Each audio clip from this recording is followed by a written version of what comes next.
body. Each one of these aspects are a body of its own.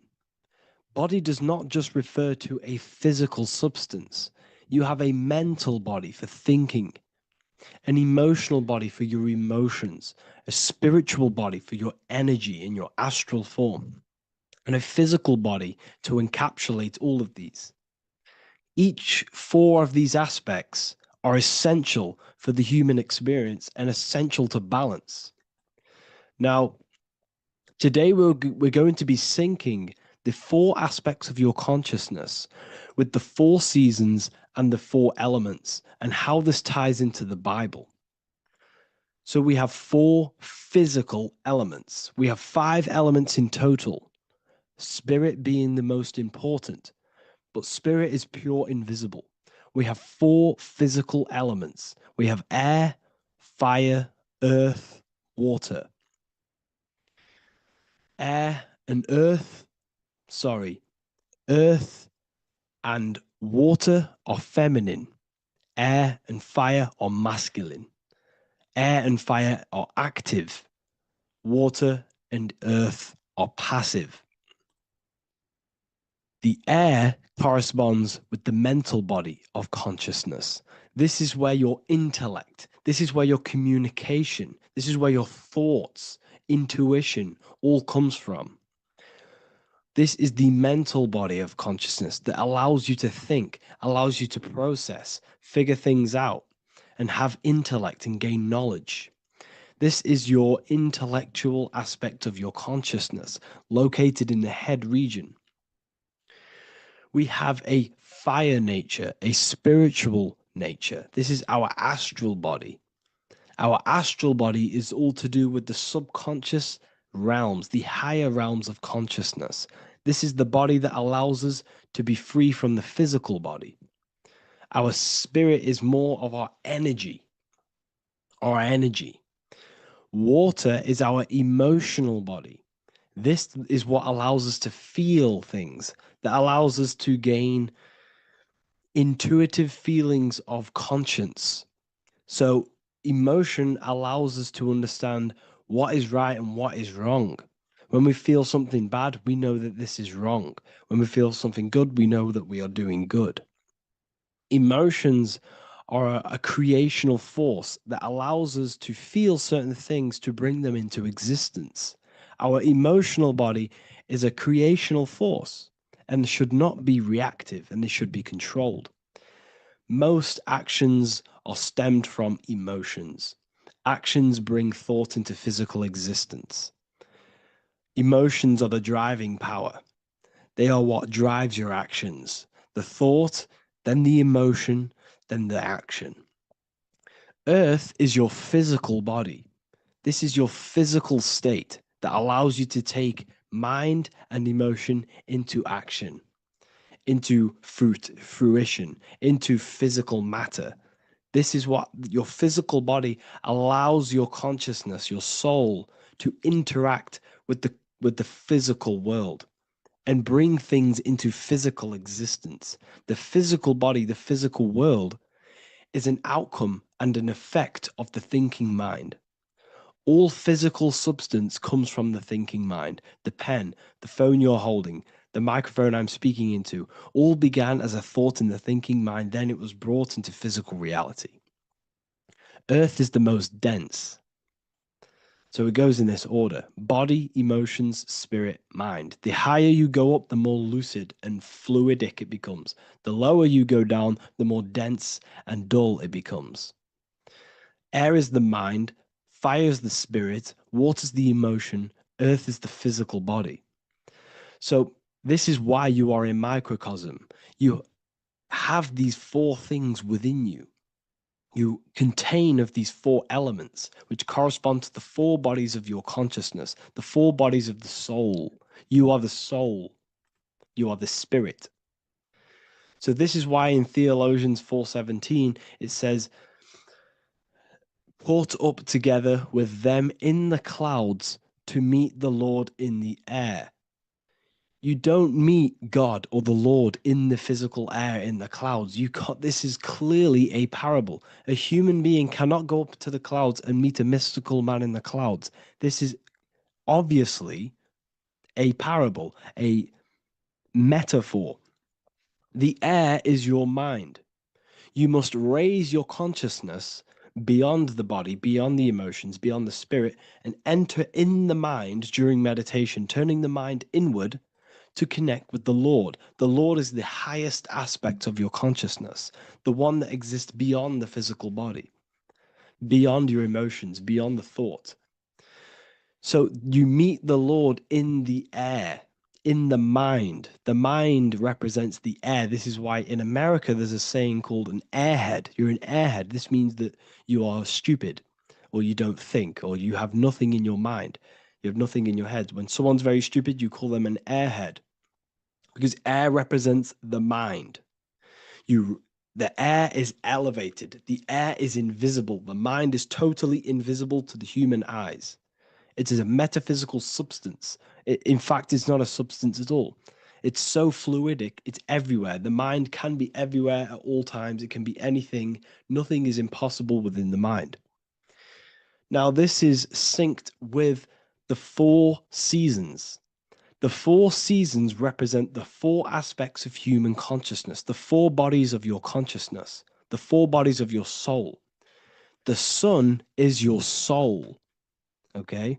And the sun travels around 4 seasons. Summer, when the sun is the most hottest point. Autumn, when the sun starts to move away from the hottest point. Things start to die. Then it goes to winter. This is when everything dies. This is when things enter in within itself. This is when darkness occurs. Then spring. This is the reignition of the sun. This is when the sun starts to bring back the warmth back to the summer. You have 4 seasons, which correspond to the 4 bodies of consciousness. Fire is the spirit. This is when you are passionate. This is when you are taking action. This is when you are fiery. The sun is blazing. You're taking action. You're very passionate. You're very spirit. You're in the spirit. Autumn is water, emotion. This is when you start to become very reflecting. This is when you start to feel emotional, because in autumn there's lots of water. This represents the emotional body of consciousness. Winter is the mind. This is air.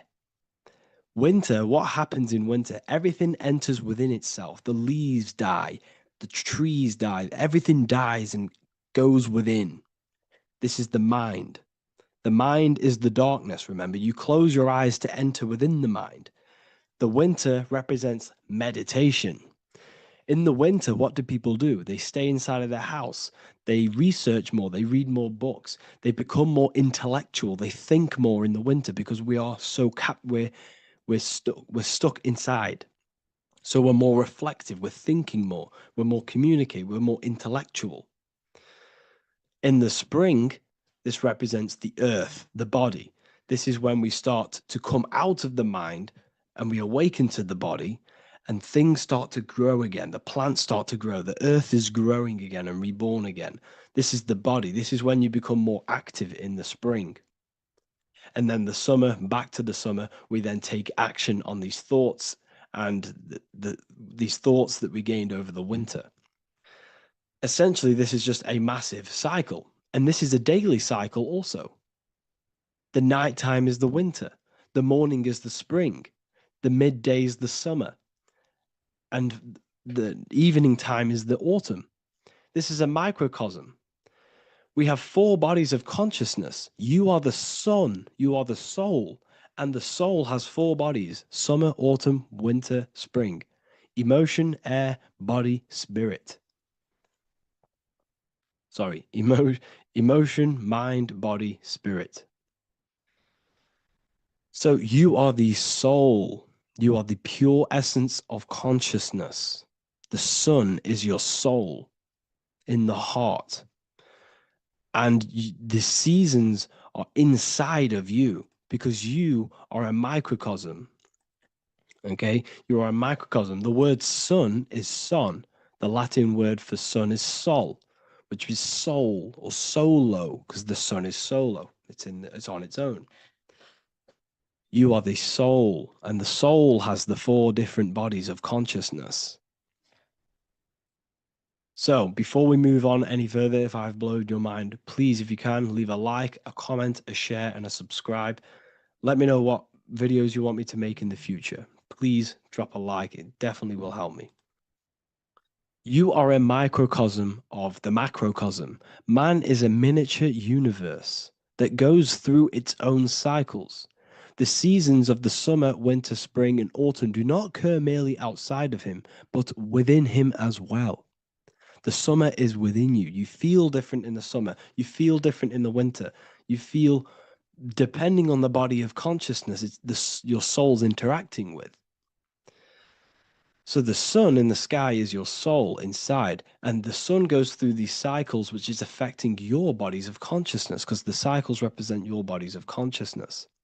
Now, this ties in with the Bible. This is why we have 4 gospels. This is why Matthew, Mark, Luke, and John are always seen with the 4 different zodiac sign animals or symbols.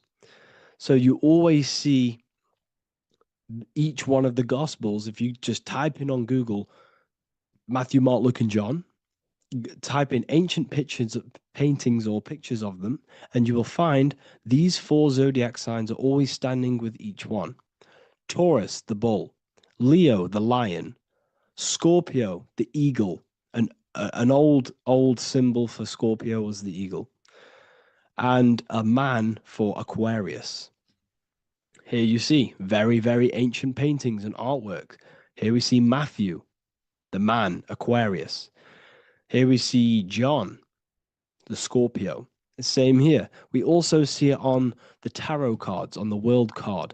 We see the 4 fixed zodiac signs. Here we see it as well. These are called the 4 fixed zodiac signs. Now, when we look at the zodiac, we're no longer looking at the sky, because what you must understand is as above, so below.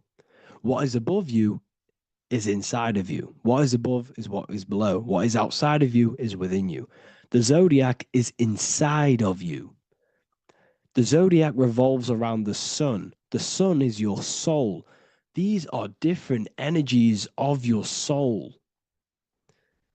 Like I said earlier, the 4 seasons are the 4 bodies of your consciousness. And in each body of consciousness, you have these different energetic energies that you can work with.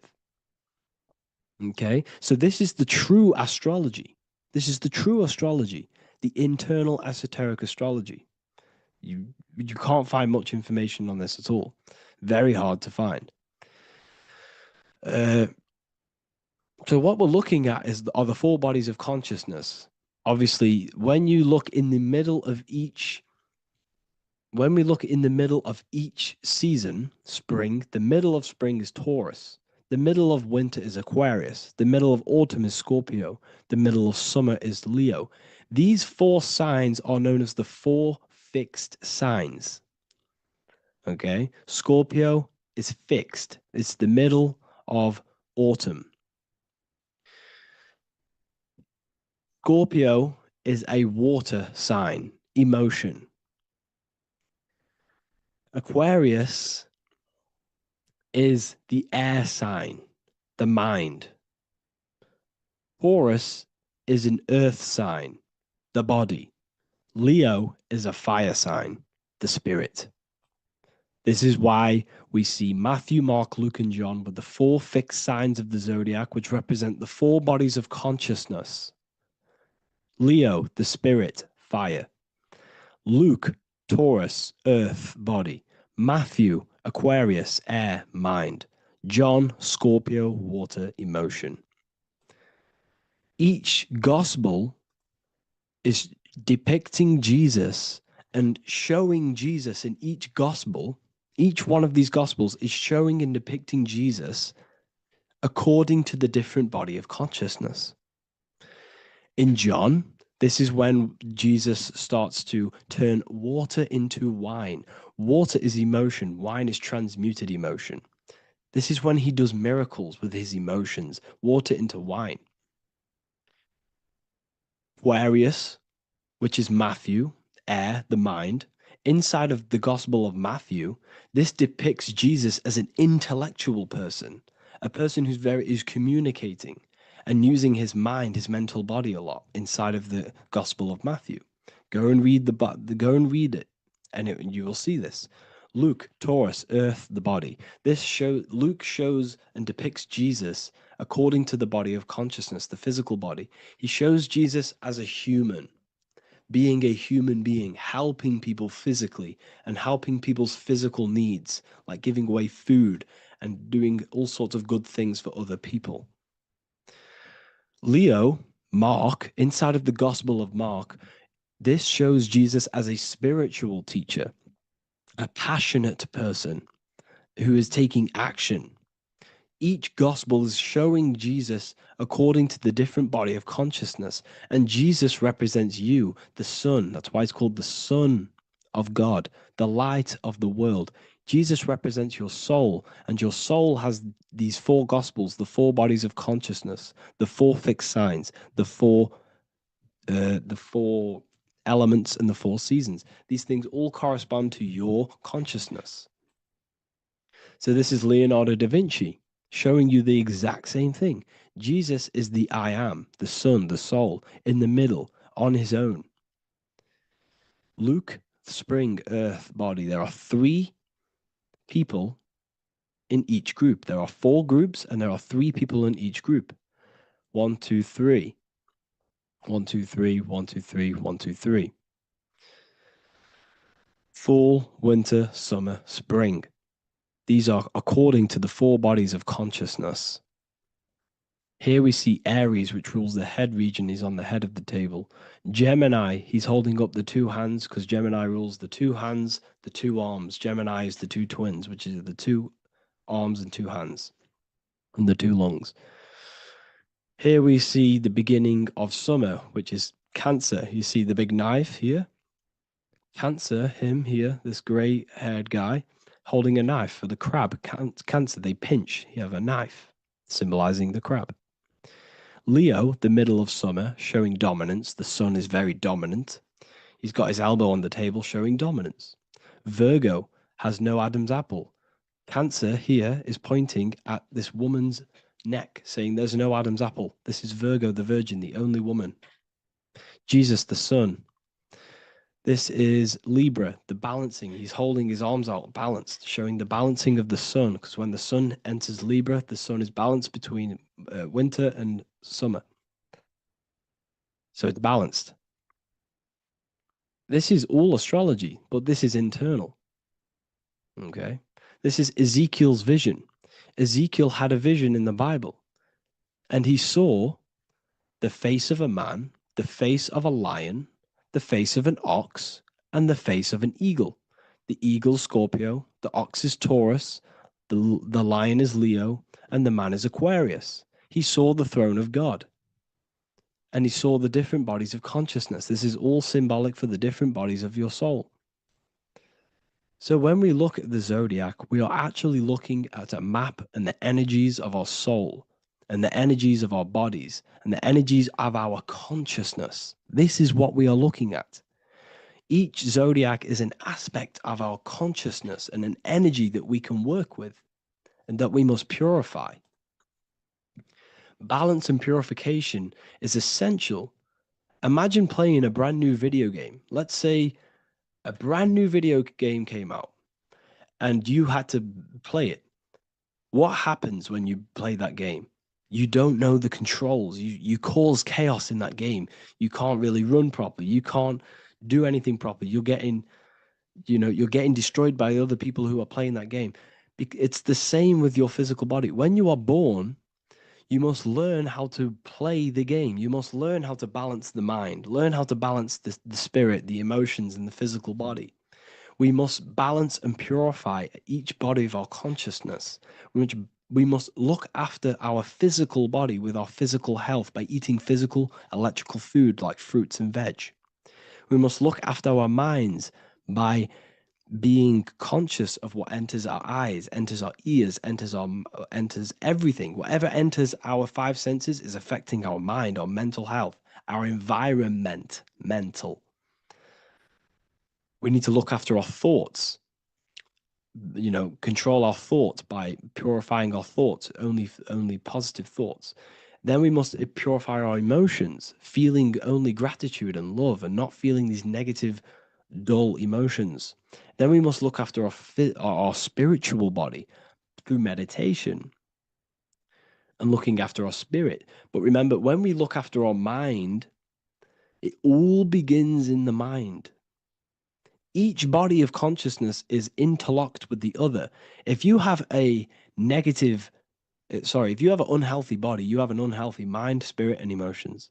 If you have an unhealthy mind, you have an unhealthy body, spirit, and emotions. If you have an unhealthy emotions, you have an unhealthy spirit, mind, and physical body.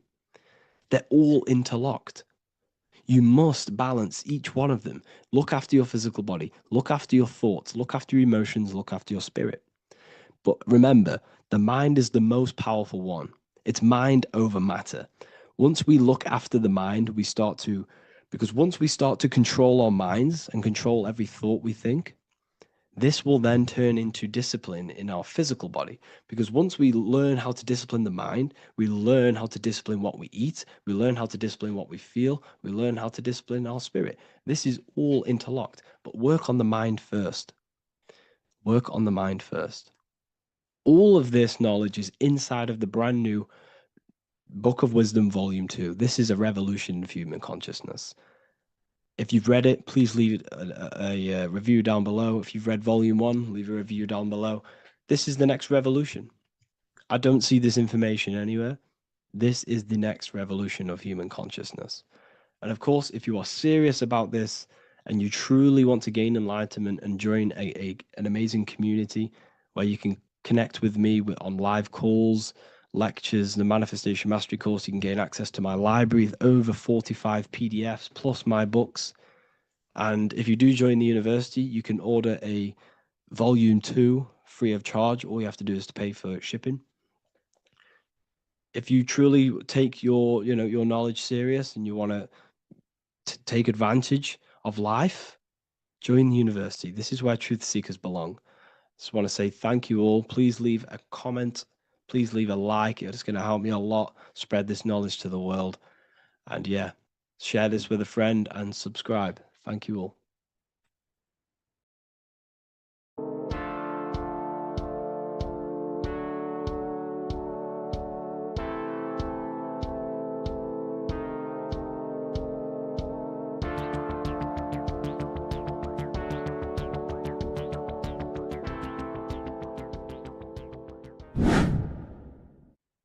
How are we all doing, people? It's Revival of Wisdom from the Wisdom Academy.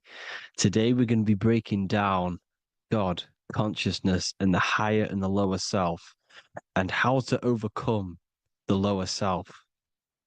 Now, the first thing you need to understand is that you are the invisible intelligence within the brain, within the body. This invisible intelligence is known as the mind. But you are not the mind. You are the observer of the mind, which is the soul, the invisible entity. The mind is your intellect, your intelligence. Now, the mind is, it's hard to put this in words, but the mind is something that gives you the ability to explore the universe. And this inner self is the I am. It's the quiet, the inner self, the voice you see in you hear in your head. This is why within spells high twin, inside, internal. The I is also the number one, which is one line. Because the one and only, is the inner self, which is the I am. This is why you say, my name is Harry. You are not Harry, you are the I, the inner self, the intelligence. Okay, this is why Jesus in French is I am. You look with the two eyes and you see with the inner eye. I and I, the same thing. Okay, because the I inside is what gives you the perception of what you're looking at. So when someone's trying to explain something and then you catch on saying, I see now, it's because you're seeing with your inner eye, the one that gives you perception, gives you intelligence, gives you the the ability to understand things. This is the internal eye, the invisible self, which the physical body is nowhere near as complicated as this inner self. Is in infinite potential, infinite potential. God, God, generator, operator, destroyer, soul, mind, and body. Brahma, Vishnu, Shiva, the Father, the Holy Spirit, and the Son. They're all the reason why you see God is always a triad is because it represents yourself. Your invisible intelligence is God. Me and you are the same invisible intelligence. We are the invisible intelligence experiencing the program being run by the central nervous system and the brain. I always say this in my videos, but I have to, in order for you to understand the things that I'm going to say later on in the video, you need to understand this concept is that you are the consciousness experiencing the nervous system, the tree of knowledge of good and evil, which is you here. You would be in this invisible intelligence right here in the center of the brain. Now, this is why the ancient Christians show God is in the brain. This is the brain stem. This is the brain. This is also the brain stem and the brain. The brain stem and the brain. It's all depictions of the brain because the brain's the computer, the electromagnetic computer, which decodes the demands created by the invisible intelligence, the I, the inner self, you, your true self. The person moving, if you observe what someone moving, this is going to sound, but if you observe someone walking, it's not the body. The body is moving, but the thing telling it to move is the invisible intelligence. Before you kick a football, a decision is made within your invisible intelligence, your mind. And this consciousness, this invisible intelligence, is either stuck between the lower self and the higher self. Okay? When the invisible intelligence, meaning the true self, identifies itself with the physical body, it will trap its mind within physicality. This consciousness that we have is either operating in the lower self or the higher self. It's either feeding the material body or it's feeding the spirit. Okay? But because we are physical and spiritual, we need to be even. We don't want to be meditating all day long because we do have a physical body as well whilst we are here. We are playing a game in physical matter. Okay? Now, the reason that you incarnated here is to learn a lesson because the mind can manifest anything it wants within the astral planes, within the world of imagination.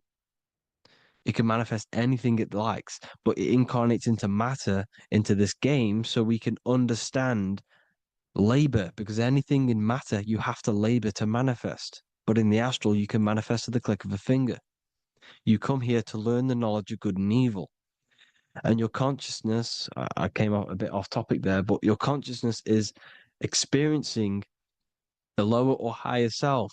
The lower self is manifested in the lower parts of the body. Sex, food, and power, the lower three energy centers. These centers are like mini brains. You are literally thinking with these centers. And when your mind is stuck within these lower centers, you'll think, have you ever heard the term of thinking with your penis or thinking with your, you know what, as a man? even females maybe, but mainly this is a boy saying you're thinking with your penis. This is a truth. It's truth in plain sight. You think with these energy centers. When you're living off the lower three centers, all you care about is sex, food, and power, eating, sleeping, and greed. Power's kind of like greed. Now, when we move up to the higher parts of the body, when we live our life within the higher parts of the body, this is considered heaven, love, expression, intuition, and wisdom. This is what we need to be aiming to do, moving out of the lower half of the body and living our life within the higher self, the higher parts of the body, thinking with the higher energy centers, thinking with love, expression, intuition, and wisdom, spreading love, expression, intuition, and wisdom to others. Heaven is even. This is why Jesus is pointing at the heart chakra, always pointing at the heart. Earth rearranged his heart because in earth you're manifested as a physical being. You're in the heart, good and bad. You need to be balanced between the good and bad. Because love can be a demon too. That's a whole nother video, but love can be a demon. Now, the seven chakras are known as the seven seals in the Bible.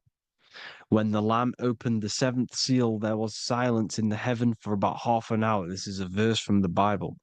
The Lamb is Aries, which is the higher brain, the cerebrum, the cerebram, Ram, Aries. Because when the Ram opens the seven seals, you enter the kingdom of heaven. Because these chakras seal your invisible intelligence, they seal your true self. You are behind these seven seals, your true invisible self, your true consciousness. Because behind these seven seals, you do not think about anything materialistic. Your intelligence is not material, it's not physical, it's not from the physical world. It does not desire the physical world. The body is the beast, the body's the animal, the lower self, which can corrupt our intelligence. It can corrupt the intelligence. Okay? Now, we need to balance these chakras so that we gain a deeper connection between this intelligence and the brain. Because when there's a strong connection between the brain and the intelligence, your body and the intelligence, you have a strong connection. Therefore, you can manifest what the intelligence is saying at all times. Meaning, when, for example, your higher self, this is intelligence, the higher intelligence is always speaking to you. It's always guiding you. It's always telling you the right thing to do. You can feel it when you're doing something wrong. You can feel that you're doing something wrong because this higher self, this intelligence knows what it needs to do here. And when there's no connection between the body and our intelligence, our true self, when we strip away, when you close your eyes for long periods of time, you will figure out you are this invisible, infinite, creative being. There's no words that I can't describe what it is, but it's the voice inside of your head that you can feel when you close your eyes. You are this being inside of the heaven, because this is heaven, this intelligence. And when there's a strong connection between the body, you can manifest everything it's saying. When everything is balanced, when you're no longer thinking with the lower centers, when they're all balanced, you're not thinking in particular with every center, you balance them all, you can manifest everything it says. Your body will act out what the intelligence is always saying. This is God in the brain, the intelligence, trying to touch Adam, representing the lower self. This is why they're not touching. Notice how Adam is resting, but the intelligence is always reaching out, stretching, symbolizing metaphorically saying It's guiding. I'm always reaching out. The intelligence, your intelligence is always guiding you. It's always reaching out to you. But Adam is ignorant of it. The lower self is ignorant of it. And that's why he's so relaxed and God is so stretching out.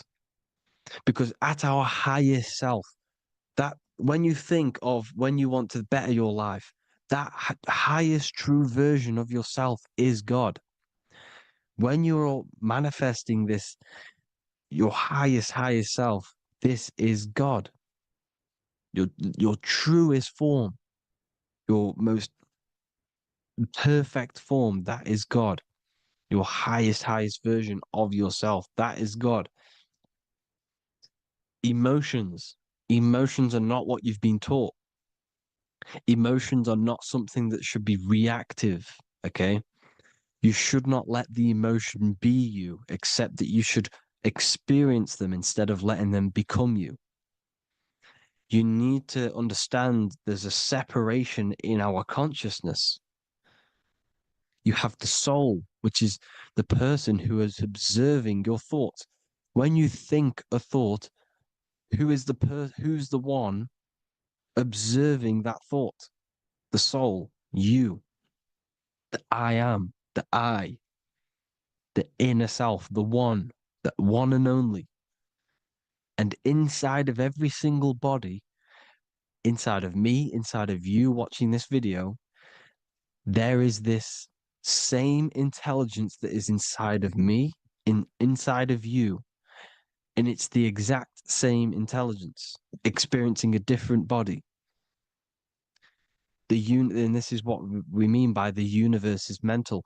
We all we are all sharing the same ball of consciousness in a different body. The animals, the fish, the cells, all expressing this one consciousness. Me and you are the same.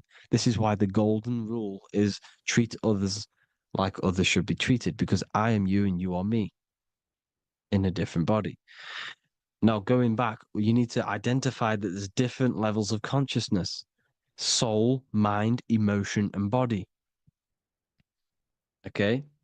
Your emotions are on a separate layer than the body, the mind, and the soul. So when you identify there's a difference between all of these, you do not let them become you. You do not let your mind rule you, because your mind can be corrupted. Your soul is the one that is pure good, pure love, but your mind can be corrupted. Okay? Your emotions can be corrupted. The body can be corrupted, but the soul can never be corrupted, only layered on top. You can only throw piles of programs within the subconscious, layering the soul down, but deep down inside of it, every single one of you, there is a loving being. Because the love comes from the heart. Love is the universal emotion, expression. Now, your thoughts can become bondage, your emotions can become bondage. Now, what do I mean by bondage? By conquering the lower self, we need to conquer our own mind, because the mind is what's manifesting the lower self. When you're thinking with the lower half of the body, when you're becoming your emotions, you need to experience the emotion, not become the emotion. Do not let the emotion become you. Do not let your thoughts become you, because your thoughts are tools that you can manifest. Your thoughts are the idea. Your emotion is the energy that you can use to manifest that thought. Your emotion is energy in motion, emotion. You use emotion to manifest, to feel as if you already have the thought. Therefore, you become that vibration. Therefore, your emotions are actually a creational force that is given to you to manifest things, because you're a human, a manifester. You're here to manifest things. You're a creator. You are a god. Your inner self, your intelligence, your I am, the one and only inside of you, the inner self, the quiet one, the one that's deep, deep down, the invisible intelligence, is a creating. It's creating things all the time. All the time. Speak no evil, see no evil, hear no evil. This is the astronauts. They're Freemasons, but they understand this because thinking, seeing, and hearing can corrupt your mind. And when you have a corrupted mind, you'll have a corrupted subconscious. The subconscious will manifest into the body because 90% of your behavior comes from the subconscious mind. So you got to speak, see, and hear no evil. But sin, what is a sin? To overcome our lower self, to overcome our lower self, the seven deadly sins are not something that goes against an external God. A sin is something that goes against your inner guide, your inner conscience, the inner self that is always speaking to you. It's always telling you the right thing to do. A sin is something that goes against this inner guide. And this is why you can feel something where you can feel you're doing something wrong because the inner guide is speaking constantly. And when you commit these seven deadly sins, which are seven internal states which keep your invisible intelligence bound to your physical body. Because evil, right? Evil love bondage. This is why they stay in this realm and they control this realm because they love the bondage of the body. They like matter. They want to stay in matter for eternal life. They don't want to ascend back into the heavenly realms where you do not have a physical body. You can explore the universe within the astral planes. They stay bounded to the body, bounded to the 3D construct of the physical world. They have greed, lust, envy, gluttony, wrath, sloth, pride. They want all of this. And if you want that, that's okay. But deep, deep down, you don't want that because your soul is always telling you the right thing to do. Your soul knows what to do to get out of here. It needs to detach from the external world, detach from all of these seven internal states which bound you to your lower self, your lower centers. That's what a sin is. You have a left and right brain. The left brain is always analytic. The right brain is metaphorical. So the right brain is producing a holistic view of reality. Now, what do I mean? And not view, perception.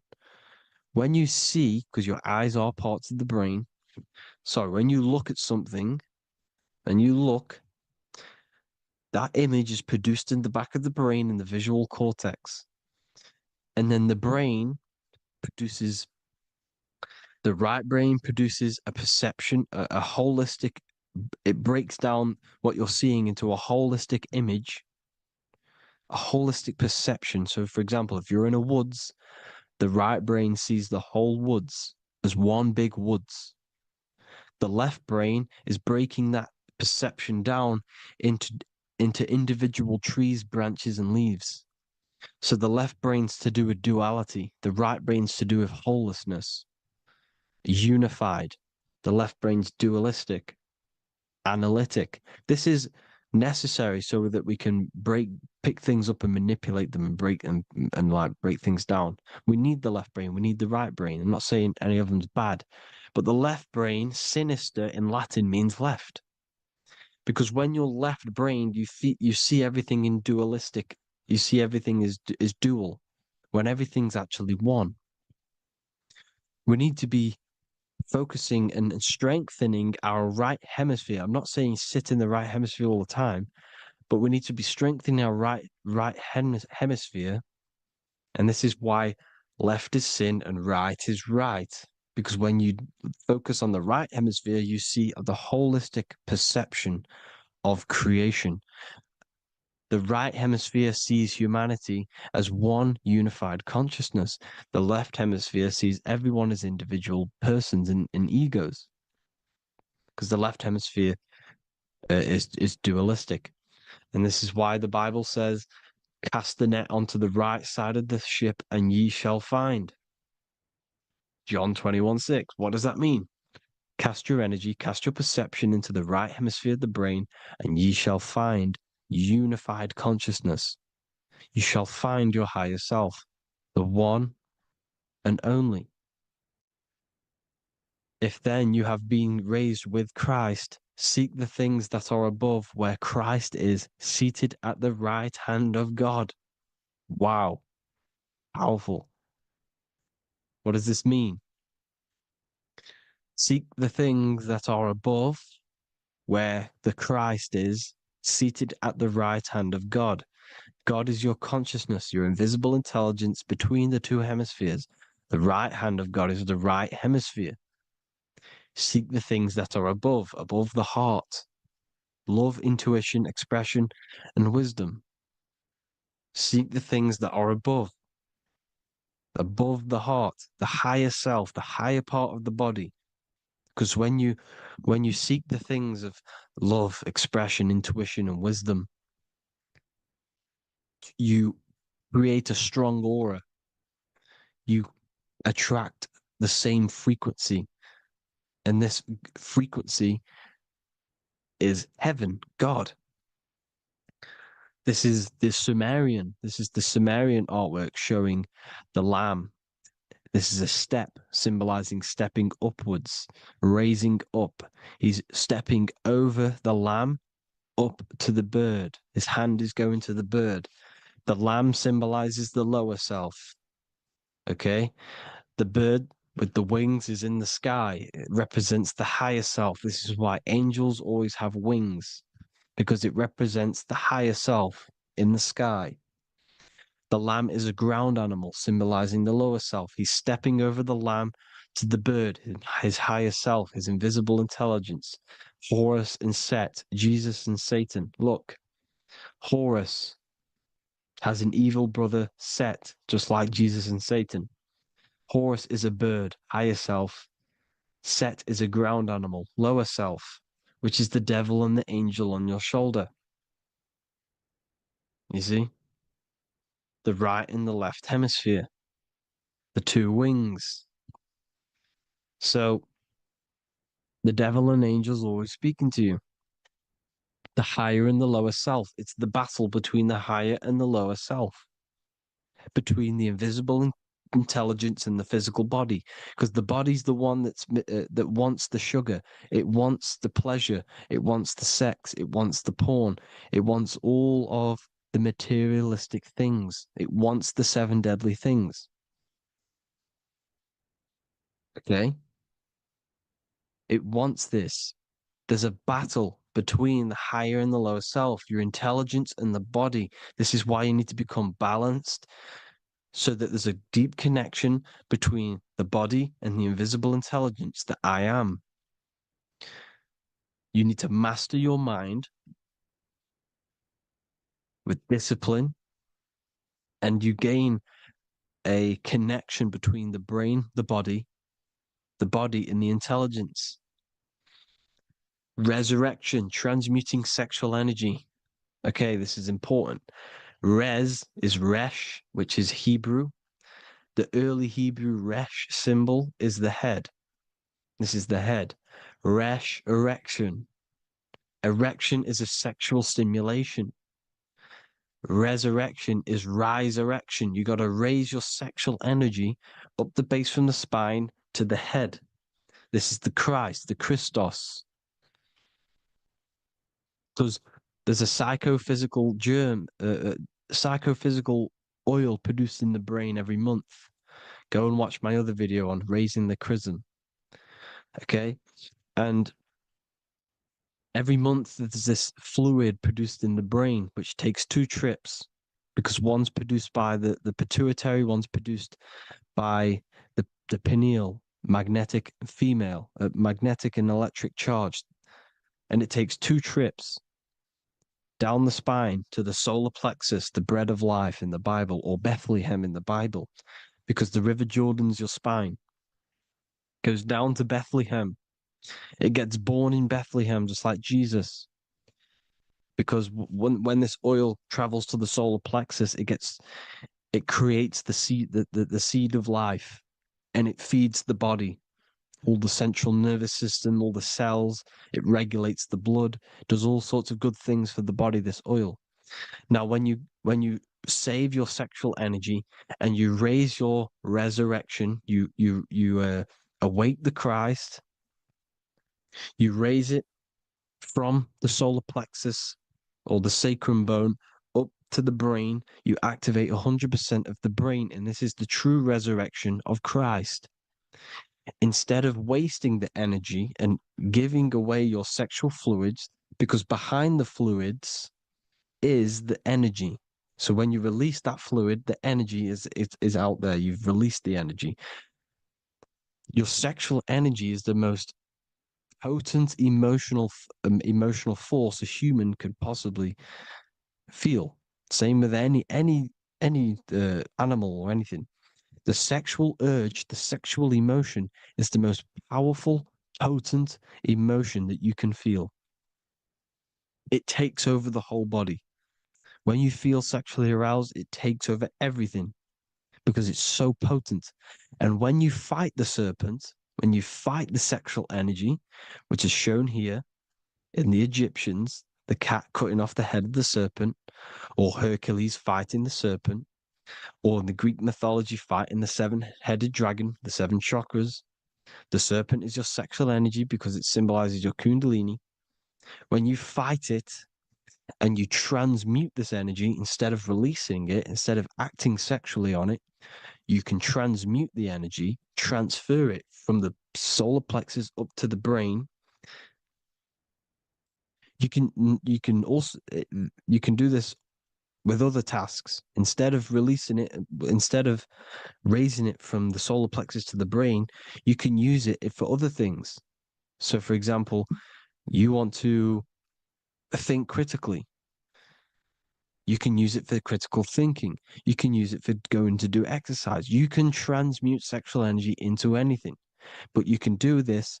You can raise the sexual energy, and you can use this energy to push the cerebrospinal fluid from the solar plexus up through the spine, up the 33 vertebrae to the brain, and it'll activate 100% of the brain. And this is the resurrection of Christ. Jesus was never dead. Jesus was never rose from the dead. It symbolizes the Christ, Jesus Christ. Christ is Christos, which means oil in Greek. The resurrection of the Christ, the Christos, the oil. When it activates 100% of the brain when it's raised, and it can regulate all the systems, it can regulate all the blood, it can regenerate the body. And this is the true antichrist. They don't want us doing this process. The antichrist is not against Jesus, it's against the fluid in our body that makes us live hundreds and hundreds of years and makes us live as gods. This is the true resurrection.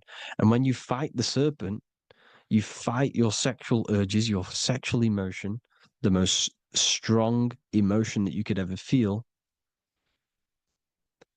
You can do this process. And this is the true secret of transmuting sexual energy. Because when you transmute the sexual energy, you can become a god. And this is why Hercules is fighting the serpent. Notice how the serpent is low. He's reaching down to it. It represents the lower self. Because the lower self wants the lust. It desires sex. The body desires sex. There's a fight between the higher and the lower self. But when there's balance, there's even. Heaven is even. When there's evenness between these, this is the kingdom of heaven. This is when heaven is on earth. So at our highest levels of ourselves, the highest level of our intelligence, this is God. God is something that we manifest. We need to achieve Christ consciousness by battling the body. There is no battle outside of the physical body. It's an internal battle. Jesus and Satan have been externalized. Nothing exists outside of you, because I explained in the beginning how you are the consciousness experiencing the central nervous system. Therefore, There is nothing outside of you. It's all internal. Jesus and Satan have been externalized. Why? Because it's business. The church is a business. It's all a business. They've they've created these figures to be historical when they're not historical. The Bible's not historical. It's all externalized. It's called exoteric when the truth is esoteric, internal teachings. So, anyways, people, balance the chakras, balance the two hemispheres of the brain, balance the conscious and the subconscious. Balance is perfect, the yin and yang. You are spiritual and physical. You live in day and night. You need to be balanced, oneness, seek oneness. And this is the true kingdom of heaven. And when we all realize that we are all the same intelligence, the same consciousness expressed in different bodies, when we all realize this, we all realize we're all one. Doesn't matter what race you are. It doesn't matter what race you are, where you're from, your nationality, because none of you are actually from here. None of you are from the physical world. You're manipulating the physical world through the physical body. You are the I am. We all have a soul. Every single one of you has a soul. We all have souls. The reason why they say some people don't have souls is because they're trying to suppress your mind. They don't want you to know that you have a mind. That sounds crazy, I know. But a lot of people haven't realized that they have an infinite intelligence called a mind. And behind that mind, if you can observe your thoughts, the person who is observing the thoughts, you have a soul. Everyone has a soul. Don't listen to all these people saying some people don't have a soul, some people do. We all have a soul. Every single one of us.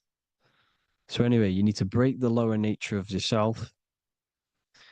At our highest levels, we are gods. Our intelligence, our universal intelligence, the I am, the intelligence that's inside of the brain, is God. Our minds are being corrupted within believing that you are the body, and the result of this is a society like today,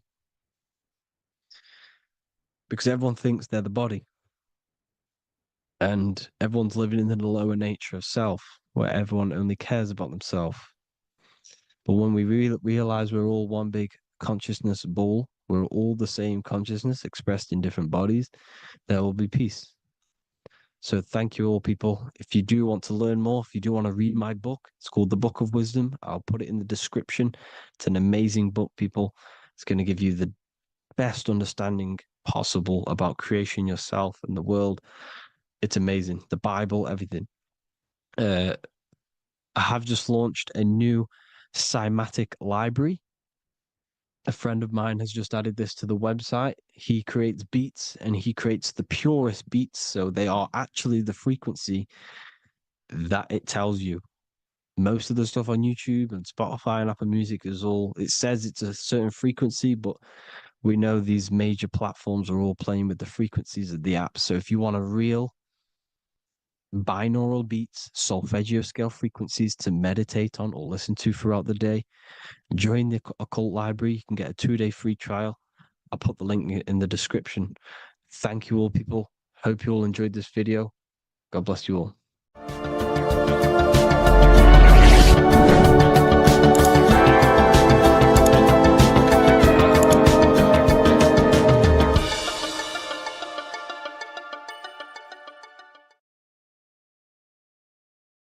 Hello, people. Today we're going to be talking about the secrets of the human heart. Everything they told you about the heart is a complete lie. There's secrets behind it, and you're going to find out why. And it's very important that you understand that the heart is not a pump. It's not a pump. They lied about this. The lungs is a pump. The lungs is what pumps the blood around the body. It's the oxygen. Oxygen is reacting on the blood. Now, what do you use to use a pump? You use air to pump things up. That's what your lungs are. They use air, oxygen.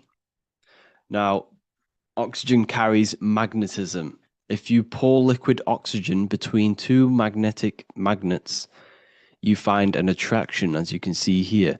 So this attraction proves that there is magnetic principles within oxygen, liquid oxygen. So when we breathe, we are essentially breathing in magnetism. Magnetism is the force driving this world. So your heart is a chestahedron. It's a seven-sided shape in geometry, and each side is pretty much equal. It's a chestahedron. Look at the word chestahedron, chest, where your heart is. And it looks very, very similar. So this is the sacred geometry of the heart. And when a chestahedron is placed in an angle, when it's placed in a box, a cube, it sits at an angle of 36 degrees off center. This is the same angle which the heart sits within the chest. That's why it's called a chestahedron, because that's what the heart is. It's a chestahedron. And when you place a chestahedron into water, it causes a spiral. It causes a vortex motion, because your heart is essentially a vortex generator. So the heart is not a pump, it is a valve. This is where blood goes into. And when the blood goes into the heart, this is what causes it to vortex, because the heart is in a shape of a vortex. Look at the tissues, everything's wrapped around, everything's spiraled. See this here? This is the spiral of magnetism. So all of the valves and the cords and the fibers are all wrapped around each other. It's a vortex. And if you take off the tissue of the heart, you would see this. It kind of looks like the Holy Grail. And this is essentially the vortex spiraling of the heart tissues.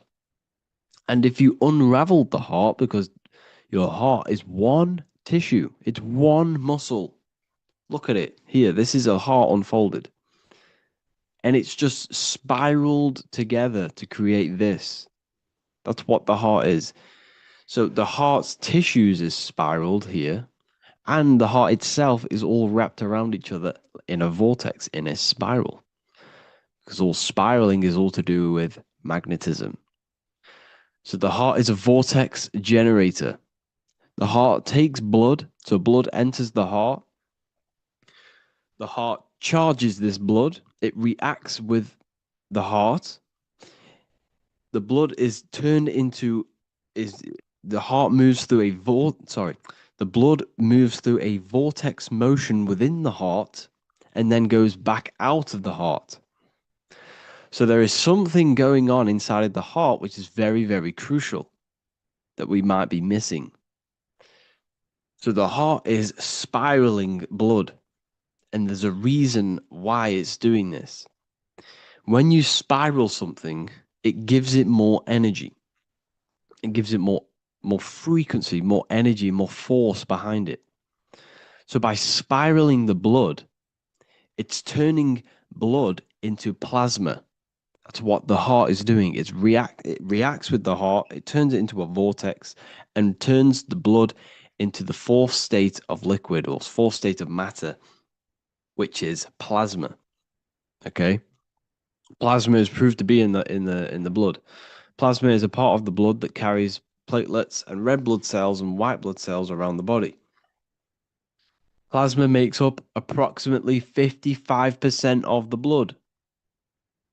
So plasma is a state of matter, which they'll never tell you about because they try and hide plasma as much as possible. It's ionized gas. And that's what's going on in the heart. The heart is a vortex energy generator for the blood. And the body is being fed by plasma. Plasma energy, the fourth state of matter. And if you go and read the Emerald Tablets will tell you this exact same thing. Emerald Tablets of Thoth.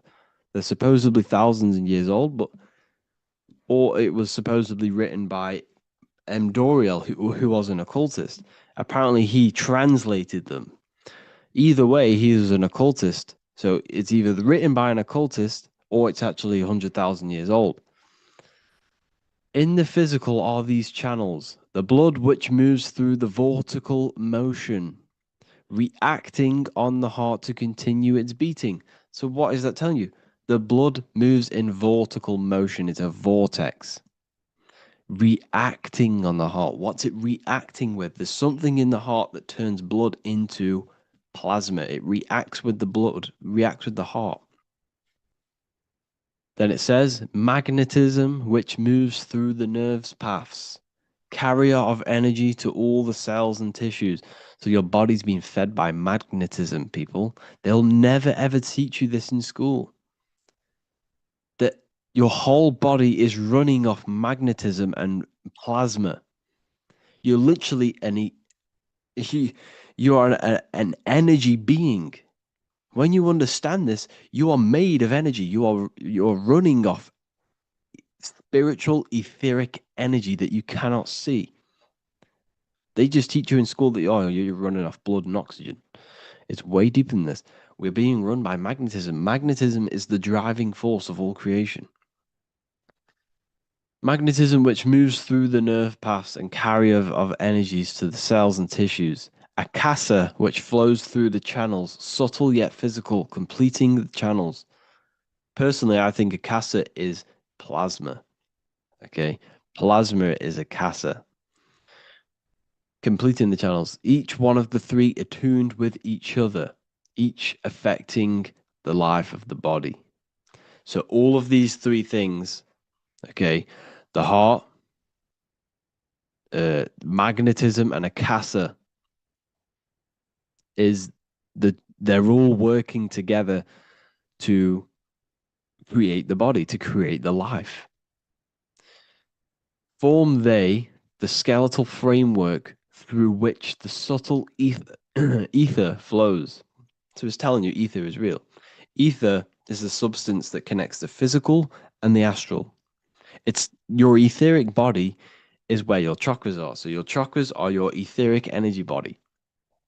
And these energies, these seven energies, is what gives life to the physical form. They feed energy into the physical form.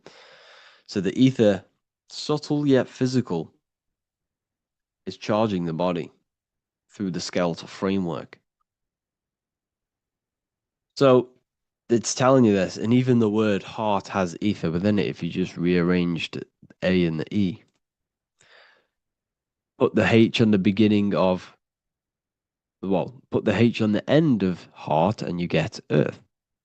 Because what the heart is actually doing, it's taking the energy of the electromagnetic field around us, which is everywhere, that everything is filled with magnetism and electromagnetism. The Earth is a giant electromagnetic torus field, and all of this energy from the center is feeding directly into your heart. Because the center of this Earth is the heart of the Earth. The center of you is your heart. And the center of the aurora borealis, whatever you want to call it, this energy that's emitted from the center of this Earth is feeding directly into you, and your heart is transmuting this energy from the earth to react with your blood, and your blood is then feeding your physical body through plasma. That's what's going on. You yourself and your heart is directly connected to the earth. That's why your heart rearranged its earth. You're directly connected to the cosmos. Everything they do to poison you and give you all this stuff is to keep you disconnected from the universe. You yourself are the universe. Your body is directly in correlation electromagnetically with the earth. So the heart is the balance. That's how you connect with things, through the heart. Okay. Here you see Jesus with the Sacred Heart, always pointing at the heart. Matthew 6:21, for where your treasure is, there your heart will be also. What's that telling you? What's your treasure, your goal, what you're doing in life? There your heart will be also, because your heart is a guide through this lifetime. Your heart has an intelligence. Every single organ in your body has consciousness, and you think with it. You can think with these different organs. You can think with the brain. You can think with the heart. You can think with, the reproductive area. That's why, you know, everyone always says you're thinking with your penis. For if you're a man, you know about this. People say that. That's just a saying, but it's true. You think with these body parts, people, and your heart is a guide. It knows everything that's right. It knows the things that you need to do. So that's why your heart is called a chest, because your treasure chest is in the chest. Sorry, your treasure is in the chest. And what's the treasure? Your heart. All of the wisdom, all of the understanding, all of the guidance is inside of that heart. And you need to follow your heart. That's why we say follow your heart to find your treasure in this life. Find your purpose. That's what your treasure is, your purpose in this life. So the heart is also producing your electromagnetic field around your body. And the heart is all to do with emotion. So thought happens in the mind, which is not the brain. Then the thought in the mind produces brain activity, electrical signals, and then these electrical signals are sent to the heart, which produces an emotion. So essentially, the brain and the heart are directly connected. You need to sync them. You need to sync the brain and the heart. Why? Because you need to be thinking with emotion behind it. If you think with lack of the heart thinking, also, if you think without the heart, you are only thinking for yourself and not for the empathy of others. You have to think before you take action of the emotion of others and have thought of people's feelings behind. So you must sync the heart and the brain. The actions you must take must be in line with your heart. Your heart tells you everything. Before you do something, you can feel whether it's right or wrong. You can feel it deep down within you. When you quieten your mind, you can feel it. Where when you're doing something wrong, especially when you're a child, because as you get older and you constantly do negative things, then yes, you can block out the heart completely. But deep down within people, they know what they're doing and they know whether it's right or wrong. You feel horrible when you do something bad. You feel it inside of you. And Manly P. Hall said, every time you go against the heart, you are destroying your electromagnetic field. It kills the magnetism of your body every time you go against it. Obviously, I don't know if this is true, but I agree with this. Manly P. Hall was an enlightened individual who understand the anatomy of the body, understand all of the occult things. And essentially, every time you go against your heart, you are killing the magnetism of your body, your cells, and everything about you.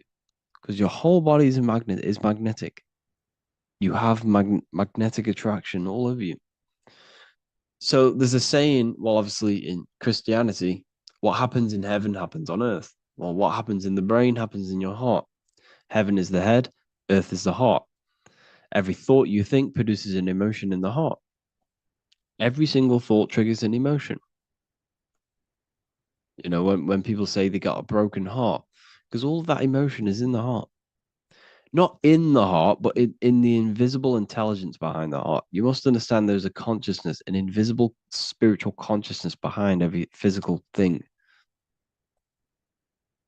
So your brain is dual, your heart is single. Your brain consists of two hemispheres. So when it comes to decision making in the brain, there can be confusion between the left and right hemispheres. This is why when people are confused. But the heart is a singular organ. And if you go onto Google and type in brain cells found in the heart, there are 40,000 neuron cells in the heart, the exact same cells which are found in the brain, in the cranial brain. This means that your heart is essentially a brain for your emotions. That's what it is. And your emotions tell you what is right and what is wrong. So every thought you think produces an emotion, and whether that emotion is good or bad, will tell you whether something is right or wrong. So the heart is the guidance through this life, and your higher self resides in the heart. You have to follow the heart. You have to do what the heart tells you all the time. So I hope you enjoyed this video, people. Please feel free to contact me if you have any video ideas or anything like this. And welcome to the university. I look forward to connecting with you all.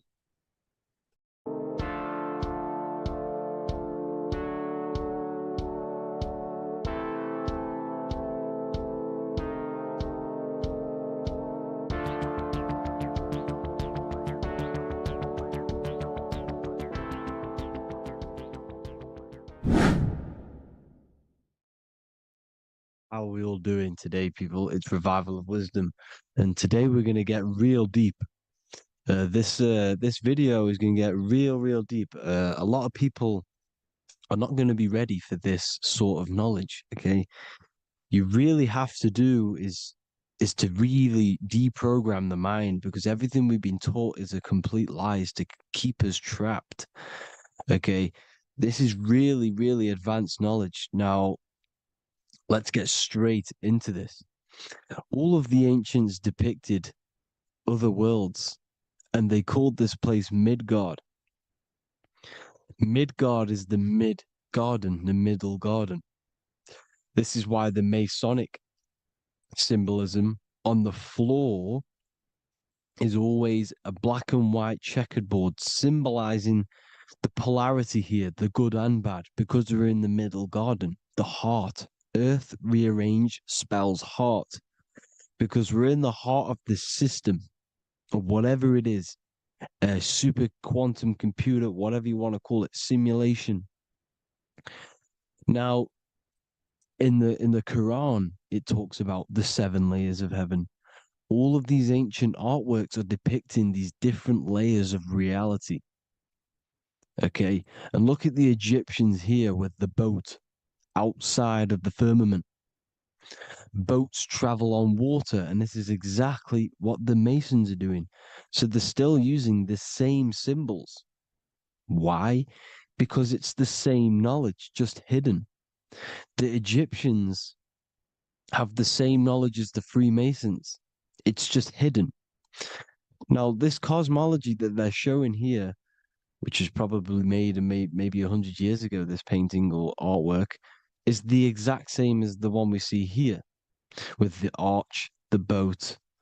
You know, it's similar because the boat is symbolizing traveling these other worlds, because the ether is also symbolized as water. Because if you look up at the stars through a telescope, it looks like it's water. It's shining through water, because this ether, whatever this substance is outside of this world, was symbolized as water. Okay. And look at all these ancient depictions showing these different layers of reality.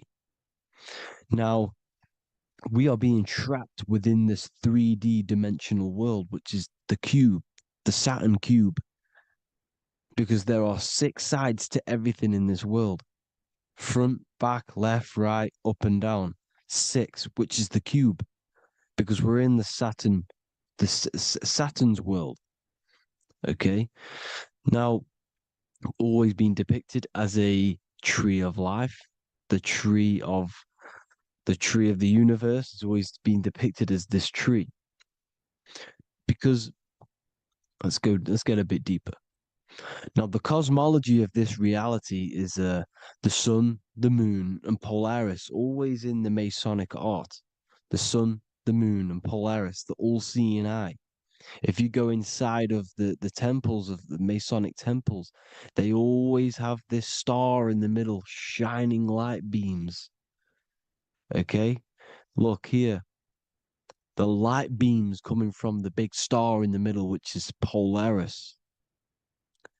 This eye is God. It's God's light shining down from his abundance.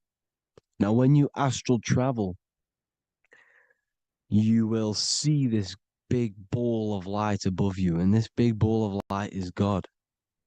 But you cannot travel towards it until you are pure. Doesn't work like that. You have to become formless. You have to become pure before you can become one with the light. In all these Masonic artworks, it's all depicting the star in the center. This star is Polaris because Polaris is the way out of this place. And this is why you see the stairway to heaven all the way up to the light beam, the light source. What does it say in the Bible? God is light because everything is made out of one substance, and that substance is light. And it symbolizes the eye because God is an eye. All things that are alive have an eye. And we all say, I am. We all see these realities through eyes. God is an eye. He's the all-seeing eye. He sees all things at all times. And he is projecting this light. And this light comes down to create all the different levels of the worlds. And this is what the two pillars symbolize the number 11. 11, the number 1, is just a vertical line. It's the one. It's a 1 point. 11 symbolizes the mirror nature of reality. Everything's mirrored, as above, so below. Now, the 11 also symbolizes openings, doorways.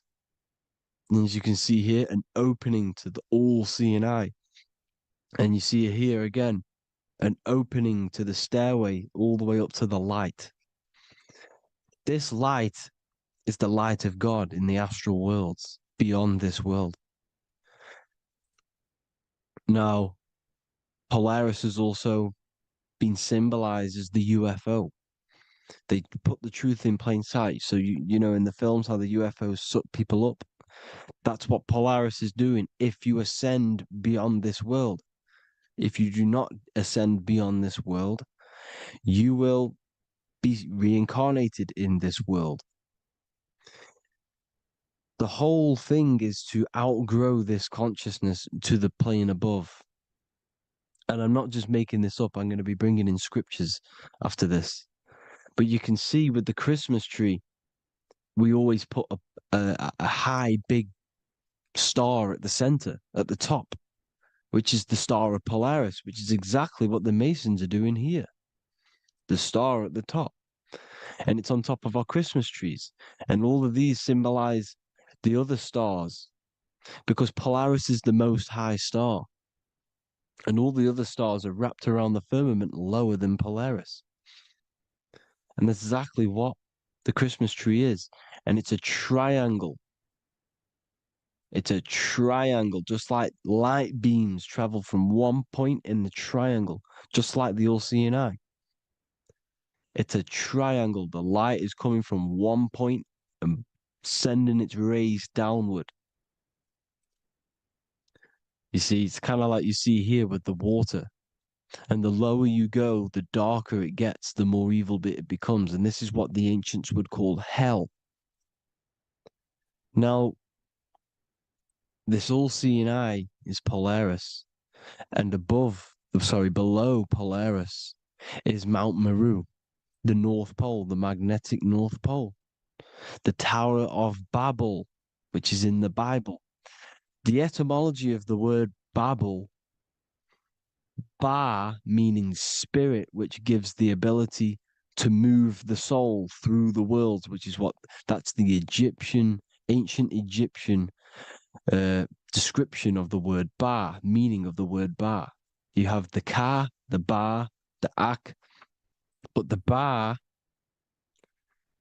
is the one that gives the ability for the soul to move through the worlds. Your soul can't speak into a world without incarnating into it. Now, the Tower of Babel symbolizes Mount Meru because it's the word Ba is the spirit which gives the ability for the soul to move through the worlds. The Tower of Babel is the magnetic North Pole, Mount Meru, which gives the ability to move through these different worlds. And you can see the ancient Tibetans always showing this depiction of these different worlds coming from the center. Because we have to ascend our consciousness. It's not about how good you are to reach heaven. It's about how you expand your consciousness, you expand your mind. So they teach now that you have to be good in order to reach to heaven. It's about expanding the mind, expanding your consciousness to these different planes, these different realms. So that's what it's about. And Jesus was known as the fisher of man. Now, Jesus is a massive part of this. He was known as the fisher of man because he was fishing. He could have been fishing. He could have been one of these deities that had come down from these different higher realities and pull people up.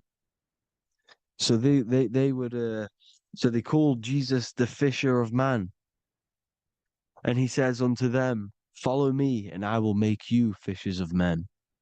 So these deities that we see in the past, like Buddha, Krishna, Hermes, Thoth, Jesus, could all be these entities who were coming down to pick up the minds that were worthy enough to see the higher planes of reality. And this is why they called him the fisher of man. Now, when Jesus walks on water, there is a parable with Paul. And he says, but Jesus immediately said unto them, take courage, it is I, don't be afraid. He's talking about astral travel here. He's talking about leaving the body. Because when you leave the body in astral travel to see these alternative realities, you can't be afraid because fear is a bondage, which is what the Emerald Tablets talks about. Lord, if it's you, Peter replied, tell me to come to you on the water. The water. Come, he said. And Peter got down from the boat, walked on the water, and came towards Jesus. But when he saw the wind, he was afraid and began to sink. When you become afraid in astral travel, you sink back into your body. Lord, save me. So this is talking about Jesus pulling people up into different realities. And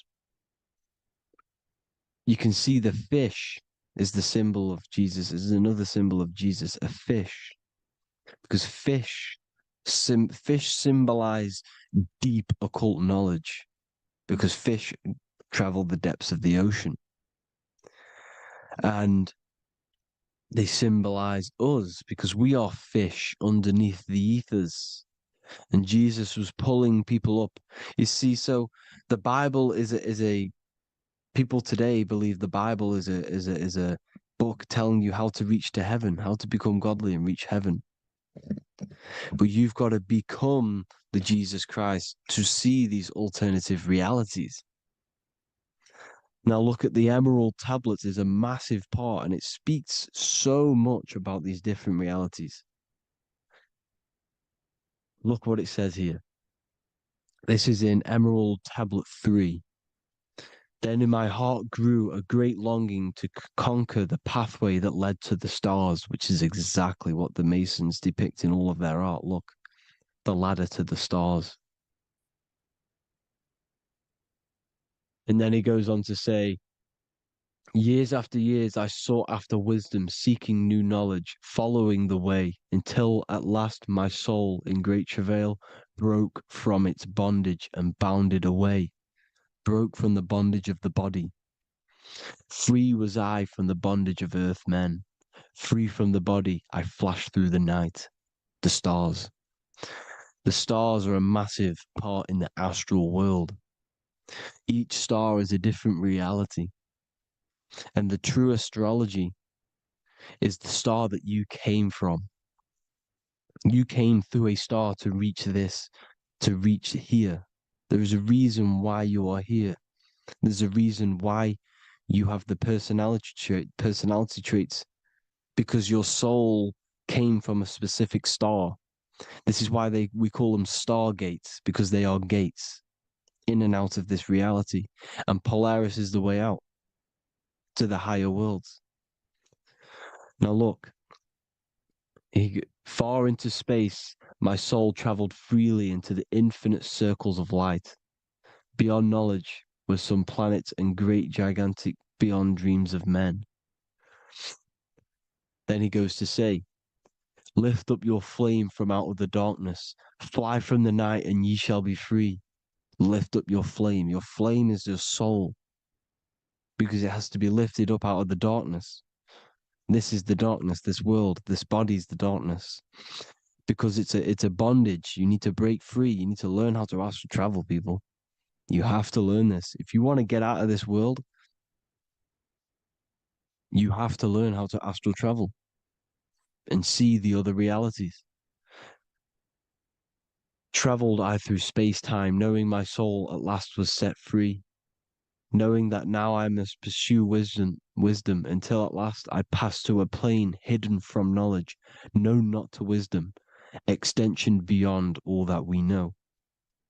So he's talking about he went to a place where we cannot even comprehend here, a place that is not even known to Earthmen.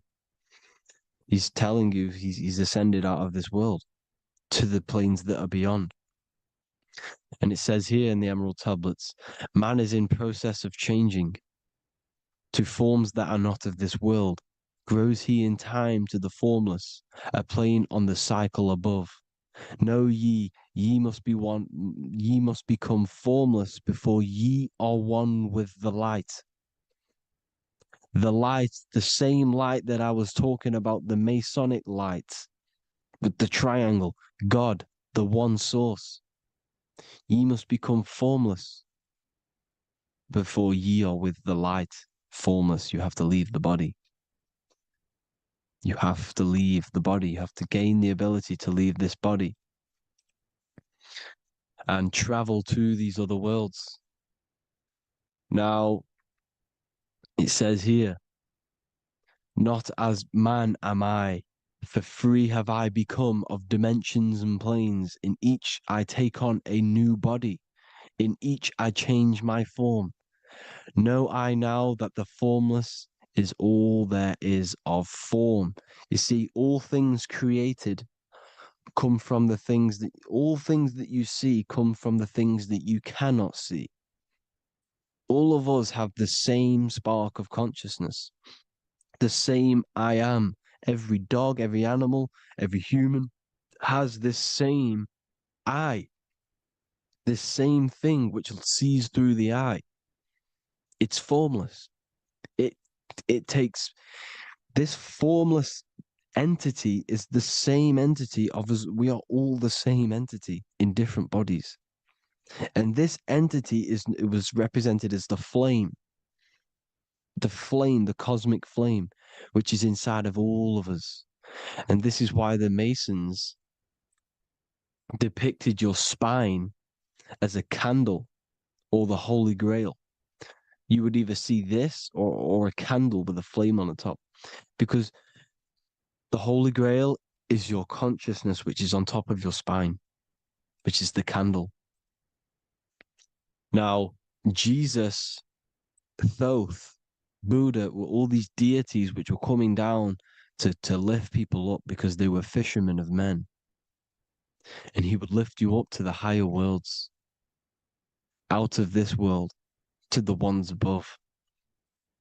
Now, Thoth, you can see him here, he's leading the way. He's holding someone and he's leading the way with knowledge and power. He was leading the way to other worlds, out of this world.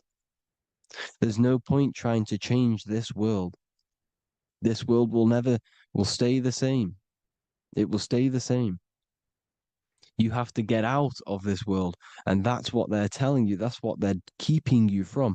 They're keeping you stuck within this thin layer of reality.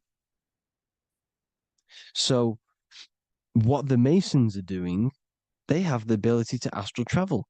They're living not stuck and bound to one reality, but living within the different layers of reality. And this is what Morpheus was doing in the Matrix. Morpheus was going into the Matrix to go and get Neo, which is exactly what Jesus was doing, pulling up people out of this world to the ones higher. And that's exactly what Morpheus is doing in the Matrix. If you haven't watched the Matrix, go and watch it. It will blow your mind. Everything I'm saying in this video, you will see it. Except that you don't need to use a machine to enter the Matrix. You just use your body. Well, you use your consciousness to leave this body.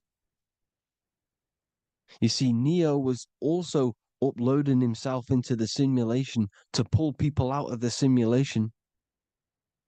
And this is exactly what all of these gods were doing. The Fisher of Man, look, he was pulling people up out of this reality with the knowledge.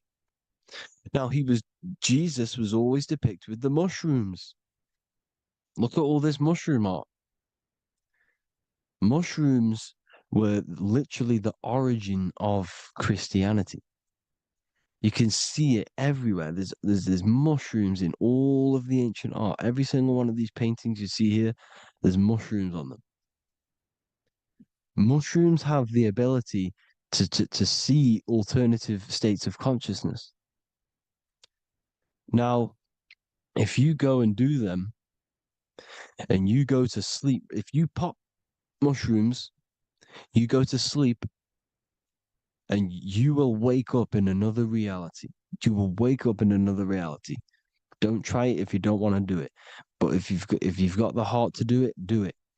Eat them and go to sleep. You'll wake up in another reality. And Jesus was handing out mushrooms to the bright minds, to the minds that he wanted to fish out and pull up to the higher realities. He was giving them mushrooms to see themselves in an alternative state, in an alternative reality. This is why there was so much mushroom art, and it's not just ancient Christians; it's Sumerians, it's the Mayans, the Celtics, the Egyptians, all used mushrooms, all of them. Look at all this art; it's on stones, it's everywhere, because mushrooms. See, everything in nature is a micro macro. Look at the form of a mushroom. It's literally your spine and brain because they alter your consciousness. Your body is just a radio receiver. Everything that you're experiencing is a program being ran by the central nervous system, and your consciousness is experiencing this program, these electrical impulses of the nervous system, because it's all feeding back to one point, which is the pineal gland. And this is the candle with the light on it.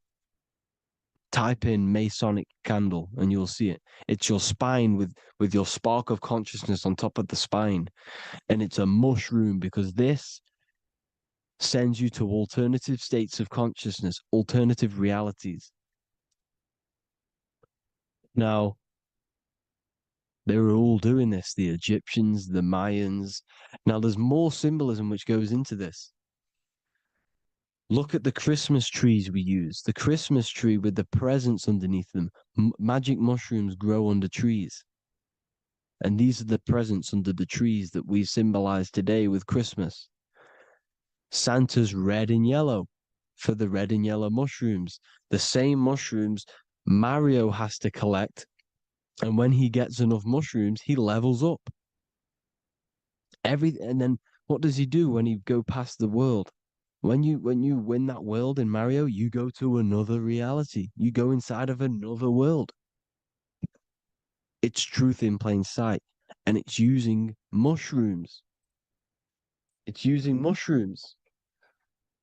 Everything, all of the all of the characters in Mario, well, a lot of them are mushrooms. Look at this one. The presents, black, yellow, and red and white. Red and white mushrooms. And the bow on the top is the mushroom head. That's a bit of a reach, but you know, the symbolism never lies, is what you need to understand. And it's as above, so below. Now look at the Sumerians. The Sumerians were also multi-dimensional beings. Okay. Look at how they have the double faces. They had 1 foot in this reality and 1 foot in another reality. And look at this one, a double-headed god inside of like a portal. You see? Because and look at these with the wings, the astral travel.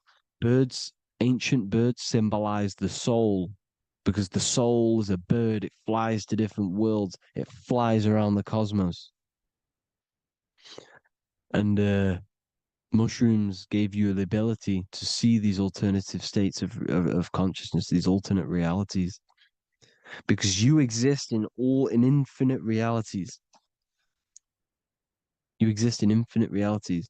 Now look at the 33rd degree Ordo Ab Chao badge. You get this badge when you become a 33rd degree Freemason, and it's a double-headed eagle.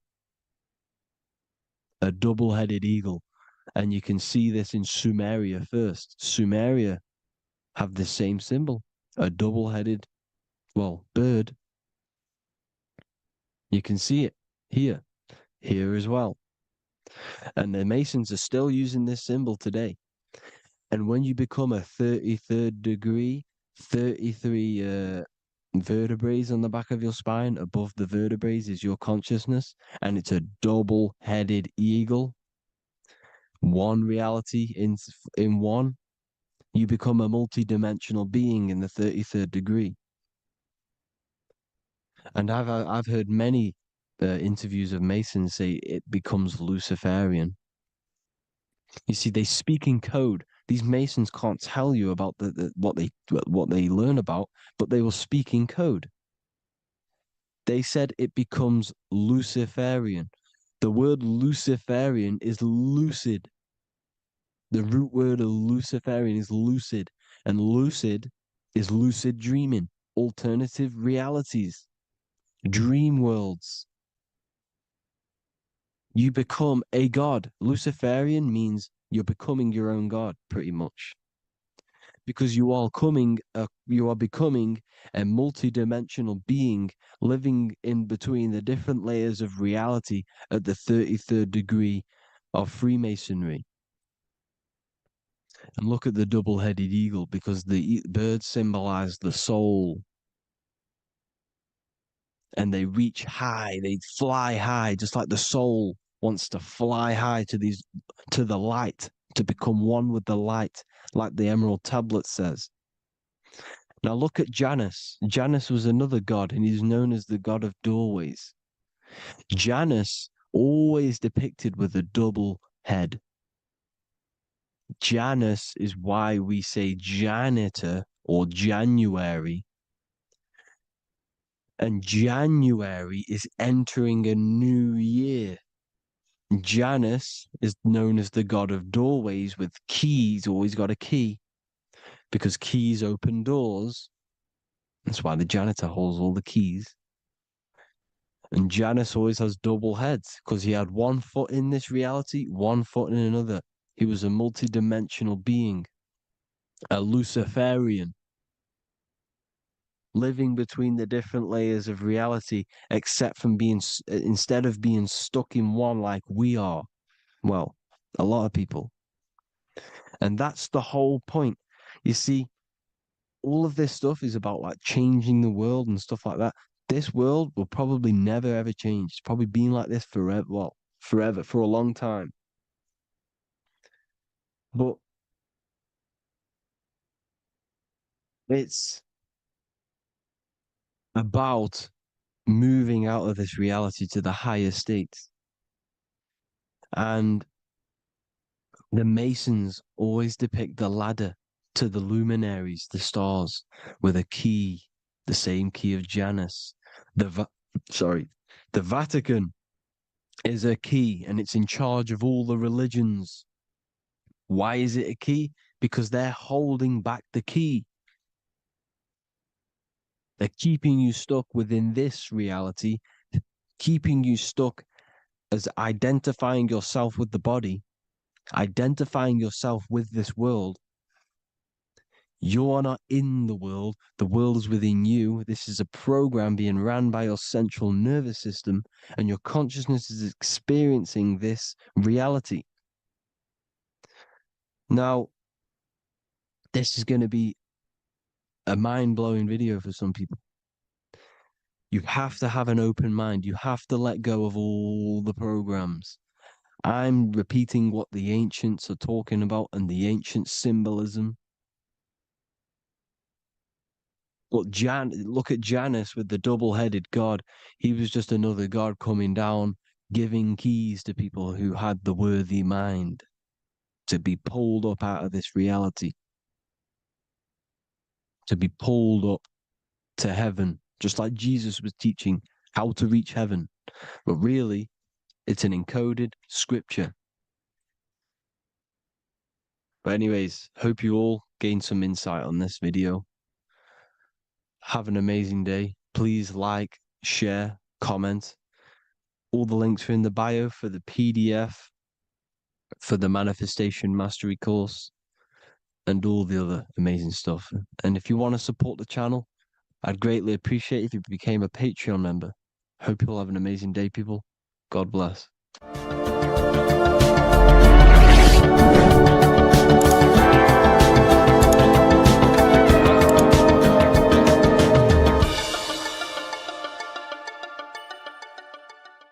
Neo is plugged in on the back of the neck, which is the reptilian brainstem. The reptilian brain is all to do with survival mode, survival state. It's always scanning the environment for safety, whether that's physically, emotionally, or mentally. It does not think. It is instant. For example, do I smack the guy or run off? If something happens to you, like a car's coming really quick to you, you do not think about this. The reptilian brain is the animal instinct that will instantly move your body on the instant reactions. Hence why it's the closest brain to the rest of the body. It has instant access to the electrical nervous system to control the body at instant reactions. Now, Neo is plugged in on the back of the neck, which is the reptilian brain. Therefore, the matrix is the body itself. It is the lowest state of consciousness. This is what it represents. The word matrix means womb. It translates to womb because your body is a womb. Your body is a vessel for universal consciousness, for God consciousness. And the body is also a womb where you can be born again outside of this body by raising your consciousness, by awakening the neocortex. This is why Neo is called Neo, because it represents the neocortex. This is the higher aspect of our brain.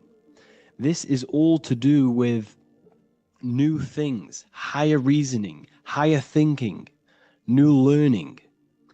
You see, the brain is a receiver for universal consciousness. Now, what do I mean? It is a radio receiver. Think of it like this. You have a radio tower which emits frequencies, and each little frequency, 00.1, 00.2, 00.3, each 00 point is a different person. We are all the same universal consciousness, encapsulated inside of a different vessel. This is why our body is the temple of God inside of the Bible. Your body is a sacred temple of the divine essence of the universe.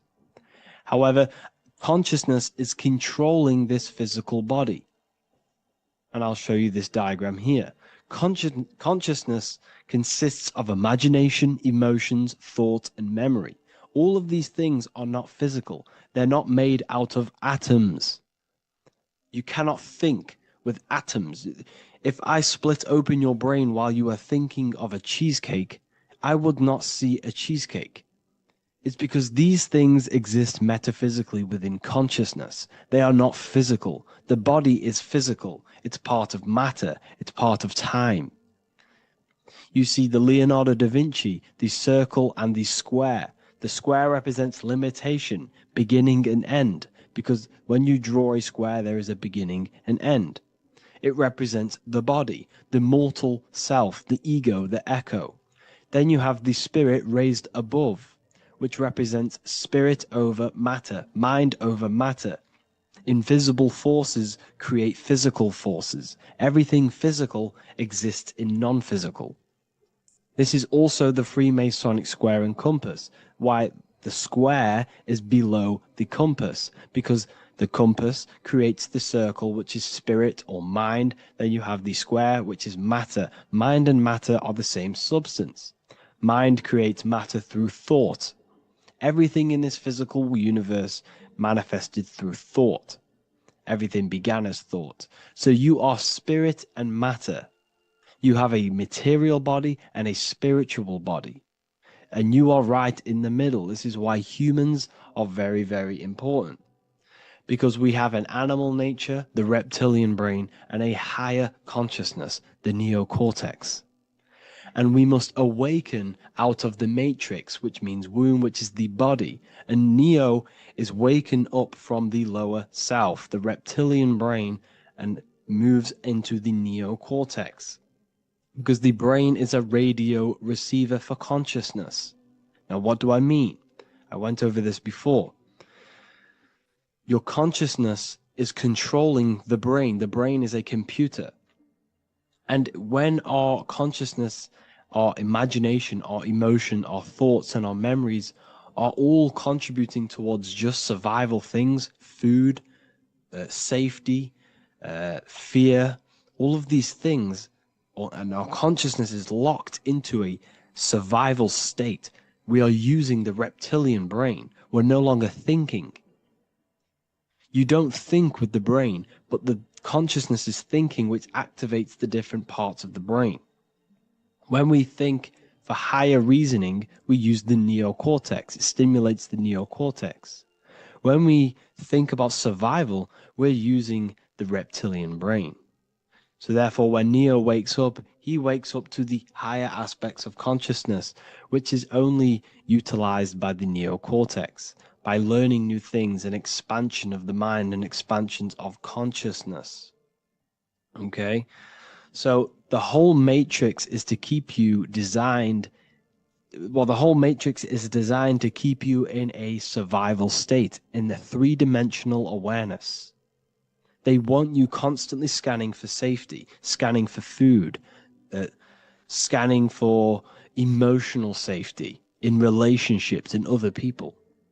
You see, they do not want you to think.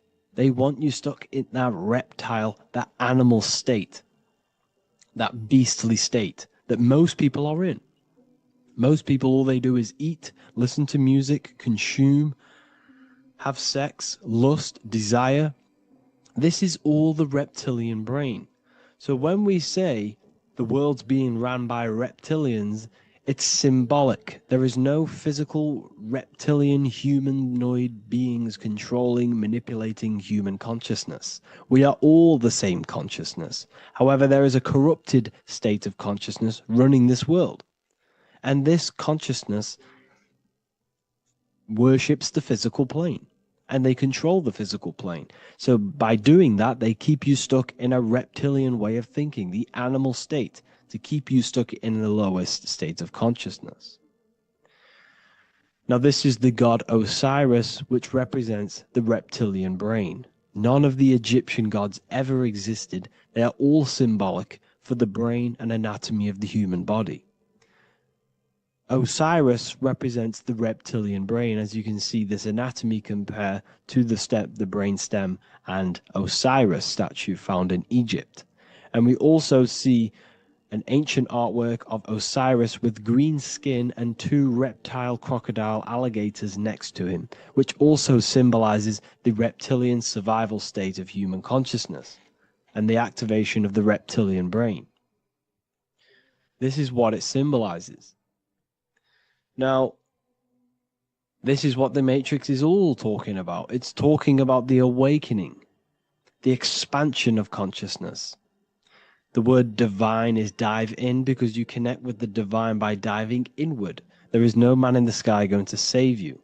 You must connect with the self. Know thyself. Truth comes from within. All of these things I'm telling you comes from within you. I'm just pointing it out. All of this is self-realization. A lot of people say, well, what are my sources? My sources is knowing thyself, observing thyself, using the neocortex of critically thinking, sitting down and thinking about yourself and having deep realization of yourself. You can realize that your thoughts are not of this physical world. It's quite simple. The brain does not think. The brain does not imagine. The brain does not hold memory. All of these things exist in consciousness, the one consciousness, but we are all fractal, infinite parts of. This is the eye on the triangle, consciousness being given down to the rest. This is separate. Consciousness is separate from the rest of the pyramid. The pyramid is your body. Neo is the one consciousness. This is the Egyptians symbolizing the one consciousness giving Ankh, which is life, to all the different life forms. However, you can see that the central sphere is giving a big Ankh to the humans, because humans, like I said, possess the advanced consciousness, an advanced brain that allows us to turn above our reptilian animal self. For example, we can go against our reptilian lower animal nature and turn to our godly nature. Animals cannot do that. They are stuck in instinct. They are stuck in a reptilian animal way of thinking and operating. Everything they create is to survive. We can turn against our lower nature and create for amazing things like buildings, architecture, technology. We can use our creative consciousness for anything we wish, not just survival needs. And it's the same with your spiritual journey. You can raise your consciousness beyond this animal state that they try to keep you in through fear, consumption, food, and the reptilian brain. We must awaken, start to think critically, and awaken to our divinity. Because the mind, the consciousness within you has infinite potential to expand. There are infinite fields of knowledge that you can explore. The mind can never be filled. It can never ever be full of knowledge. It always expands, and that's why you are alive. That's why you are part of this universe. That's why the science always says the universe is always expanding, because the universe exists in your mind, and the mind is always expanding into new fields of thought, new fields of knowledge and information. And that is your whole sole purpose of expansion of mind and expansion of consciousness and the exploration of the mind of God. We are living in the mind of God. You are a thought in the mind of God. You must awaken out of this body. This is why Jesus says you must be born again to see the kingdom of God. You must be born again. You must raise your consciousness beyond physical limitation and awaken to your divinity. And this is pretty much it for this video. I hope you all understand this, that this is all symbolic for consciousness.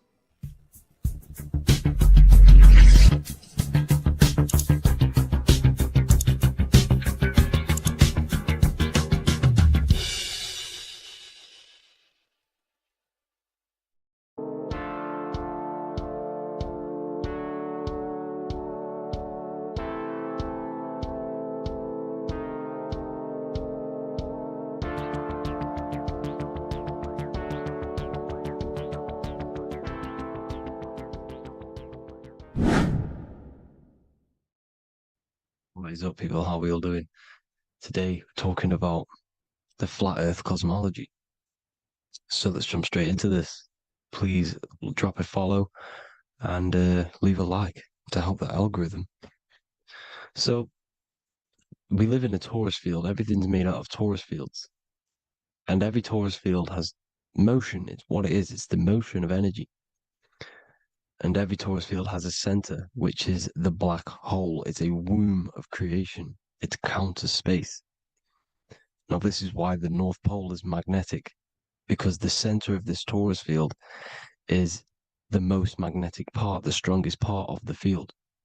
So this is why all compasses will point you to the center. And the Earth's magnetic field is spread across the whole of the Earth. And it's spinning, as you can see here, it's like a tornado at the center. And this tornado is the force which is spinning the sun and the moon around us. You got the sun, the moon, Polaris, just like in the Masonic cosmos here. The sun, the moon, Polaris, the all-seeing eye. Now we'll get into Polaris a bit later, but the sun is the magnetic force. Sorry, is the electric force, because every field is electromagnetic. Now, the sun is electric. It's positively charged. It's gonna give you energy. It's feeding energy. The moon is more magnetic energy, which is taking your energy away from you. And this is why you become sleepy when the moon comes out. Because it's taking away your energy.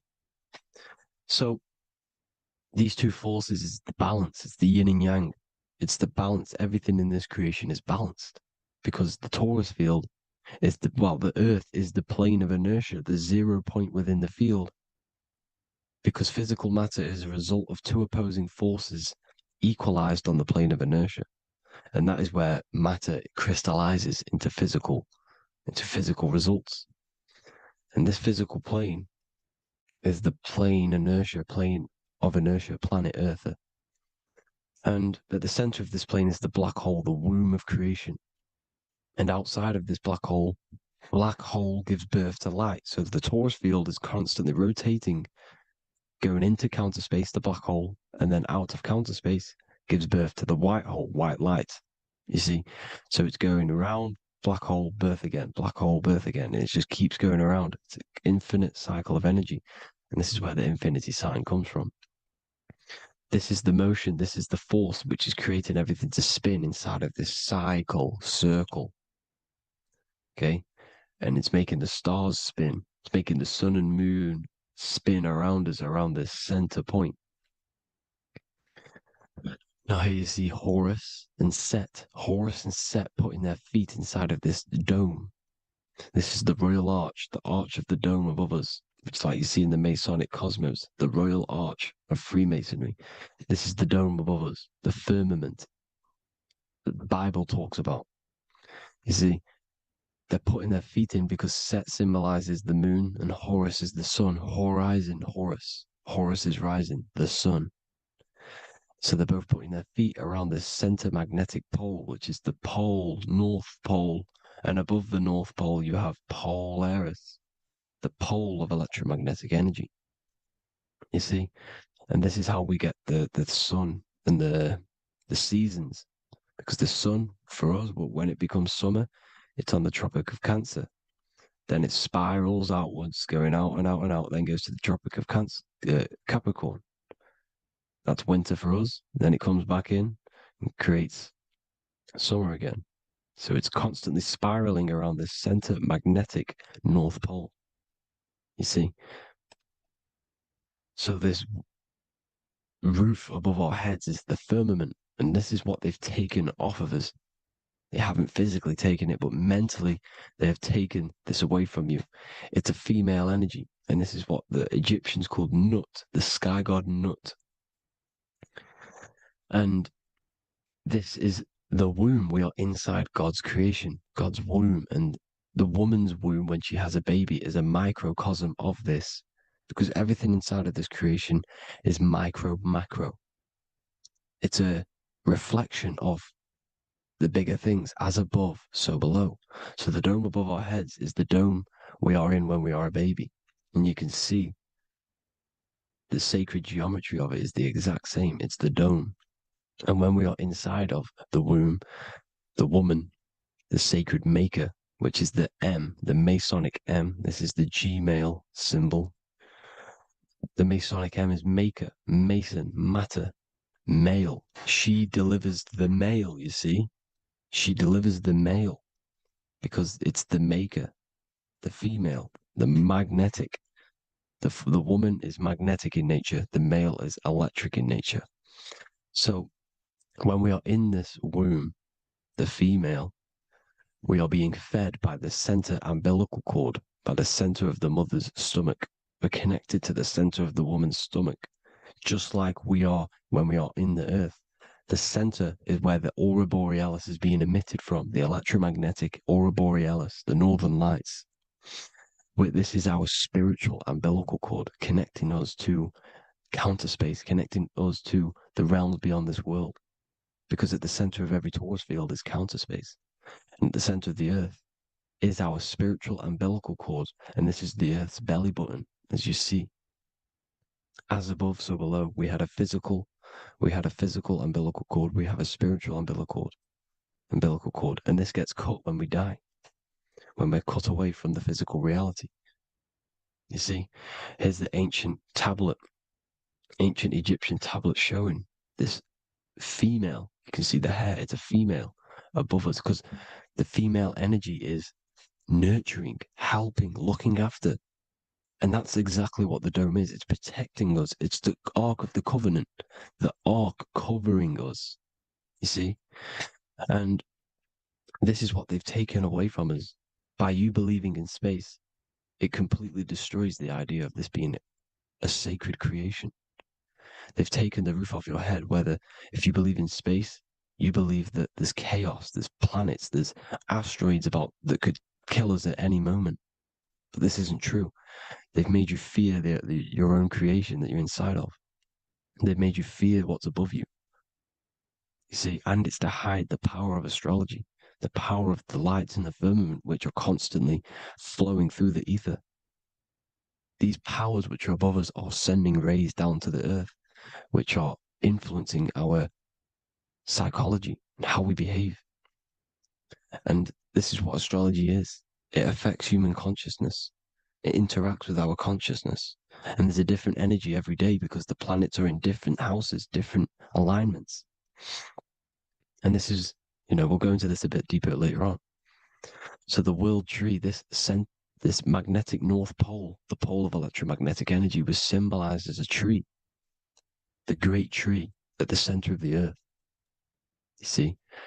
And this tree is symbolized everywhere. You can see here how the center person, this Egyptian person, is holding up the sky. This is the North Pole, the hyperboloid, at the center of every torus field. And this tree was in the Mayan cosmology. This is an ancient depiction. This is the torus field. There's the plane of inertia. Here's the center tree.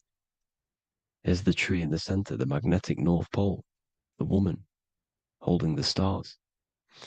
Here's the Hindu with the two birds symbolizing the sun and the moon revolving around this center tree. The Mayan tree, his Horus and Set around the North Pole. They all knew this flat Earth cosmology. They knew these secrets. It's so sacred you understand the creation that you're inside of. Because if you don't, you'll be led astray. You don't know where you are. You're lost. See? And here's the Masonic art with the rays of the stars coming down with the tree in the center. So it was personified as a tree. And we are in Asgard, Midgard, the middle garden, where there's good and evil.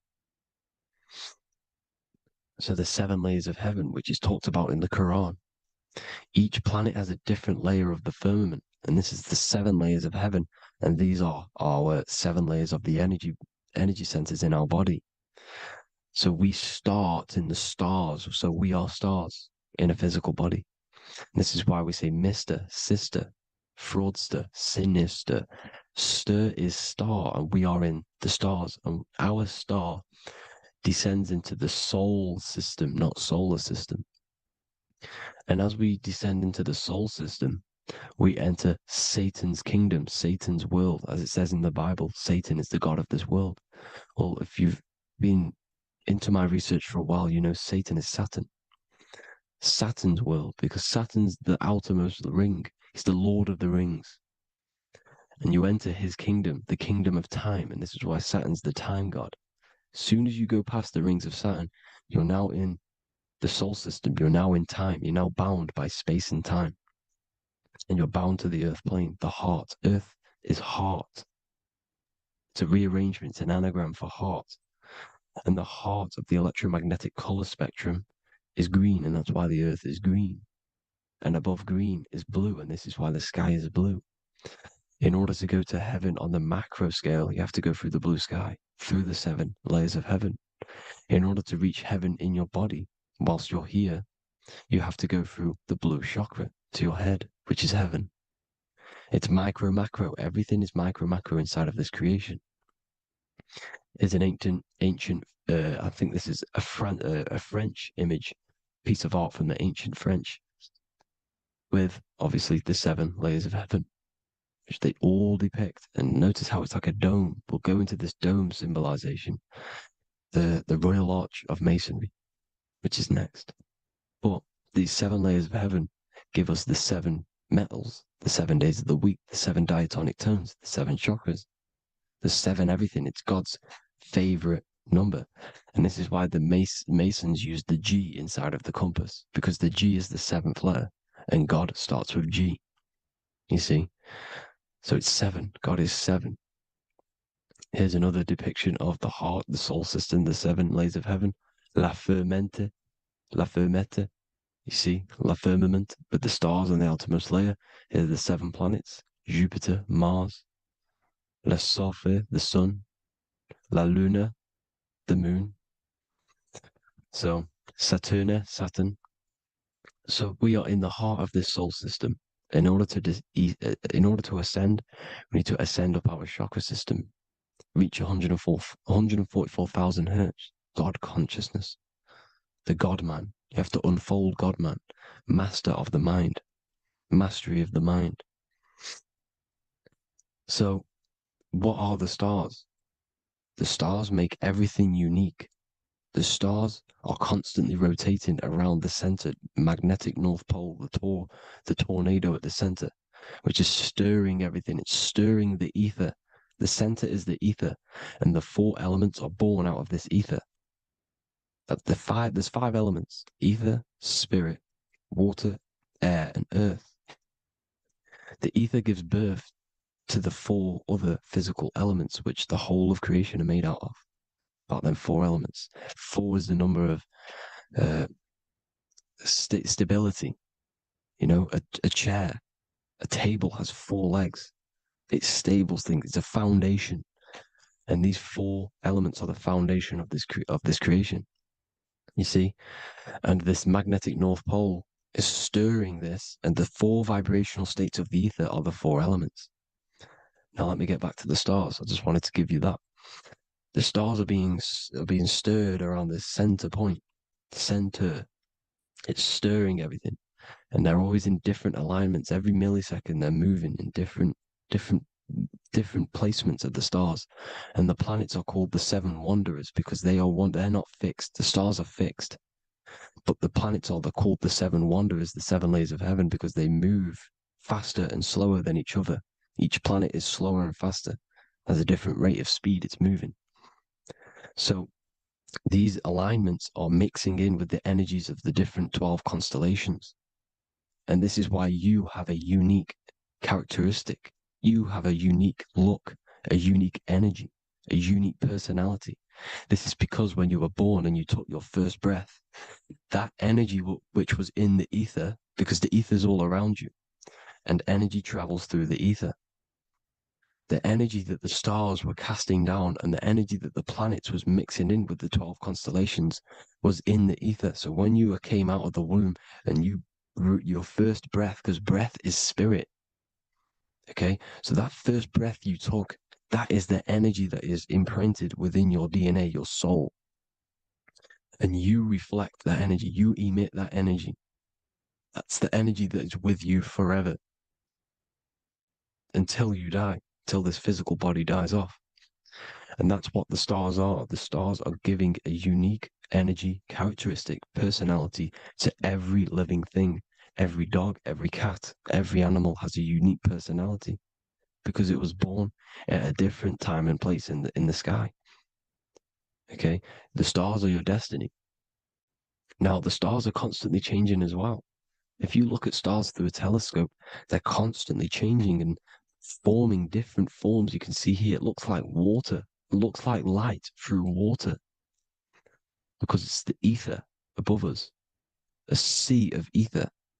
And this light is being emitted through it, and it's just constantly changing, giving different energies, each star. So this is why this is what the zodiac is. It's the expression of energy. It's the expression of the stars.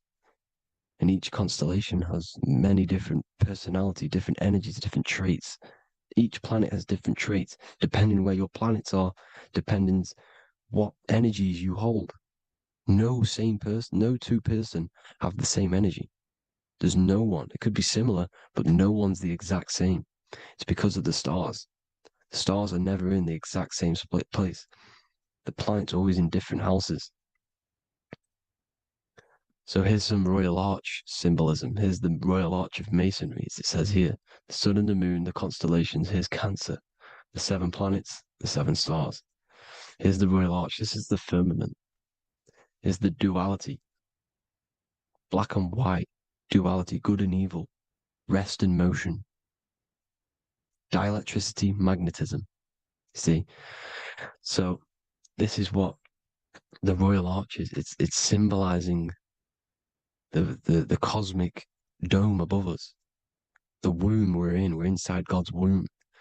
And here's George Washington, the Freemason, inside of the Royal Arch. You see, with the G, the Masonic G, God, 7. Here you see another depiction of George Washington with the stars in the dome above his head, his Polaris, the sky vault, Polaris. We'll get into that later. Go inside of all of your ancient churches, you will see the dome. Go to the Vatican, you'll see the dome. All of your ancient churches have this dome because it's the dome above your head. The ancients knew this. This was known. We did not live in space. It was known back then. They all knew. This is Crown Court, which is one of the most important courts in the UK. You can see it's clearly so much Masonic symbolism. You've got the 4 pillars of Masonry.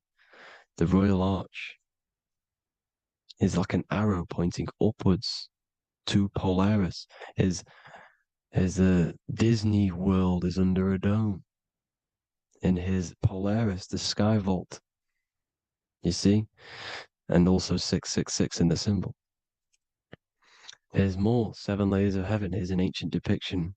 The firmament. Here's the astral plane outside of the firmament. The Royal Arch. You see? It's everywhere. Here's Polaris, the 8-pointed star. Polaris is in between the sun and the moon. It's at the center of the Taurus field. And Polaris corresponds with the pineal gland as well because it's the all-seeing eye. See? So is Polaris, the 8-pointed star, which is at the very top. It's the very center. It's on top of the North Pole. And it's an 8-pointed star that's always symbolized as an 8-pointed star. Here you see the Vatican. The Vatican is a giant key with an 8-pointed star. See, it's a key. Here's the dome. Here's the Space Delta, the USA Space Delta logos. Here you see the Egyptian god looking from the center of the North Pole, looking upward to an 8-pointed star, Polaris. An arrow pointing up to Polaris. Here's another, the bear holding a key with an arrow up to Polaris. 7 holds the key to Polaris. Here's an eagle holding a key above the North Pole to Polaris. Polaris, and here's another one. There's another bird, like a dragon, holding a key to Polaris. Because Polaris is definitely something to do with leaving this creation. Okay, maybe, I can't say for sure, but maybe it's to do with ascension, and this is why the Vatican hold the key to the 8-pointed star. And this is why the space, well, we all know space is a lie, but they're showing Polaris and its sacred symbology. Maybe it's to do with something leaving this creation, going to another. Here's some North Pole symbolism. As above, so below. You see the four seasons of the Big Dipper constellation going around Polaris. This is Polaris, this is the Big Dipper constellation, and this is the swastika, this image gives us the swastika, because all the symbols we use are created in nature. They're created somehow in nature. This is how we get them. As above, so below. This is the map of the North Pole with the 4 rivers looking like the Big Dipper constellation. It's the Masonic, there's the ancient cosmology with the 4, you see the 4 islands, Mayan cosmology, 4 islands. This is the alchemical symbol for Earth, 4 sections. The windows, because the center at the North Pole is a window to another dimension. The 4 lucky 4-leaf clover, which is supposed to be lucky. It's truth in plain sight. And here's Hitler looking at 2 flat Earth maps. So this swastika has been used for thousands of years, thousands and thousands of years. And it's symbolic for the most sacred land on this plane, the North Pole. Shambhala. Do some research on Shambhala, people. It's a it's a Hindu mythology about the sacred lands at the center of the earth. And it's known to be full of enlightened beings. And it's all symbolized at the center. You can see their paintings of Shambhala. It's all at the center, the North Pole. And it's known to be the most godly place ever because it takes you to a portal to the higher places. And maybe this is something to do with Polaris, connecting you to this sacred land at the very center. But anyways, people, thank you all for tapping in. Hope you all learned something. Have an amazing day. Please follow, subscribe, like, all the links in the description for the courses, the PDF. Please have an amazing day. God bless.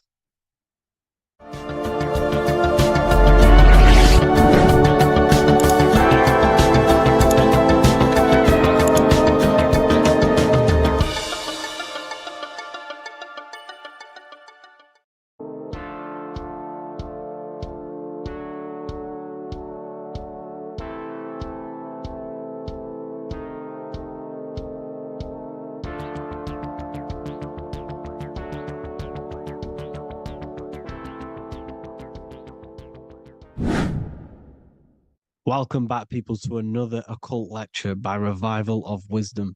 Today, we're going to be talking about magic and how it's being used on us for the New World Order. Magic has the word mag within it, which is magnetism. Magnetism is the force. Magic is influencing forces, natural or supernatural forces, and using it for a certain agenda to gain something out of it. Now, magic is not what everyone's being thought. It's not some sort of fantasy thing. It's actually very common, and we all do it, whether you believe it or not. Magic is all to do with the mind. As I said, always say in my lectures, your mind is what creates matter. Your mind is what creates your external world. So it's all about manipulating and planting seeds within the mind, because your mind is a garden, and thoughts and words are seeds which are being planted in that garden. Your life, your physical life, the people you have in your life, your friends, your car you own, the job you have, is all a reflection of the thoughts that you've been thinking in the past. You are where you are in life because of the thoughts that you've been thinking. Therefore, your life is a direct reflection and manifestation of your mind, the Garden of Eden. Okay? The mind is what they are targeting. What you see, say, and hear has a direct effect on your mind. Me talking to you is influencing you. The words I'm saying is planting seeds within your mind. Now it's up to you to consciously act on these thoughts or these words, or to maintain these words.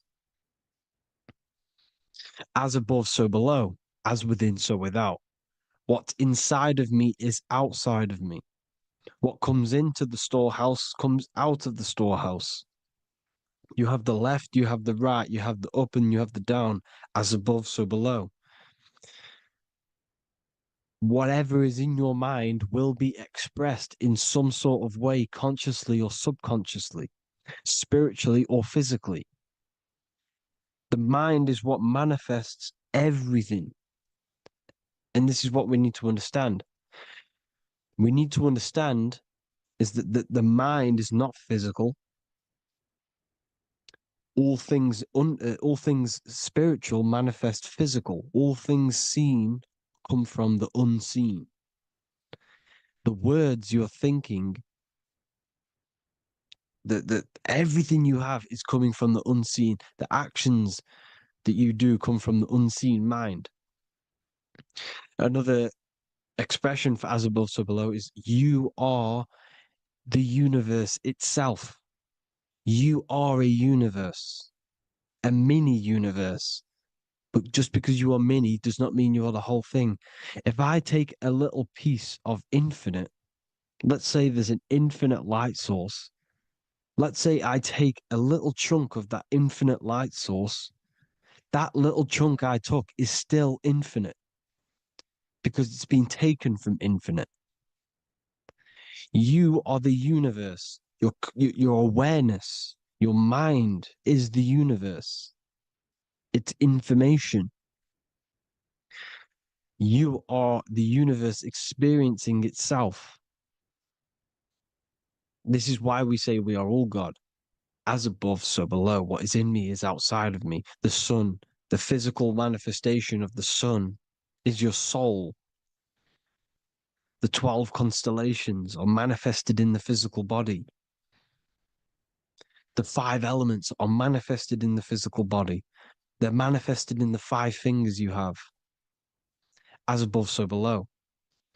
This is manifested, well, this is a symbolized in Freemasonry and secret societies as the 2 pillars. The mirroring reflection, the reflection of reality, the mirror, as above, so below. What happens in the mind, what happens in the astral, happens in the physical. This is Aleister Crowley. This is all symbolism. This is the 2 pillars with the all-seeing eye and the triangle at the top. Aleister Crowley was a master magician, very powerful dark magician, black magician. There's 2 types of magic. You have white and black, just like the checkered board, the Masonic checkerboard. You have white and black, you have good and evil. White magic is influencing natural forces to gain something that will help the collective consciousness, help the collective, help the earth, help other people. Black magic is something you manipulate something so you can get something personal out of it. Doesn't matter if it's good or bad. It's still considered as black magic because you're being selfish. Everything you do should be contributing towards the collective consciousness and helping others. And this is why the ancients lived in a system where everything was in unity. We understood that I am you and you are me. What I do to you happens to me because I am you and you are me. We are the same mind substance on the inside. We're all the same mind substance being expressed in different bodies. So what I do to your mind will have a ripple effect on my mind because all of our minds are connected within the mental plane. So this is why they know all this knowledge. They know all this knowledge. So yeah, this is the mirroring effect of reality, the 2 pillars, or symbolizes the number 11. The number 11. We'll go deeper into that. The technology we're using is magic. It's a form of magic. Television is tell a vision. They're telling a vision into your subconscious mind, into your memory. And when you turn on the television, you get a program because they're telling a vision to create a program within your subconscious mind. You see, the conscious mind is only 10% of your mind, which is to do with your, what you're aware of, your 5 senses. What are you consciously aware of? Well, I'm aware I'm here, I'm talking, I'm aware of what I'm wearing. the five senses, what I can hear, taste, smell, hear, what I'm aware in, I'm aware of what I think of. But the subconscious mind is the 90% of your mind. It's the hidden part of the mind, which is telling your heart to beat, telling your body to breathe. It's storing all of your emotions. It's storing everything you see, storing all the belief systems that you have. It has everything. It stores all of the habits you have, the values. It stores everyone's name that you know. All the words that I'm speaking right now is all coming out of the subconscious. Everything is subconscious, and it literally manipulates 90% of your daily basis behavior. Most people don't know this. What you did yesterday is what you will do today because of these beliefs and mental programs within the subconscious, stored within the subconscious. So the subconscious is what they're aiming at. They're trying to create programs within the subconscious because the subconscious manifests 90% of your thought patterns, 90% of your actions and words. They know all this stuff. So the subconscious mind is the most powerful part of the mind. Another way the subconscious manifests and influences your life is, let's say you were in a car crash years and years ago, 10 years ago. Let's say you're in this car crash, right? And you really hurt yourself. The emotion you felt in that time when you were injured in that car crash had a great impression on your subconscious mind. You see, the stronger you feel something emotionally, the stronger impact it has on the subconscious. You can remember and recall that moment and very vividly because of the impact it had on the subconscious. Another, for example, you become that terrified of cars that it manifests into your life today, that you are wary to go in certain cars. You don't want to go in cars at all, maybe, because of that moment that stored within the subconscious. And it will manifest into anxiety. It will manifest into not going into cars. It will manifest into depression, maybe.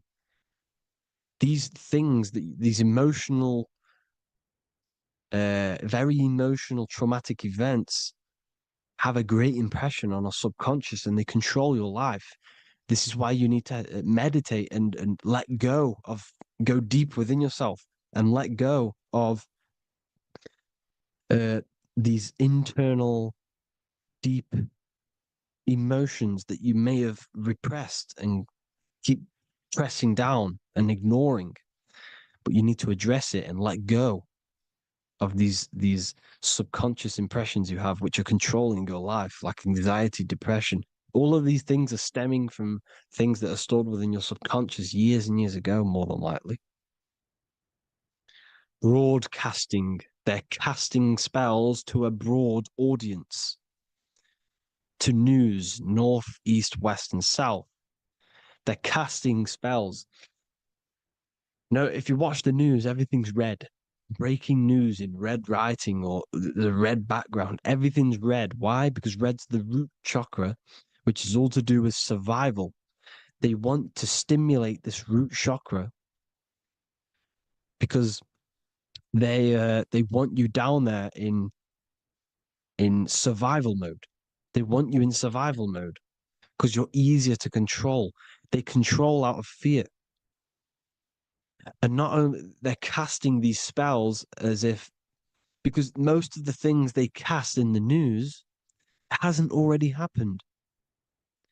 They're constantly bombarding you with there might be a war breaking out, war this, war that, kill here, kill there, murders. It's impressing, it's casting spells on your subconscious mind. So when the event does turn up in real reality, in physical reality, you're less emotional, you're less surprised. You're not as surprised because you've already heard it before. Your subconscious has already heard it all before. If you never heard of a war and then a war broke out, you'd be going crazy. So they subtly program your subconscious mind through the words, because the words they say is impressing your mind. It has an effect on your mind, which will have an effect on your behavior, your words, your conversations you have with people. They're casting spells to north, east, west, and south on the tell a vision. They're telling a vision by broadcasting, by saying spells. This is why we call it spelling. Even the word, listen, the words we say cast spells. Bless. Oh, bless you. That's be less. The subconscious mind only picks up literal things. You see, when I say bless you, your conscious mind picks that up as, oh, thank you, you're blessing me. But your subconscious picks up as be less. You see? Because the subconscious it has no filter. It's just, it is what it is. Everything is factual in the subconscious. Therefore, if I call you an idiot, your subconscious, my subconscious will think I'm talking to myself and calling myself an idiot, and it will take that as true. That is truth. Everything is truth within the subconscious. And the subconscious manifests your behavior. The devices this is the biggest one. Black scrying mirrors, device, the devil's vice, the device. Okay. Black scrying mirrors, black screen is scrying. Black scrying mirrors were used to communicate with spirits within the astral plane in the medieval times. They're still being used now by black obsidian mirrors. And look at your phone, it's a black mirror. And there's some sort of, I'm not saying this is fact, but personally, I believe these are portals for spirits and ethereal entities to come into your life, to come into your surroundings. So this is the next big thing: the TVs, your iPhone, your iPod, all black mirrors. And mirrors are very, very powerful. Even just a normal mirror. Mirrors have an effect.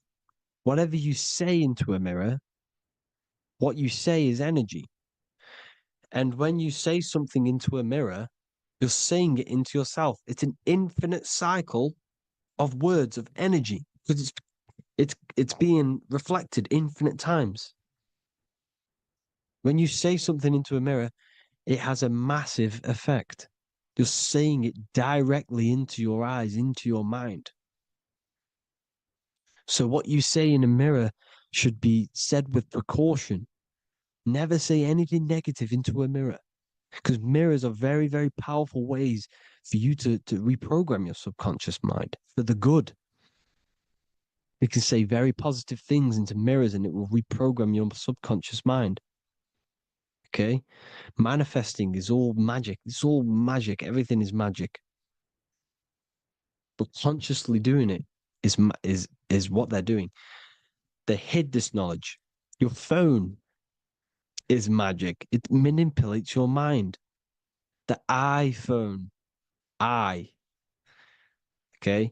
See, magic isn't all of this with wands and see, Harry Potter, okay, that was created to give you this perception of a mystical and amazing form of magic with magic wands and all sorts of stuff like that. Yes, that stuff was true when the collective conscious minds were on a higher level and our belief systems believed in these things, because the universal mind, all of our minds contribute to reality. If the masses don't believe in magic, if the masses don't believe in a certain thing, it's going to have an effect on physical reality. So when the collective minds are higher and have more open minds, things like Harry Potter can come true. See, it's all in the mind. The iPhone, the I is the symbol for the mind, the invisible intelligence. The triangle is the ethereal plane. Okay. So the eye in the triangle is the eye that sees into the beyond the ethereal planes. The square is the physical plane. So the iPhone, your phone is a black box, just like the Saturn black cube. It's a black mirror. It's taking photos of you every 2 seconds. And it's a it's a it's your mind. Your mind is in that phone. Everything you like, everything you text, everything you type in Google, everything you say to someone, every conversation is all recorded on the phone. Therefore, it is a direct reflection of your mind. Your mind is imprinted into your phone because your mind, everything you think in your mind, you're manifesting into typing, saying, taking pictures into the phone, and it's collecting it and storing it. And what they're doing, and this is for all forms of magic, it's manipulating the mind. It's all manipulating the mind. Reels, Instagram, TikTok, this is all dopamine. It's all controlling the mind. Every like you get, every follow you get, every share that you get is dopamine within your brain. They're literally targeting your brain and mind. It's all manipulating because what they're pushing through the phones, through the media, through the news, through the televisions is visions and programs. You are the one manifesting the New World Order. They're not manifesting the New World Order. They're giving you the information so you can manifest the New World Order. Everything they say is contributing to your mind. For example, digital money and all the information they put out for you to see is contributing to your enslavement. Your mind is manifesting the New World Order. They know this. They don't manifest it. There's billions of us. We could easily run over them physically. But on a mental level, these people have the knowledge and they hide it from us and they let us manifest reality because we are the collective. They give us the information which manifests their agenda. It's all magic through the phones, the media, the television. So your phone is a manifestation of your mind. It's a record of your mind. Hollywood, Hollywood, holly tree, holy tree. They used to make wands out of holy trees, because it was the most holiest wood, the best for casting and transmitting energy. So they used holly trees to cast spells. That's what Hollywood is. And in Hollywood, they have the red tear, the blood drop next to the Hollywood sign, because it's all satanic. They're all black magicians. They use Hollywood to cast the spells through the music, through the films. You see, music is a form of magic. All of this is magic. Everything they do is a form of magic because they want an agenda behind it. But it's not black magic. They're letting us create our prison. This is what you have to see. Yes, they're evil, but they're not doing anything evil, or else they would face the karma. They let us manifest this agenda through giving in the information, by telling you what's going to happen in the movies. Everything that happens in a movie, it's all there on purpose to program your subconscious, to plant a seed within your garden, your subconscious, your mind. Because when the mind is already seen something, when it comes up and turns up in physical reality, you will be less shocked and you won't rebel. So they lure you slowly. They make you aware of these things over time. They make you gradually think it's okay. Like the technology, we never used to use these phones. How did we become so addicted and reliant on them? Well, because first they gave you a little flick phone. Well, no, sorry, they gave you a phone in your house, and then once you got used to that, they say, "Oh, here's the newest version of a little flick phone." You started texting your friends. Everyone was loving it in high school. They could now meet up without saying, "Let's meet on the weekend at this point at this time," like your parents probably did, or maybe some of you watching this, you probably had to tell your friend to meet on the weekend at a certain time because you had no way of communicating. So everyone got these phones and got addicted to them. Then they slowly got addicted to the new iPod with the touch screen. Now they invented touchscreen. Then everyone got addicted to touchscreens.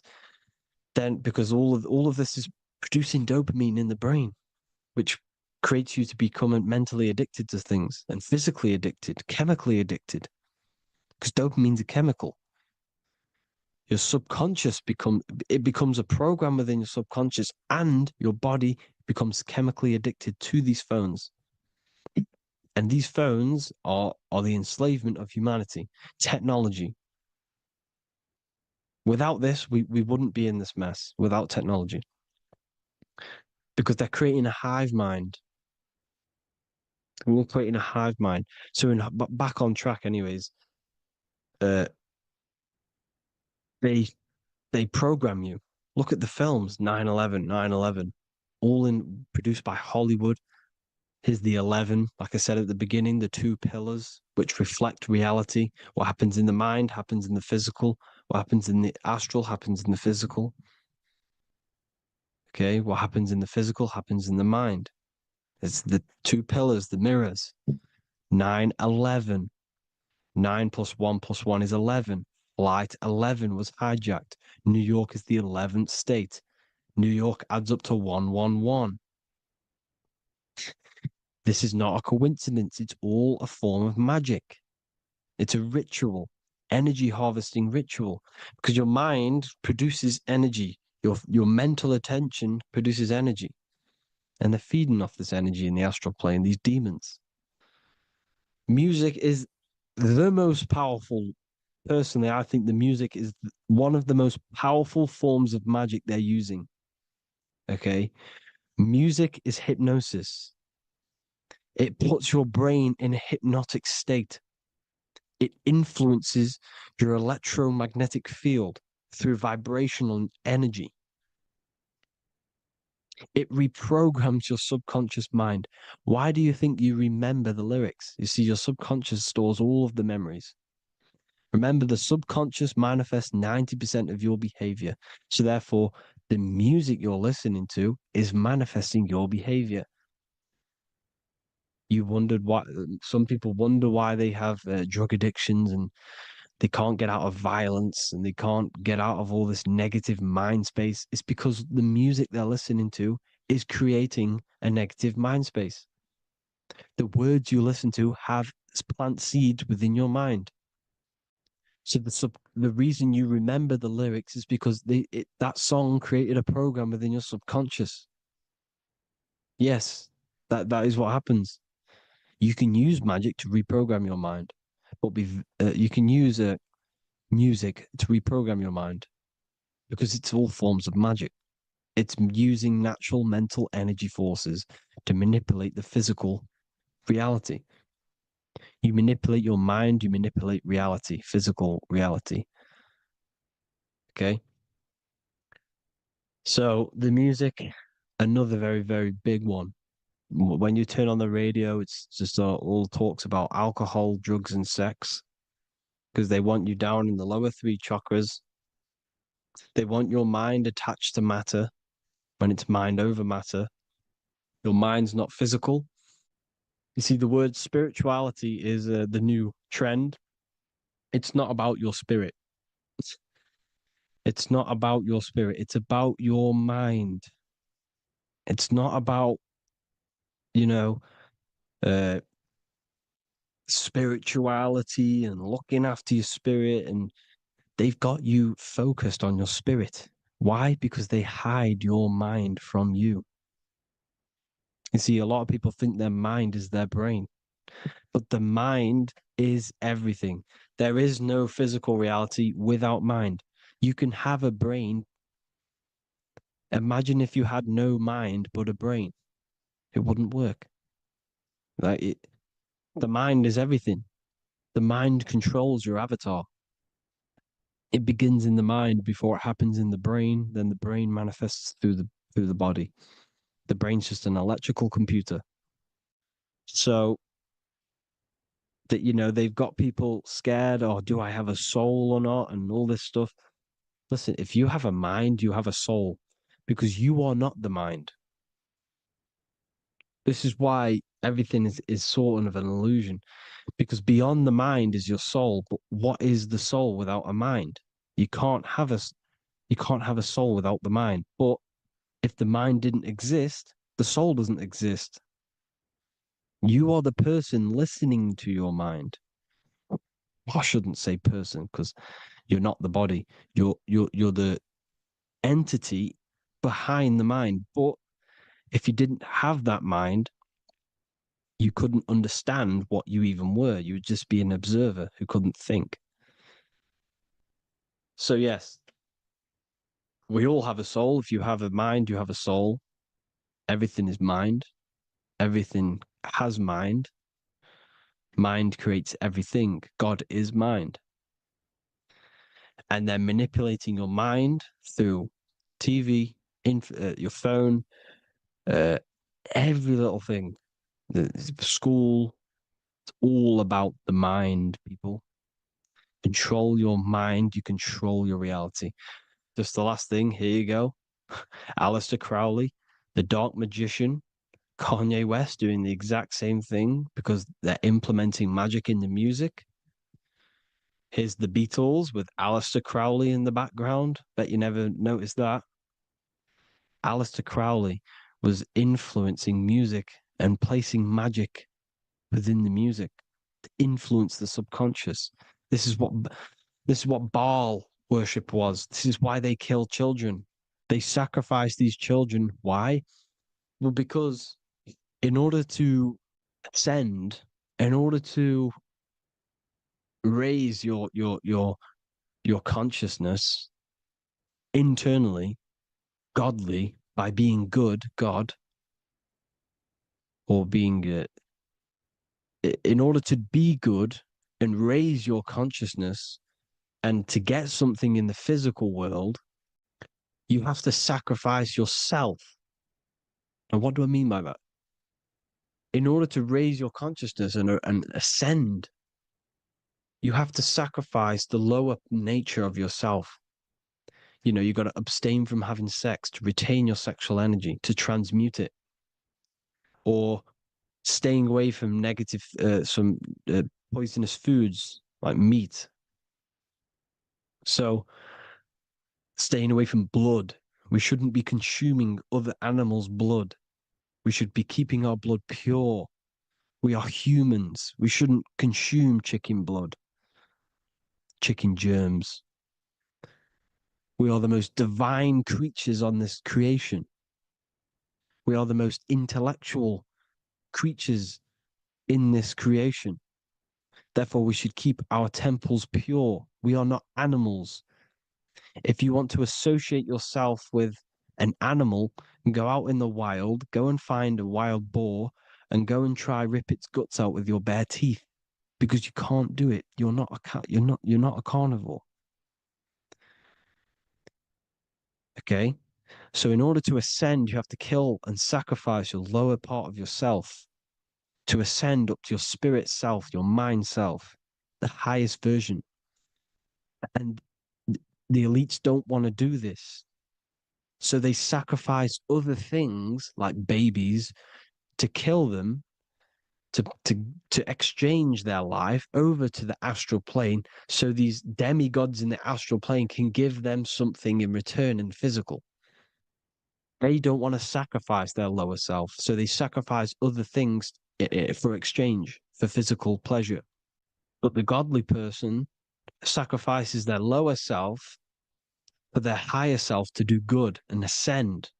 So this is what all the Baal worship is, people, and this is why they're doing it. Hope you all had an amazing lecture. If you haven't already, go and get the Book of Wisdom for more information. You know, I don't go into dark stuff in this book because all I do is enlighten people in this book. You can get it in Spanish, English, German, Italian, and French. Worldwide shipping, you can get the PDF or paperback. Or there is also a new one called the Human Health Guide 2.0. It gives you a list of all the foods, grains, oils, nuts, you know, everything that's alkaline and positive for the body and not man-made and hybrid. It tells you all the products to stay away from, how to fast, how to improve vision, how to improve everything, literally. So the Human Health Guide has been released. If you want that, I'll put all the links in the bottom of the description. Hope you all enjoyed the lecture, people. God bless you all.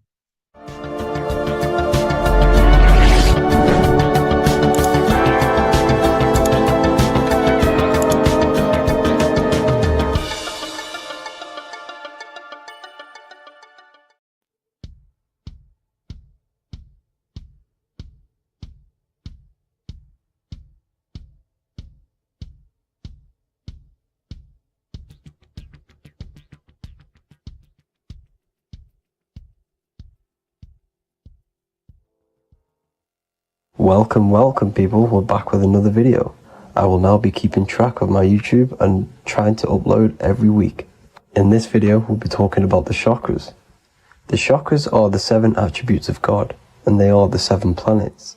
These are literally vortex portals within us that connect us to these vices and characteristics of God.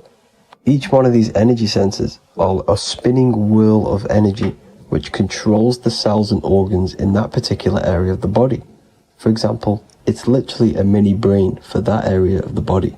Each chakra has a vice which you need to turn to a virtue in order to climb up through the system.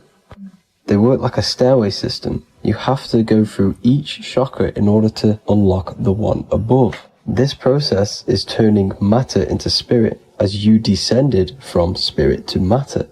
Saturn is Satan, that's why it's the lowest chakra, and that's why the devil is red, because red is the lowest vibrational color. When you are in these lower states of consciousness, you are in your animal nature. This is your physical side of your nature, and you are mainly being driven by your animal instincts, or your ego. Moving back to your higher self or your spirit self is not an easy process, it takes a while.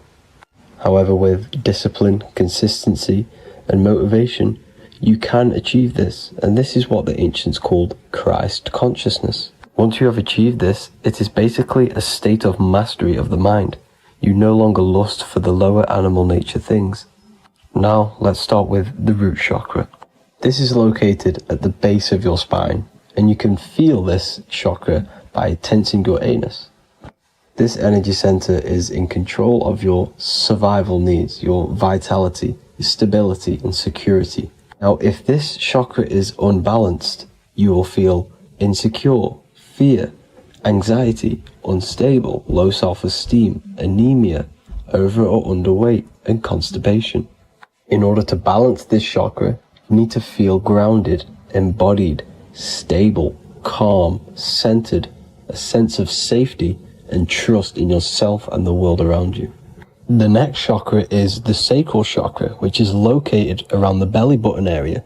You can feel this chakra just by sucking in your belly. This chakra is to do with relationships, self-worth, creativity, empathy, and most importantly, sexuality. This is the most important one in order to start to raise your vibration overall, is giving up the over-sexualized nature. In order to balance this chakra, you need to come into harmony with all the toxic relationships that you have. Get rid of the fear, the anxiety, the isolation, and 100% get rid of the over-sexualized nature. Lust is one of the most lowest vibrations you could possibly feel. It is literally manifesting hell. In order to work on this chakra, you need to feel self-worth. You need to do creative things, empathy, healthy relationships, and 100% being confident. The next chakra is the solar plexus. This is to do with personal power, will, metabolism, eating, happiness, and your self-esteem and self-identification. You can feel this chakra just above your belly, below your ribs, and you can suck in this area. If this chakra is blocked, you will feel lack of confidence, difficulty in manifesting your desires, low self-esteem, misuse of power, misuse of dominance, weak will, and shame in yourself. Biggest one for this chakra is overeating, as it's to do with metabolism. If you are overeating, you are literally unbalancing a lot of your lower chakras, not just the solar plexus.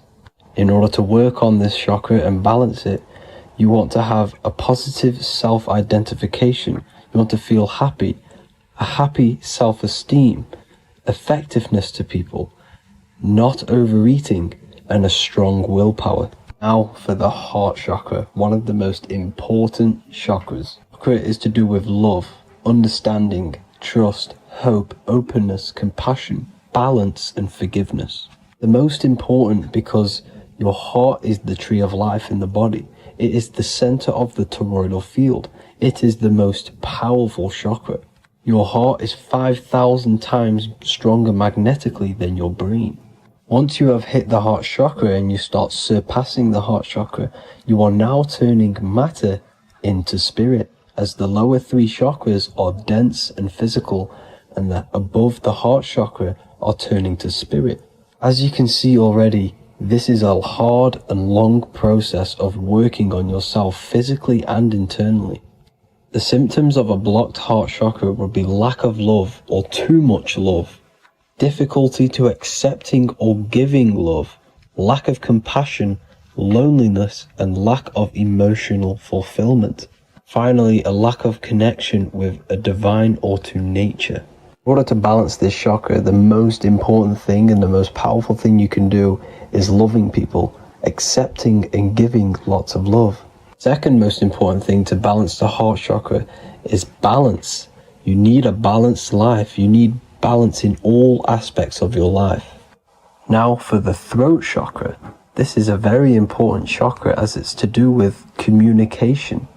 A symptom of this being unbalanced is a lack of self-expression and putting on a front all the time, acting with the ego.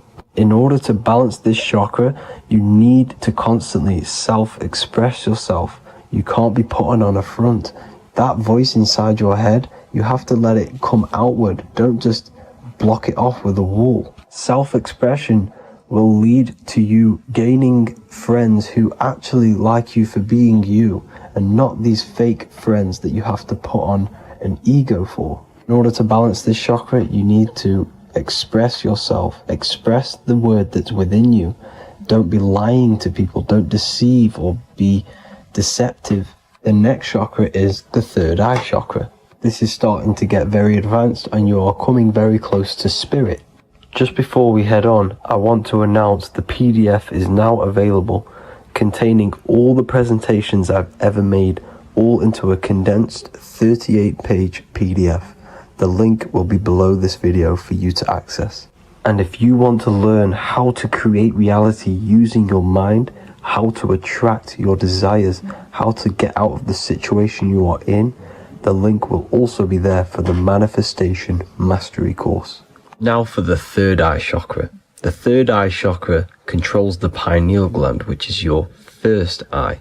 It's to do with your psychic abilities, channeling, telepathy, astral travel, visions, and connection to the higher self. You need all of the chakras aligned to get the full potential out of your third eye or pineal gland chakra. For example, if you're astral traveling and you fear something, you will be instantly shot back to your body.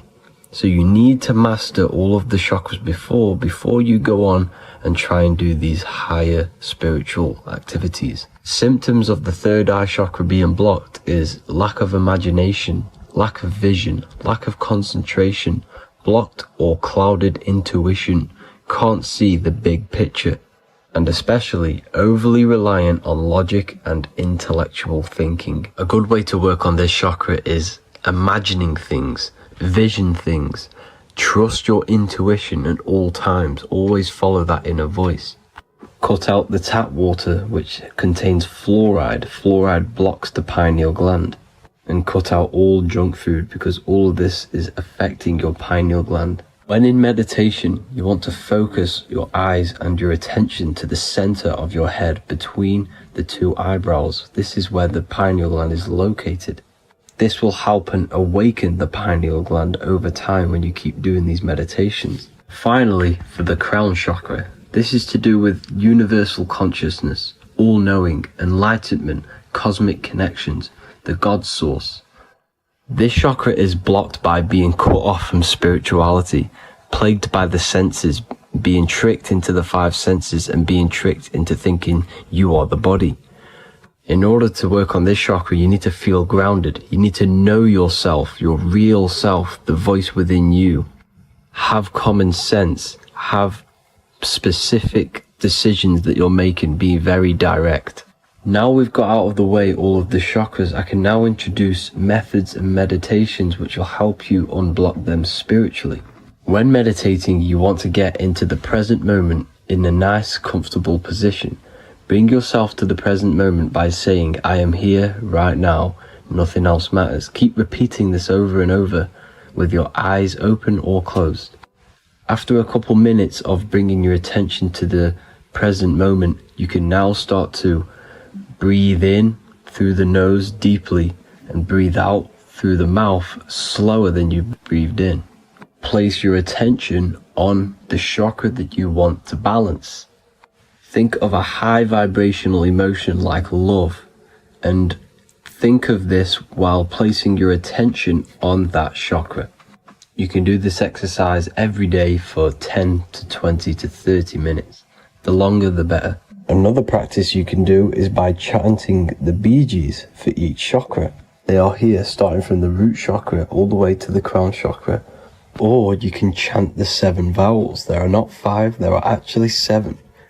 A, E, A, O, U, M. A,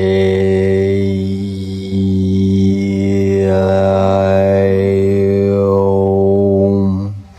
This is the proper way of pronouncing the 7 vowels. These are so powerful because these are the only things that exist. It is literally the sound of God. By pronouncing them right, you can actually create a lot of power within you and align your chakras. That's it for this video, people. I'd appreciate a comment and a like to help the algorithm. I appreciate you all. Love and light.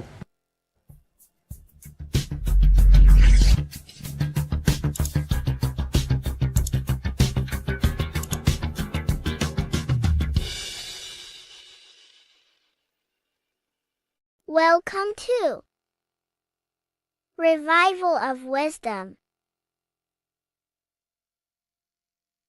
Today we're going to be breaking down Saturn worship and how the occult are linked in with Saturn. Okay, so first of all, let's start with the celebrities. All these celebrities are doing 666. Okay, covering the one eye, which also symbolizes the all-seeing eye, which is another occult symbol. But we're focusing on the 666, the 6 with the 3 fingers. Also, we have CERN with the 666 within their logo. Also Disney, okay, as you can see here, 666 within their logo. Pepsi, Coca-Cola, and even Cadbury's. Monster Energy with the 666 in Hebrew numerals. Unleash the beast. So what is 666 to do with Saturn? Because on Saturn, there is on their north pole of Saturn, there is a 6-sided hexagon, okay? So Saturday is named after Saturn Day, the 6th planet. It is also the 6th day of the week, and has a 6-sided polygon on its north pole, 666. Not only that, when you create a star out of the hexagon, you will create a 6-pointed star, okay? With 6 triangles within the star, and a 6-sided hexagon, which all adds up to 666. Okay, so this is why all these symbols contain 666. So why do they worship 666? Saturn. Because Saturn is the god of time and death, okay, and order and lessons, okay. Saturn is a very cold and dry being. That is the 6th planet from the sun, okay. Saturn represents the winter, which symbolizes death, okay, because all nature dies within winter because the sun's not there. So it represents darkness and death. It rules the zodiac sign of Capricorn, okay. So in the celestial cycle, Saturn is always opposite the sun. So it's the opposite of the sun. So they're worshipping this energy which is death-like, okay, this god which is death and does not bring life, okay. And also is the god of time, okay. Also in the Roman and in Greek it's called Chronos, okay, which is just a translation for time. It's also known as the Father Time, aka the Grim Reaper, okay. The Grim Reaper, keep that in mind, we'll come back to this. Here are some more logos with Saturn, okay, NAG, Internet, Wi-Fi, okay, all these occult logos all worship Saturn. They are a satanic occult. They worship this death god, this evil god, okay. This is where the cube now comes in, okay, because what colour is associated with Saturn? It's black, because it's the absence of light, it's opposite the sun. So black is the colour associated with Saturn. Each planet has its own colour associated with it. Okay, so when you make the cube, okay, as you can see here, the cube out of the polygon, it creates what? A black cube, okay, and the Kabbalah, okay, Kabbalah means cube, Allah means the god, the cube god. These religions are secretly worshipping this cube god, the god of death, Saturn, Satan. It's the same entity behind it all, okay. So also we have these black cubes in Australia, Denmark, all around the world, these black cubes, because this occult is worldwide. It's Saturn, Satan taking over this realm, okay. Also with this black cube, they walk around it like the rings of Saturn. It's around the black cube of Saturn with the rings, they walk around in circles. What are circles? Cycles. What is a cycle? Time, the time god. This is why it has a ring around it, because it represents time, cycles, okay. And this is another depiction of Saturn, always depicted with this Reaper staff, okay. Keep in mind this staff, just like we associated with aka the Grim Reaper. The Grim Reaper also wears a black robe, representing Saturn with the same staff. Can you see it? This is where it comes in, okay. It's the same thing, look, the same staff with the black robe, black representing Saturn, the god of death, okay, the Grim Reaper, Satan, okay. Also when you graduate from university, what do? You wear a cube on your head, a black cube with a black robe. This is Saturn worship. See, this is how Saturn, Satan, has tricked the world into worshipping him, not God, the sun, which represents God.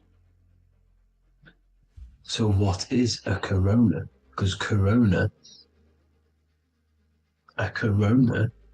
is a crown, a circle, okay? A set of concentric circles of light seen around a luminous body. So Saturn, so this is why they used to worship Saturn by wearing crowns in ancient days, and we still do to this day. The king or queen has a crown, a corona. Also, corona, the drink. Corona adds up to 666, just like Saturn is 666. But like you see in the corona, you see the staff. You see this staff, just like the staff of Saturn, the Saturn god, like the Grim Reaper, with the black robe and the staff, just like the Saturn god. What is the Grim Reaper? It's a killer, it represents death, just like Saturn, the god of death and time. So all these occults and secret societies all worship the 666 god, which is Saturn, Satan. All of our energy is being put into Saturn. Okay, and Saturn, Satan, is harnessing all of this energy. So gradually, this is what the mark of the beast is. Like it says in the Bible, the mark of the beast, or the name of the beast. Here is wisdom. Let it know that you have to understand and count the number of the beast, for it is 6. It is the number 6 of a man, and is 6. 600, 6, 666. So this is what the mark of the beast is. They are going to eventually put green chips, just like Neuralink, which is what Elon Musk is pushing. Okay, so this chip is the mark of the beast, and it's going to be implanted to our hands or brains. Okay, and they will manipulate our consciousness, and it will manipulate our DNA, and it will directly connect us to AI, and AI is linked in with Saturn, Satan, as the demons and the people who rule this world are in love with AI. They want to connect humans to AI. And this will control our consciousness completely and give all of our energy back to Saturn, Satan, this deity that they all worship. Just like when you get married, you wear a wedding ring, the rings of Saturn, over the finger, which represents the sun. So you're basically seeing Saturn over the sun. The sun is the son of God. It represents the sun, represents God. So you are putting Saturn over the sun. So thank you guys all for tuning in. I'm going to leave you guys here. Please leave a like, comment some topics that you want me to talk about. And please subscribe for more amazing content. God bless.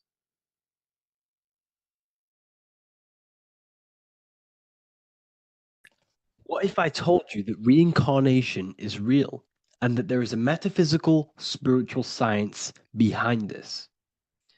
Most people leave this world just as lost when they entered it. That they carry their fears, attachments, and addictions with them, only to be born again, trapped in the same cycle, repeating the patterns of lifetime after lifetime. This lecture is not just about preparing for death. It's about mastering yourself before death, so you don't take them burdens with you. Because the truth is, whatever addictions, fears, and unresolved emotions you cling to in this life, you carry with you into the next. Unless you break free now. You must master yourself before death. Death is not the end, it is the great passage. But how we transition depends on our mastery of the self.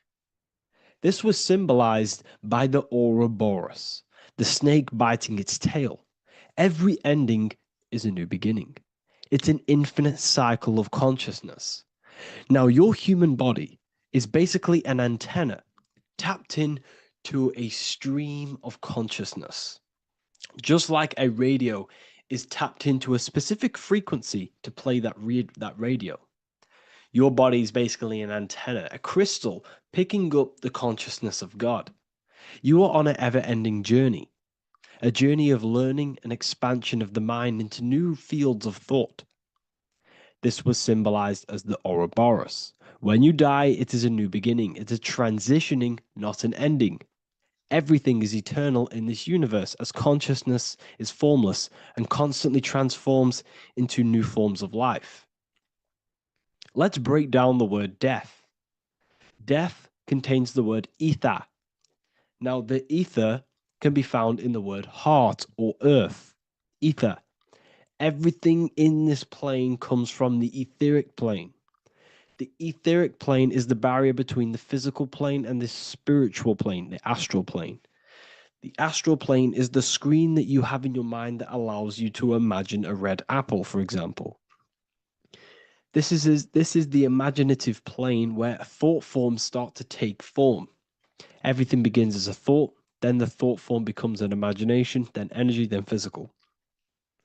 Everything in the physical plane is a shadow of thought, all objects manifested as thought. You came from the astral. You came from the stars. This is why we say reach for the stars. Or this is why you say you are a star. Cis star, miss star, fraud star, stir is star.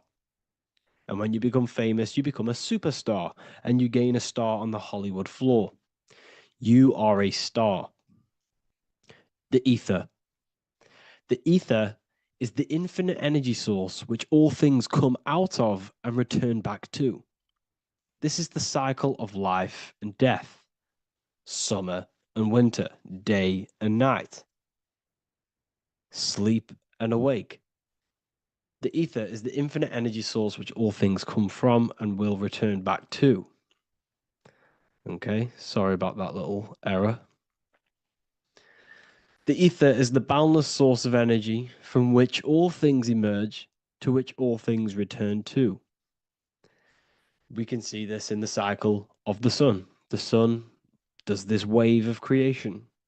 It rises and it falls. We have the day and the night. The daytime represents our conscious mind when we are alert. The nighttime represents our subconscious mind when we are inside the spiritual realms. The nighttime is spirit, the daytime is matter, spirit and matter, awake and asleep, conscious and subconscious. We see this in the yearly cycle. Summer is life, winter is death. Spring is the morning, summer is midday, autumn is evening, winter is the night. Everything is a macro and a micro cycle of being born out of the ether and returning back from life and death. Life and death is manifested within the cycles of the sun and everything outside of you, as within, so without.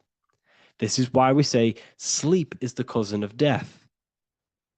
The macrocosm is death, the microcosm is sleep. Every time you go to sleep, you are essentially it's a miniature death.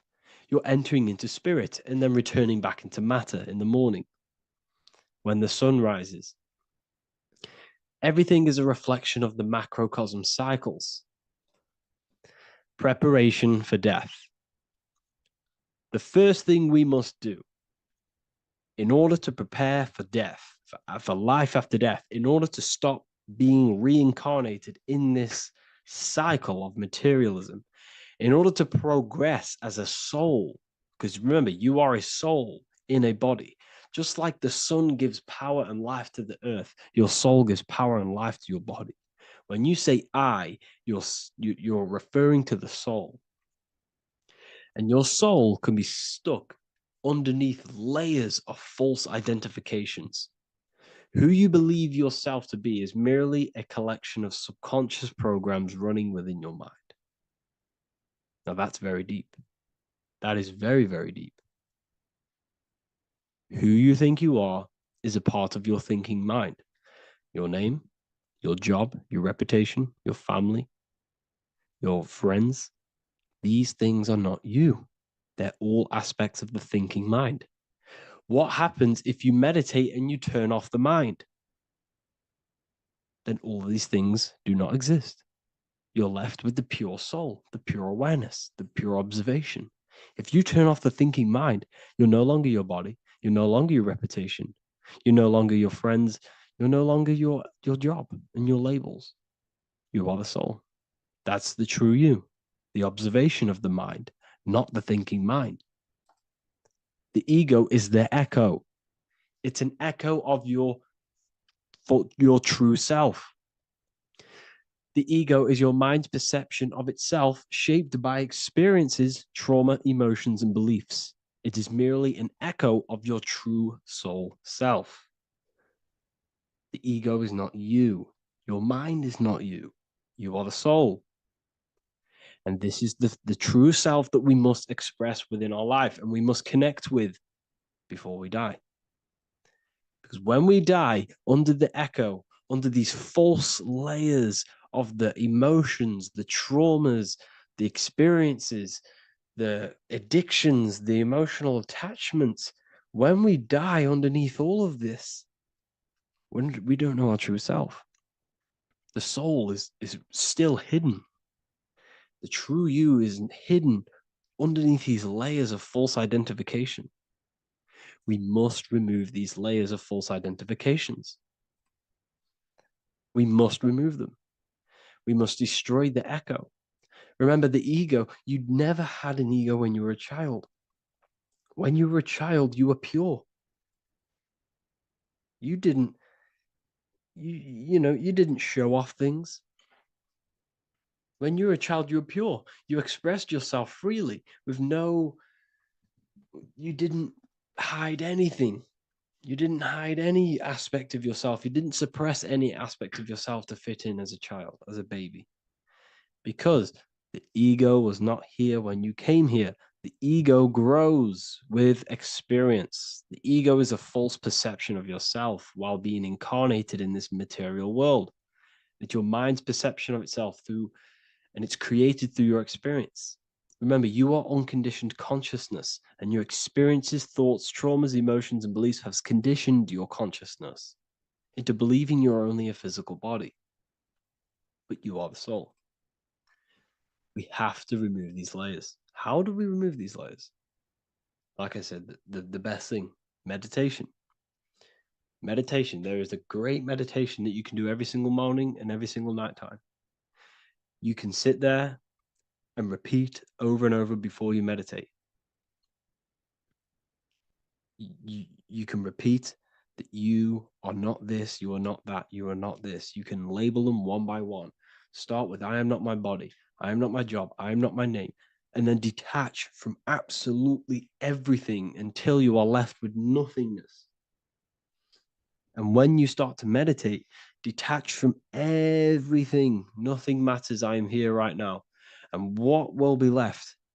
The only thing that will be left is the language that your mind is using. Now, this is very deep. Not many people will tell you this, but I've lingered in meditation many times. And I can tell you from experience that the only thing left once you detach from everything is the language that your mind is attached to. So whether that's English, Italian, French. Once you detach the language of the mind that that little voice in your head's using, you're left with the soul. Once the mind is switched off, you're left with the soul, and you have detached from all of these external things. You're left with the soul. That's you. That's the power. That's the source of all creation, where everything you've ever done has come from. Every thought, every idea has come from your soul. Number two, that's meant to say number two. Sorry about that. Mental addictions and emotional addictions. Okay. These two are very important. Mental addictions, this could be thought patterns. This could be the labels that we've just been talking about. Then you have emotional attachments, which is maybe you're too attached to an external thing. Maybe you're too attached to your phone. Maybe you're too attached to family. Maybe you're too attached to loved ones. Yes, I'm not saying don't love them, but what I'm saying is do not rely on anything in this world to make you happy, to fulfill your emotional needs. Everything is found within you. You must look within, and if you're looking without, if you're trying to find yourself in the outer world, you'll never find yourself. You'll constantly be looking around in loops. Because you cannot find yourself in the outer world. Nothing will give you long-term validation. Seeking validation in the outer world will leave you soulless, leave you feeling empty inside and sad and depressed. You have to find yourself within. You have to detach from everything you are relying on to give you emotional stableness. You have to detach from all. Yes, love your children. Yes, love these people, but do not rely on them. Because everything in this world is temporary. Do not conform to this world. The Bible tells you this. Everything in modern society nurtures the body but neglects the soul. They keep you addicted to as many things as possible. Smoking, you have to detach. Drugs, you have to detach. Alcohol, detach. You cannot rely on anything. This is why this path is very, very difficult to walk. But I'm showing you the way. These are the things you must do before death. You have to detach from absolutely everything. If you die and your mind and soul is still addicted to these worldly things, then you guess what? You're going to reincarnate. You're going to reincarnate because your mind is still thinking about these material earthly things. And if you are operating in that vibration, you're going to project that vibration and come back here. You have to detach. You have to master the soul and master the mind. Like I said, the matrix is designed to keep you addicted to as many things as possible. Your phone, food, smoking, drugs, alcohol, clubbing, all of these things. Everything in society is made to trap your soul and reincarnate in this world. That's why it's very, very, very difficult to walk this path. Very difficult. Matrix, matter tricks. John 2:15 to 17. Do not love this world, nor the things it offers you. For when you love the world, you will lose God. Do not love this world, nor the things it offers you. Do not conform to the pattern of this world, but be transformed by the renewing of your mind. Great quote. Do not conform to the pattern of this world, but be transformed. Let this world transform you. Learn from this, expand from this, but do not be mentally and emotionally attached. Okay? What good will it be for someone to gain the whole world yet forfeit their soul? Like I said, everything in the Bible is telling you the truth. You just got to read it correctly. This is spirituality. This is spirituality. The Bible is spiritual. It's a spiritual text. We must disconnect from everything outside of us and connect with the true soul. Here we have the Egyptians showing you the soul leaving the body. Here we have the soul here. Here we have the Masons showing you the soul coming out. The soul is real. You are the soul. And when you leave this physical plane, you will go into the astral plane. That's where you came from. You came from the astral. You came from the stars. You incarnated into this physical body. Your consciousness fell into this material form to experience limitation, to experience a 3D world. So in order to ascend properly before we die, we have to let go of all the attachments. Every addiction you have, write them down. And one by one, tackle them. Before you die, you have to, or else you will reincarnate. This is the teachings of Egyptians. This is the teachings of Masonry. All of these addictions contribute towards life after death. Everything must be controlled, and we must be attached to the soul. I'm not saying I'm perfect. I'm not saying I'm perfect, people. We're all not perfect. We're all under psychological operation by the government. We're all in a very difficult situation with this awakening. I'm simply pointing out what I know from my journey and what I've been learning through occultism and research and reading lots of books and many different things. I'm on this journey just as you are. Maybe I'm further. Maybe you're ahead of me. We don't know. But this is what I'm sharing with the world. This is what I'm sharing with my research. And this is what makes sense. It's common sense. Look at everything around you. Everything's made to feed the body, not the soul. So my beautiful watchers and fans and supporters, I appreciate every single one of you, and I hope this video has supported your journey. If you're feeling lost in life, if you're searching for deeper answers, whether you're seeking clarity, looking to expand your studies, or ready for personalized mentoring, this is your chance to connect with me live and receive insights tailored just for you. Start your path to self-mastery and enlightenment inside the world's best esoteric school. Your journey starts now. Tap the link in the description if you want to join Ethereal University, or feel free to check out my books. I thank you all, and I really appreciate for 100,000 subscribers on YouTube. I love every single one of you. Make sure to drop a like, a comment, and subscribe to the channel if you're new. Let me know some ideas for, lectures, anything that you want to know. I can make lectures on them. Just drop it in the comments. I appreciate every single one of you. Take care.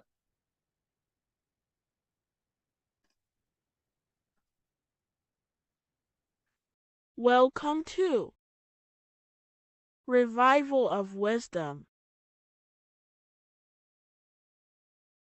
What is good, people? Is Revival of Wisdom. We're back with another video. Today we're going to be talking about the importance of Saturn and the occult. Let's jump straight into this.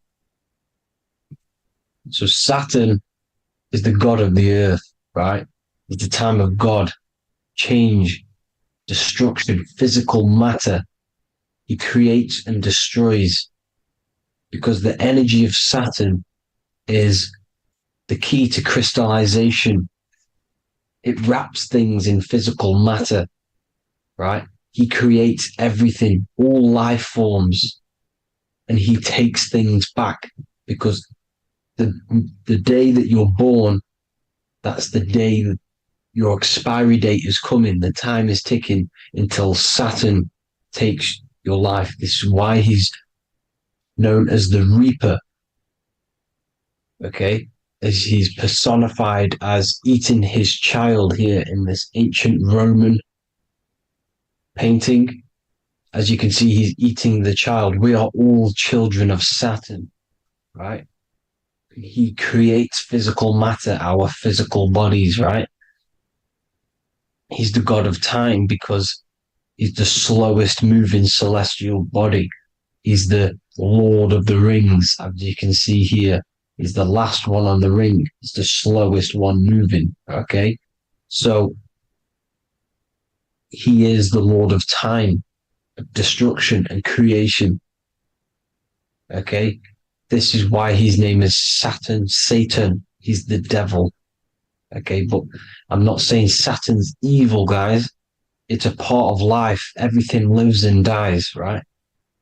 He's the key to crystallization. Now, as we have the clock here, our god Saturn, or Chronos in Greek, just means time. He's also the god of time, as I've already said. 60 seconds in a minute, 60 minutes in an hour, 24 hours in a day. Add 2 plus 4 equals 6. 60 seconds, 60 minutes, 2 plus 4 equals 6. That's 666. Okay? And as you see on the clock, 6 take away 12 equals 6. 7 take away 1 equals 6. 9 take away 3 equals 6. 6 is the number of Saturn. It's associated with Saturn, right? He's the god of time, of justice. Everything goes back to the Reaper in the end. Everything lives and dies. Now, the artwork of him, he's always got the Reaper staff. You see, it's personifying death. Now, when you see this, the Romans were not saying Saturn was a real person, a real god in human form. No, this is personification. This is what the ancients always did. They personified, just like the Bible. It's all personification. So the personifying Saturn eating its children because it eats, it's the Reaper. No one can escape the Reaper. No one can escape death.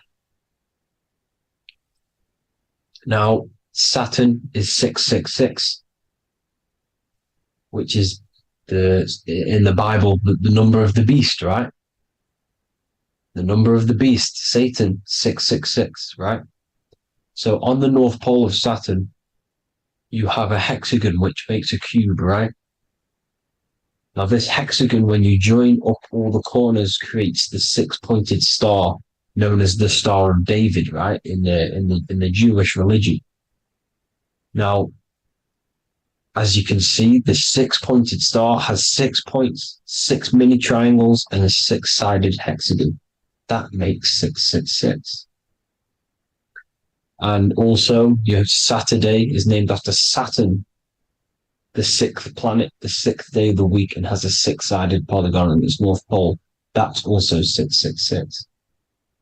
Now, this Star of David, this symbol goes back thousands of years, and it originates from Saturn. It's not the Star of David, right? It originates from Saturn.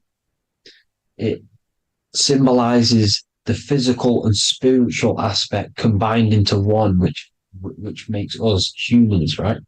Also symbolizes the male and female combined into one.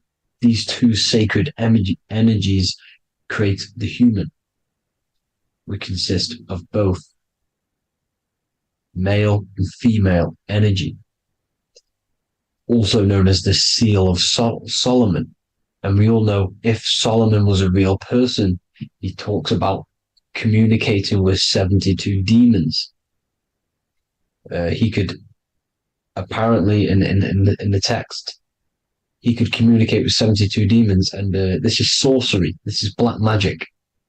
Now, this symbol is associated with hexing people. When you place a hex on someone, that is a form of witchcraft, which a hex is just a curse. When you're cursing someone, this is black magic. Now, the black magician would stand in the middle of the symbol and cast his spells onto other people. Now, this symbol is obviously on the $1 bill, twice on the $1 bill. And it's very, very ancient symbol. And it originates from Saturn. And let's keep going. So the cube. So I've just said how you see the cube on the North Pole of Saturn, right? The cube is limited. It's a 3D shape. It symbolizes limitations to the physical 3D dimension, the third dimension, the physical realm which we are in. Now, as you can see, the color associated with Saturn is black, right? Black is infinite potential. Black is the creation of all things before there was light. Light is born out of blackness, darkness, okay? Now, black is physical matter. And as you can see, the black cube, black symbolizing physical matter, the cube being limited, as the physical realm that we are in is limited. It's not like the fourth dimension where everything can exist in a thought. The third dimension is limited, right? And this is what Saturn is. It limits you to the 3D 666. Your body limits you to your physical body. Now, these black cubes are placed everywhere. As you can see, Australia, Denmark, Manhattan. There's one in New York. As you can see, the Apple have a cube. The Nintendo GameCube. Trump Tower is a black cube. This is worshipping the energy of Saturn, the god Saturn. Okay, it's not a god, it's a celestial energy. However, it rules over Earth because it pretty much created the physical realm. Now, as you see, when you go to a funeral, you wear black, a black suit symbolizing Saturn, which is the color associated, black. And as you see in Mecca, they walk around the black cube in rings. As you can see here, they're stood around in rings, like the Saturn, the rings of Saturn. The Mercedes symbol. You probably wouldn't notice that, but yes, it's Saturn. And when you graduate from university, you wear a black cube on your head. This is all symbolizing Saturn. Okay. Now, as you can see, the Jews here have a black cube on their third eye whilst they pray. Notice how he's shutting his eyes into blackness, darkness, and he's wrapped around a black strap around his arm. This is symbolizing the wrapping of physical matter, of how physical matter wraps things into existence. And as we all know, the Star of David is a Jewish symbol. So he has the black cube and the Star of David, right? So all of these religions are secretly worshipping Saturn. Okay, this is all Saturn worship, Kronos, the god of time and destruction, the physical reality. Now, as you can see, it's symbolized everywhere in all major corporations. Pepsi, internet, that's obvious. NASA, of course, NASA. NASA means to deceive in Hebrew. Universal, Walkers, that one's so obvious. Nike, Toyota. So many different ways they symbolize it. You either see the rings of Saturn or the black cube, as I just showed you here, the Nintendo and the Mercedes, right? It's absolutely everywhere. Now, they also use 666 to symbolize it, as I've just broken it down to you. 666, the World Economic Forum. We all know how they're trying to enslave us into this new world agenda. Google Chrome, CERN, Disney, Coca-Cola, Cadbury's, all of these have 666. Now, every UPS barcode has 666. And even www. Is Hebrew for 666, as you can see here.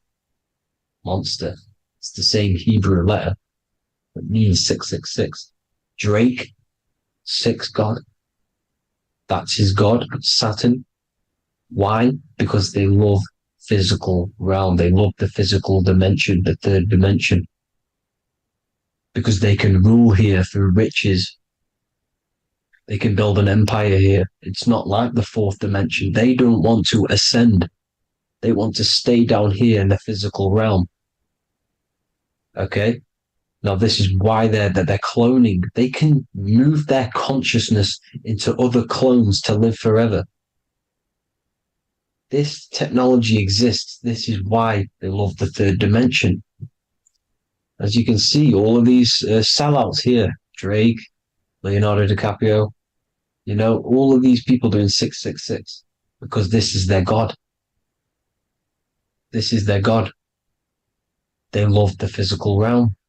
They sold their souls for wealth and fame in this physical realm. So why would they leave? You see? Now, this isn't all just evil, okay? So you have 7 chakras, right? You have 7 days of the week, 7 solfeggio scale notes. These are frequencies, the solfeggio scale. Now, it's called the Saturn moon matrix because the moon symbolizes your mind, because you're created out of the Holy Trinity, which is body, mind, and spirit, right? That's the triangle, the equal triangle, body, mind, and spirit. Now, the 3 main celestial bodies are Earth, Moon, and Sun. The Earth being your physical body, the Moon being your mind, and the Sun is your soul, hence why it's called solar. It's a solar soul. Now, these symbols are alchemical symbols. So when you're doing alchemy, you use these symbols to obviously symbolize what we're talking about. Now, as you can see, these are all the symbols of the planets. Of Saturn is created out of the moon on top, the moon on the bottom and the earth on top, as you can see here. You see? And this creates the number 5. Now, with the moon being your mind and the earth being your physical body, this is mind over matter, because the earth is your body's matter. This is a matter over mind. You don't want to be matter over mind. This is low states of consciousness.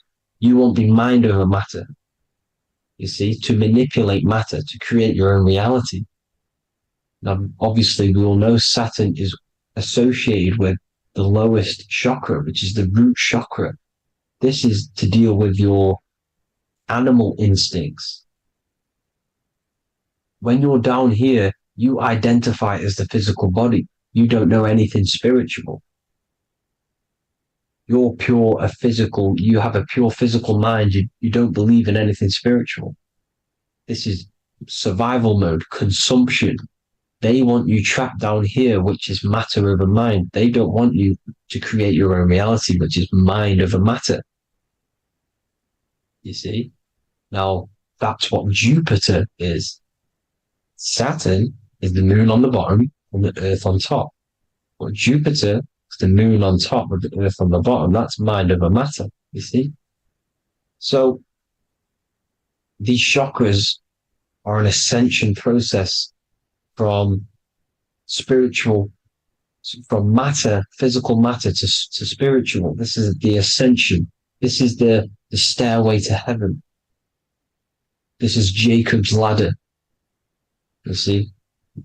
Now, the number 5, which is obviously associated with Saturn as well, which create the symbol for Saturn, created the number 5. You have 5 senses, 5 elements, 5 physical elements. As we all know, Saturn crystallizes everything into physical matter out of the 4 elements. 5 fingers and toes, 5 points of man. Okay, the number 5 is the number of justice. Saturn holds things back. He restrains things from you, makes you learn the lesson. Now, 666 is not all evil. 666 is the atomic structure of the carbon atom. 6 protons, 6 electrons, 6 neutrons, right? We are carbon-based life forms. All life forms are based on the bonding properties of the element carbon. Because Saturn crystallizes everything into physical matter. Now, the Masons symbolize this with the checkered boards. They have the black square, which is obviously matter, as I just said, the black cube. And spirit is the white square, because white is eternal light. White and light, you see? Black is physical matter. Now, this is what we are. The point of our soul is to transmute from matter to spirit, but these are interchangeable. This is the constant cycle between spirit and matter, spirit and matter. High vibrational matter turns into spirit. Low vibrational spirit turns into physical matter. You see? Now, we are carbon-based life forms. This is what 666 is, the number of the beast. When I say we, the physical body is the beast. It's the animal. It's the carbon suit to operate in this physical dimension, in this physical realm. See? It's the vehicle used to operate in this physical realm. But your mind isn't from this physical realm, you see? The brain is the physical manifestation of the soul. Okay? So, as you can see here, the spine is an extension of the brain. Everything goes back to the brain. This is literally what your physical body is. You see, this is the nervous system, and everything reports back to the brain, and everything's controlled from this control center. And this spinal column, at the top of the spinal column, is your third eye, which is known as the pineal gland. And this is the seat of consciousness. It's the center of consciousness. That is your true self, pure consciousness. This body is just a physical body. This body is mortal. This body runs out, but your consciousness lives forever. They don't want you knowing this. This is why they keep you down here in your lower chakra. They want you to believe everything is just physical. They don't want you to believe in the spiritual side of reality. Because this way they can manipulate you, right? They want you matter over mind because they know your mind creates reality. They know your mind is the root cause of reality. You manifest your own reality from the inside out. So this is why they control your perception of reality. They control your information in order to manifest their new world order. You, who are ignorant to knowledge and wisdom, you who are ignorant are manifesting their agenda because you accept their information and their perception of this reality. Now, this is why they tell you the globe model, the heliocentric model, to trap you into physical matter. Now, if you understood about this true form of this realm, you'd understand that there's a spiritual side behind everything. The spiritual side, something has to exist. The root cause of reality is higher planes of existence. It happens in the mind before it happens on the physical plane. You see? They don't want you knowing this. They want you matter over mind, which is the symbol for Saturn. Moon over Earth. The Holy Trinity.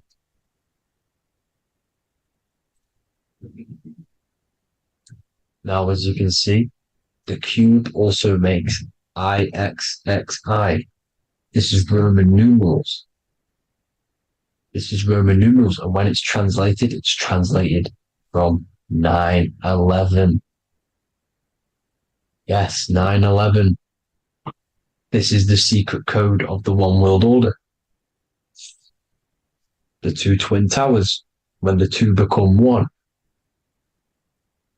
Okay, when the two become one, this is how you reach the higher states of consciousness, the physical and spiritual.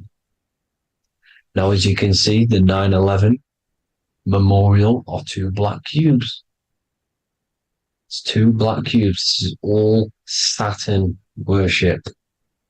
Now, I'm not saying that Saturn is an evil celestial body, right? No, everything has a good side and a bad side, right? It's duality.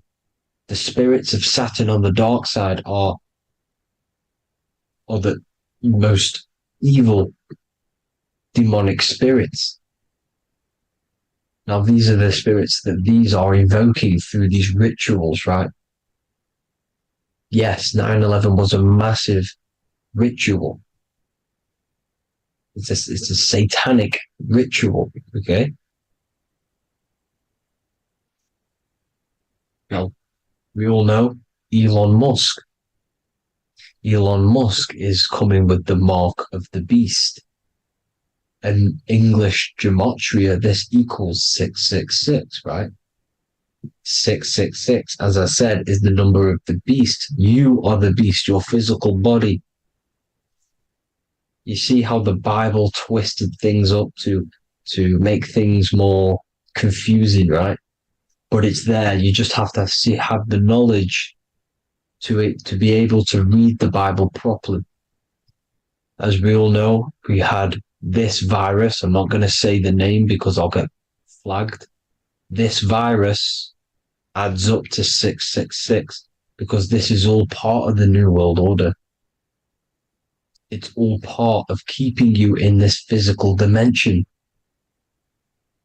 Okay? Now, as you can see here, Novus Ordo Seclorum on the back of his shirt, on Elon Musk's shirt, this is also on the $1 bill, Novus Ordo Seclorum. This means New World Order. Yes, New World Order. This is on the back of Elon Musk's shirt. And as you can see here, he owns Neuralink, which is the brain chip, which they're going to be putting into implanting this onto your brain. This is the New World Order to connect you and merge your consciousness with AI. Neuralink and Meta, he owns Meta as well, which is the metaverse. These are going to be linked in, hence why they have the same symbol, but just in a different format. It's the infinity symbol. And the infinity symbol comes from the torus field, as you can see here, your electromagnetic field from around your body. Now, the end goal is for this new world order is to trap your consciousness inside of an alternative reality being projected from the metaverse. Because the metaverse will be the reality. Neuralink will be the brain chip inside of your brain, projecting your consciousness into an alternative reality while they harness your energy of your physical 666 body. Now, this stuff gets real deep, people. Now, this is the end goal of the New World Order, is to connect you with AI. This is why they're trapping you and keeping you in these lower states of consciousness in the Saturn-associated root chakra, so you don't find out about the spiritual side of reality. Because if you knew the truth of this reality, you wouldn't connect to AI. You see, you have the power within you to travel to other worlds, the astral plane, for example. You travel to different worlds when you are sleeping. Okay? They want you to know it's just a dream. However, their end goal is to trap your consciousness and feed off your energy, spiritually and physically. Okay? I don't know why these people are just pure evil. As I said, evil love bondage. They love the physical dimension. They don't want to ascend to other realms. These evil love the third dimension. This is why evil spirits will inhabit bodies, exorcisms, because they miss being in the physical realm. They miss it. Evil love bondage. So this is why they're cloning and putting their consciousness in clones to stay in this third dimension, to stay as further away from the source as possible. Okay? This is why they're doing it. And this is how it's all linked in. So I hope you all enjoyed this video. Hope you gained some wisdom. Please feel free to join the Telegram. And please leave a like and a subscribe. Thank you all, people. God bless.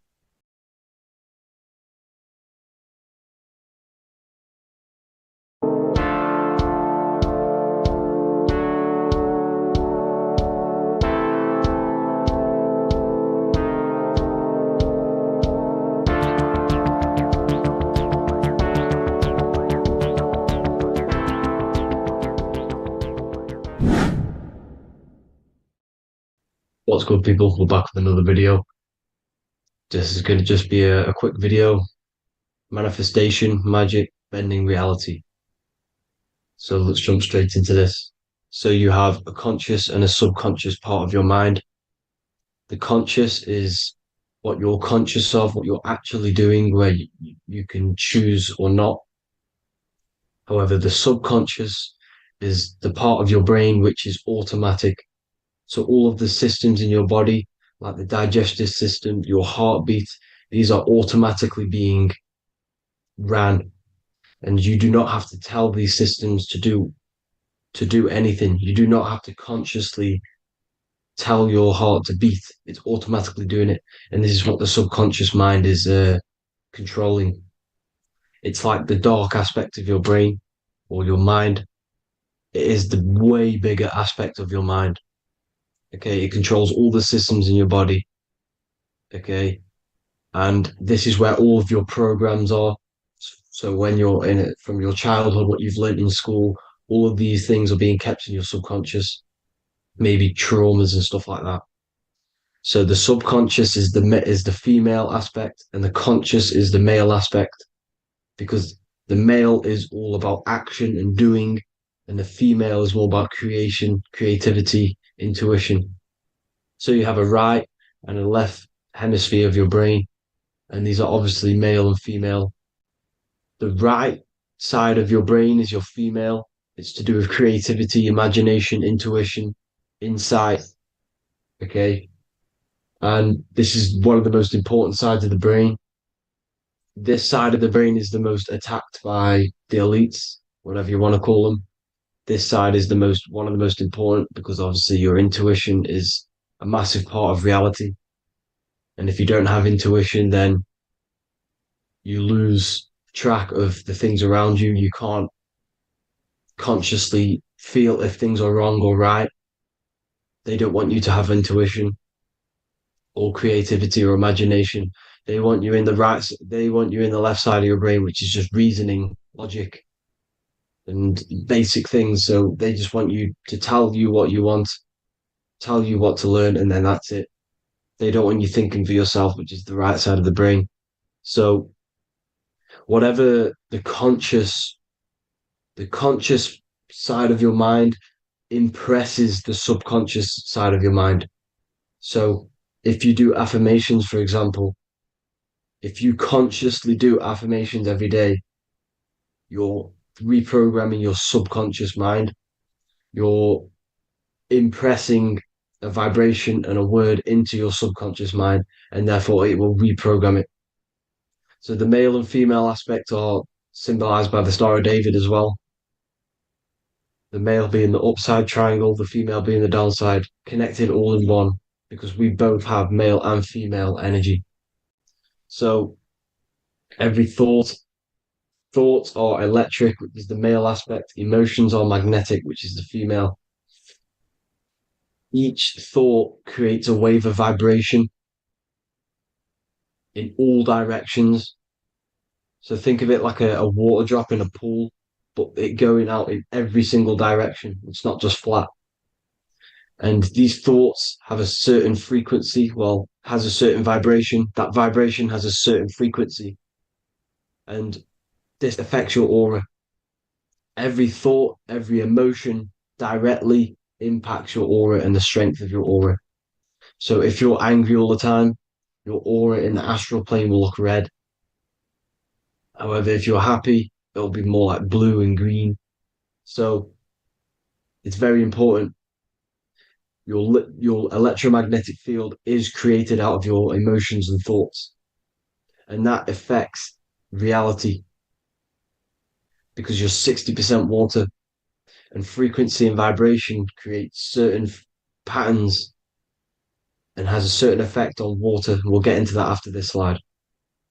So each thought that people are thinking around you, you are actually subconsciously picking up these thoughts because it's emitting this vibration in all directions. So this is why you can pick up thoughts of other people on the odd occasion. However, when you're more in tune with your intuition, your right side of your brain, you can start to pick up on vibrations, thoughts, and other people's auras. You can pick up on the energy once your third eye is open, and you know whether you should be in that environment or not. This is what we call an atmosphere when we go into a room and you can feel the tension if someone's been arguing, for example. This is the atmosphere, this is the vibrations, these are people's auras emitting these certain frequencies and vibrations. Okay. So our aura is contained of multiple layers. Obviously, we have the physical body. This is the electromagnetic layer. However, you have the different planes of existence, the spirit, mental, astral, etheric, and then physical. The physical is the lowest plane of existence. And the physical plane is a product of all of the planes above. So the mental impresses on the astral impresses into the etheric, and then the etheric creates the physical object. So the mind is the root cause of reality. The mind is the cause of everything. Your consciousness is pure cause. There's no effect. Everything you see in this reality is the effect. Everything that you experience is the effect, because the root cause was the mind. The decisions you made you experience that certain experience. And that decision was created on the mental plane. And this is just pure thoughts. And thoughts are things. If it exists in your mind, it is a thing. It's a certain frequency. So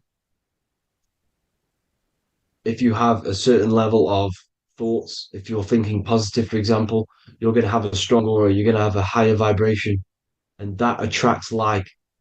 Like attracts like when it comes to thoughts and vibrations and electromagnetism.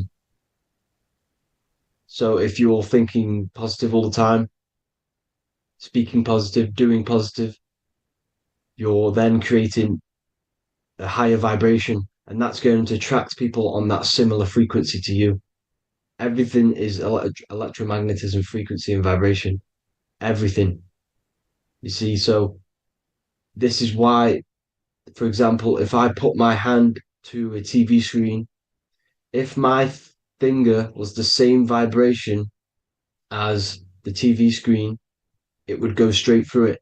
However, the particles in my hand and the particles on the TV screen are two separate vibrations, and this is what causes the friction to stop and not my finger to go straight through it. So, like I said, when you don't feel the vibe of someone, when you don't feel right, you don't really get along with someone, this is a vibration. Your vibrations are not matching, they're not similar, they're two complete different vibrations, and they're not aligning properly. So music has a massive part on this.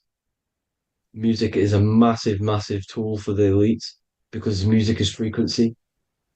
And in 1975, the musical instrument are all tuned to 440 hertz. So Spotify, Apple Music, most of the music on YouTube is all set to 440 hertz.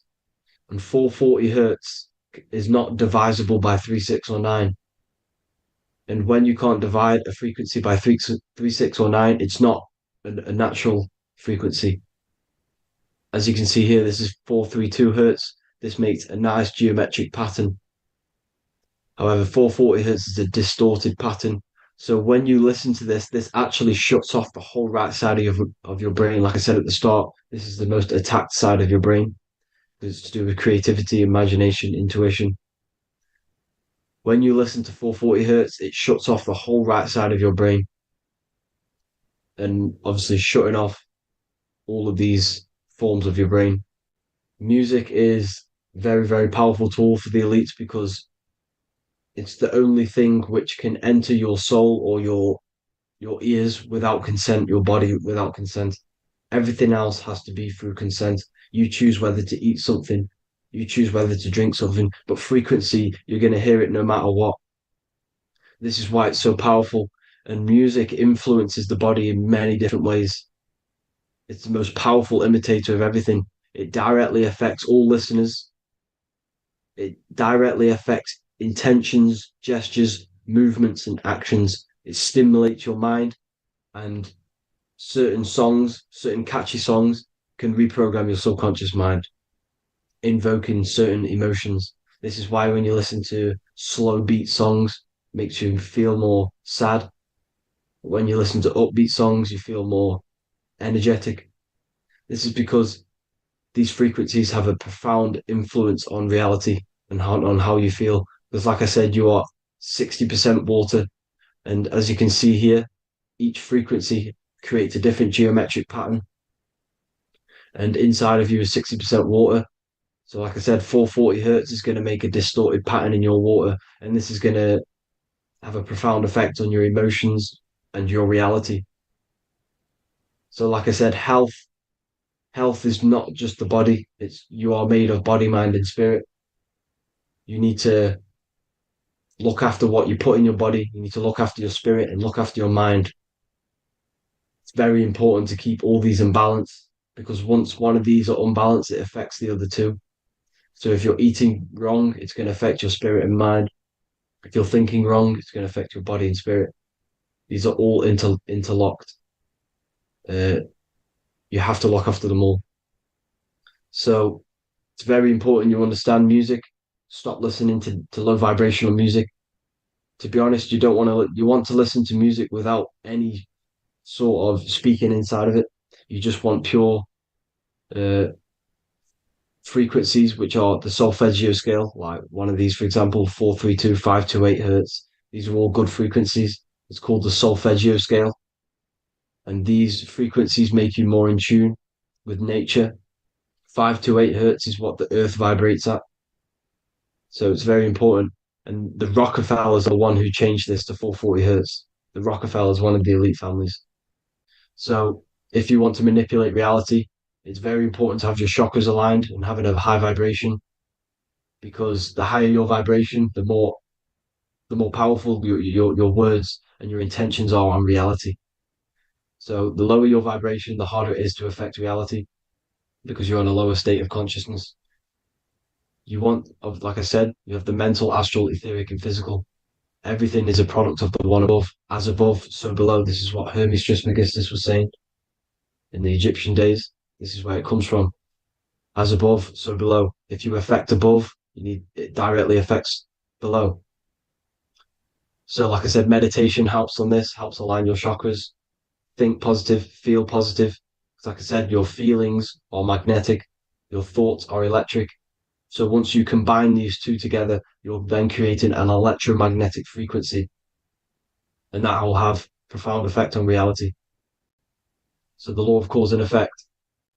Every law, so the law of cause and effect. Every effect has the root cause. Like I said, your mind is the root cause of everything. Every decision you make is having a different effect on reality.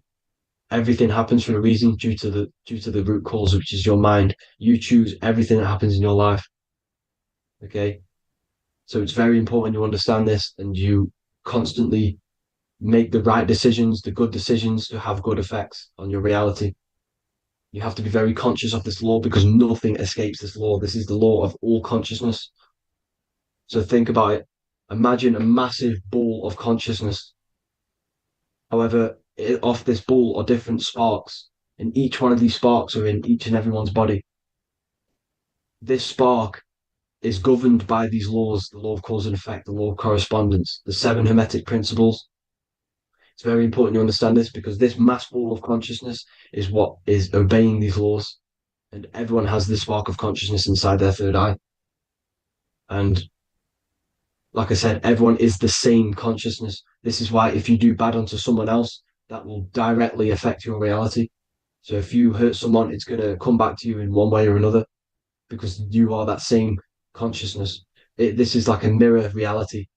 As within, so without. Whatever you feel on the inside, you're gonna see that on the outside. You're gonna experience that reality, whatever you've impressed. So there's different ways to bend reality to your will. This is kind of a sort of magic. So obviously you have black magic, which is manipulating reality to harm and influence others, or to be very selfish. And yeah, then you have white magic, which is manipulating reality for the good of humanity. So you do have to be very careful with your intentions, people, when you're trying to manipulate reality, because this is nothing to be played with. If you are manipulating reality for the wrong reason, it's going to come and bite you in the ass in some way or another. Because everything is balanced. Everything balances out in this reality. Nothing escapes the laws. Not one thing escapes the laws. So if you're stealing from yourself, because it's just going to come back in one way or another. Inside of everyone's heart, you know whether you're doing good or wrong. You can feel it when you do something wrong. You can feel it when you do something good. The heart is the center of the torus field. It's balance. And this is why you say follow your heart, because it's the center of the torus field. It's very important to listen to this inner voice inside of you, because that is telling you the right things to do, the good decisions to make. And when you keep following that voice, that good voice inside of you, it takes you to your life path. Very important to follow that voice. However, don't let the ego get in the way of it. Don't care what your friends are going to say. It's very important to understand this. So you have different ways of manipulating reality. You have sigil magic. This is where you create your own sigil or symbol. You create your own sigil and symbol, and then you charge it. You behind that symbol, you have an intention. So, for example, if you want to manifest wealth, you create a sigil which represents what you want. You create that sigil, you draw it out, you charge it, because wherever your attention goes, energy flows. So whatever your attention is, you're sending energy that way. So what you do with your eyes and your hands, you place attention on the sigil, Imagine that it's glowing. Imagine that you're sending energy to the sigil. And then you burn the piece of paper once you've done this. And then after this, you meditate on that symbol. You constantly think about that symbol, because that symbol is the frequency, is the thing that you want to manifest. So that's one way. Or you can just meditate on your reality. So imagine yourself having already what you have. This is what they call a mindset. You must set your mind to the frequency what you want to manifest. Okay. So if you want to manifest wealth, for example, imagine yourself being wealthy. What would it feel like? What would you be doing? Imagine a scene in your mind. Constantly do this, and you're putting out that frequency. Like I said, you must think, because the thoughts are electric, and then you must feel, which is magnetic. Together, this creates an electromagnetic frequency. And this is how you attract things to you. You will attract the certain people to come in your life to bend reality to your will. Okay. Or you've got mirror magic. Stare yourself in the mirror, because a mirror reflects light. It also reflects energy. So you've got to be very careful with what you say to a mirror. You've got to be very, very, very careful, because whatever you send into that mirror is directly sent straight back to you. So if you're thinking negative, you're sending negative energy back straight to you, and that's going to have an effect on your reality. Affirmations are very important, because your words are frequency, your words are vibrations, and each word you say has a certain frequency. If it's if it's positively charged, it's going to affect you positively. If it's negatively charged, because like I say, your brain and your mind is like the director of energy. That's what your brain is. And it directs energy into certain things. You can either positively charge it or negatively charge it. And this brain is creating your reality constantly. It's manifesting your reality constantly in the present moment.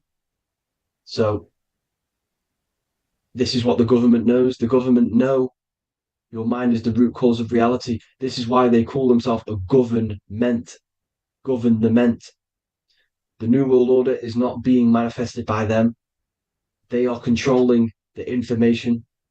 They are controlling your perception of this reality. And they know the mind is the root cause of reality. Therefore, if they control your perception of reality and your information, what you believe, you're going to manifest that information, that perception. So we, the people as a collective consciousness, are the ones manifesting this New World Order. You see, so this isn't black magic. They're actually tricking us into manifesting their own their plans, this New World Order. You see, this is how smart these people are. They know how to get around the laws of reality. They know how to bend reality to their will without facing the consequences. They're getting humanity to do it. You see, there is a collective consciousness. As like I said, we all have that same spark of consciousness, right? So as a collective consciousness, we are on a very low vibration at the moment. However, we are waking up rapidly. There are more and more people waking up at the moment, and light always chases away the shadow. Light is a lot more powerful than darkness, you see. So one person waking up has a massive effect than one person being asleep. It has a profound effect. Because like I say, the light always chases away the darkness. It's more powerful. The light is always more powerful. High vibrations are more powerful than lower. So that's it for this, people. I hope you all enjoyed. This is a short, quick video. God bless you all.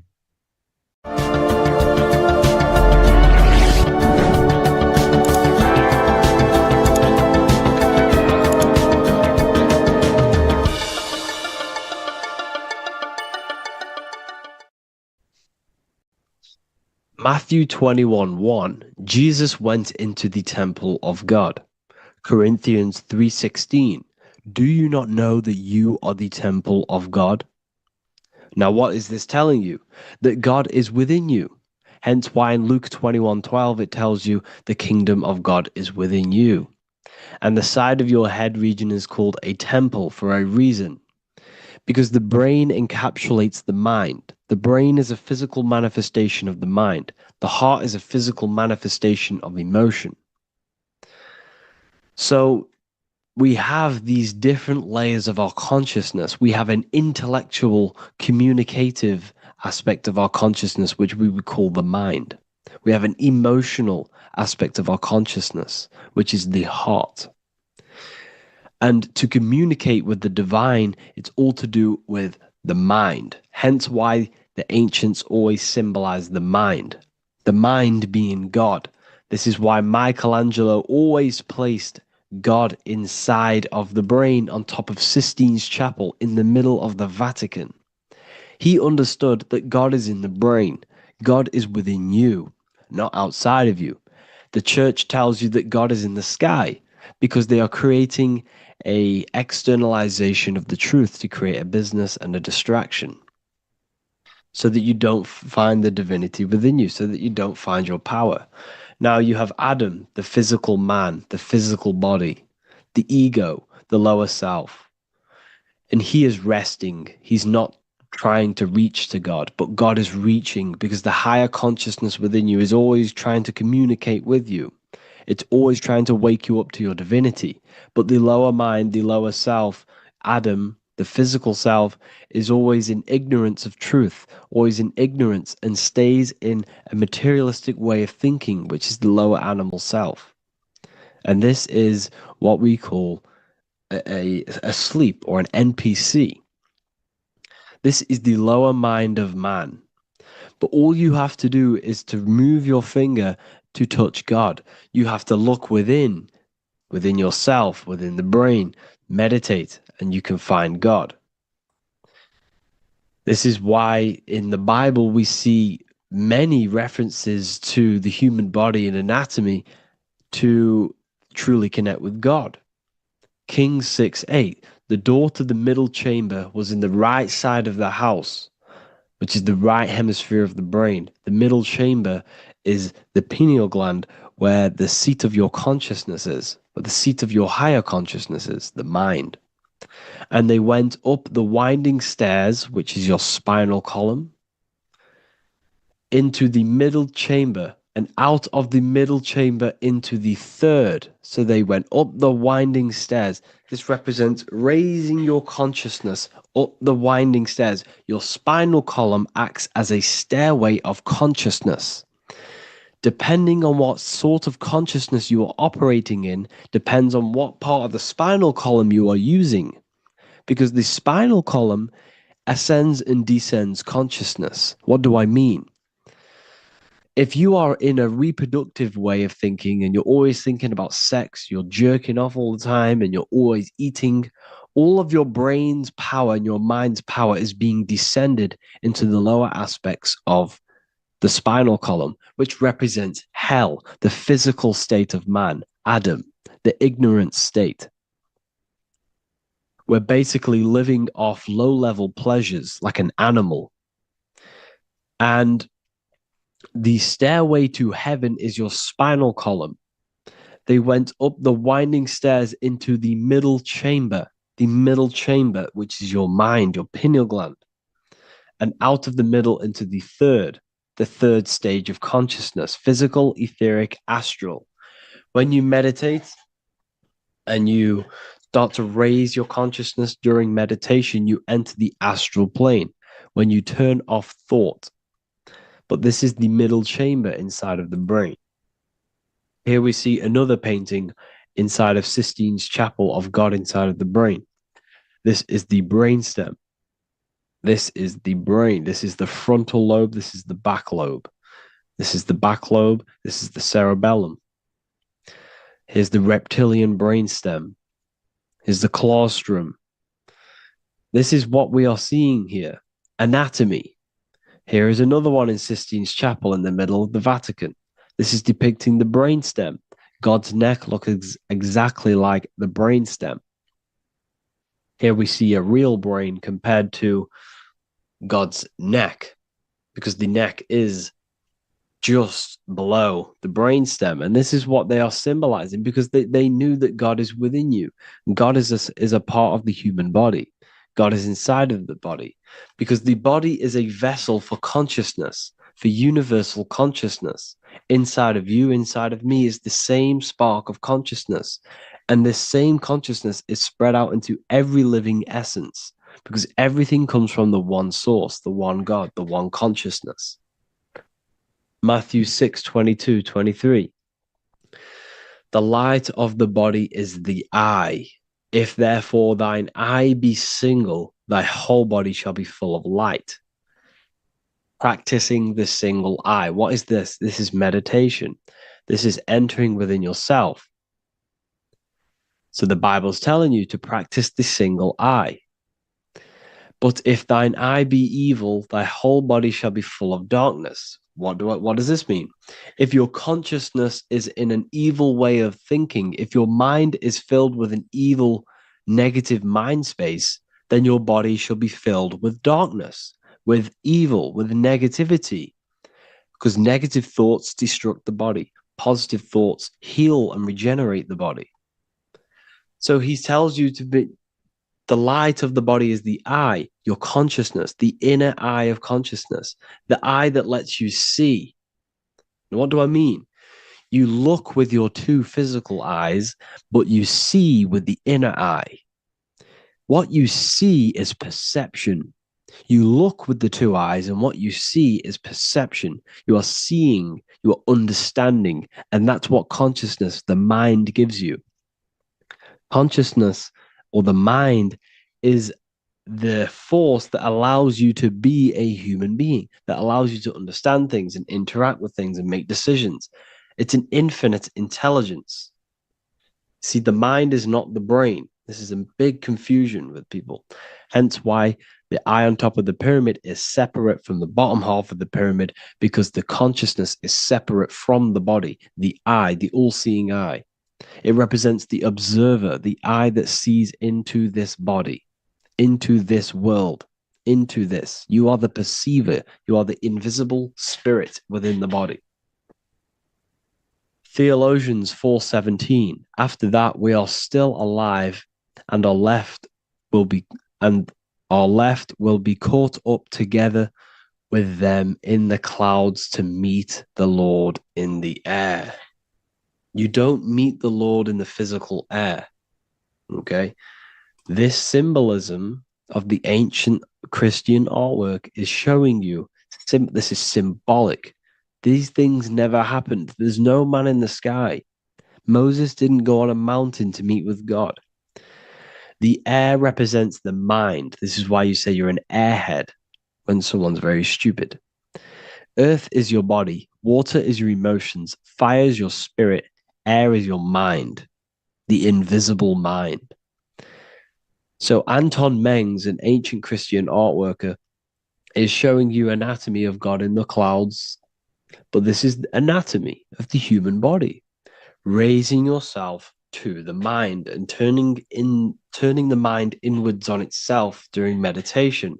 And that's how you meet the Lord in the air. You meet the Lord in an elevated state of consciousness.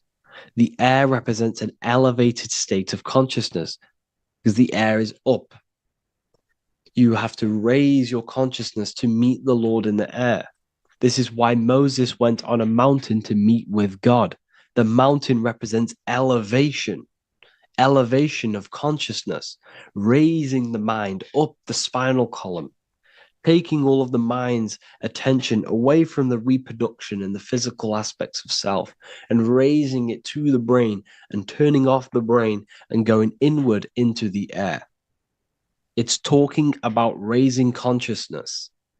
It's allegorical. It's a spiritual, metaphorical text. The side of your head's called a temple because inside that where that temple is, right in the middle of where you call the temple, is the inner chamber, the open room, the holies of holies in the Bible, or the land flowing with milk and honey, or Mount Zion. There's so many different names for the brain, or the upper room where Jesus meets his 12 disciples, the 12 cranial nerves in your brain. This is the temple of God. Your body is a temple of consciousness. It encapsulates the consciousness. It encapsulates the mind and soul. John 10:30, Jesus states, I and the Father are one. Psalms 46:10, be still and know that I am God. He's talking about the I am within you, not within Jesus. Everyone refers to ourselves as I. I am God. When you say I, you're referring to the highest aspect of yourself, the aspect that is above all thought, above all emotion, and above all things. When you say I, you're referring to your pure awareness, your pure consciousness, the highest aspect of yourself. And anything after I is egotistical. I is God. The letter I is the Roman numerals for one, because there is one God, one consciousness. The letter I is one line, just like the number one. Matthew 6:3-4, take no thought. Therefore, take no thought. Take no thought. He says this 5 times because you must turn off the 5 senses and take no thought to connect with God. Be still. This is telling you to meditate and know that I am God. The I am within you. I and the Father are one. I and God are one. You, who you think you are, is a completely wrong. The body is matter. Your name isn't you. Your job isn't you. Your reputation, your trauma, your memories, your friends, family, worries, bills, interests, dislikes, goals, passions, anything to do with the thinking mind is not you. Who you think you are is a part of your thinking aspect of consciousness. But once you remove thought, you are no longer your name. You are no longer your body. You're no longer your reputation. You are the I. You are pure awareness, pure consciousness. Pure consciousness. And this pure consciousness has latched on to this name, this job, the body, and your traumas. Your pure consciousness has attached itself to this character who you're playing in the physical world. And this is essentially who you think you are, but you are not. You are the I, you are the self, you are pure awareness.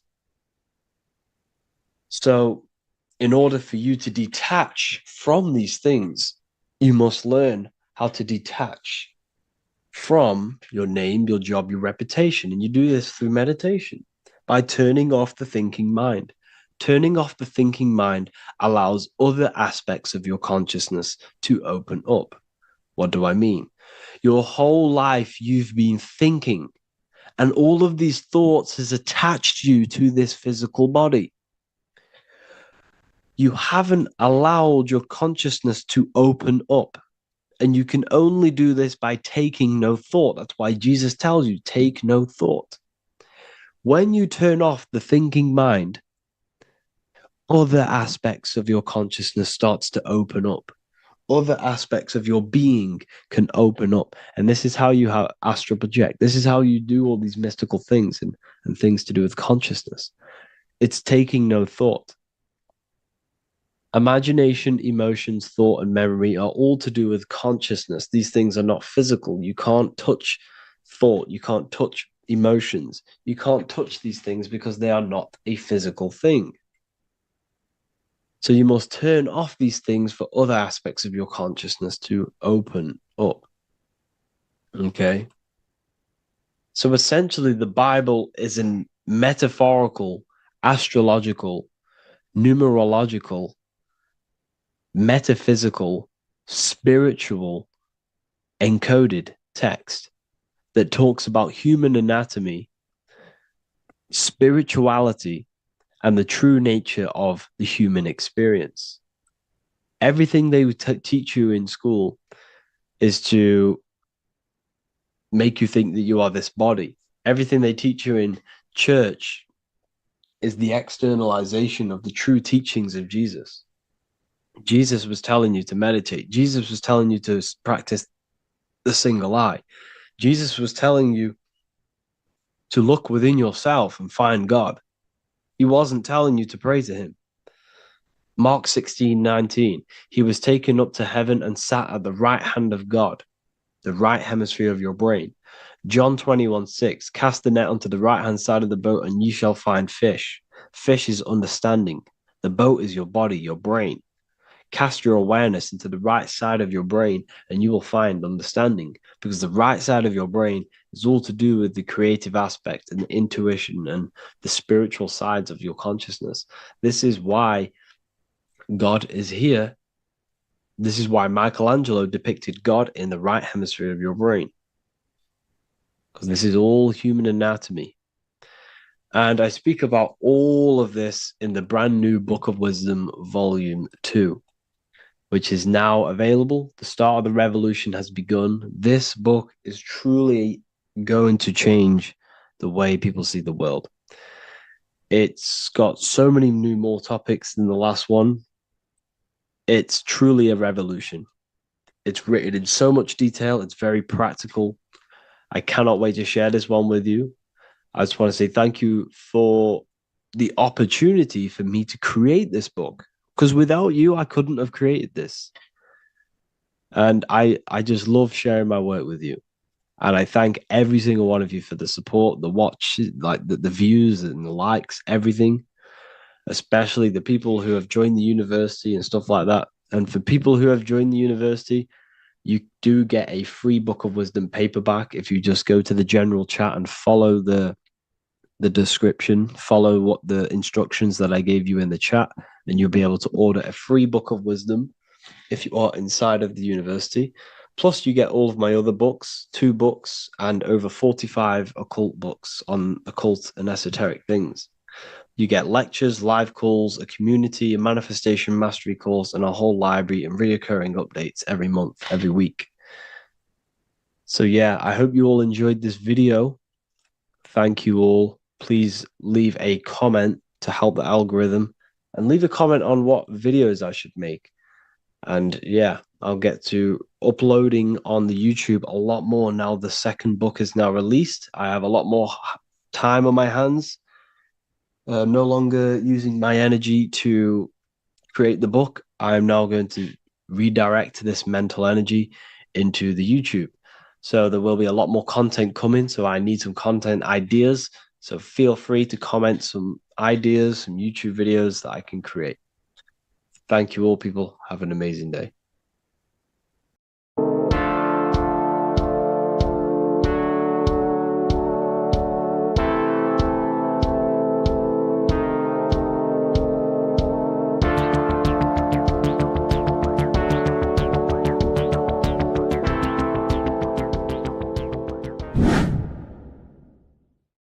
What is good, people? We're back with another video, and this is going to be talking about the connection between the micro and the macro. You know, you are the universe. Everything is inside of you. So the first thing you need to understand is that the law of mentalism, we are a thought in the creator's mind. Everything's being thought into existence. We have a spark of this mind, this same mind of the creator. And everything is a state of mind.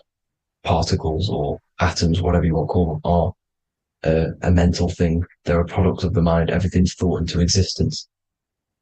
Thoughts influence everything. Thoughts are energetic effects which send out waves into the quantum field around you. And your consciousness is actually the universe experiencing itself, expressing itself, and viewing itself. So we are the creator, but viewing itself in separate bodies. And this is why they call the material world the world of illusions, because everything's separate here, but we all forget that we are all one. We've all been brainwashed to think we're all separate, but we're all one. We're all the same mind, the same consciousness, everything. So everything's created out of toroidal fields. God created the toroidal field. That's the only thing that exists, because the atoms are toroidal fields, and it's the basis behind all creation. As you can see it in the owl's eyes, it creates the infinity symbol. And this was the apple. That apple is a toroidal field. And the toroidal field is made out of dielectricity, which is ether. Ether is black light, and this is counter space. This is another realm. This is what creates God to be omnipresent, to be everywhere at one place at all times. He is everywhere because ether is everywhere. And ether is infinite potential. It connects everything together, and that's what energy moves through. It moves through the ether, and that's black light. Everything is light, as it says in John 4:2. God is light. Everything's a vibrational state of light. So the torus field is made out of dielectricity, ether, black light, magnetism, which is white light, which is the center of the toroidal field. And magnetism radiates, it has no vibration. And then when white light splits, it turns into electricity, which is physical material, and that has a vibration. This is the Holy Trinity, the sun, the moon, Saturn. Saturn, the god of materialism. If you've watched my videos on Saturn, you know that Saturn is crystallizing everything into physical matter. And that's why his old name was El. The ancients called him El. And this is why we get L electricity. This is where L electricity comes from. Because L electricity is only a product of the physical world, which is redshift, blueshift, Adam and Eve. And this is what creates the redshift, blueshift is what is a product of magnetism. When magnetism, white light splits. And this gives us vibration. And this what creates the toroidal field, which is the basis of all physical creation. The sine wave is created out of the magnetic wave and the electric wave. The electric wave is the blue wave, and the magnetic wave is the straight wave, which is radiation. This is vibration frequency. So the magnetic wave is straight, and then you have longitude and amplitude, which is depth, which is dimension. You see how the electric wave has depth and dimension. This is why you get the cross. This is the cross of Earth. This is the symbol of Earth, of bondage, of physical matter, because it consists of magnetic wave and depth, which is electric wave. And this is where you get the sun cross or the earth cross, whatever you want to call it. It's the cross of physical matter. And the ancients knew this. This is why they used that symbol. Redshift, blueshift, which is the toroidal field, is the basis of all creation, physical creation. And this is why you have the police siren is red and blue. The Matrix movie, red pill, blue pill. You have red blood and blue blood in your body. The Democrat and Republic, the two parties, red and blue. Like your taps on your taps, you have a red and blue tap. One's generative, one's destruction. Fire, destruction, water, generative. So this is the basis of all things. And electric wave has dimension, like I've already said, depth, material, and it's measured in hertz. It's measured in hertz because it hurts you. It decays because the electric wave has a vibration, and vibration always has to go back to a standstill point. This wave cannot go forever, but the magnetic wave will go forever. It's radiation. Magnetic is radiation. It radiates forever. It pulses, but the electric wave will at some point come back to a standstill point, and that's why it hurts. It decays. That's why our physical body decays, because we contain of electricity. This body is an electric body, and it will return back to stillness like a guitar string. If you vibrate a guitar string, you pull it, it will vibrate, make a sound, and then go back to a standstill point. It's the exact same with every single toroidal field within the body. It will decay, and this is why our bodies decay, and everything in creation decays. So we're born into sin. The sin of Eve. The sin of Eve is us biting into the tree of knowledge of good and evil, which is the systems in the body. And the sin of Eve is biting into the sine wave. We bit into the sine wave. The sun moves in a sine wave. Our DNA is a sine wave. Time is a sine wave. Everything in this creation is a sine wave. This is why the dollar bill is a sine wave. Magnetism and electric waves in one. And this is the sun doing its sine wave, which creates, when you go bowling, it kind of creates that pin that you hit over. That's the pin of the sun. The zodiac sign is a sine wave because the zodiac sign is an expression of the toroidal field, because magnetism unfolds into 12ness. And that's why you have 12 zodiac signs, 12 systems in your body, 12 cranial nerves in your head, in your brain. So if you can imagine this, see where my pointer is, always starts with Aries. Aries is the head. It's the first thing that's created in the womb. And this is Aries, the ram. And this is why it's called a cerebrum in your brain, which is the first thing that creates when you're in the womb. And what's the element of Aries is fire. Fire is the first element. F-I-R, first, because it's the first thing on the wheel, the first expression of energy. As you can see here, my pointer, this is the center of the toroidal field. It would go Aries, Virgo, Capricorn, Pisces, Scorpio, Cancer, Then we go back to Libra. Libra would be center, but you see how the toroidal field is the expression of the 12 energies. That's what the constellations are, the energy expressions of the toroidal field. So it would go outward, starting from Aries here, all the way back to Pisces, which is beyond the bottom half. But Libra would be the center. That's why Libra is the equinox. It's the equinox. Libra is when it goes from summer over to autumn. It's the equal. It starts to transition into the winter side. Equinox, equal, which is Libra. And that's why Libra has the two scales. It's symbolized with the two scales. That's because of, the sun moving over. It's being judged. It's equal now, but then it's going to tip over into the winter. That's why Libra is here, the center of the sine wave. Like I said before, magnetic energy unfolds into 12ness. Magnesium is number 12 on the periodic table. It's the sacred number. And this is why the scientists are trying to, NASA is trying to bring in another constellation to destroy the holy science of astrology. So Aries rules the head, which is Mars. Taurus rules the neck, the lower head. Gemini, the two twins, which is your lungs, your two twins, your arms, two twins. Cancer, the breasts, the chest area. Leo, the heart, which is the sun, which is fire, the center of the toroidal field. Virgo, the belly, which is the intestines. Libra, the kidneys, the two scales, the kidneys, balancing out everything. Scorpio, the sex organs. Sagittarius, hips and thighs. Capricorn, I've missed that out, which is the kneecaps. Capricorn, kneecap. Aries, which is the ram, which is the cerebrum in your brain. And then Aquarius, the calves and the ankles. And the Pisces, the two fish, the 2 feet. So everything corresponds, as you can see here. This is an ancient way of depicting it, of the folded human. And this is everything. Each constellation rules that part of the body, gives energy to that part of the body, makes you do certain things. So magnetic energy unfolds into 12ness, electricity unfolds into 7s. That's why when you get electric, the light spectrum that we see, it consists of 7 colors. Why we have 7 planets. The 7 planets give us our 7 metals and the 7 solfeggio scale frequencies. So the rotor, this is the rotor. And rotor is an anagram for Torah, the Torah, which is I think it's the Hebrew Bible. Don't quote me on that, but it's one of the holy books, which is the Torah, the Taurus. Everything goes back to the Taurus field because it's the basis of all creation. So the chief cornerstone, it says in the Bible that the builders rejected the chief cornerstone. The chief cornerstone, you are the builder. You decided to incarnate into the physical world, into the electric world, the world of Saturn. When you are created in the womb, it takes you 9 months for you to be created.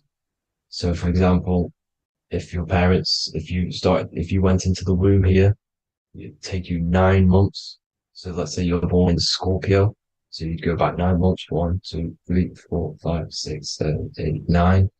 You consist of all of these 9 energies because it takes 9 months or however long you took to be born. Some people are born earlier. You'd have to find out how many months you were in the womb for.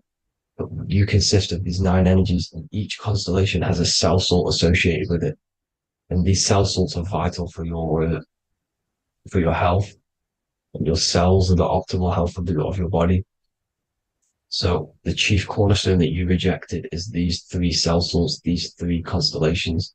So you're mineral deficient in these 3 constellations. For example, fluoride, magnesium, phosphate, and potassium sulfate. So that's the chief cornerstone. And a cornerstone, people always get it rejected with the cornerstone.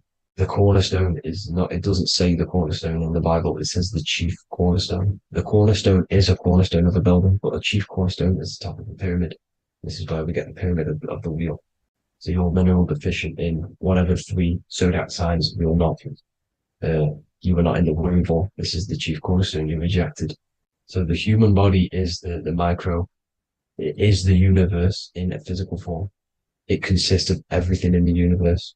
Just like your consciousness is the universe, watching itself, experiencing itself. Your body is the whole universe. 12 systems in the body, 12 zodiac signs, 7 chakras are the 7 planets. The Holy Trinity of you is your temple of Solomon, the soul and the mind, the sun and the moon. You know, everything is in you. You consist of everything, all the energies, everything. Heaven and hell. Heaven and hell is a mind state. It's a state of the mind. Head, H-E-A, which is heaven, and the heel, the bottom of your foot, is hell. And the bottom of your foot is the soul. So they're basically saying, well, it's wordplay. They're saying that your soul is in hell because, you know, with the elites being in control. So they call the bottom of your foot the soul, trying to say that you're in hell. The Christ is in you. And this Christ is Greek for what Christos. And Christos is Greek for the oil. And this oil is produced in the cerebrum, the Aries, the ram, the cerebrum. It goes down the pineal. Well, the pineal and the pituitary are underneath the cerebrum. Goes down the pingala and the ida. The pingala being the positive charge connected to the pineal gland, pin, and the ida connected to the pituitary. And this is the two serpents going down the spinal column. And this is why Jesus goes from Nazareth to Bethlehem, and then Joseph and Mary are waiting for Jesus in Nazareth. Joseph and Mary are the pineal and the pituitary gland waiting for Jesus to come back up the River Jordan, or spinal column. So this is the oil. This is the story of Santa as well. Santa comes from the North Pole. Why? Because the North Pole of the Earth is the center of the toroidal field, and the North Pole of you is your spinal column, which is the North Pole of the toroidal field. The North Pole, he comes from the North Pole. This is the North Pole. This is the South Pole of the toroidal field. Comes from the North Pole, which is your mind. And he goes down the chimney and then back up the chimney. This is the chimney. And he drops off the present, which is the Christos, the oil. And this is why Jesus is crucified at 33, because he crosses over the vagus nerve at the top of your spine. When this oil comes back up the 33 vertebrae, these are your vertebrae here. When it goes up the 33 vertebrae, it gets crucified at 33 because it crosses the vagus nerve, and he's crucified on a cross at 33. This is the story behind Jesus and Santa. The Ark of the Covenant in the Bible is the two hemispheres which cover the vital parts of your mind, the brain side, which is the cerebrum, the pineal, the pituitary, etc. So the two hemispheres are the two angels, the Ark of the Covenant.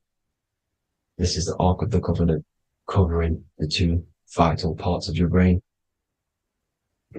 So these are the optic thalamus is another part, and it protects the Christ oil, which is inside at the center of the brain. See, the Bible is all a massive metaphor about yourself because you are the universe. You are a microcosm of the universe.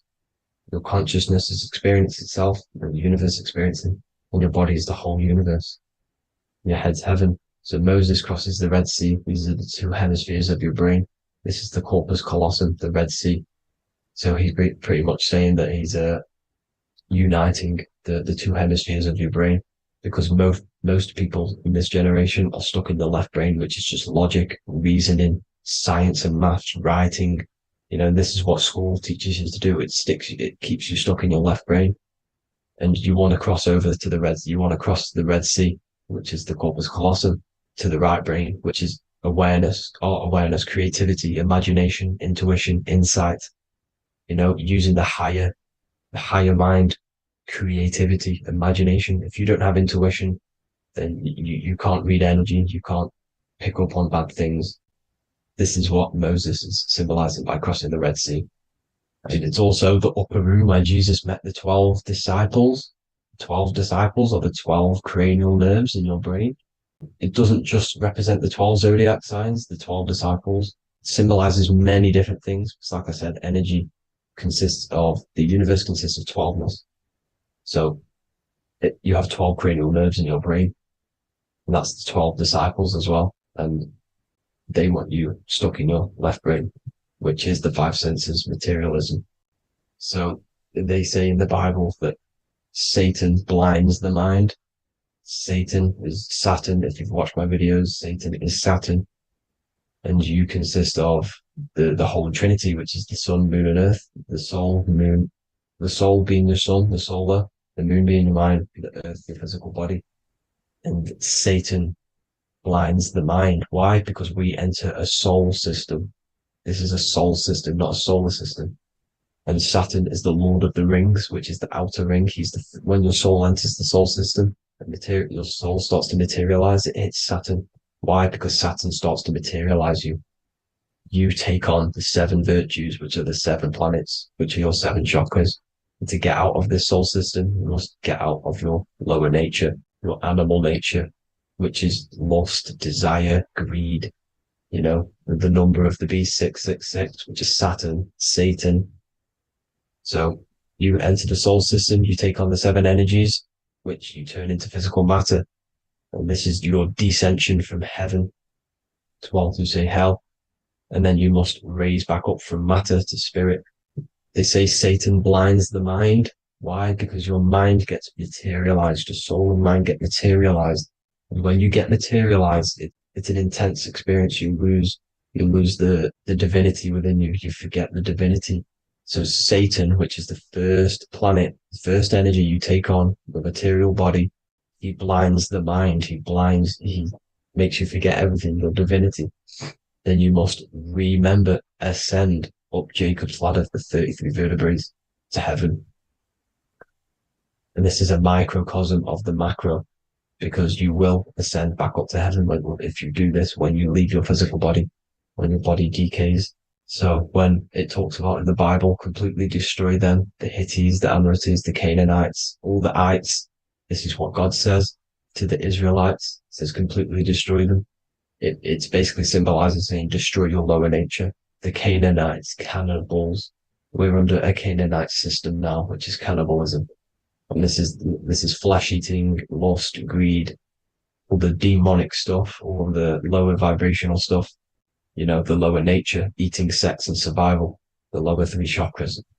You must get out of these lower 3 chakras and return back to spirit, which is heaven, which is spirit, love, being holy, being truthful, being passionate. Going back to Satan blinding the mind, all of the planets are made out of these 3 symbols. Satan blinds the mind, and that's why Satan's symbol, this is the symbol for Saturn, Satan, this symbol for Saturn is the cross, which is physical matter, the earth, over the moon. The moon is your mind. So the Saturn symbol saying matter over mind. He blinds the mind. Satan blinds the mind once you enter the soul system. And you must remember, in the Bible, it talks about the Genesis, which is Eve, the sin of Eve, which is biting of the tree of knowledge, with the serpent, which wraps around the tree. It says the serpent placed himself on the tree. Well, the serpent is the spinal column. It's the serpent telling you eat from the tree of knowledge of good and evil, which is your nervous system. And eating from the tree of knowledge of good and evil is doing bad things. For example, over-sexualized, overeating, eating the wrong food. That's eating from your nervous system. It's decaying you, and it's preventing you from achieving the God self, the God consciousness. This is the symbolism of, the tree on the serpent, telling you to eat from the left brain, with the left brain being the sinister. Sinister is Latin for left. That's sin. Sin is left. And left is lefty Lucy, Lucifer, right, righteousness, right, God, godly. The tree of knowledge of good and evil, which is your nervous system, because it determines good or bad. That's the only thing you experience in this world is your nervous system. And then the tree of life is the cardiovascular system, and the Garden of Eden is your body. So that's it for this video, people. I hope you've got a greater understanding of how you are the universe and everything is inside of you. Just keep in mind you are the universe experience in itself, and your body is a reflection of everything. The 12 constellations, the 7 planets, everything's inside of you. This world is an expression from the inside outwards. You can't affect the outside world to manipulate reality. Everything's inside of you. I hope you got a greater understanding of this. God bless.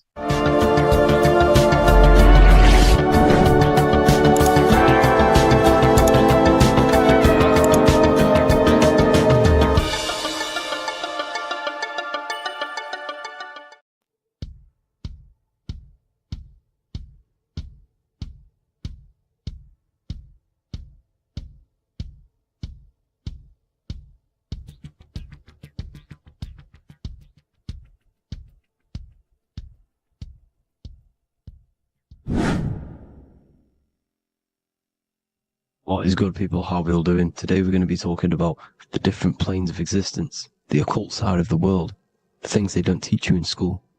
And of course, you can only find that on this channel, so welcome. So you need to understand is that your consciousness moves through these different planes of existence, these different states of consciousness, which make up all of you. Okay? They are all interlocked planes. They are all interpenetrated into each other. They are all one. They melt into the plane above and below. You see, each plane is a product of each plane. As above, so below. Now, the higher you go, the more fluid, the more dreamy, the less dense it becomes. The lower you go, the more denser it becomes, the more solid it becomes. The lowest plane is the physical plane, which you are obviously aware of. You are inside of the physical plane now.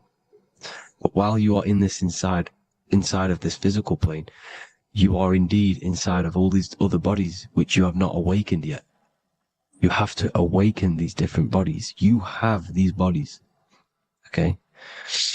It's like a ripple effect. And the center is the most dense, the most solid.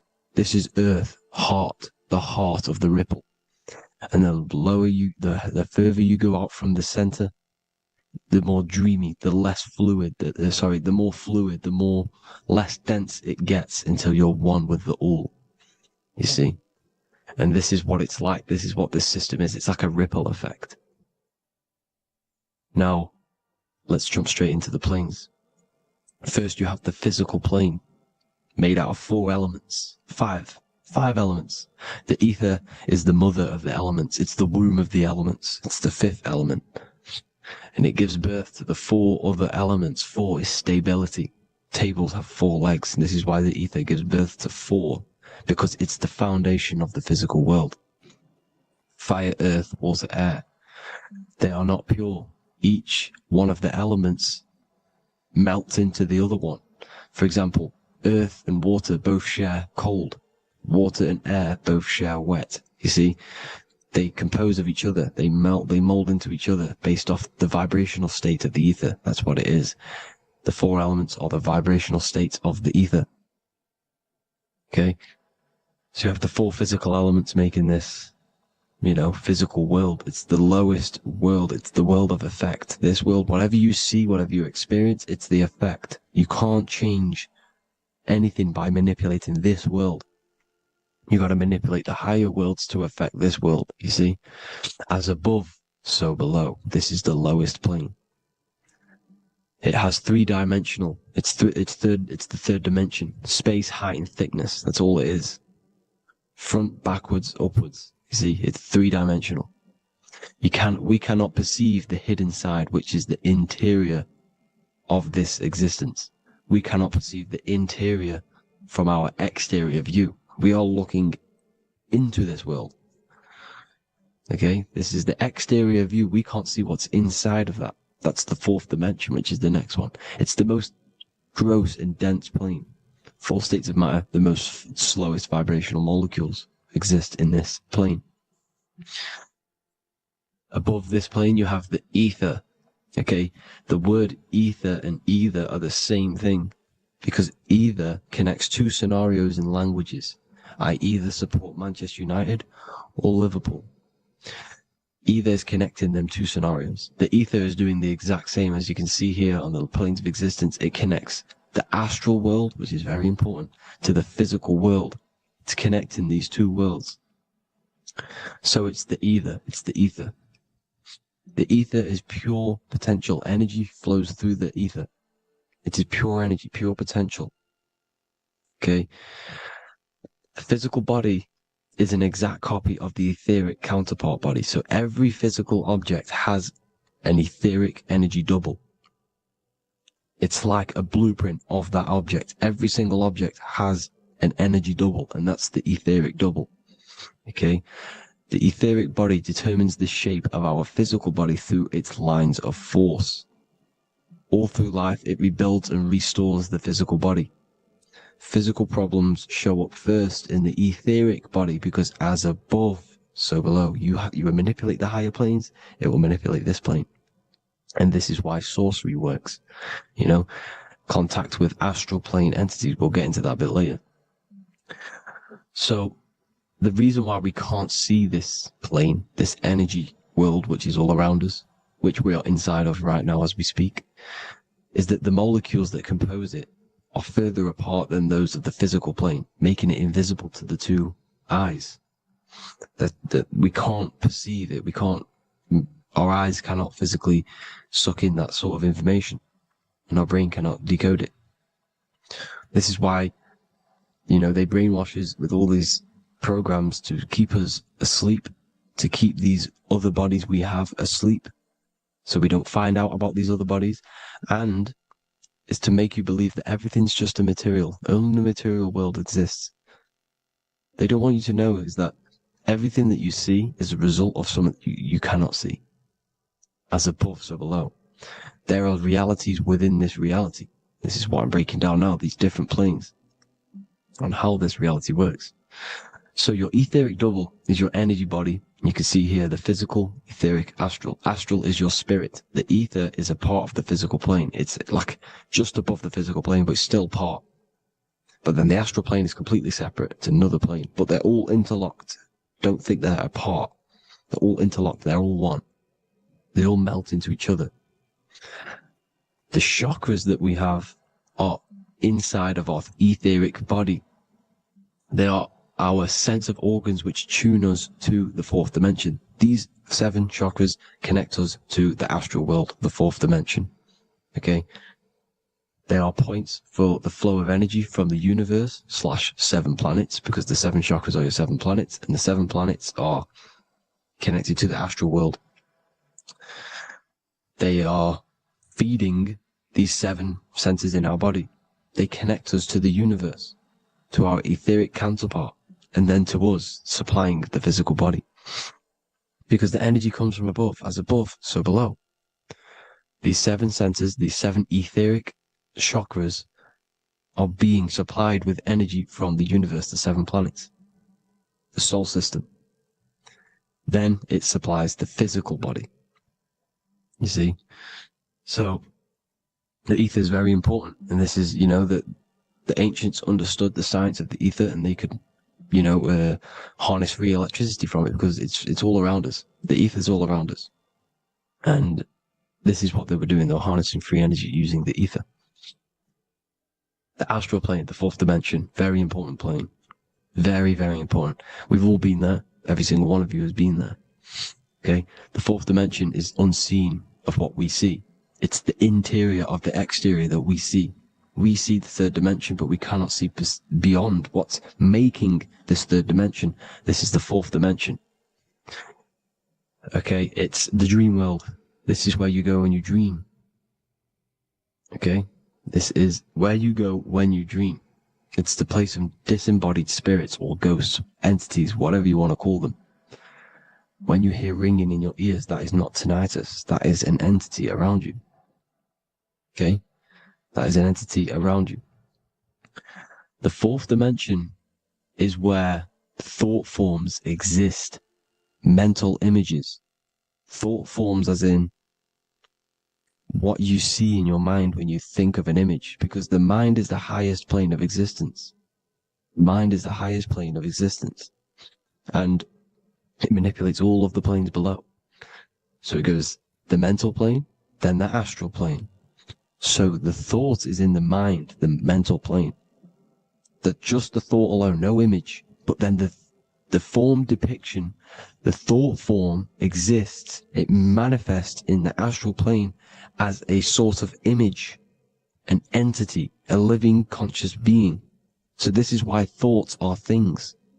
You see, thought forms exist within the fourth dimension. So when you imagine something, when you are, for example, right now, look into your hand and imagine there's an apple in your hand.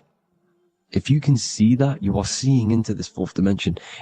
You can only see into this fourth dimension using the mind's eye, not the 2 eyes, the mind's eye. When you shut off the 2 eyes into darkness, the third eye opens. The mind's eye is open. And you can see, this is astral travel. You got to work on astral travel.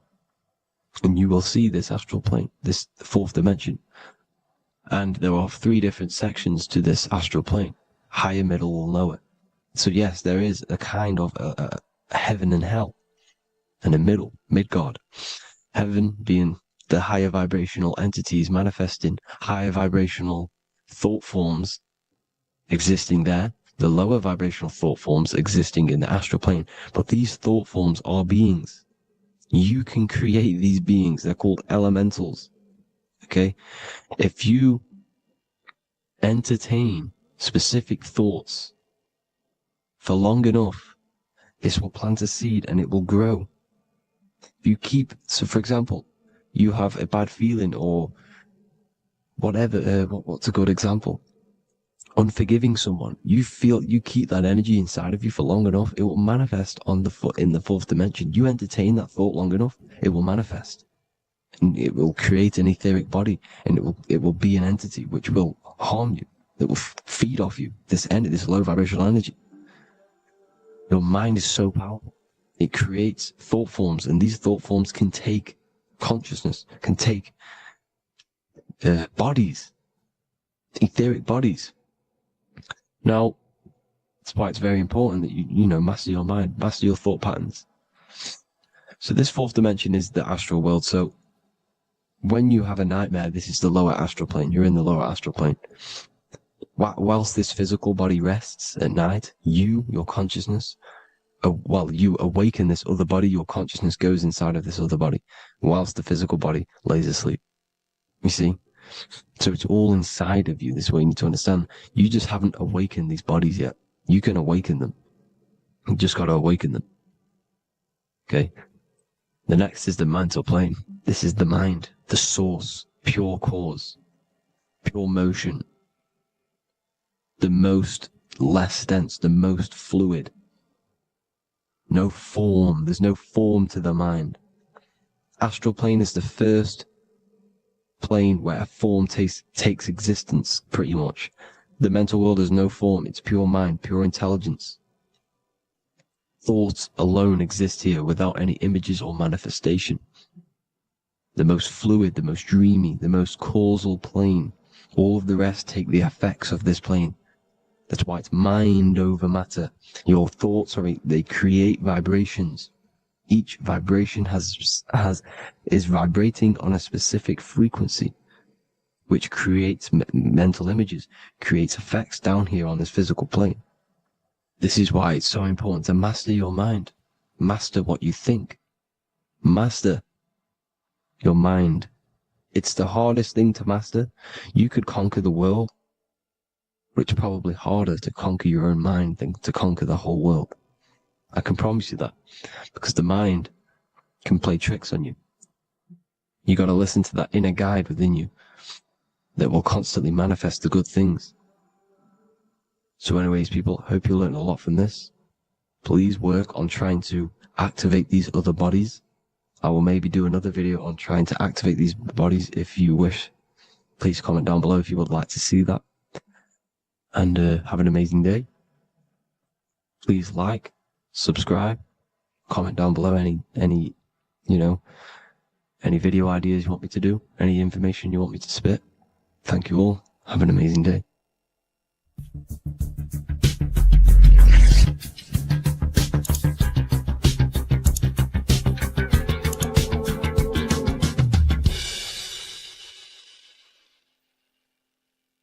Welcome to Revival of Wisdom. Welcome people, we're back with another video.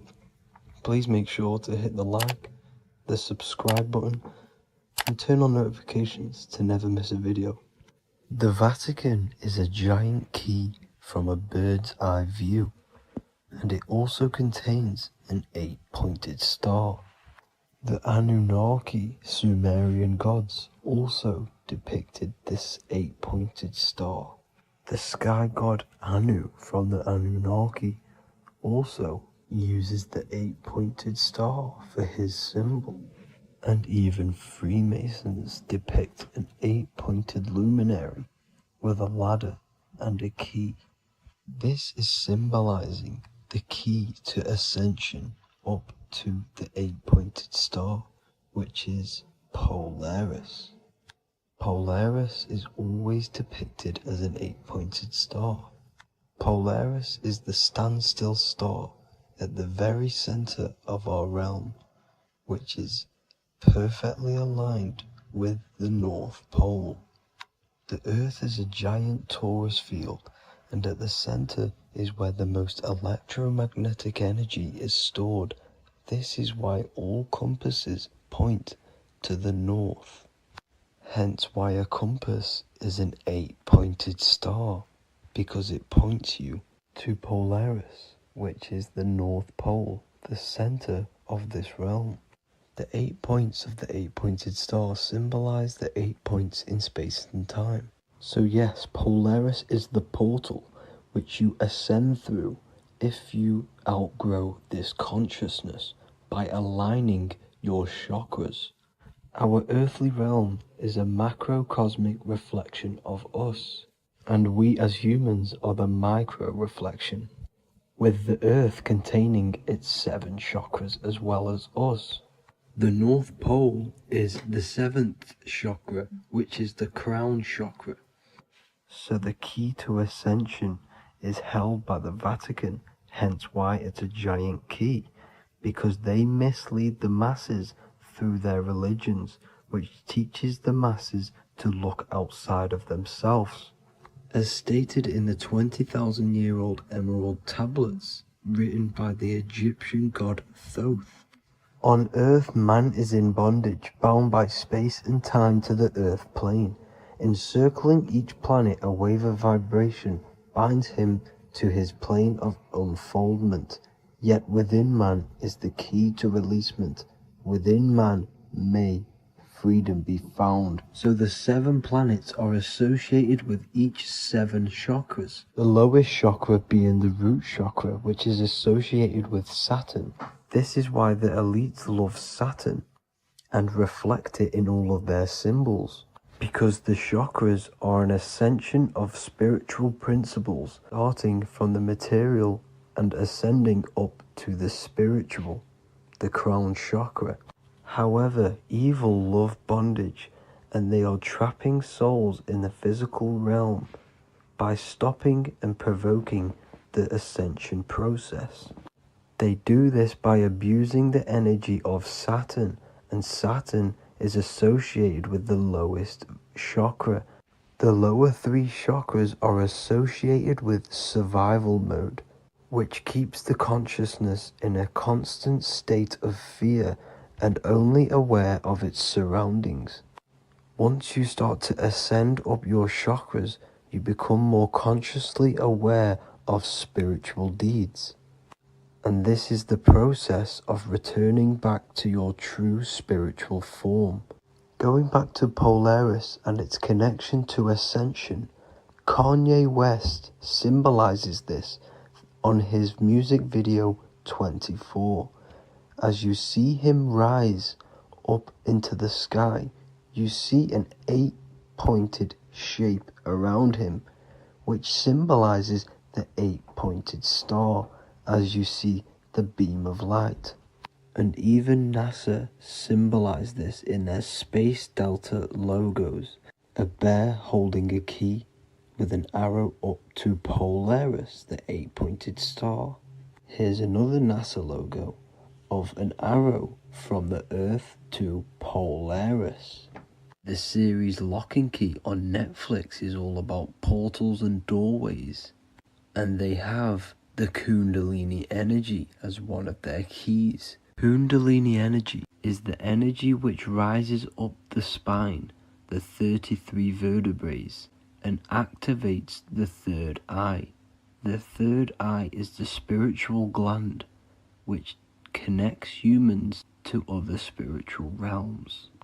We are not the body. Our spirit, our soul inhabits the body. We exist physically, spiritually, and mentally. Therefore, we are multidimensional. The intellectual and spiritual inhabit the body. Therefore, this is just an avatar within this timeline. However, within each and every one of us, we all have the key to releasement, as says in the Emerald Tablets. This releasement is ascension. up until higher states of consciousness. As stated in the Emerald Tablets, man is in process of changing to forms that are not of this world. Grows he in time to the formless, a plane on a cycle above, and another one saying, man is a flame bound to a mountain, but we in our cycle shall ever be free. Know ye, O man, that when ye have progressed into the cycle that lengthen above, life itself will pass to the darkness, and only the essence of the soul shall remain. That's it for this video. I hope you all enjoyed. Please feel free to leave a like, subscribe, and comment any subjects you want me to talk about. God bless you all.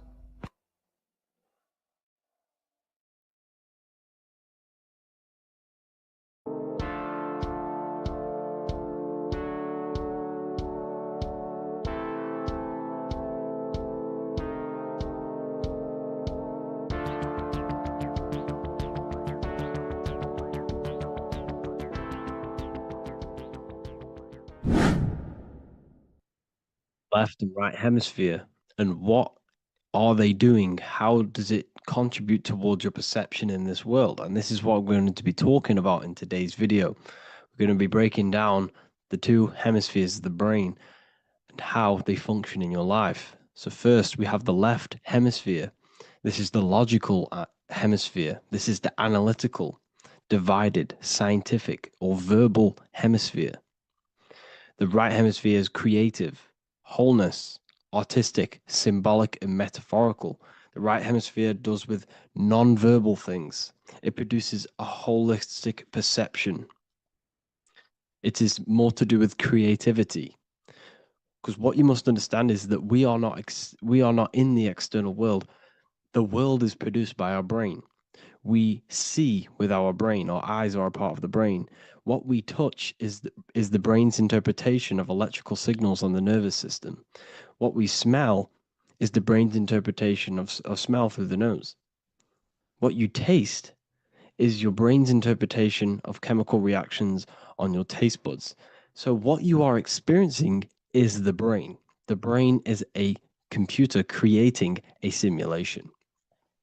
And you have two hemispheres which breaks down this reality. So essentially the brain is the perception creator. It creates perception. So if the brain is creating this, who is the one experiencing the brain? Well, that is you, the consciousness, the mind, the all-seeing eye. You are the all-seeing eye experiencing the brain, the observer behind the brain, behind reality, behind the emotions. So if you're walking through a woods, this left brain sees individual trees. The right brain sees the whole woods. It sees the biome. It sees the bigger picture. So when you are walking through this woods, the right brain picks up a holistic perception of reality. It creates the woods as one unified woods. The left brain's job is to break this down and analyze it so that we can see individual things. And this is also necessary for humans to have the ability to break things down and manipulate things in this world. So without this left hemisphere, we could not manipulate things and break things down. So this right hemisphere is important because it sees the whole woods. It sees humanity as one unified consciousness. However, the left hemisphere sees individual egos. So the left hemisphere is the place of the ego because it only understands it sees the world very divided. Okay. So, for example, here's another example of the left and right hemisphere. If someone pulls out in front of you in traffic, your left brain's going to start going crazy and analyzing them, calling them names. The right hemisphere, however, sees the bigger picture. Maybe he didn't see you. Maybe it's just a mistake. Maybe he's in a rush.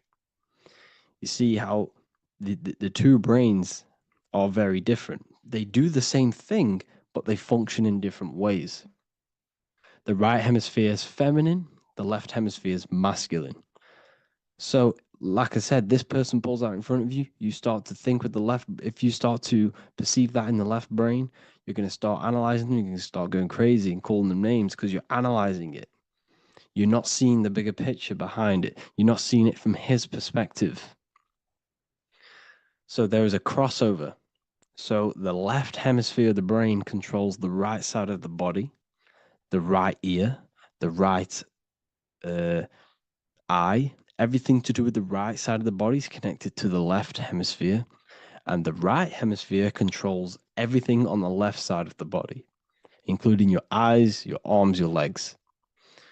So everything is crossed over, and even your visual field is crossed over. So this is your visual field, as you can see here, and even the left side of your visual field goes to the right brain. There's a crossover. No one really knows. There's not really a reason for this. However, this is how the human body is designed. As we all know, the human body is the most advanced piece of technology on the face of the earth. They cannot replicate the human body. And they tell you it has no creator. This is crazy. People are that brainwashed, they can't even understand that their body is the most advanced piece of technology. Your body is so advanced, the computers that you use are mimicked of the body. Everything they create is mimicking nature, but they don't show you how intelligent nature is because they don't want you to understand you're in an intelligent design. So anyways, let's get back on track. There is a crossover in the brain, and this is why they teach you to write with your right hand. And I was speaking to someone who's in a nunnery, or whatever you want to call it. They were a nun, or they knew someone who was who was a nun, and they forced these people, these nuns, to write with their right hand. You had to write with your right hand. This is why, I'd say at least 70% of the world, or 80%, is right-handed and right-legged, because they taught us this to activate the left hemisphere more because of this crossover that happens in the body. So when we are using this right side more, we are using that left hemisphere more. Why? Why are they doing this? Well, they also called it writing. Writing is a spell, to cast a spell on you, to use that right side of the body so that you use this left hemisphere, because they want you to see the world as a divided perception. They don't want you using the right hemisphere, using that left side of the body to activate the right hemisphere to see the bigger picture and see how everything is all one and everything is created. This left hemisphere domination keeps you from seeing the connections between everything, because that left hemisphere analyzes, it breaks things down. So when we are left hemisphere dominated by using the right side of the body, we are essentially seeing everything as divided. And this is why so many people will not understand my work, because my work connects dots and connects fields of knowledge, and makes you see the bigger picture. So people who are left hemisphere dominated will see my work and think this guy's crazy. But everything, it's all about activating that right hemisphere. So they called it writing because every word you say is molding your mind in some sort of way. The things you see is molding your mind. Everything you take in through the five senses is molding your mind. And language is a massive spell, especially the English language. They called it writing so that you use that right side. It's a spell because your subconscious mind picks up everything you say. And 90% of your daily basis behavior and thought patterns is produced by these subconscious programs within the subconscious mind. Essentially, your conscious mind is only the 10% of you. The conscious mind is just what you're aware of, what you're wearing, how you're feeling, what you're thinking. That's your conscious mind. The subconscious mind is controlling every system in your body. It's telling your heart to beat without you being conscious of it. So essentially, this is what they're programming. They're programming this system in the back of the mind, which is controlling everything through the words. And this is what spells are, because it's all about creating perception in the subconscious. So they want you to use that right side more. I truly believe the ancients, they were balanced. They used the left and the right side of the body. They didn't have a stronger side because they understood this science of the body and how the body works. So this is actually called phonetics. It's not etymology. Etymology is the study of root words. Phonetics is the study of how words sound similar. the way words are spoken. So phonetics, phone. This is why we call them a phone, because you speak into a phone. So this is write and writing, to use that right side to activate the left hemisphere more. So your hands are a manifestation of your brain. The left hand is the right brain. The right hand is the left brain. And as a child, we were always taught that when you place your hands together like this is the size of your brain, which is true because your hands are a part of your brain. They're an extension of your brain. Every part of your body other than your brain is an extension of the brain. Everything's working and feeding back information to the brain because you're experiencing the brain. So another trick that you can do, or another exercise, is looking in the mirror and closing one eye at a time. If you close your right eye, if you take your top off, for example, you'll analyze your body if you close your right eye, because you're using that left hemisphere. Sorry, other way around. If you look at yourself through your right eye, you'll use that left hemisphere, which will analyze yourself. You'll see individual body parts. If you close the right eye and use the left eye, you'll see your body as a whole. You won't really analyze it. This is how you can analyze yourself using these two hemispheres. So this whole system is created to keep you thinking logically and to restrict you from creating and restrict you from understanding symbolism, allegories, metaphors, and teamwork. They want you stuck in a logical way of thinking and a logical way of seeing the world. This is why when you go to school, you are told exactly what to do. You're told to think this way and no other way. You're told to do orders, do this. It's a very left-brained system, because if we all started to open up this right hemisphere, we'd all see, wow, everything is all one, everything's all connected. And this is what my work is doing. I'm showing you everything is one. The physical world is an illusion of duality, but everything comes from the one source, the one mind.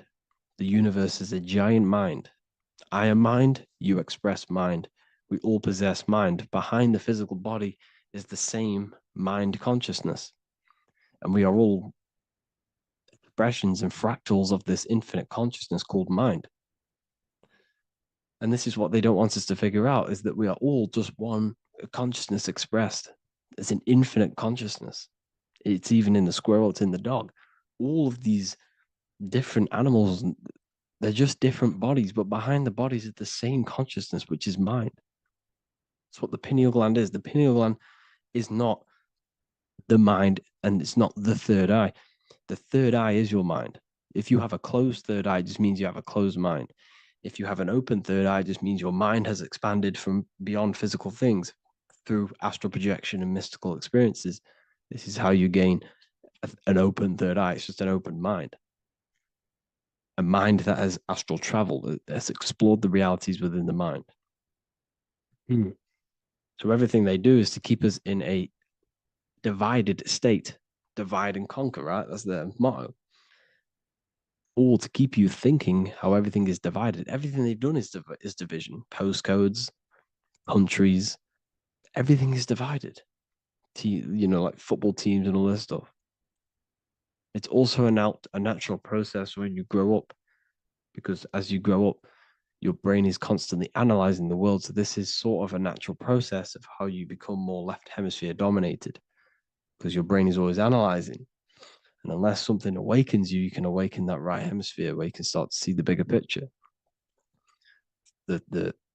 Even the music, it's all tuned to 440 hertz, shuts down the right hemisphere of the brain. 440 hertz, Spotify, Apple Music, the radio. Every time you turn on the radio, it's tuned to 440 hertz. This was specifically tuned. It never used to be tuned to this. It was in the 1950s. It was changed. The standard music tuning was changed to 440 hertz because it shuts down that right hemisphere of the brain. They don't want you thinking, seeing the world in this way and perceiving things as one. And I'm going to show you. It tells you this in the Bible. Cast the net onto the right-hand side of the boat and you will find the fish. What was Jesus saying? You see, people read the Bible and they don't understand it. If the Bible is not talking about you, then it has no meaning. The Bible, everything you read in the Bible is about you and how it can better your life. It occurs to you. So if Jesus says, cast the net onto the right hand side of the boat, this is an allegory. The boat is your body. Cast the net. It's the awareness, the perception onto the right hemisphere of the brain, and you will find the fish. What's fish? What do fish do? They swim deep in the ocean. It represents the knowledge, deep knowledge. Cast the net onto the right hand side of the boat, and you will find fish. You will find the wisdom. You'll gain understanding when you cast that your awareness into that right hemisphere. You will see that I am you and you are me. We are all one consciousness. You will see everything. You'll see that the trees are the same patterns as the nerves in your body. You'll see everything is connected. Everything is a fractal of the one infinite consciousness. And how many fish did they catch? 153. That adds up to 9. This is now numerology. The Bible's filled with numerology. Adds up to 9. What's 9? Human consciousness. It represents consciousness. You're in the womb for 9 months. Feminine. It's all about consciousness. And then Revelation 14. And I looked, and behold, the Lamb standing on Mount Zion. That's the spines, the mountain. With him, 144,000. 144 adds up to 9. It represents consciousness on top of the spine. You see? And he had his name the name of his Father written on the forehead. What's the Father? The higher mind, the higher consciousness within you. Where is that? In the forehead, the pineal gland. The pineal gland is the radio receiver for the higher consciousness. Because every body part of the body has consciousness. Your heart has consciousness. Your gut has consciousness. You are thinking with these different consciousnesses. You think with the gut. You think with your penis. You are thinking with all these consciousness. And it's about raising your consciousness to the higher consciousness, which is the Father, the mind in the head. Don't think with the lower parts of the body, because that is your animal nature. Think with the higher parts of the body. It's all representing consciousness. How to activate the right hemisphere of the brain? Well, it's all to do with non-verbal things. So music will activate the right hemisphere. Make sure it's tuned to the right frequency though. 432 hertz, 528 hertz. Any frequency that adds up to 3, 6, or 9 is good for you. Meditation, turning off the thoughts, and you raise yourself to the higher brain. Symbolism. Symbolism is all right hemisphere. Reading between lines, metaphors, determining the Bible, it's all right hemisphered. Seeing the bigger picture, it's reading between the lines. So tithing in the Bible. These people in the churches are giving 10% of their money to the church. It's nothing but a scam. What these people have done is they have externalized the Bible. They have taken the Bible and literalized it, so that they can make a business out of it. So what they're doing is 1/10 of the produce of what it says in the Bible, 1/10 of the produce of the land, whether grain or fruit, is the Lord's and is holy. So what's that saying? The 10th of it's basically saying give the 10% to the Lord, to God. What does that mean? Well, what's the land and the fruit? This represents physical things, the physical things that you have. The 10th of the physical things that you have, what's that? That's your ego. All the physical things that you have is all to do with your ego.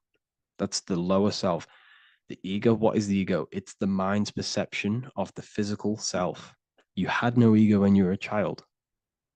Okay, when you were a child, you had no ego. As you grew older, you created the ego. But the ego is the full self. It's the echo. Ego, echo. It's the echo of the full self. So it's saying, give the ego over. Take away the animal self. In that left hemisphere, that's all to do with the left hemisphere. That left hemisphere sees the ego. It sees individuality. It's divided. So it's saying, give that 10%. Give that 10% of you over to the right hemisphere. The 90%. The 90% of you is in that right hemisphere. The higher self. Now, I'm not saying the left hemisphere is bad. Okay, I'm not saying that at all, but it sees where it sees things divided. It's like I said, the left, the hands are manifestations of the brain. So when these Christians are praying, they're putting their hands together. What are they doing? That they're syncing the brain hemispheres. What you're doing, because everything's an extension of your brain. So if you put your hands together, you're putting the two hemispheres together. And what's happening when you place the hands together? All the electricity in the body is now running in a circuit.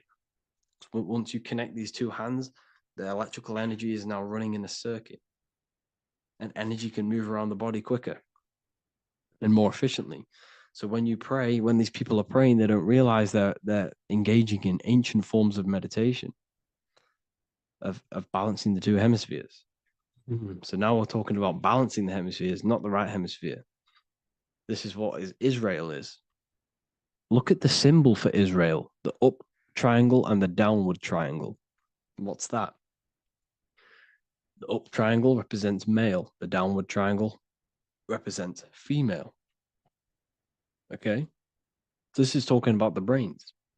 Israel is Ra. Isis, which is female, the Egyptian god. Ra, El. El means God.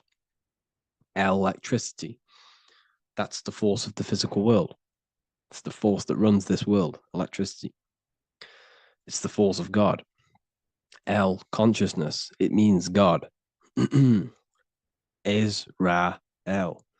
Isis, Ra, and El. It's the two hemispheres of the brain, the holy land of Israel. It's the holy land, it's the brain. Once these two hemispheres are synced, this is how you unlock your consciousness. This is the easiest way of astral projecting. Hemisphering, I forgot the word for it. Hemisphere syncretization, something like that. It's about syncing the hemispheres. This is how you unlock your consciousness. Once the brain is running as one electrical system, this is how you balance the two masculine and male opposing energies. Once these opposing energies are no longer in war with each other, the brain, they come together to work as one. You unlock your consciousness. You are born again. What happens when a male and female have sex? It creates a new child. It becomes one. You are born again. Once the two hemispheres of the brain, you are born again. You can then have an out-of-body experiences. So this is why the symbol of the Holy Land, Israel, is the up and down triangle back combined together, because it represents unification of the male and female, unification of the hemispheres. You're born again. You unlock consciousness. And you can get this for free. It's called the Gateway Tapes on my website. Basically, it's a audio track from the government, and they did this in the Gateway Experience. It's a CIA document, and what they do is there are different forms of meditations you go through. I think there's about 5 waves of meditations you do, half an hour each one, and it will teach you. It will sync your hemisphere, because what does it do? They understood that playing one frequency into one ear and another frequency into the other, they understood that the right ear is connected to the left hemisphere, the left ear is connected to the right hemisphere. So when you play 2 different frequencies into both ears, what happens? The brain picks this up, the 2 hemispheres of the brain picks this up, and it syncs it. It syncs these 2 hemispheres, these 2 frequencies together. So now the brain is working as one to sync this frequency. So this is how you can sync your hemispheres, through listening to these frequencies. Okay, you can get them for free and do the meditations yourself. This will definitely help you. This is an easy way to astral project. So it's all about syncing the hemisphere and seeing reality from a unified perception. We should all aim to get out of that left hemisphere. I'm not saying don't use it, but we should now start to see. We should not start to read between the lines of the Bible, read between the lines of the symbolism they're showing. Study symbolism, study allegories and myths. What are they trying to tell us through these allegories? And, this is how we start seeing things in a better way. once we understand that we are all microcosms of an infinite consciousness, we can all come to one, because love is the unifying force of this infinite consciousness. We are all divided. We are all disconnected from our hearts. Once we all connect with our hearts and see that everything is one, we can all start to love and come together as one, because love is the unifying force of consciousness. So if you haven't already seen, I now have launched the Ethereal University. I will be doing lectures like this one, but even better, deeper, and even releasing knowledge that I can't talk about online as they are censored. I'll be doing lectures every single week. I'll be doing live calls every single week.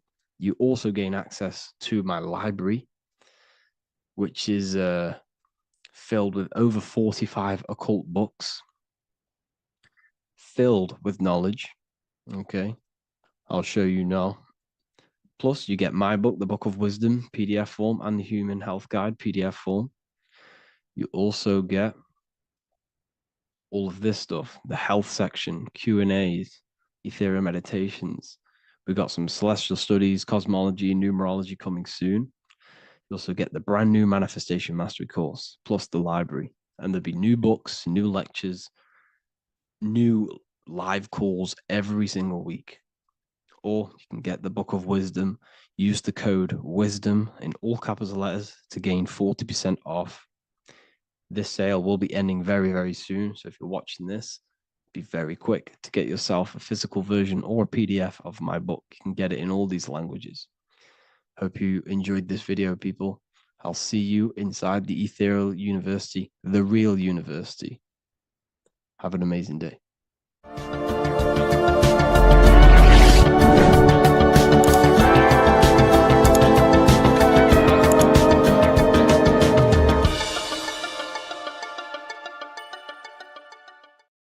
Geometry. This is the study of nature, of the codes, the mathematical codes behind physical reality.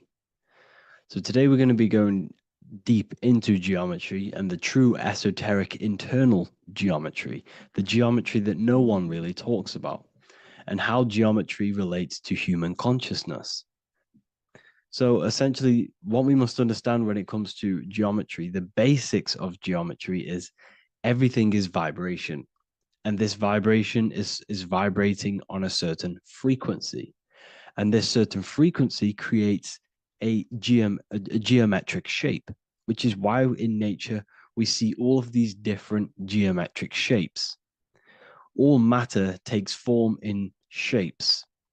So if we put sand on a plate and we vibrate the plate on a specific frequency, we see that the sand goes into specific geometric shapes and patterns. So essentially, matter is energy condensed. It's energy vibrating on a low frequency, vibrating at a certain frequency. So matter is condensed energy.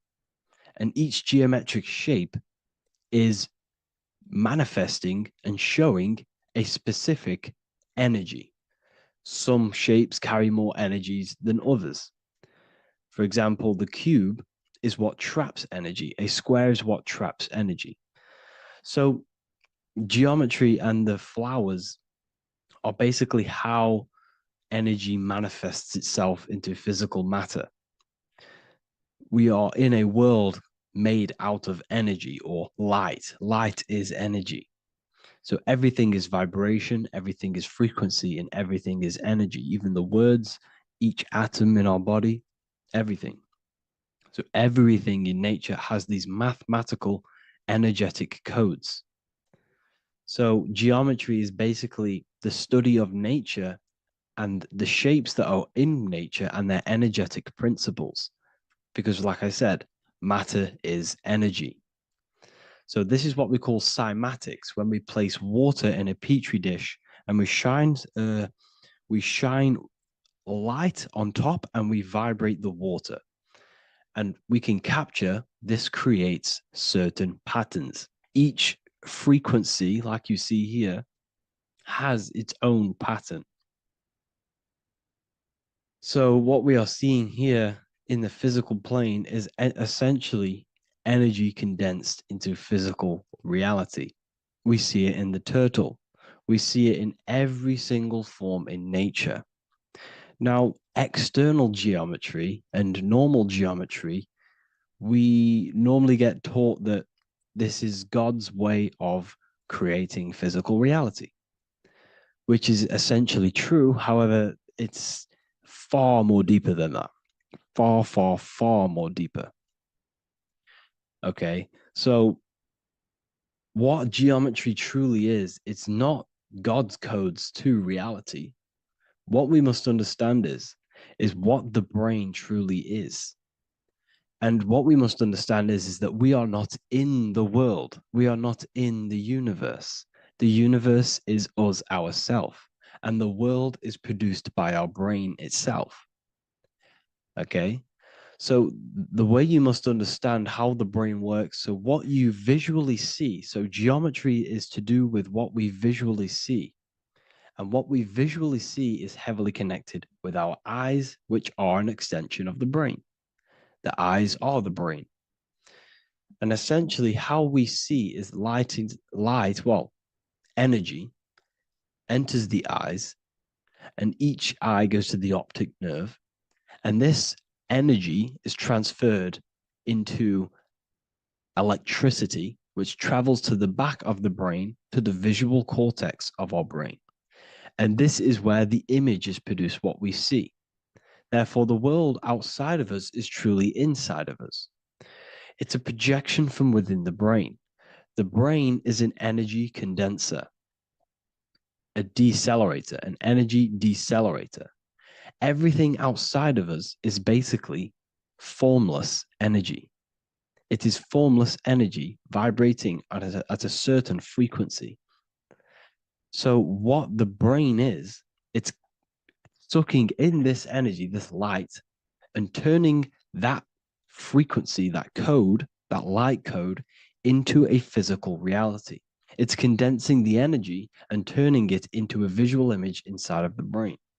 Therefore, everything outside of you is not what it looks like. Everything outside of you is basically energy, infinite energy. And our brain is condensing this into a physical reality and projecting it outwardly, which you experience your visual field. Okay? And the ancients knew this. So this is basically called the sigil of Lucifer. Lucifer is known as the light bringer. Lucifer in Latin means to bring the light. This is the sigil of Lucifer, which shows the visual field and the brain. We also see this in the Google Play symbol. It's a powerful symbol showing you the visual field, which is basically a symbol that tells you that reality is inside of the brain. The brain is what produces reality, but consciousness is not produced in the brain. The brain is essentially a consciousness downloader. It's a computer, and it's a reality simulator. The body is a simulation of physical reality. You are inside of the body experiencing the body simulation. The body produces this reality. It's a piece of technology. So Lucifer is to bring the light. Lucifer is the light being produced in our brains. Okay? So this is why they say Lucifer can tempt you. Lucifer can be the devil because it represents physicality. It represents the false light. Lucifer can trick you because it represents the physical world can trick who you truly are. So now that you understand how the brain is basically an energy decelerator and it creates and simulates a reality to your consciousness, you are no longer a person in a universe. You are the universe itself experiencing itself. Therefore, geometry is heavily linked in with the brain. Geometry is essentially how your brain and how your eyes decode energy. So what you are seeing is the mathematical codes of your brain creating reality. So what they teach you is the external is that geometry is God's way of creating this world, and these are the mathematical codes God's created. But now I'm telling you the internal, this is the truth. Geometry is how your brain mathematically condenses energy and light into a physical reality. So therefore, your brain is a computer program. So now geometry is nothing outside of you. Geometry is not something created by something else. It's created by your brain. Your brain produces these patterns through mathematical codes by breaking down energy into physical reality. And this is why you see geometry in everything around you. This completely changes your view on geometry. It's in your ear, it's in your face, it's in everything. Geometry is everything. Okay? So now that you understand this, now, as we were talking about the visual field earlier, the ancients knew about this. The ancient Egyptians knew about this. We can see this symbolism inside of the casket, the Egyptian casket. See, this crossover represents the visual field. This represents the back of the brain. This is the left hemisphere, the right hemisphere. And now some of the most simplest teachings in geometry is that straight lines are masculine and curved lines are feminine. And we even see this in the human body. The feminine human body is curvy and the masculine human body is liney. And even with the genital reproductive area, we have a line and a curve, 0 and 1, the binary code of all creation, 0 and 1, because that's basically all that exists. Nothingness and one, nothingness and God, nothingness and consciousness. That's all that exists. Now that I've told you that, the basics of geometry and the line and the curve and the feminine and the masculine, what do we have here? You see this stick here? This is a curve. And what's the right hemisphere? The right hemisphere is the feminine, the feminine energy, the feminine aspect of our brain. Then we have a straight line. This is straight lines. Now this represents the left brain. So the Egyptians are showing you the left masculine brain and the right feminine brain because of the curve and the straight line. And this is the visual field, the crossover. So there's a crossover in the brain. The left eye is connected to the right brain. The right eye is connected to the left brain. Okay, so the left eye is connected to the right brain. The right eye is connected to the left brain. The solar and the lunar. So, like I said, everything outside of you is basically energy. Your body is basically a holographic avatar, condensed energy produced by your brain. There's nothing actually outside of you. Your 5 senses are electrical threads of light. And when you touch something, this is basically electrical signals in your nervous system, which are reporting back to the brain. Therefore, what you touch is actually, you're not touching. The feeling that you feel when you touch something is not the true feeling. That's your nervous system you're feeling. You're feeling your nervous system in the brain. It's electrical signals to your brain. So the 5 senses do not decode, well, what you're experiencing as the 5 senses is not outside of you. This is your brain interpreting electrical signals. You don't experience the world, you experience your nervous system and your brain. The nervous system is an extension of the brain. So this is the truth. This is not woo-woo spirituality. This is true consciousness science that I'm teaching you here. Okay? So nothing is truly outside of you. It is a universe. You yourself are the universe, the fabric of the universe itself. The only thing that exists outside of you is essentially energy. That is it. And your body and your brain condenses this energy into reality. So when we look into architecture, why is architecture, the ancient architecture, so important? Because what did I tell you at the beginning? Shapes and physical matter is condensed energy. Each shape holds specific energy. Some shapes hold more energy, emit more energy. Some shapes condense energy. Some shapes transfer energy. Each shape, each geometric shape has an energetic principle because matter is essentially energy. So when we look into cathedrals and the ancient buildings, they were filled with geometric patterns, geometric shapes. because they understood the energy principle. Architecture is basically solid energy. It's physical energy. If we create this pattern here is an energy code. And if you stand next to it, you're going to gain that energy. It's going to be imprinted on your body. So essentially, they filled their buildings with high energy geometric shapes, points, triangles, pyramids are very, very energetic. This is why you have crystal pyramids made, organite pyramids. They're always in pyramid shapes. That's why the Egyptians built in pyramids, because pyramids hold high energy. They emit high energy. So this is why you see all these different geometric patterns. Okay. So in the real reality, in the energetic plane, this building would basically look like this: lines and grids of energy. Okay, this is what it would look like in the energetic plane, a blueprint of the energy body.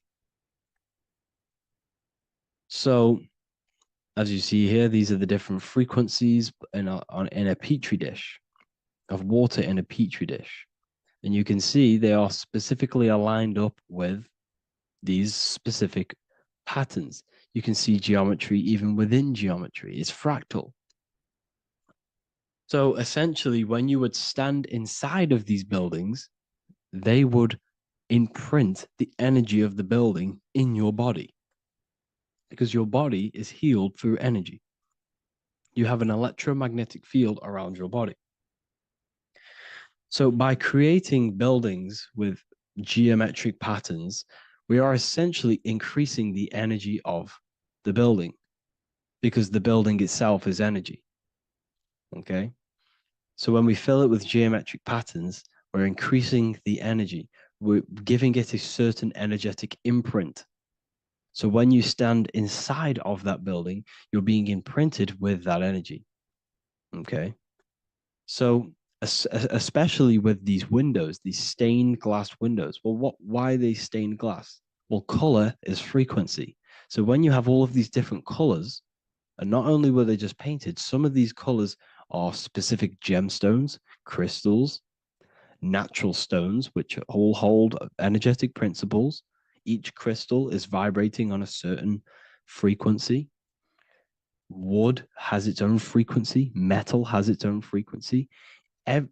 What you must understand is that everything in nature is not just a piece of matter. It's vibrating. The atoms of wood are vibrating on a certain level, which give it a certain energetic principle. Each crystal is vibrating. The atoms of the crystal are vibrating on a certain frequency, which give it a certain energetic principle, quality. So each thing, this is why the ancients were obsessed with natural stones, natural things, crystals, natural metals, and they wore different metals, different things like copper on their bodies, because they understood the atoms of these natural things are vibrating, which give certain qualities to you if you wear them. So you're not wearing it, you're basically putting that frequency onto your body, because they understood this is energy. If I put copper on my body, I'm not putting copper on the body. I'm putting the frequency and the energy of the atoms onto my skin. And that frequency of them atoms are going to vibrate my skin, that frequency, and heal my body. So this is why this is so important. So each building is an energetic code. Okay. So when you stand in these buildings, it can heal your body. This is why when people walk into these ancient churches, they feel like they've met God. They feel a certain way. They feel so amazing when they enter these churches. They feel holy, for example. It's not because God's there. It's not because these man in the sky dwells in these holy places. It's because the energy of these buildings affect our consciousness. They increase your energy. They raise your vibration. They heal your body. They heal your cells. They imprint the water in your body, especially with these stained glass windows. Like I went a bit on a tangent there, but these stained glass windows were encoded. Well, they use different gemstones, different lights, different colors. And when the sun would shine through this window, well, what's the sun? The sun is light. Light is energy. The sun's light would go through this filter of the window, of the crystals and the different gemstones and the different colors, and the sun's light would be encoded, imprinted with these crystals, with these colors and these natural glasses, which have healing energetic principles. And when you are inside that building, the sun's encoded energy of the window would be imprinted into your body, into your energy field, and it will heal your energy field, and it would heal your body, your cells on a cellular level. Because your body is what? 60 to 70 to 80, some people say 80% water. And water is encoded with vibration. If you say certain things into water, it gives it a specific geometric pattern, like I broke down in the beginning. If you say love to a water and then freeze it, it will go to this. If you say hate, it will go to a distorted pattern. So when you are in these buildings, you're being imprinted by the energetic codes of these buildings, the energetic principles of the windows, of the structure itself. The ancients never used to build in squares. Their buildings, their insides were never square rooms because they understood squares trap energy. They always had pointed roofs so energy can escape.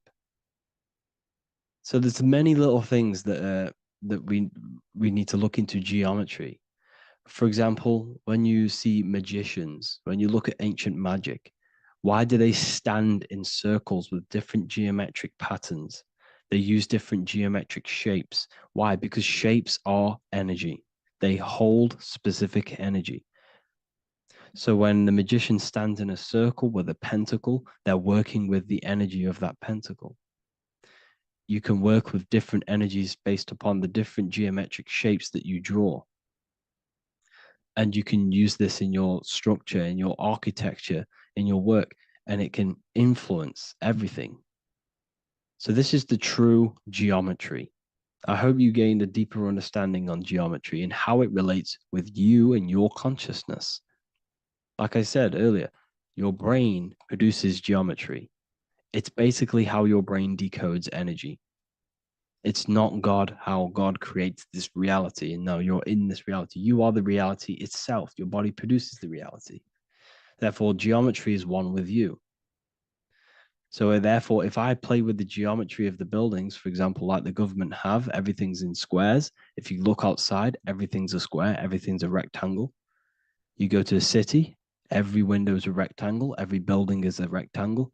You live in a box room, everything is boxed and squared off in this reality, in this modern society. Why? Because they're trapping energy. The box is the cube is the most simple geometric shape, which basically condenses energy and it traps energy. And if you subconsciously see squares all the time, your phone's a square, your TV screen, everything's a square, your keyboard, your desk. Go and look at the ancients. They never used to build in squares and cubes.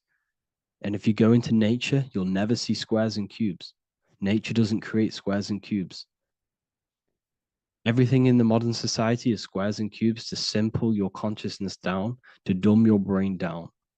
So the ancients built very, very complex structures. Why? Because they understood what we see affects our brains, because our brains decodes reality and creates reality. If you see a sophisticated building, this is going to give you a sophisticated mind and raise your IQ levels over time, subconsciously. I'm not saying if you look at this building, you're going to become smart. I'm saying if every single building in your environment, ment is mind, mental, every single building in your environment was this complex and complicated, it would increase your IQ on a subconscious level. It'd make you more complex, make you more intelligent. So they've dumbed everything down. They've dulled everything down. Look at everything. Everything is being dulled down. So anyways, I hope you all gained a better understanding on this. If you want to gain more occult knowledge and esoteric knowledge, make sure to read the Book of Wisdom, Volume 2. If you're inside the university, you can get this book for free. Go to the general chat area and follow the instructions and you can order yours for free. Truly life-changing stuff, because the issue is with the world is that no one really understands who they are, what they are, and why we are here. That is the issue for people's depression, for people's wrongdoings. They don't understand who they are, what their emotions are, what their mind is, what their body is, what reality is. This book gives you that. This book gives you the sense of understanding, the sense of well-being that will give you a better life because you understand life and what life is. And if you truly want to take your studies to the next level, we have the Ethereal University. This is the place for truth seekers where you can connect with like-minded people so you don't have to feel insane, because not many people think this way. I've been there. I've been there when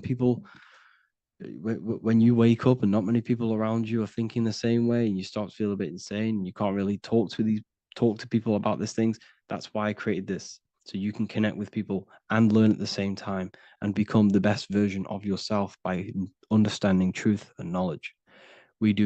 If you join, you'll gain access to free live calls every single week, every single Saturday morning. We do live calls. You can ask me questions and all sorts. So make sure to leave a like and a comment, and thank you all for tapping in.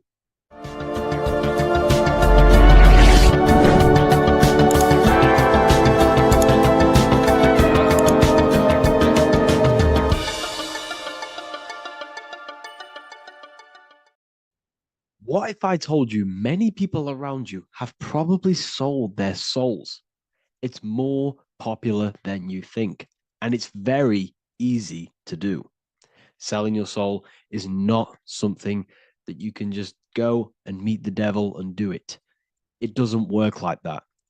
But before I tell you exactly how you can sell your soul and how not to sell your soul, what is the soul? So looking at Jesus, we always see two lights surrounding his head, one surrounding the heart. And as of course, if you've been watching my channel, you know Jesus represents you. He represents the divine essence of the universe made in human form. Each one of us possess a fractal of God's infinite consciousness. We are all God. We are all God experiencing himself in a three-dimensional divided form, separated from his oneness. God wanted to experience himself, so he made this world.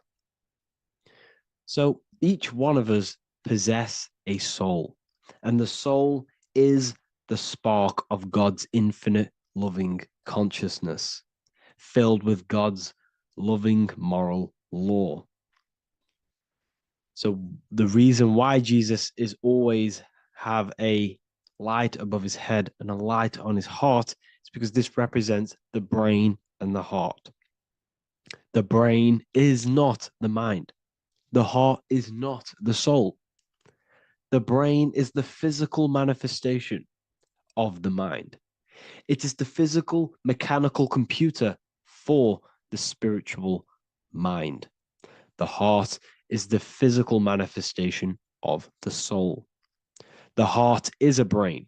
In fact, it contains 40,000 specialized cells, which are the exact same cells found in your cranial brain.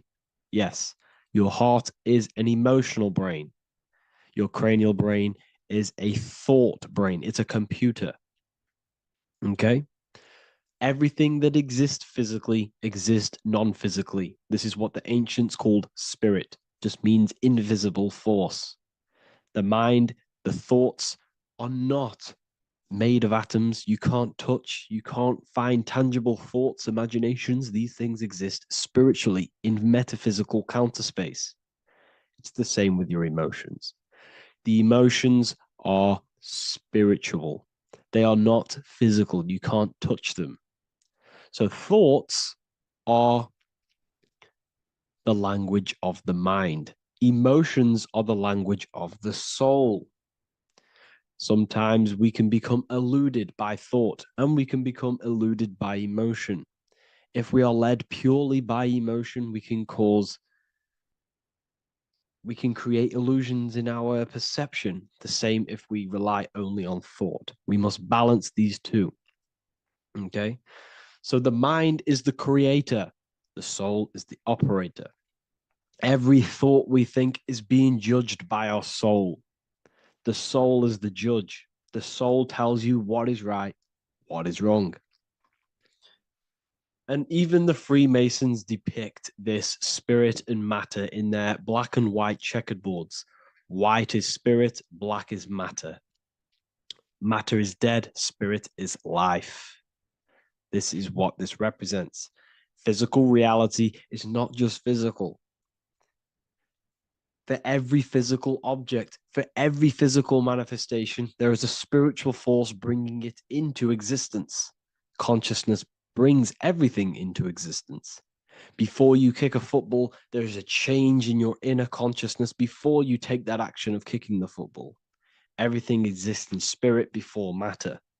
You existed in spirit before you were physical. We also see this in alchemical Freemasonic artwork. This represents the clouds. This is the mind. This is the heavens. And then coming down into the heart, which represents the earth. The light entering the mind into the heart, because every thought we think is being judged by the heart. The heart speaks to you through emotion. The soul speaks to you through emotion. Every thought you think, your heart is telling you that is right, or it's telling you that is wrong. Why? Why is this? Emotions can guide us, okay? Emotions are the language of our soul. Our soul guides us to our soul purpose. Each one of us contains a purpose in this physical life. There is a reason you are alive. There is a reason why you came from spirit into a material reality. Your jealousy reveals where you need to be in life. If you are jealous of someone, this is your soul saying you need to be there. That's where you need to be. Your fear reveals your greatest growth in order for you to reach your life's purpose. If you fear something, this is your soul telling you you need to overcome this in order to reach your life purpose. This is the next obstacle. The soul, your life purpose is not found in your passion. It's found on the other side of your greatest fear. The soul's always seeking, it's always seeking truth. It's always seeking to expand, to learn. The soul must go through pain in order to overcome, in order to grow. That's why we are here, to grow and expand and create. We also see this in alchemical artwork. Again, the mind in the clouds, the heart and the soul. They must work in unity. Each one of us contains the spark of the divine, which is the soul. Okay? Which is the soul. This is the operator. G-O-D, generator, operator, destroyer. The generator is the mind. The operator is the soul. The destroyer is the body. Everything will generate, everything will operate, and everything will die. That's the Trinity, the Father, the Son, the Holy Spirit. There's always a Trinity, Brahma, Vishnu, Shiva. Okay, so each one of us contains God's law, and it's encoded within our consciousness, within our soul, within our heart. That is what's judging everything you do. Every time you hurt someone, you can feel it. If you've ever punched someone, you can feel it. You know it's wrong. If you've ever stole something from someone, it doesn't matter what you've learned in the past. If you steal something, you know deep down within your soul it's wrong. This is because each one of us are encoded with God's law of love and integrity. I don't care how tough you think you are and how hard you think you are and what you've done in your life. I don't care. You know what is right, what is wrong, because you are encoded with love. Does not matter how far your mind can take you away, how corrupt your mind can become. There is always a spark of love and empathy in your heart, in your soul. You know this when a child. When you're a child, you're not racist. You don't want to hurt anyone. You don't want to steal. As a child, you're pure love, you're pure awareness, you're pure. You would never think about being racist. It's the corruption of the mind that leads us to corruption. Our soul always wants to do good. So the soul is encoded with God's law. And when we go against this law, this destroys our body. Yes, because your body is electromagnetic, and that's being casted from your heart. So every time you go against the heart's guidance in moral law, we weaken our electromagnetic field, which weakens our body. If you've ever looked at someone who's very negative, you can see them. You can see that they are aging quicker. You look at Scrooge, for example. If you ever watched Scrooge, look at how corrupt he looks. That's his heart. You can see the people's hearts on their face. People who do negative things and have negative thoughts, negative emotions, you can see it in their eyes and their face. It's because it corrupts you. It corrupts the body. It ages the body. Goodness is life. Okay. So can you sell your soul? You cannot sell your soul physically. But what you can sell is your conscience. What you can go against is that moral law. And you can exchange physical material things such as money, fame, cars, houses, business, in order for you can exchange that to go against your inner dialogue. For example, these rappers, celebrities, what are they doing? They're not selling their soul. You can't sell your soul to some entity on the astral plane. But what you can do, you can take money to say, I'm going to go against my heart. I'm going to go against my inner moral law. I'm going to take that money and I'm going to do something wrong. It's basically going against your soul. It's selling your soul's guidance of moral law. That's what selling your soul is. And that's what these rappers are doing. That's why they're so sad. You know, this is why all these rappers are on drugs, doing all sorts of things to escape, to short-term escape what they've done. They're going against their inner guidance for money. And yes, short-term pleasure may be happy for now, but in the long run, it will leave you feeling voidless because nothing material can ever satisfy your soul. Nothing. You could gain £1 million tomorrow, guaranteed within 2 weeks, you'd be back to the exact same position mentally, emotionally as before, because nothing physical can ever satisfy you. Guaranteed, if you received $1 million yes, if you received $1 million now, in a week's time, you'd be hunting for the next million because it does not satisfy you. There's a reason why these billionaires don't stop working, because they're so addicted to earning and earning and earning. It doesn't satisfy you. The only way you can satisfy yourself is through Christ consciousness, is through self-love, is through loving thyself, knowing thyself, and becoming balanced internally in consciousness instead of seeking external validation through material things, which end up leaving you feeling voidless, empty inside, and sad and depressed and anxiety. Everyone's looking outside of themselves for validation, when true validation comes from within. True satisfaction, true happiness comes from within, reaching Christ. Christ is a state of being, a state of consciousness that we must cultivate within ourselves so we can live a happy, balanced life. You can have all these material things when you're satisfied inside, but don't rely on them. Me, I enjoy material things, but I don't desire them. I don't chase them. I don't rely on them for happiness, for validation. You can have big cars. You could have your favorite watches. You could have Lamborghinis. Yes, it's fun, but don't let it give you your happiness. As long as you're happy on the inside, it's okay to have these things. You should seek balance with your inner world and outer world. Okay, so this is what they are doing. Rappers, celebrities, actors, Hollywood, this is what they've done. They've exchanged their inner integrity, their inner law, their inner moral compass for exchange for material wealth, fame, money, and cars. That's what they've done. And power, it corrupts you. they slowly corrupt you. So yes, you cannot sell your soul.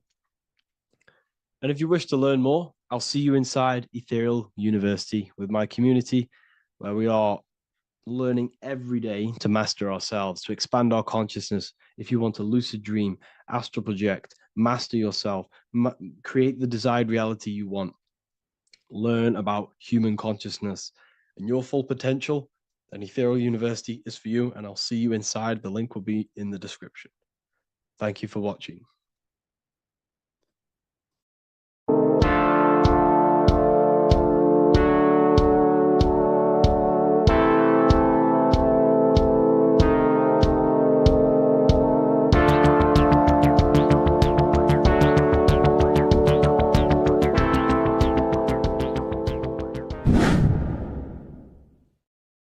Welcome back, people. We're back with another video.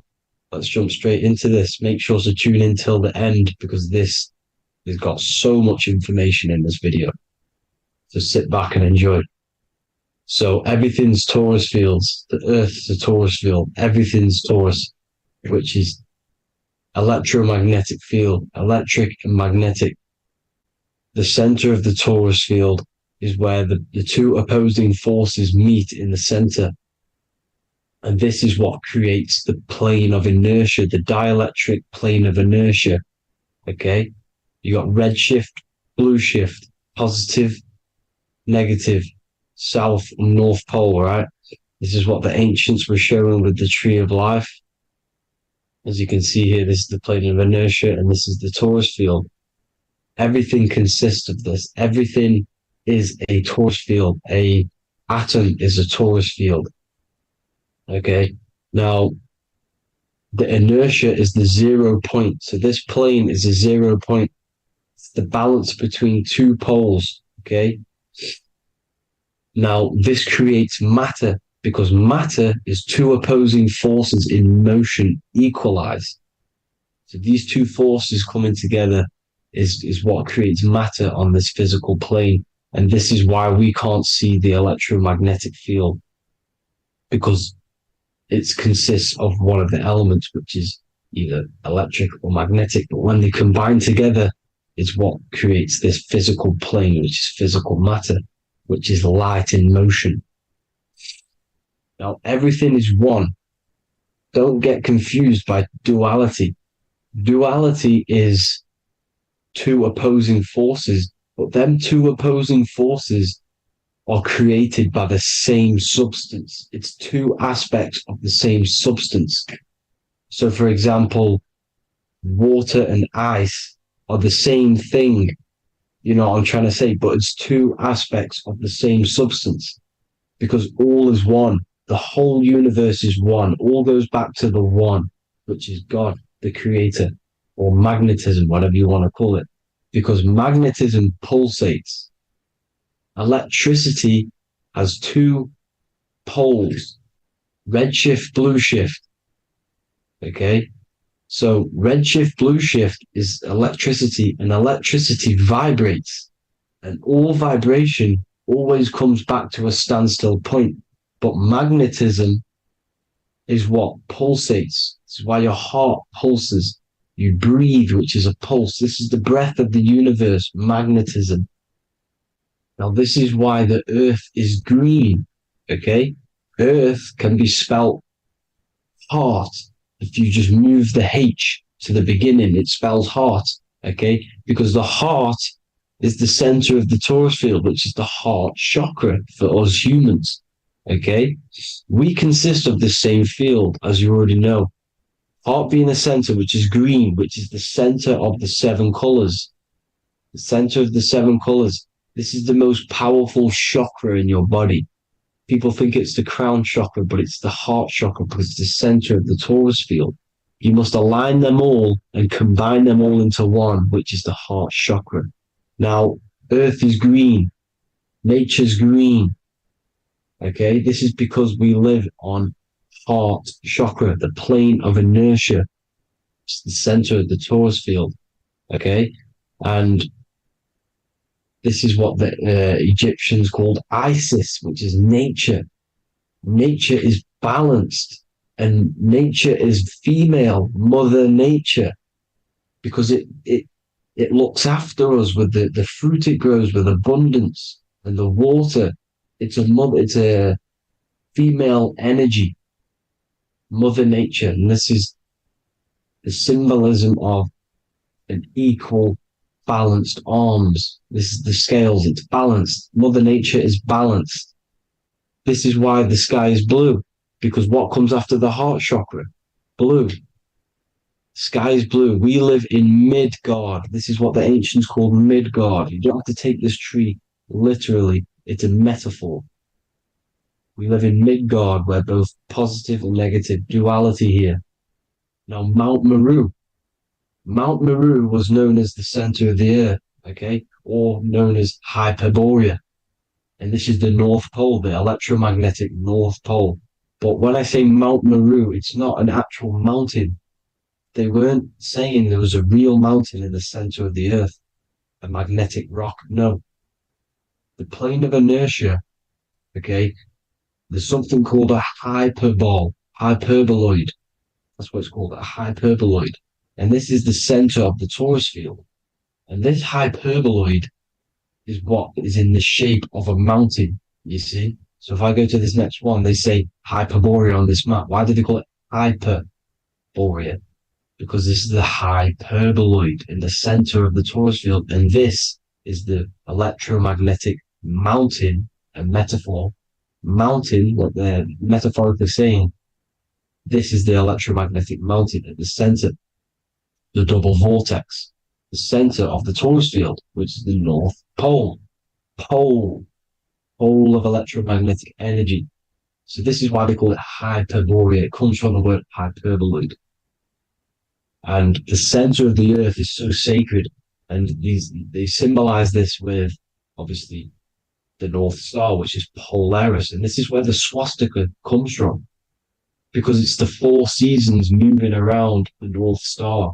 This is the Big Dipper constellation moving around the North Star, which is Polaris. There's that pole again. Pole. Magnetic pole of the torus field. And this is where the green, emerald green, aurora borealis comes from. It comes from this center hyperboloid at the center of the earth, where the most electromagnetic energy is stored. The center of the plane of inertia, the center of the plane of inertia. This is the all-seeing eye as well. As you can see, they got the sun, the moon. This is the Masonic cosmos, the sun, the moon, and the all-seeing eye, because the eye is Polaris, the eye of the stars. It's all the big eye. Now, the eye means a lot more as well. It's not just that. There's different ways you can interpret symbols. Now, this is the emerald tablets. Deep in Earth's heart lies the flower, the source of the spirit that binds all in its form. Okay? The flower of life is thine own place of thine spirit, and stream through the earth as thine flows through thy form, giving off life to the earth and its children, renewing the spirit from form unto form. This is the North Pole.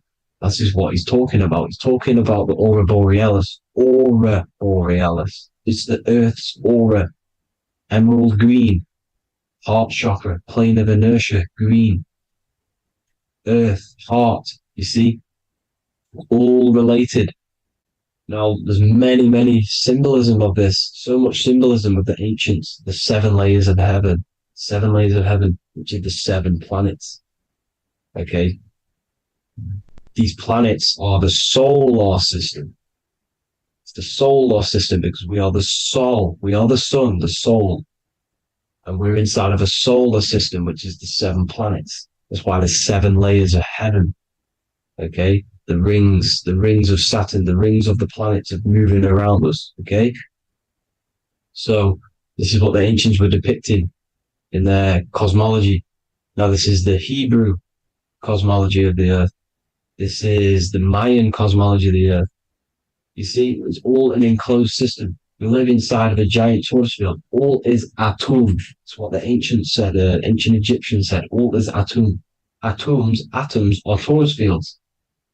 Don't be tricked by the modern science today. Think with the current model of an atom. It's completely wrong. They're hiding the torus field. They're hiding the electromagnetic field, which is in everything. Absolutely everything is in motion, and motion comes from this field.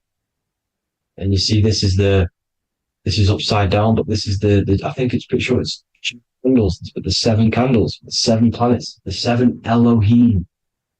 You see, it all goes back to the stars and the heavens.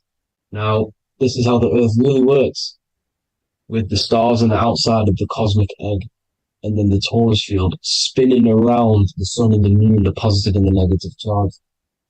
The sun gives you energy, the moon takes your energy. The moon controls monthly cycles. Moon is mon. This is etymology. Mon, month, money, demon, monster. Stir is star, moon star. We are all stars. Youngster, minister, superstar, Hollywood star. We're all stars. We come from the stars, which is heaven. Our soul comes from the stars. You see?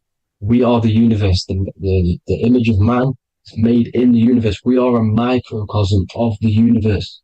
The universe is a macro. We are micro. We consist of everything. The body, mind, and spirit. The sun, the soul. Moon, the mind. Earth, the body. Body, mind, and spirit. We have 12 systems in the body, which are governed by the 12 zodiac signs.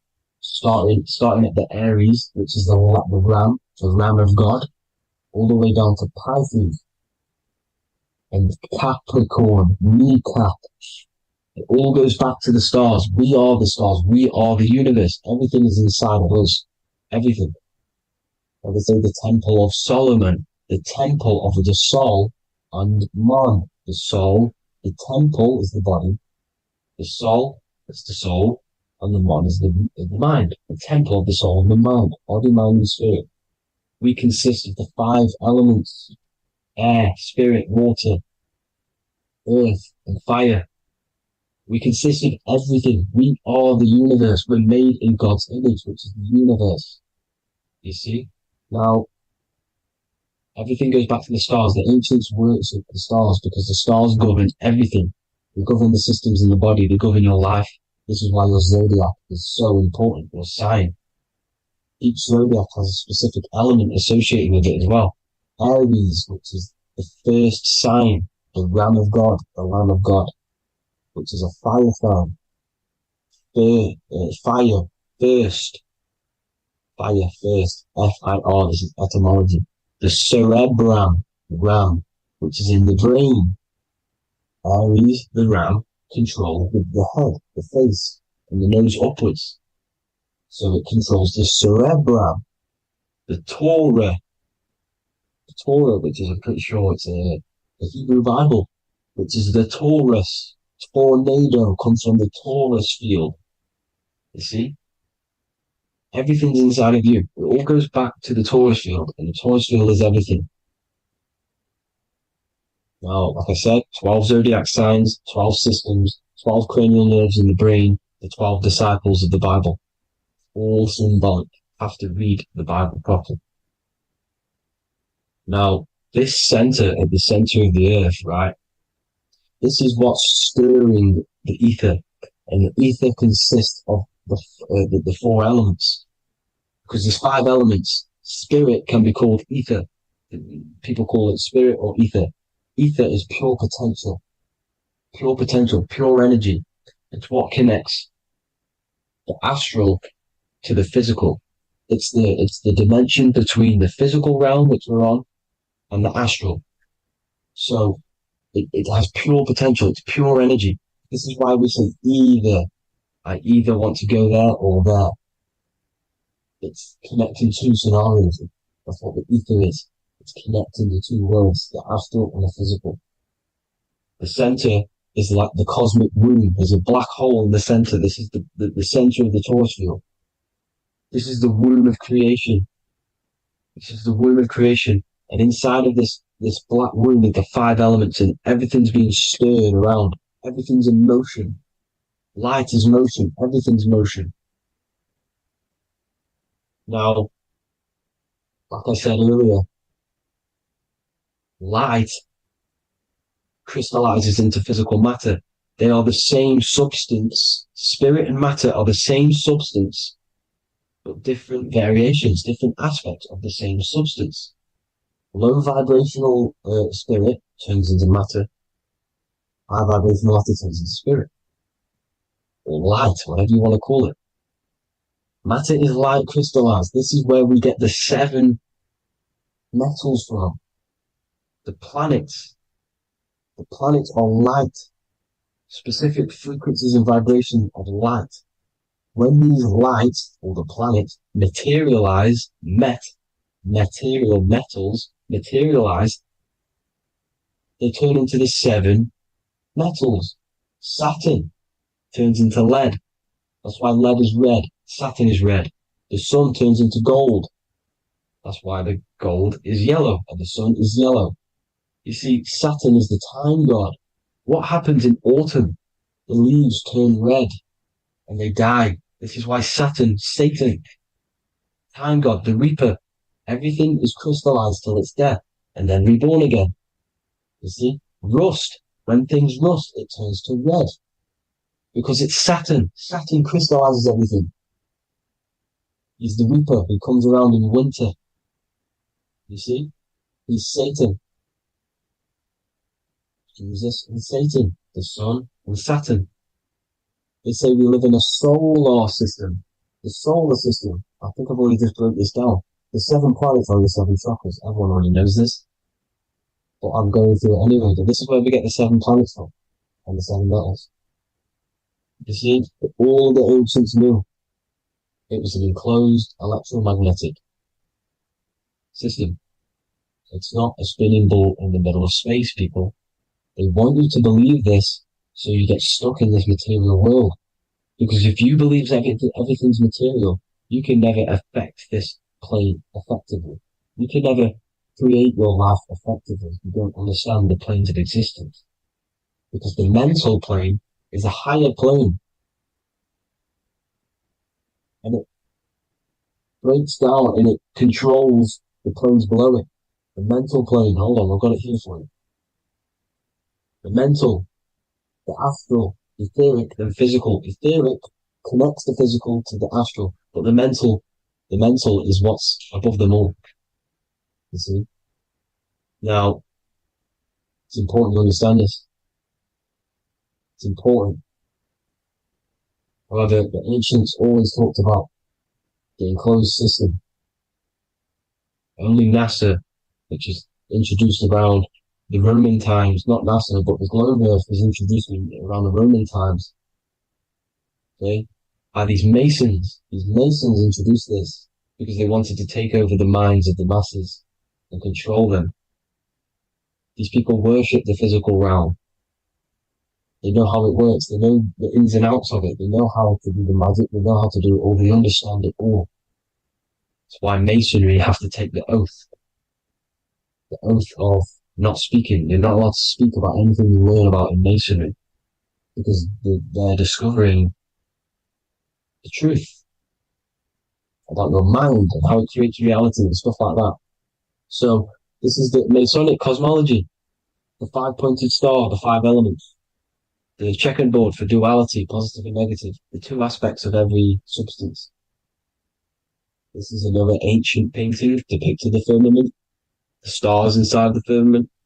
The sun. You see, the ancients worshipped the sun because it's so important for sustaining our life. It's the only reason we're alive is because of the sun. But then people think it gives you cancer today. They brainwash you to think the sun gives you cancer when it's the #1 source of all life. They want you to believe it's a big, spinning, dangerous ball in space. It's not. It's here to give us life. It's God's son. That's why Jesus is known as God's son. It is the Son of God.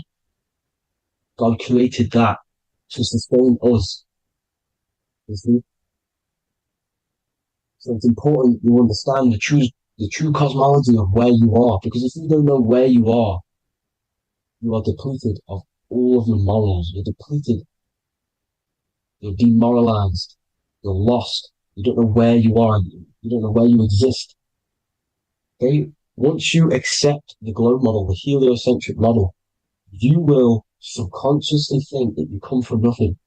This is why they implemented the evolution theory just after the globe model was introduced by Charles Darwin. Charles Darwin came in after the globe model. He's a Mason, he was another Freemason, and implemented evolution where we came from monkeys because they want you thinking less of yourself so they can manipulate your mind. You see? They want to manipulate your mind, and they have done since you got here. Since you came through that portal, you were manipulated from that day to believe this, believe that. The true cosmology, the truth will set you free. You'll understand things better. You will feel better in yourself when you know the sun is here for you. You'll feel better in yourself that you know that you didn't come from a monkey. You were created as a human, a manifester, a creator. You're so intelligent. Your mind is amazing. You can manipulate matter, mind over matter. See? Thank you all people for tuning in. Tap in with yourself. Love yourself. Find the truth. Spread the truth. Nothing dies. Nothing in this creation dies. Everything's energy. Everything's light. Light can never die. You're a light being. That's why it says Q. Q man. Q is light in Hebrew. Or Latin. Either one of the two. You are light. You're a light being. You never die. Ever, ever, ever die. Ever. Stop thinking you're going to die. This body will die because it contains electricity. And electricity always goes back to a standstill point because of vibration. Electricity vibrates. You are pure light. You will never ever die. Thank you all people. God bless. Make sure to like, subscribe and share.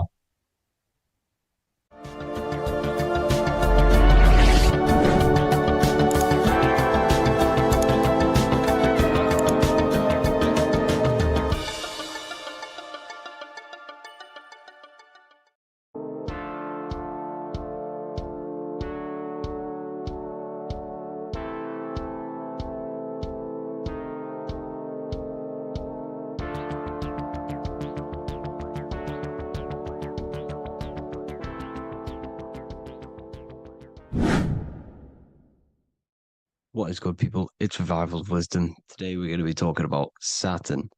I've done this video in the past. However, this video is going to contain a lot more in-depth explanation of Saturn. So the 33rd degree Mason, Manly P. Hall, said, Saturn is the key to crystallization, physical matter. Light is matter, matter is light. They are interchangeable. Low vibrating light turns into matter, high vibrating matter turns into light. And Saturn is the god of this world, this physical world. He crystallizes light into matter. This is symbolized as the Masonic checkerboard, matter and spirit, matter and light, light and matter. He's also the god of time, destruction, justice. He creates and destroys because all things in time die. He creates and destroys you. So, because we live in this physical world, which is the electric world, this is why we say electricity, because it comes from the root word of El, Saturn. They used to call Saturn El, E-L. This is why we used to say Elohim is God. The real God of this world is Saturn, but it's being hid. This is being hid. Jesus is Saturn. All of this is Saturn. It's all Saturn worship. It's the real God of this world, So, physical matter is a result of two opposing forces equalized on the plane of inertia, because everything is created out of electromagnetic toroidal fields. And these two poles equalize on the plane of inertia, which gives you planet Earth, plane of inertia. The plane of inertia is what Saturn is. It's the ring around the center of the plane of inertia. Thank you to Walter Russell saying, physical matter is a result of two opposing forces on the plane of inertia. This is what Walter Russell says, so please check out his work. He's got many books, many many books on light and electromagnetism and stuff like that. So I advise you to check him out. So the torus field gives you the binary code 0 and 1, the female vagina, and the male phallus. This is the code for this world. Saturn crystallizes physical matter. Now Saturn is the most outermost layer of the 7 layers of heaven, where it says in the Quran, it says, Allah, it is He who created the 7 layers of heaven. Saturn is the outermost layer. He's the top. He's the most high. So when we say the most high, we're referring to Saturn. He's the most high before the firmament, before the stars. So Saturn is the god of this world. He's the Lord of the Rings. He wears the crown. The crown is the rings. Crown, Kronos. So the planets are luminaries. They are lights. They are beings. They are energy, conscious energy. And we're in the heart of the solar system. Saturn is the outermost layer. He is the one of this world. He's the god of this world.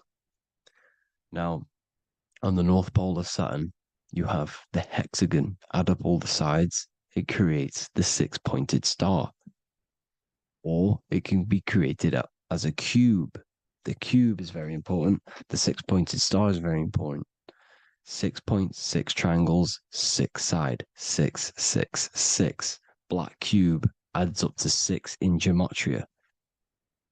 Now, what did I say in the beginning? Saturn crystallizes the physical world. He creates physical things out of light.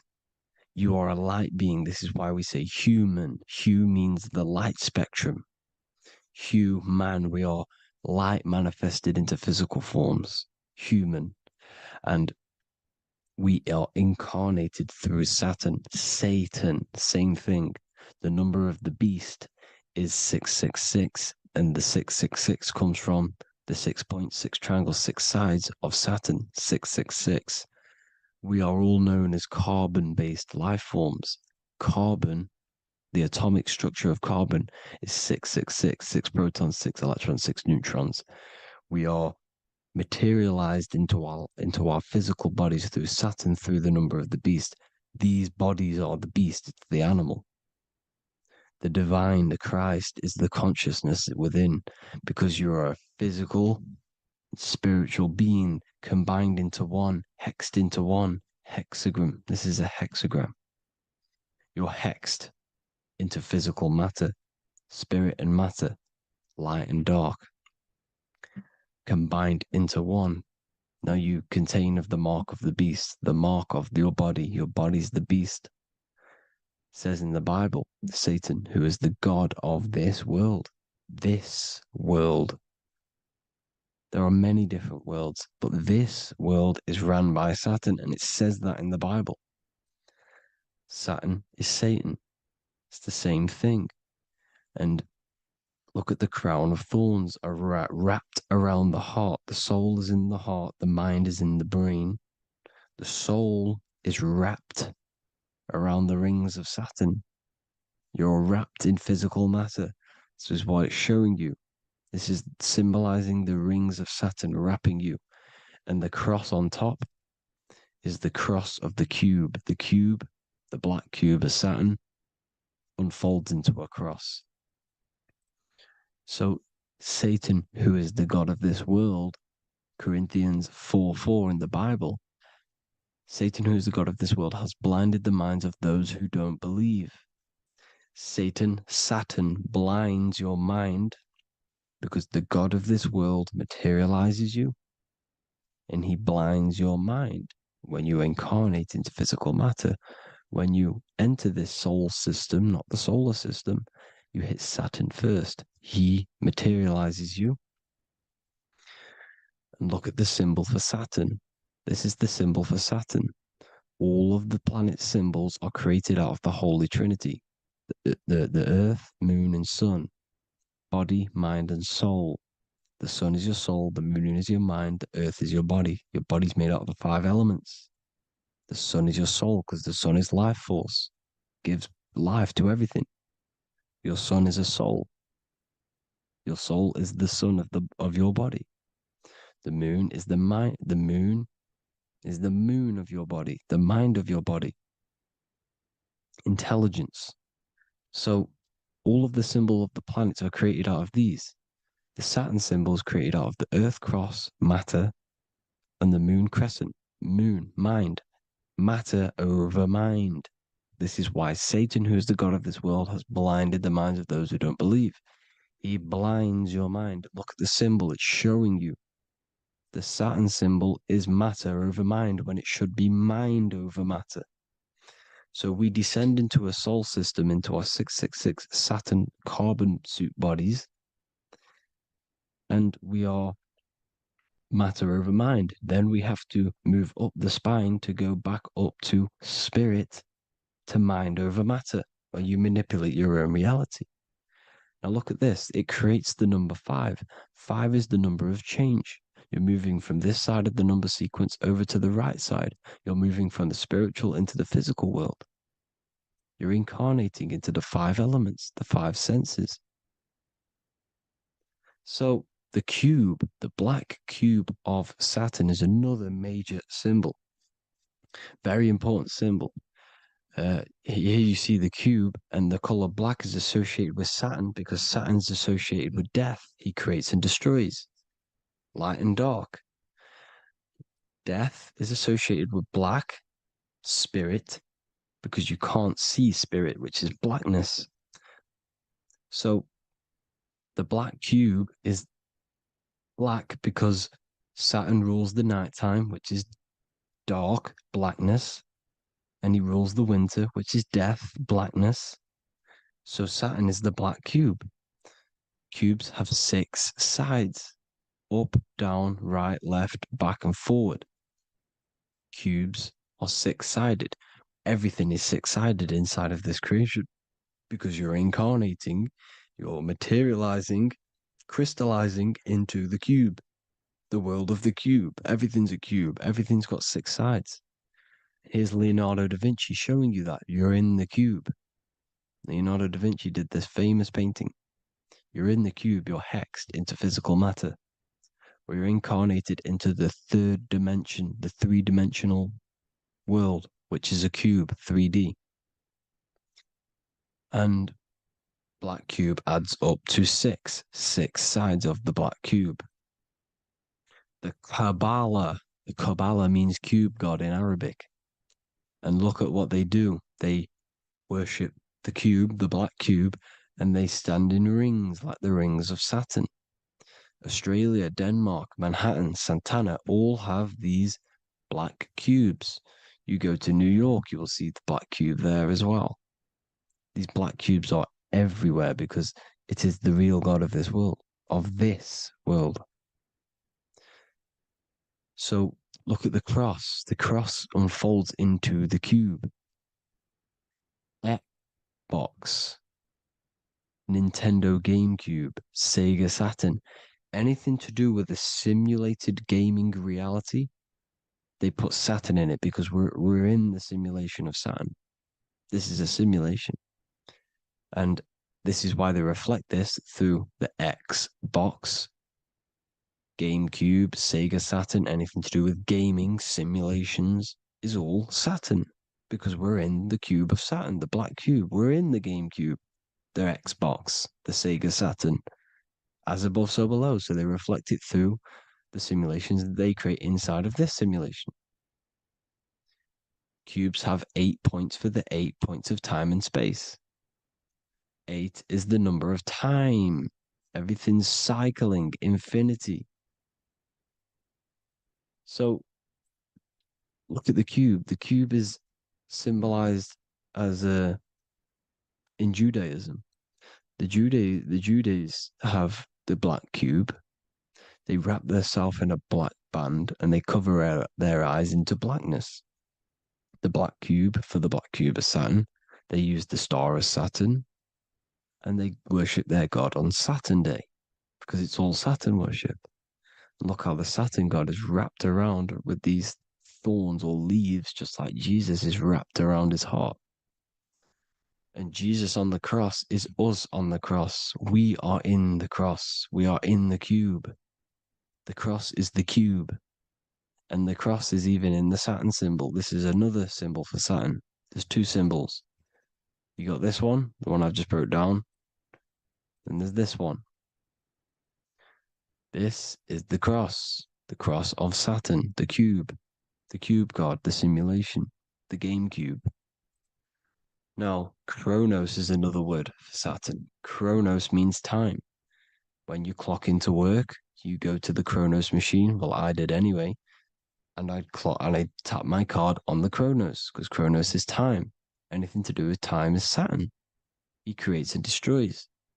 Look at the artwork of Saturn with the sand, the time.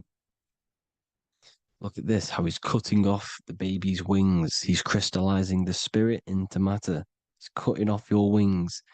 Satan, in the Bible, he falls from heaven into earth and he loses his wings. He becomes a serpent. You see that's it's all symbolic for us. We are the fallen angels, fallen angles of light. We're fallen angles of light. We are light beings. Now we're fallen into physical matter. Saturn's chopped off our wings. He's chopped off our spirit wings because when you astral project, you can fly. You will fly around. He's got the Reaper staff here, always depicted with the Reaper staff. Now look at the clock. Saturn day is the 6th day, the number of the beast, 666. Look at the clock. 6 take away 12. Sorry, 12 take away 6 equals 6. 7 take away 1 equals 6. 8 take away 2 equals 6. 60 seconds in a minute, 60 minutes in an hour, 24 hours in a day, 2 plus 4 equals 6. That's 666. Everything's 666 because it's time. Saturn. All goes to Saturn. He's the god of time. We're in time now. We're in time. We're in the time, which is God, the god of this world, the god of time. Now look at this. The Reaper is also depicted as the Reaper with the staff, the black cloak, black symbolizing death, spirit. Judges wear black because Saturn is the law. He's the god of this world. He's the law. This is why they wear black cloaks. When you graduate from university, you wear a black cloak and a black cube on your head. You've been hexed. Funerals, you wear black because it's all to do with Saturn, Father Time, Father Crystallization. Now, Saturn, here's another one of him cutting off the wings of a child. Because he cuts off the wings. He creates and destroys your body. We're in the electrical world. Everything that is electrical vibrates. All vibrations have to come back to a standstill point, which is death. This is why your body dies. Your atoms stop vibrating. Herona. Look at the crown. The crown is the corona. Corona means crown. And look at this is an alcohol brand for beer. You can see the staff of Saturn in the symbol with the moon crescent. Corona, which is the crown, Saturn, the crown on Saturn, the rings. And then you've got the staff. It's all Saturn worship.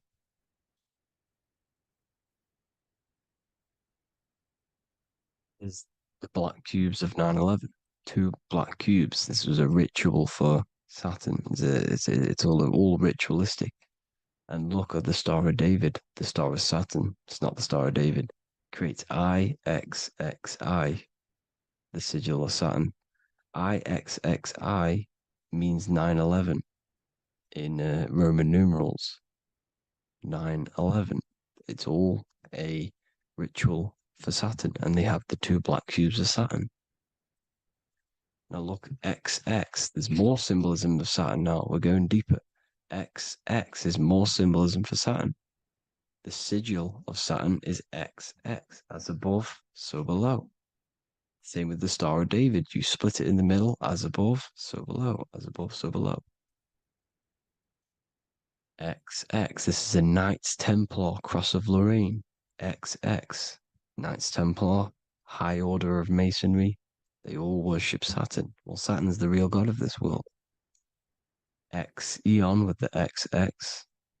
XXL magazines, which is all to do with famous rappers and stuff like that. When you die, you put XX on the eyes because it's Saturn. He's the Reaper. Is Jesus with the XX crown with the thorns around his heart, around his soul, with the cube on the top, the cross cube. Lucifer with the XX cross of Lorraine. Jay-Z with his alcohol brand, XX cross of Lorraine. The X Factor with the rings of Saturn. All Saturn worship. The seal of Melchizedek is also Saturn. This is the cube. This symbolizes the cube with the 8 points for the 8 points of space and time. And this is the cube. It's another ancient symbol for Saturn. Here you see the star of Saturn with the Melchizedek symbol around it, which is all to do with Saturn. Here you see an altar, the Holy Grail, the Melchizedek symbol on it, and they're worshipping it. This is why we wear rings, wedding rings for the rings of Saturn. It all goes back to Saturn. Earrings. The 8-pointed star of the ancient Sumerians is all Saturn. It's all Saturn. So the ancients, the symbols of Saturn goes on forever. It's in all of the major corporations. You can see it everywhere, the rings of Saturn. Toyota is an obvious one. Internet, Nike, Target, Sega, Saturn. It's all Saturn worship. All Saturn worship. Because he is the real god of this world. Here's Kanye West's album with a Saturn here. Here's Michael Jackson's album saying X, escape. There's the X again. The X, escape. You have to escape this reality. Maybe that's what he's pointing at. Here you see it on the dollar bill. The star of Saturn. Here you see it again on the dollar bill. So that is it for today's people. I hope you all gain some insight on Saturn. Please like, comment, and share if you can. Subscribe if you like the channel. Please have an amazing day. God bless.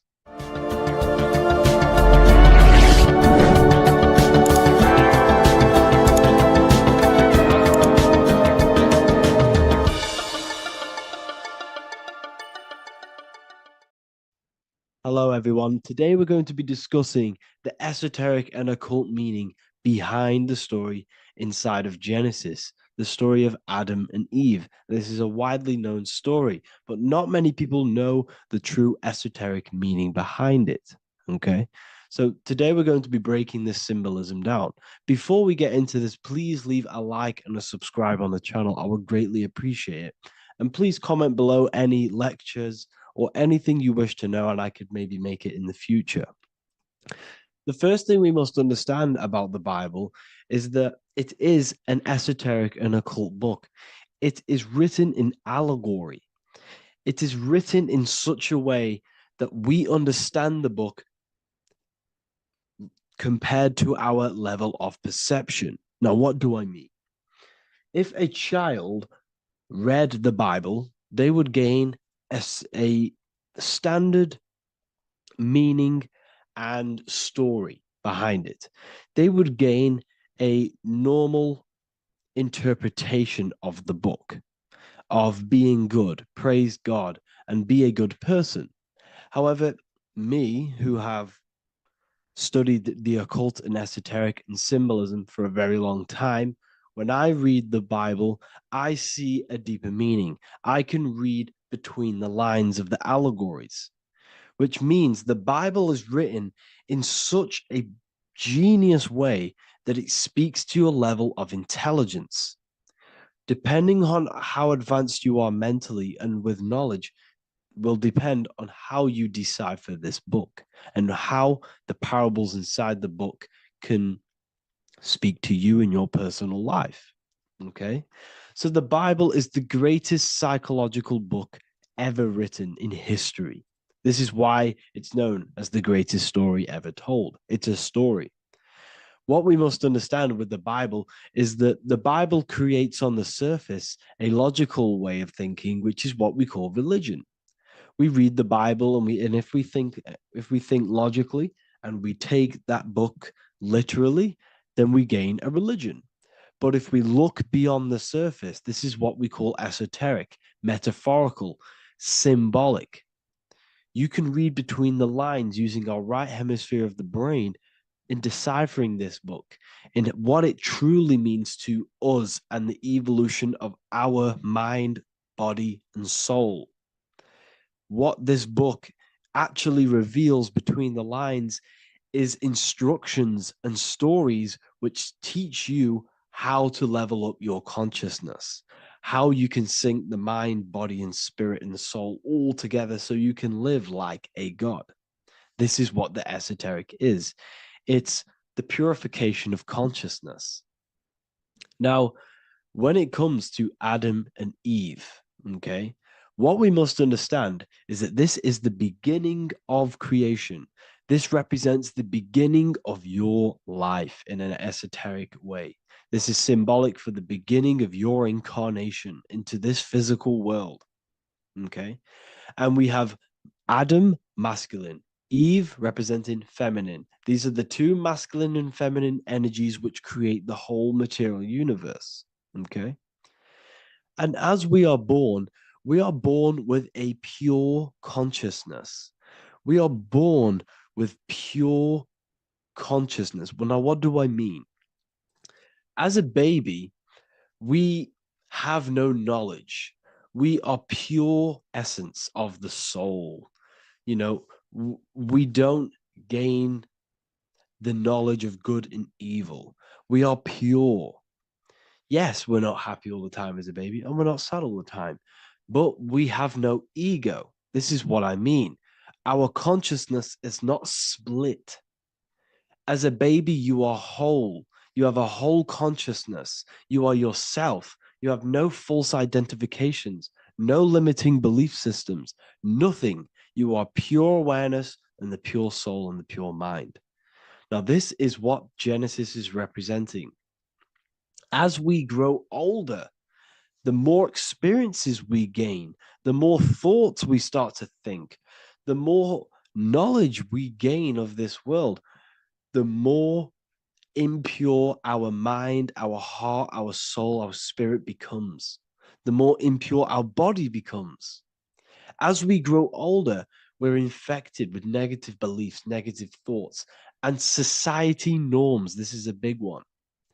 As we grow older, we are molded by society.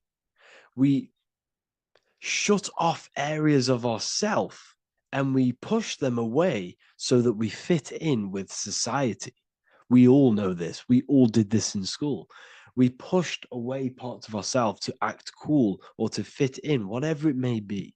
Whatever type of person you were in school, we all went through this because society and culture is programmed.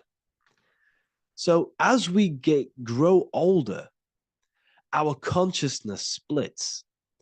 We gain a persona, an ego, and we gain a shadow self, the subconscious, and we gain an ego. Now, the ego is what you show to people. It's that character that you show, that you put on to your culture, to your family, to your friends. This is a false identification.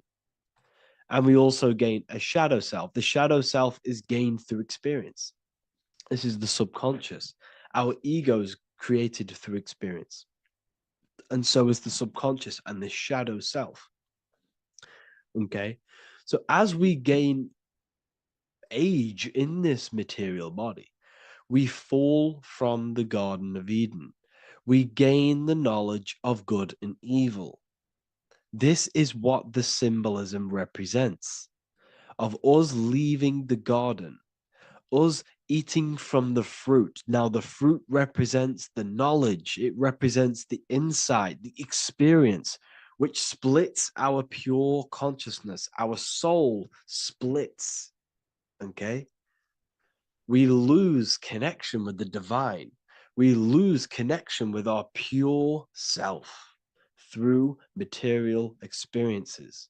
We may lose ourselves in material experiences. We may lose ourselves in lust and material gain, wealth, and all of these lovely things that the material world offers. We lose ourselves in this. Okay? And not only that, there's another symbolic thing that we're missing with being a child. There's another symbolic meaning behind this tree in this story of Adam and Eve. And this is sexual energy. Okay? As we are a baby, we have no ability to create another human life. We have no sexual urges. We have no desire for the material things as a baby. Nothing. As we grow older, our sexual energy cultivates around the age of, it's like 10, maybe earlier for some people or later for some people. This is what we call puberty, when our sexual energy activates. This is when the masculine and feminine energies are present within the body. And we are now given the ability to create human life. We're now given the ability to bring in a soul into the material world. Now, this is what we believe and know in the esoteric world. That is what sex is. You're bringing a soul from the astral into the physical. Okay? So as you grow older, you gain this ability to use the power of creation. You gain this force within you that allows you to open a portal in the astral and bring in a soul to the material. Now, this power can be misused. This power is very powerful and should not be misused. In occult and esoteric teachings, we teach and learn sexual transmutation, how we transmute sexual energy into different areas of our life so we can grow and create. Because sexual energy is creative energy. It creates a whole new human being. So if we retain it, we can transmute it into creativity. So this energy is kind of corrupting us as well. And now I'm not saying growing up is evil, all this thing is evil. This is a natural cycle that we must go through. The soul of us must go through this cycle so that we learn, so that we overcome it, so that we gain mastery over ourselves, so that we expand ourselves. I recommend you watch the Evolution of Consciousness lecture that I did on my YouTube. An amazing lecture. Talks about the evolution of consciousness and how we're on a never-ending cycle of life and death and expansion. So leaving the Garden of Eden is symbolic. You see, Eve represents emotion. She's feminine. Adam represents action. That's why he bit the apple. You see, Eve takes the apple and tempts Adam because she's the emotion. She's the sexual desire. And Adam eats it. He releases. He misuses the power of his creation. He misuses his consciousness because of material illusions and material desires. This is natural. Okay. As we grow older in this life, our soul has to experience sin. We have to experience negativity. We have to experience evil. Okay. And we have to misuse this power within us to learn about it so we can overcome it and gain control over it. Now, this is why the Bible says in Genesis 3:6, for God doth know that in the day ye eat thereof, then your eyes shall be opened. Ye shall be as gods, knowing good and evil. This is very, very, very symbolic. We come into this world to experience a dualistic way of reality. We come into this world to challenge ourselves so the soul can grow, because the soul comes from pure love from God. But we come into this world so the soul may know what it's like to be evil. You see, we are like a seed. Our soul's like a seed. And when that seed grows, okay, and it's planted, them roots must grow to hell in order for the top of the tree and the roots to grow to heaven. In order for the soul to reach the highest states, it must descend down into the lowest states. Good and evil. This is the story of good and evil, okay? And this is the story, a psychological story of how the human mind has functioned in this life. This is what this story is representing of how our soul and mind is functioning, how our consciousness is splitting and growing up and evoluting. Okay. Like I said, snakes represent sexual energy. They represent, snake, when you've been snaked. This is why we say you've been snaked, because it represents a temptation of sexual energy. This is why the Kundalini is symbolized as a snake. This is the serpent within us that we can rise to activate dormant brain cells in our brain. Now that's called the Kundalini awakening. I'm not going to get into that into this video, but this is what it symbolizes, the tree and the knowledge of good and evil, because our body is the tree. Our central nervous system is the tree. The snake is our sexual urges and this false temptation that tempts us to interact with sin, the material world, okay, and go against our higher divine self. This is what it represents. Now, it's very, very symbolic. Not everyone is going to agree with this, but this is my interpretation of Genesis based on my research of occultism, symbolism, metaphors, and me studying the Bible. This is my interpretation, and I hope it resonates with you. It might not resonate with you, but this is what makes sense to me, and this is what has made sense to many other occult researchers who are in this space as well. Okay. So please leave a like, leave a comment, leave a subscribe. I'd greatly appreciate if you could, just give me some support on this channel. We're nearly at 100,000 subscribers, which is insane. I just want to say thank you all. And yeah, I will see you inside the university. If you join, I'll look forward to mentoring you, connecting with you on the live calls. There's a new symbolism course which is going to be available very, very soon. And yeah, if you join the university, you also get a 30% discount on all of my products, astrology readings, one-on-one calls, all of my books. Yeah, so I hope you gain some insight on this video, and I'll see you in the next video, and I'll see you inside the university. Have an amazing day. Welcome to Revival of Wisdom. Welcome people, we're back with another video, and this video is about Freemasonry and their connection to the Illuminati. Please, as always, to make sure to hit that like and the subscribe button and turn on the notifications to never miss a video. On May the 1st, 1776, the founder of the Illuminati, Adam Weishaupt, founded this secret organization, and this date can be found in Roman numerals underneath the all-seeing eye pyramid on the $1 bill. This $1 bill also says Anut Coptus Novus Ordo Secularum. This is Latin for announcing the birth of the New World Order. This New World Order will be headed by Lucifer, the all-seeing eye, and followed by the 13 layers of bricks for the 13 elite bloodlines. So your Orsini's, Rockefellers, Rothschilds, Soroses, and the other 9 elite families. So when Adam Weishaupt created the Illuminati, he made it consisting of high-level degree Masons, French and Latin philosophers, and many more powerful people to all become one society.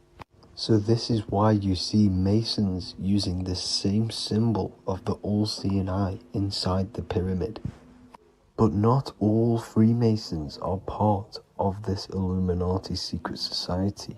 As the 33rd degree Freemason Manly P. Hall said in his book The Secret Teachings of All Ages, Freemasonry is a fraternity within a fraternity, an outer organization concealing an inner brotherhood of the elect. So what he's saying here is that Freemasons have to go up the degrees of Freemasonry, and once they hit the top, they either get elected or not into these secret societies like the Illuminati, Skull and Bones, and Knights Templar. So when you see celebrities doing this one-eye symbolism, either covering one eye, doing the triangle, or doing 666 over one eye, this is showing and reflecting the symbolism of Freemasonry. They have taken the oath to never speak on anything they learn about Freemasonry. Duncan's Ritual of Freemasonry book states the oath they have to take. Quote, I ... of my own free will and accord, that I will hail, ever conceal, and never reveal any of the secrets, arts, points of Master Mason's degree to any person whomsoever. All this most solemnly, sincerely promise and swear. Now, this is what happens when they break the oath, stated in this book, quote, myself severed in two, my bowels taken from thence, and burnt to ashes. So this states that Freemasonry comes first, before any law of the land. It has the right to kill you if you break your oath. This is the hand gesture they have to do every time they enter the ritual room inside the Masonic lodge. This is the cutthroat symbol, showing you and reminding you of the oath and what will happen if you break it. Now in this book, Richardson's Monitor of Freemasonry, it states, if you break your oath, binding myself under no less penalty than to have my throat cut across, my tongue torn out by the roots, and my body buried in the rough sands of the sea. If they do not decide to kill you, this book states this by pointing him out to the world as an unworthy vagabond, by opposing his interest, by dearranging his business. In other words, they have the power to frame you and destroy your reputation to the world, and destroy your business if you break this oath.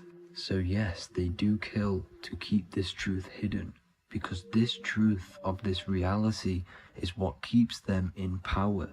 They have the ability to manipulate people, because people do not know what manipulates them. This is why they call themselves the government. They govern the ment, which is the mentality, because the mind is the root cause of reality. They control what you perceive to control what you manifest. By knowing the truth, you are set free, and you no longer need no controller above you. So this is why they are willing to kill and do whatever it takes to keep the truth concealed within these high-level degrees of masonry and these secret societies. However, going back to Manly P. Hall's book, it states, part of the symbols are displayed here to the initiate, but he is intentionally misled by false interpretations.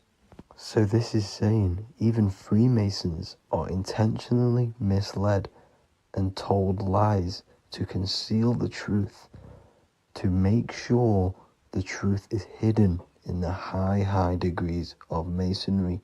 So that's it for this video, guys. Thank you all for tapping in. Please leave a like and a subscribe. God bless.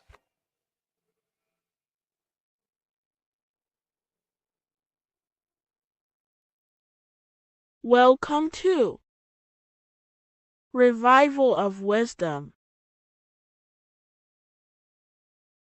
Today, we're going to be talking about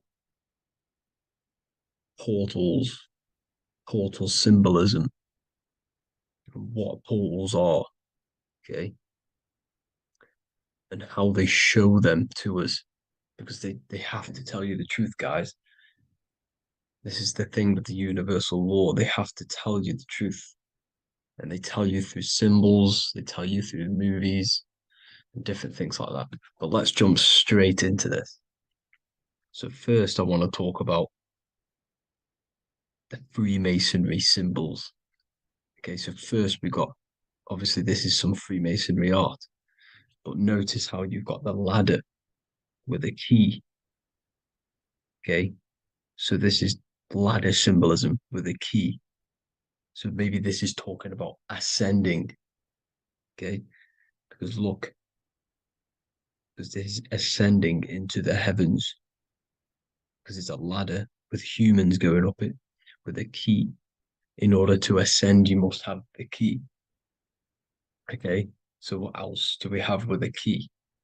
Well, the Netflix show Lock and Key, which is all about portals and keys. Because what do keys do? They open doors, gateways. Okay. So what's interesting about this is that they've got this key here, which represents the Kundalini energy rising up the spine. Okay, but we'll come back to this. But it's that same portal key symbolism. We've also got the Vatican. The Vatican is in the shape of a key. Okay, so you can see the start of it here and the end. So this is key symbolisms. Keys open doors. And notice how it's got the 8-pointed star. Okay, what is the 8-pointed star? Okay, we'll come back to this. This all ties in, guys. I'll break it all down for you. But then you've also got the god Janus. Janus, okay, is known as the god of the doorways. He's an ancient god of Rome, and they worshipped him.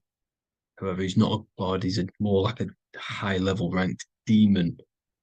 Because he is the god of the doorways. And notice how he's got two faces. Because doorways always have two sides. You're going into somewhere, there's always two sides of a door. And he's always depicted with two sides of a face and a key, because he holds the key to the doorways, to the portals, to other worlds and realms. Okay, as you can see, he's always got two faces and a key. Okay, so now we have the Sumerians, the Anunnaki, and they are always depicted with the two faces. Why do they have the two faces? Because they're symbolizing doorways, and the Anunnaki come to Earth through doorways and portals. So these are what these gods are symbolizing in their artwork. But they always have the 8-pointed star. Okay, what is the 8-pointed star? You see how they always have, look, let me try to find another one. It's the 8-pointed star. This 8-pointed star is Polaris. Okay, Polaris, just like the Vatican has the 8-pointed star with a key. Polaris is the center star. Polaris is a fixed star, it doesn't move. Okay, so the Anunnaki symbol is also the 8-pointed star. So this is symbolizing the portals and doorways that they come through in order to get to the earth. But Polaris is that center star which does not move. It's always symbolized with the 8-pointed star, just like a compass. Why is a compass the 8-pointed star? Because at the center of our realm where the most electromagnetic energy is stored. As you can see, we have an aura field, an electromagnetic aura field. So does the Earth. And in the center, so like our heart, for example, is where the most energy is stored. And like the center of the Earth, this is why all compasses point to the center, because this is where the most electromagnetic energy is stored. It's at the center of our realm. Okay. So like I was saying with the lock and key series, see this here?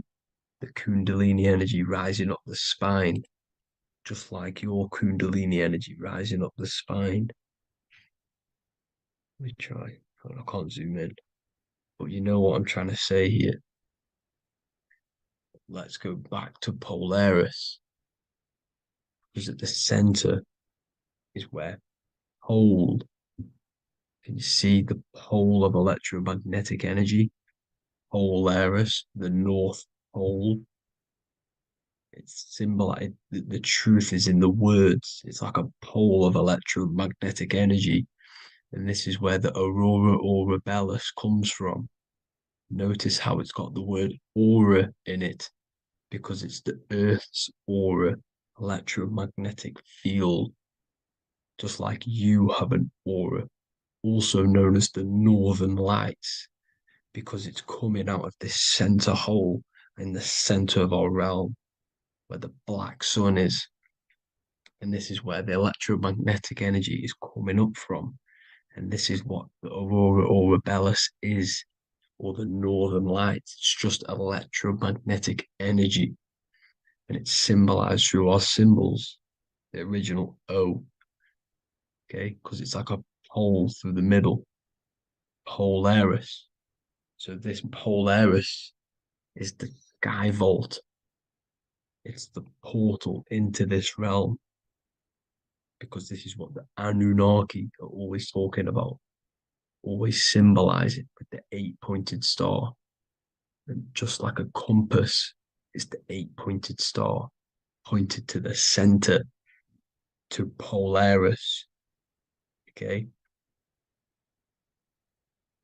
See here on the Sumerian tablets with the 8-pointed star again. And how we know it's talking about portals with this 8-pointed star is because CERN 666 are opening up portals to the underworld, letting in demonic entities into this realm. How do we know it's a portal? Because their Hydra Collider has 8 points, just like the 8-pointed star. So they are creating synthetic portals to the underworld to let these demonic entities into our realm. But what is the key? Because if we're talking about ascending through Polaris, notice how here on the masonry art, this luminary here, so this is the sun, that's the moon, this is Polaris, because it's a luminary with what? 1, 2, 3, 4, 5, 6, 7, 8 beams coming off the luminary, just like the 8-pointed star. So you see the ladder with the key going up to Polaris. It's symbolizing ascending out of Earth. So what is this key that they're keeping from us? Because it's a human holding a key going up the ladder to Polaris. Well, chakras. We have 7 chakras. Okay, so this is what they are telling us in the lock and key symbolism. The Kundalini energy rising up the spine. Okay, just like they have 33 vertebrae on the back of your spine.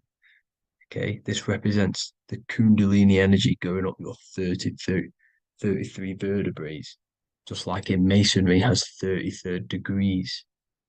Okay, so what is the key? your chakras. Your chakras have to be unlocked. Okay, you have to unlock your chakras, and you can't unlock this one without going through this one. You have to go through them all. It's like a ladder, just like Jacob's ladder. You can't go from the bottom to the top. You have to unlock each one.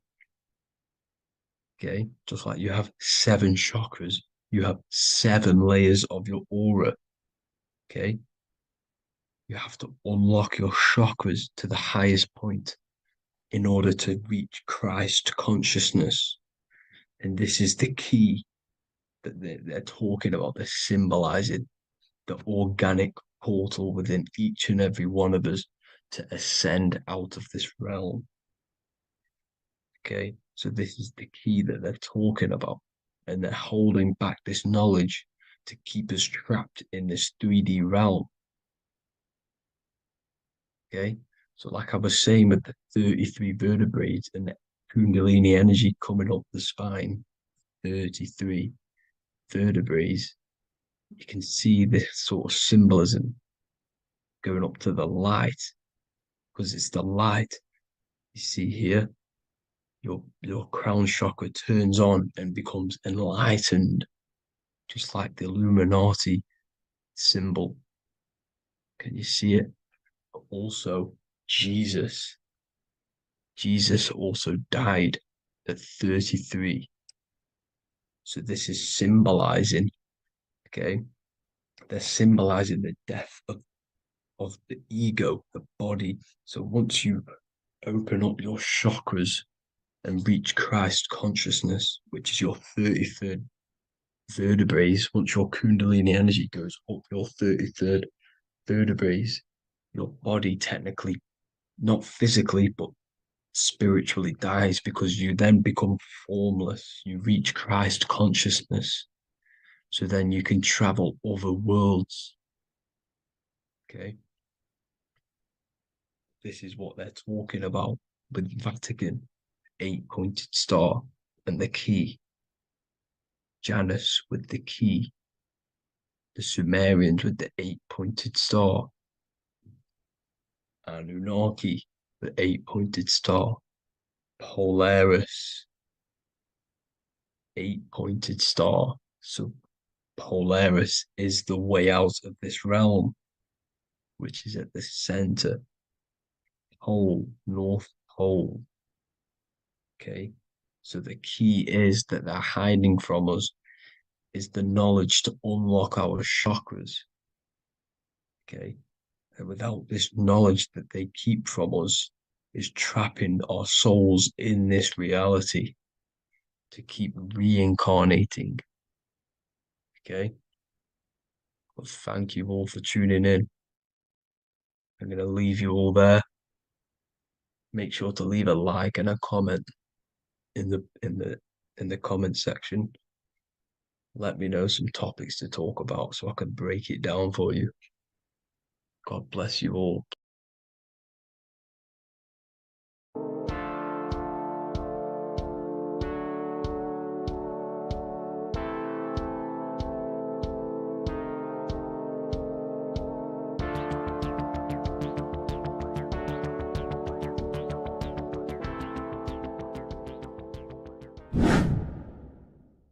The earth has become a realm in order to trap souls within so that they can harness our electricity, our energy.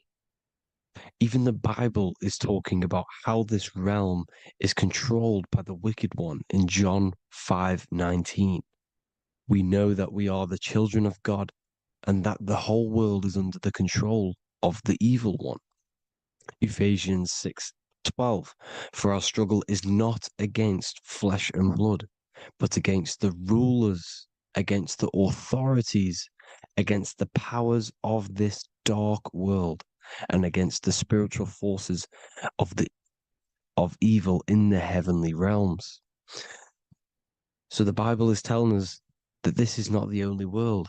There are other worlds, there are other realms that we can go to, considered as heaven.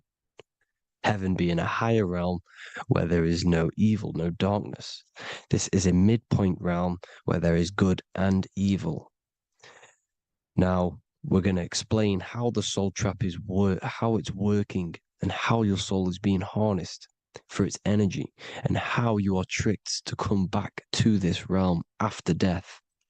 What you need to understand is first is that you are the invisible intelligence behind the physical body. You are the mind and soul. The soul is the true you, the good you. It is pure love, pure bliss, eternal, never dies. The mind can be corrupted though. The mind is the intelligence of the soul. It is invisible. It has no true form. The intelligence inhabits the brain. The brain is the computer to control the electrical machine called the nervous system, which is choice, program, and action. You are the invisible intelligence behind the body, and this will prove it even more. You do not even see into the external world. You are seeing an image produced by the brain because the light is being sucked through the retinas of the eyes. The image is produced in the visual cortex at the back of the brain. What does this mean? This means that we are the consciousness in the center of the brain, in the pineal gland, that is experiencing the program being ran by the central nervous system in the brain.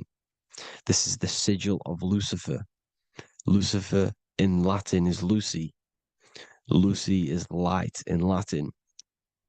Lucifer is known as the light bearer. This is how the eyes work, people. It's not a demon or a devil. The sigil for Lucifer is how the eyes work and how the left eye is controlled by the right brain. The right eye is controlled by the left brain. There is a crossover. It's the same with the body. The left side of the body is controlled by the right brain. The right side of the body is controlled by the left brain. There's a crossover with our hemispheres in the brain. Now, this empty chamber in the center of the brain is where this universal cosmic intelligence is held, known as the most holy place in the Bible, the throne of God. Okay? This is above the 33 vertebrae on the spine. As you can see here, you are the being in the center of this point. All of the nerves are being sent back to this one particular point, which is the seat of our invisible intelligence. You can see it's an empty chamber. Our consciousness, our intelligence is not a physical thing. This intelligence is the true voice inside of your head. This is why your head is heaven, your heart is earth, your heel is hell. Your head is heaven because this is the seat, the throne of God. God is in heaven because the consciousness, this divine intelligence that's controlling the body, is sat in the center of the brain. The brain is taking commands of this invisible intelligence. When you close your eyes, you can feel your awareness, your consciousness, your intelligence is all in the brain. Your awareness is not in the feet, the heart, the legs, the arms. It's all in the center of the brain. Now, if you meditate deeply, you will find that you are beyond the mind. You are the being observing the thoughts. You are the soul observing the thoughts. Now, with this being said, you are the consciousness experiencing the program being ran by the central nervous system in the brain, because you're not seeing into the external world. It's an image, it's a simulated image produced by the brain and the central nervous system. You do not experience the external world. You do not feel the external world. You feel electrical impulses on your nervous system. Your nervous system is decoding what you are feeling. So the only thing that you truly feel is the electrical impulses on your nervous system. This is why the nervous system is the tree of knowledge of good and evil, because it gives your invisible intelligence, your mind, the knowledge of good and evil. It can detect good things, it can detect bad things. If it's hot, if it's warm, if I need to go, the nervous system is doing this. It is the tree of knowledge of good and evil. Okay? Now this universal intelligence is symbolized as the single eye. Okay? Matthew 18:9. It is better for you to enter life with one eye than to have two eyes and to be thrown into the fire of hell. What does this mean? It's symbolic, it's metaphorical, people. It is metaphoric. Your universal intelligence is the single eye, the one eye. It's the balance between the two poles, between the left and the right, the good and the evil. It knows the right thing to do all the time. This is our inner guide. The inner self is the inner guide. And when you are operating your life off duality, using your two eyes, you'll be thrown into the fire of hell, lower states of consciousness. Because you're split. You need to live in oneness, even, balance. Matthew 6:22, the light of the body is the eye. The light of the whole body is the eye. You are a light being. Human. Hue means an attribute of a color. Man is the word manifested. We are light manifested into physical form. Depending on your vibration is depending on what color that you are vibrating on, which is a hue, a human. If therefore thine eye be single, thy whole body should be full of light. Again, it's talking about the single eye, oneness, completeness. When you balance the hemispheres of the brain, we'll go over that later. But anyways, the body is the earth. This is what we need to understand, people. The body is running the simulation, the program that our consciousness is experiencing. So when we leave the body during death and astral projection, we leave the earth. This is how it works. The body is the vehicle for the earth, for this realm. Everything exists within our mind. You have the soul, mind, and body. The soul is the observer, the watcher, the true being. This is why she has many different heads, because the soul inhabits different bodies. This is the serpent, which means knowledge, which is the mind, wisdom. And this is the body, soul, mind, and body, Brahma, Vishnu, Shiva. The mind is the bridge between the soul and the body. So what do I mean? When you astral project, you are using your mind to project your awareness, your observing consciousness outside of the physical body. The mind is the projector, projecting consciousness. By using your mind, you can project your consciousness outside of the body, which is known as the astral realms, which is known as walking on water.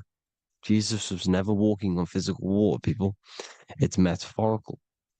Believing the physical body. The water is the ether, which is the veil between the physical and the astral realm. It's a fluid substance. It's on either side. It's physical and astral. The ether is the fifth element that they hide from us. Why? Because they're trapping you in the physical. They are hiding all of these realms. Etheric, astral, and mental. People think their mind is their brain. It's two separate dimensions. These are completely different dimensions. The mind is way more intelligent. The mind is formless. There is no form to the mind. You can think anything you want.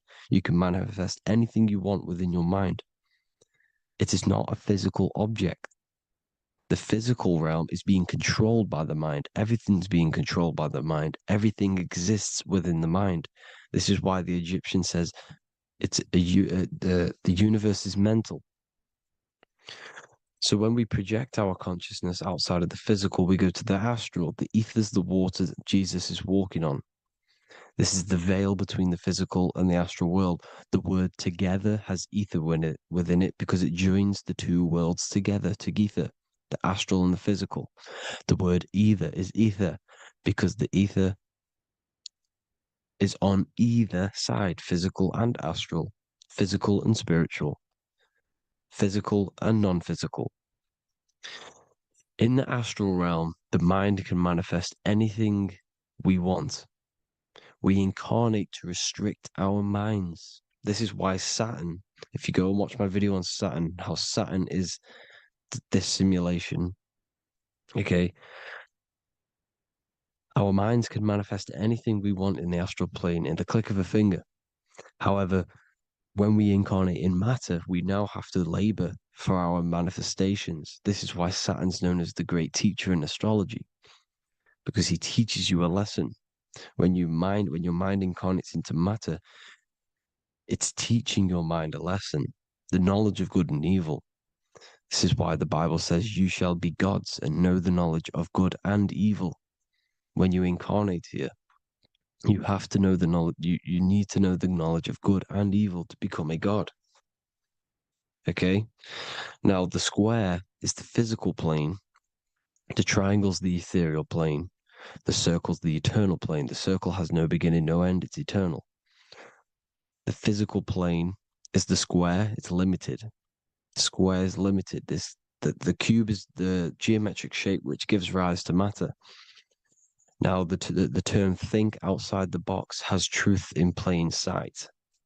You have to think outside the box to project your consciousness, use your mind to project your consciousness outside of the box, the physical plane, into the astrals. The astral realm is the realm of the stars. Above us is the stars. Through the stars is the astral plane. This is why astral has the word star within it. The devil is the deveil. When you sell your soul to the devil, quote unquote, it's metaphorical.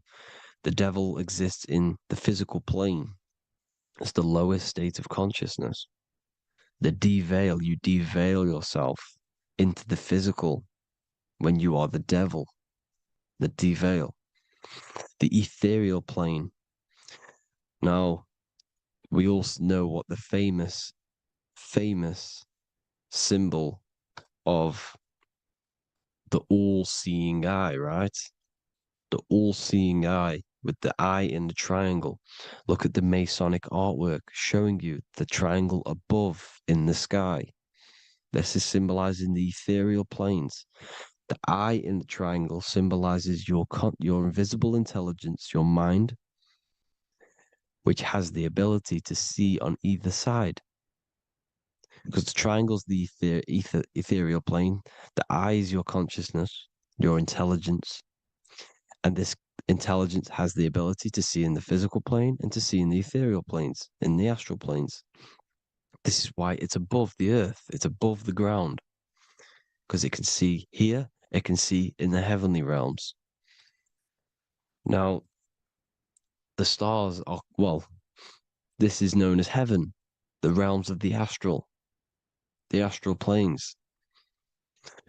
This is some quotes from the Emerald Tablets of Thoth. Out of the darkness ye must rise upwards, one with the light and one with the stars. Man is in process of changing to forms that are not of this world. Grows he in time to the formless, a plane on the cycle above. So there's other worlds. The Bible's telling you there's other worlds, there's other realms. Know ye must become formless before ye are one with the light, the astral light above, which shining through the stars. Not of the earth are ye, earthy, but a child of the infinite cosmic light.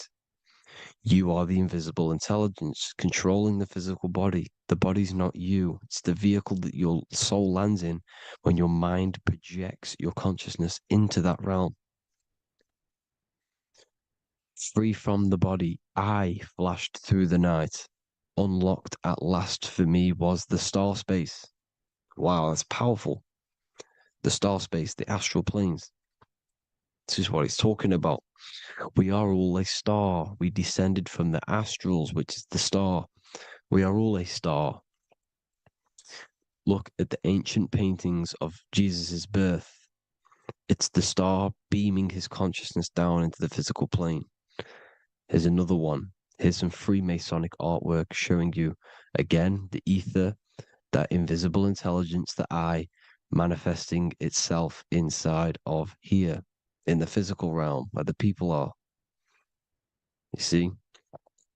It's the same here. This is Jesus. Here's the bird symbolizes the Holy Spirit, your invisible intelligence, descending into the waters, the ether, the ethereal, everything. The ether is the base of all physical matter.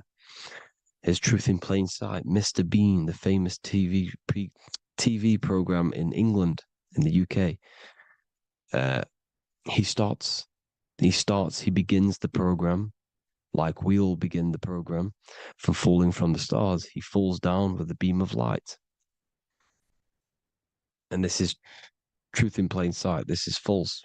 The aliens don't exist. They're a lie, alien. But this symbolizes the star beaming our consciousness. And when we die, this star will suck us back up. Just like this UFO is doing. It's truth in plain sight. So,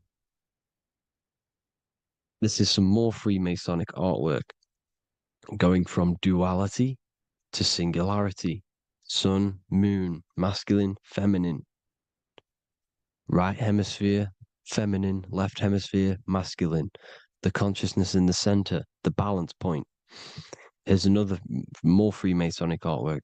The two pillars, left and right hemispheres, and the invisible intelligence between the left and right hemispheres, the light of the body. This is why light's coming off it. Because it's light, it's pure light. The blazing star. The stairs go from the checkered board, the duality, up to oneness, in between the sun and the moon, the masculine and the feminine. This is symbolizing going into oneness. What did the Emerald Tablet say? You've got to become one with the stars, one with the one with the self. Balancing the two hemispheres so that you can gain, because when the two hemispheres are balanced, you can gain a more deeper connection with your invisible intelligence. Same with the chakras. When the chakras, the seven seals in the Bible, these are seven seals because when you conquer the seven chakras, when you balance the seven chakras, you then gain a more deeper connection with your internal self because your mind is not filled, it's not being ran, it's not being dominated by these seven deadly sins, the seven seals, the seven chakras. These are seven energy centers which are concealing our true form. Balance makes us have a stronger connection with our true cosmic intelligence. Heaven is even. This is why Jesus is pointing at the heart. The even point is the heart. You got to balance the chakras and live from the heart because the heart is the earth. You're in good and evil. The body manifests the lower and the higher self. The higher self is in the higher parts of the body. Wisdom, intuition, expression. The lower self is in the lower parts of the body. Sex, food, and power. This is how they are trapping your soul, people. Like I said, the mind is the bridge between the soul and the body. So by tricking the mind, not giving it the right knowledge, and keeping the mind stuck in the lower three centers, thinking about power, food, and sex, this is low vibrating energy. It's going to keep your mind addicted to the physical realms. Okay, this is why you need to go even, balance, heaven. Okay, I will explain the soul trap in a second, how it fully works. But I'm telling you all the science behind it so you can understand. When you are doomed, you are domed. This is the dome, the firmament, the firmament, the mind. Ment is mind, firm is firm. A firm ment is doomed under the firmament. You must have a loose mind, an open mind to expand your consciousness beyond the stars, beyond the ethereal barrier. You have to vibrate higher than this world. Your consciousness must be expanded more than the physical plane. You need to learn how to astral project. You need to learn how to leave the body, how to operate outside of the body, so that you, when you do leave the body, you will have recognition, you'll have knowledge, you'll have practice.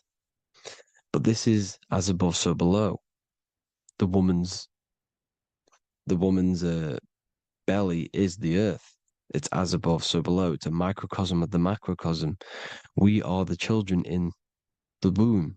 We are the people in the earth being ready to be born into the heavenly realms. As above, so below.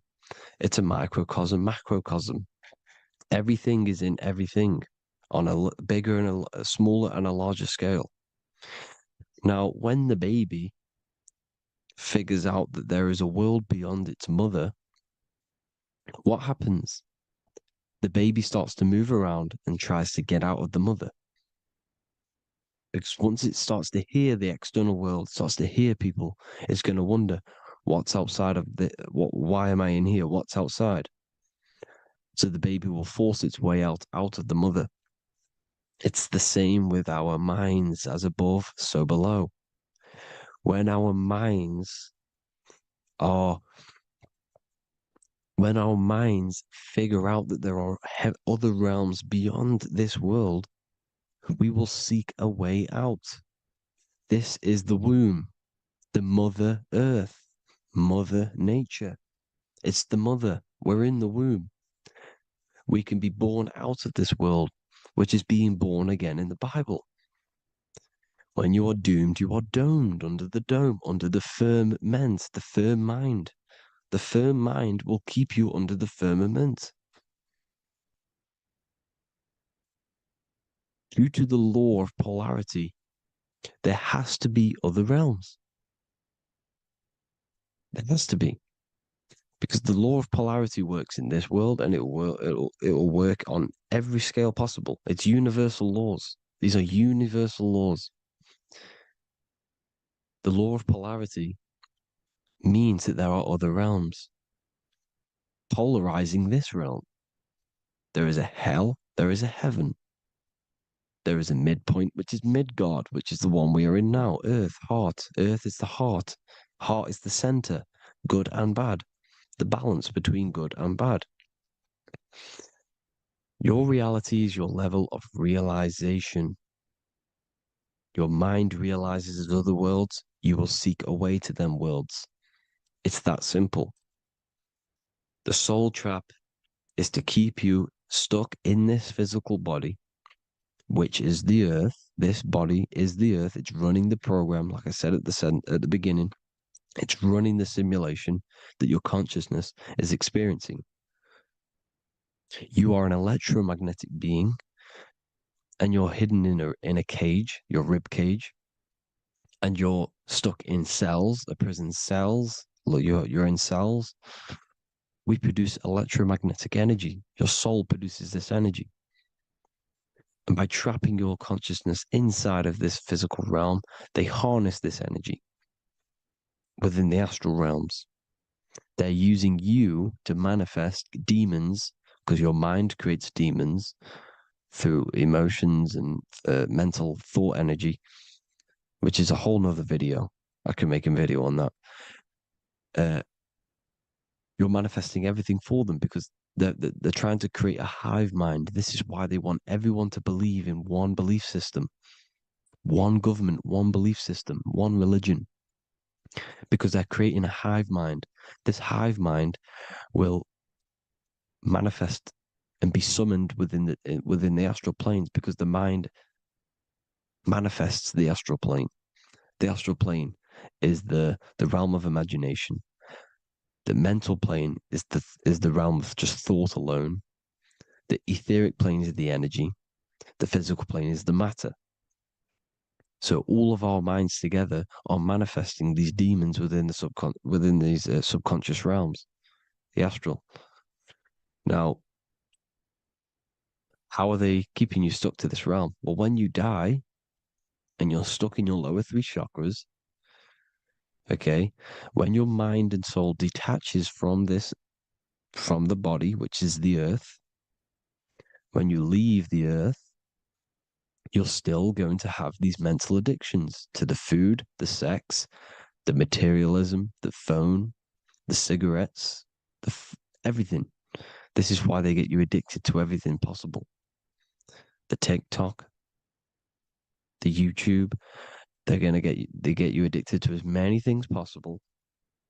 Because when your mind is addicted to these things, and when this mind leaves the physical body, you're still going to have these addictions. Okay? You're still going to have these thoughts. And you will be manifested into the lower astral realms because you're thinking materialistic, you're thinking negative, because your level of realization was your reality. You were manifesting hell on the earth. When you leave the body, you're going to manifest hell in the astral planes, which means you'll be vibrating on the very low, which will put you in the lower astral realms. So guess what? You're going to come back. You're going to come back into materialism. You're going to reincarnate. Because you haven't prepared for life after death. You must detach from the external world. Okay? Moon is mind. The sun is the soul. The earth is the body. The moon is the mind. This is why we say lunatic. In your mind, you have a specific mood. Moon. Money, M-O-N, is the moon. Money exists in the mind. They get you addicted to the money. The Bible's telling you this. Do not conform to the pattern of this world, but be transformed by the renewing of your mind. It's telling you. Of this world, but be transformed by the renewing of your mind. Who knew that the Bible was this deep? Matthew 16:26, what good will it be for someone to gain the whole world yet forfeit their soul? James 4:4, don't you know that friendship with this world means enmity against God? Therefore, anyone who chooses to be a friend of this world, of the world, becomes an enemy of God. John 4:4, dear children, are from God and have overcome them, because the one who is in you is greater than the one who is in the world. It's talking about the invisible intelligence. It's greater than the physical world. John 2:15, do not love this world, nor the things it offers you, because this world will create you to, if your mind has attachments to what this world offers, sex, money, and power, pretty much, you will reincarnate here. You will come back here, because when you leave the body, your mind will still have these addictions. Do not love the world, nor the things it has to offer you. All of this is in my newly published book. The paperback versions are now available. Finally, for all the people who have been waiting, the Book of Wisdom. All of this knowledge is inside of the Book of Wisdom. The paperbacks are available. There's worldwide shipping. You can get it anywhere, pretty much, any country. My new website, it's amazing. There's going to be some amazing products coming on the new website. But I thank you all for the support. Before I leave, I need to explain what is going on with the soul trap. Like I said at the beginning, the mind's the bridge between the soul and the body. The body's the realm. By tricking your mind with false knowledge, they are keeping your soul stuck to this realm. They get you addicted to all the physical things, and that is it. As soon as you're addicted and you die, you're going to come back. So by tricking your mind, which is the bridge between the realms, they keep your mind stuck within this body. They keep you in physicality. They deveil you, the devil, the deveil. Thank you all for the support, people. If you do want to join the Academy, all the links will be posted below this video for the book, The Academy. Thank you all for the support and have an amazing day.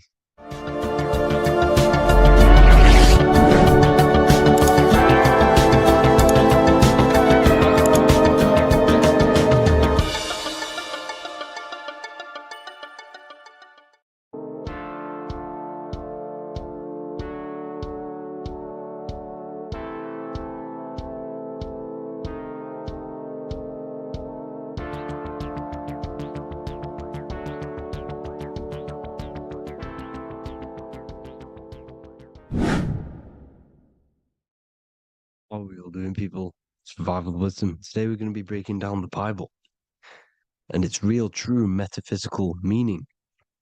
All of these slides within this video is taken from my book, The Book of Wisdom. So you can get all of these slides. So the Temple of Solomon, you are body, mind, and soul, which is the Holy Trinity. The moon, sun, and earth. The sun is your soul because the sun is its infinite source of energy. It is its own source of energy. And that is what your soul is.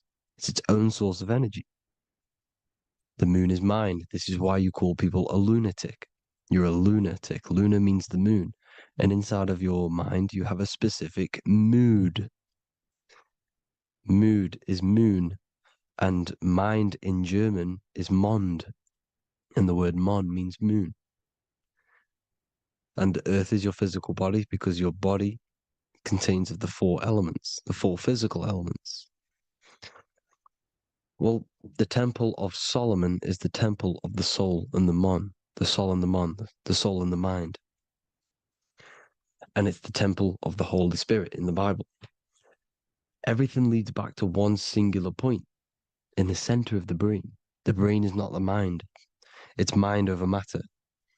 Okay? The brain is the physical manifestation of the mind. The brain is the electrical computer which decodes the light waves given to it by the mind. This is why everything in the body leads back to one singular point.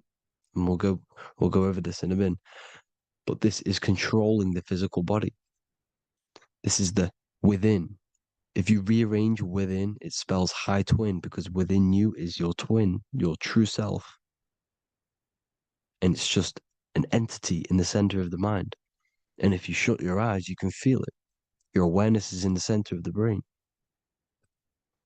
So there's just an empty chamber in the center of the two cherubs, the two brains. They are two separate brains. They're two hemispheres. And the empty chamber, when scientists chop it up and see it's just an empty chamber, well, because you can't see in that plane of reality. You cannot see the mind. You cannot see thoughts. It is invisible to the human eyes, to the visible light spectrum, to the two eyes. The reason why we call it the third eye in the center of the brain, it's not the third eye, it's your true self. It's the mind and soul. It's an eye because it does see. It's the all-seeing eye that you always see here. There's some Masonic artwork showing the two pillars, the two cherubs, the two hemispheres of the brain, and the inner eye. This is the eye that sees all things. What do I mean by seeing all things? Not physically.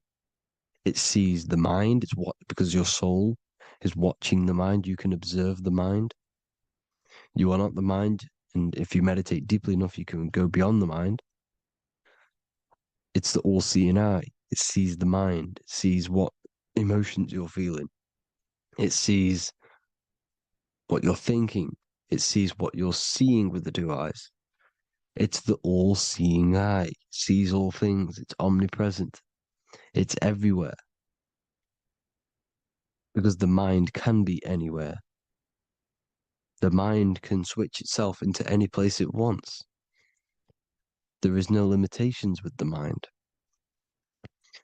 So there is two hemispheres in the brain.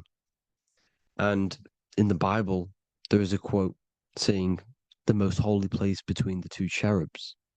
The two cherubs is the two hemispheres of the brain, and the most holy place is between them, which is what the Masonic artwork is showing. This is the all-seeing eye, the soul and the mind in the center of the brain. And you will not see this with the two eyes. So when scientists come to seeing the empty chamber in the center of the brain, they wonder because they do not understand the occult side of the world. They do not understand the layers of reality. How the two eyes, everything physical comes from the unseen. Everything seen comes from the unseen. Now, the two hemispheres of the brain play a major role in our lives. The right hemisphere is the artist. The left hemisphere is the scientist. The right hemisphere controls the left side of the body. the left hemisphere controls the right side, so there's a crossover. Now, the right hemisphere is to do with your feminine energy, creativity, unification, metaphors, visualization, intuition. The left hemisphere is to do with sequencing, facts, materialistic details, language, and logic. So they keep us normally trapped within the male aspect of our mind, which is the left hemisphere. You know, if you listen to Spotify, Apple Music, and radio, they're all tuned to 440 hertz, which shuts down the right side of the brain, makes you left brain dominant. And we learn, well, 90% of people learn to write with their right hand. They're taught to learn with their right hand, which is to do with the left brain. You see, so we are being trapped within this left side of the brain, which is all to do with logic, thinking logical, not creative. You know, very analytic. But the right side of the brain is to do with your creativity. So the right side of the brain is perceiving reality as a holistic perception. Now, what do I mean? If you're riding through a woods, for example, if you're riding through a woods, your right hemisphere is seeing the whole woods as one unified woods. The left hemisphere's job is to break down the perception given to it by the right hemisphere and break it down into individual trees.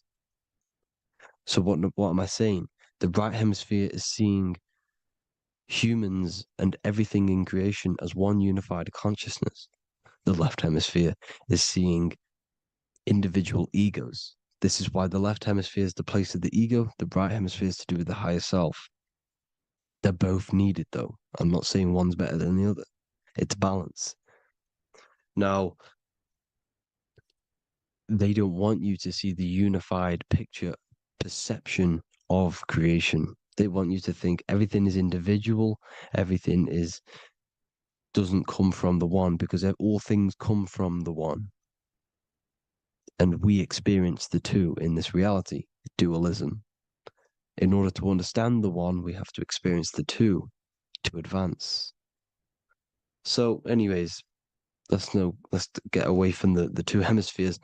The right hemisphere, like I said, is to do with the higher self. And this is why in John 21:6, it says, cast the net onto the right-hand side of the boat and you will find fish. Meaning, cast your energy, cast your perception into the right hemisphere of the brain, and you will find God, unification, and higher self. You will see things from a unified perspective. How we are all one, because we are all the same consciousness. The same spark that is in me is in you. This is why I am you and you are me. We are all the all-seeing eyes of God, just split up into individual bodies. We are all made up of the same essence, consciousness. And that consciousness, that mind and soul, is in the center of the brain. You are just in different avatars. And until we see this, we'll forever be divided and conquered. Until we figure this out as a collective consciousness, we will forever be divided and conquered and ruled over. This is why the Bible says, ye are gods. You are the sons of the Most High, because we are. We are the Word made flesh. We are God made flesh. Mark 16:19. So then after the Lord had spoken unto them, he was received up into heaven, head is heaven, H-E-A, and sat on the right hand of God. God is the consciousness in the center of the brain. Heaven is the head, and the right hand of God is the right hemisphere of the brain, meaning he sees things in unification, creativity, intuition, the higher mind, the higher brain. When Moses crosses the Red Sea is the corpus callosum, moving from the left to the right hemisphere of the brain to see unified perception of reality. Head, H-E-A, heaven, same root word. This is why the ancients always depict God in the center of the brain. Here you see ancient Christian artwork showing God in the center of the brain, the light. Here you see it here. Here you see Ganesh, an Indian god, which is the brain. Here you see the Father, the Son, and the Holy Spirit in the dome, the brain. This is the brain, because you are God made flesh. That's what consciousness is. The upper room where Jesus meets the 12 disciples. It's the upper brain on the upper room. The upper room is the chamber, the empty chamber in the center of the brain. That's the room. And the 12 disciples are the 12 cranial nerves in the brain, which pretty much rule the body, all the cranial nerves. The tree of life, the cardiovascular system. This is why in Genesis it says the tree of life was in the midst of the garden. Midst meaning middle, because the middle of the body is the cardiovascular system, which is controlling all of the systems in the body. The tree of knowledge of good and evil is the nervous system, is the spine and brain. This is what's detecting good and evil. The brain is the electrical computer with the left and the right hemisphere, decoding the dualistic world, decoding the light waves given to it by the external world. It is an electromagnetic computer. It is artificial intelligence. It is very intelligent, the brain and the nervous system, the human body as a whole.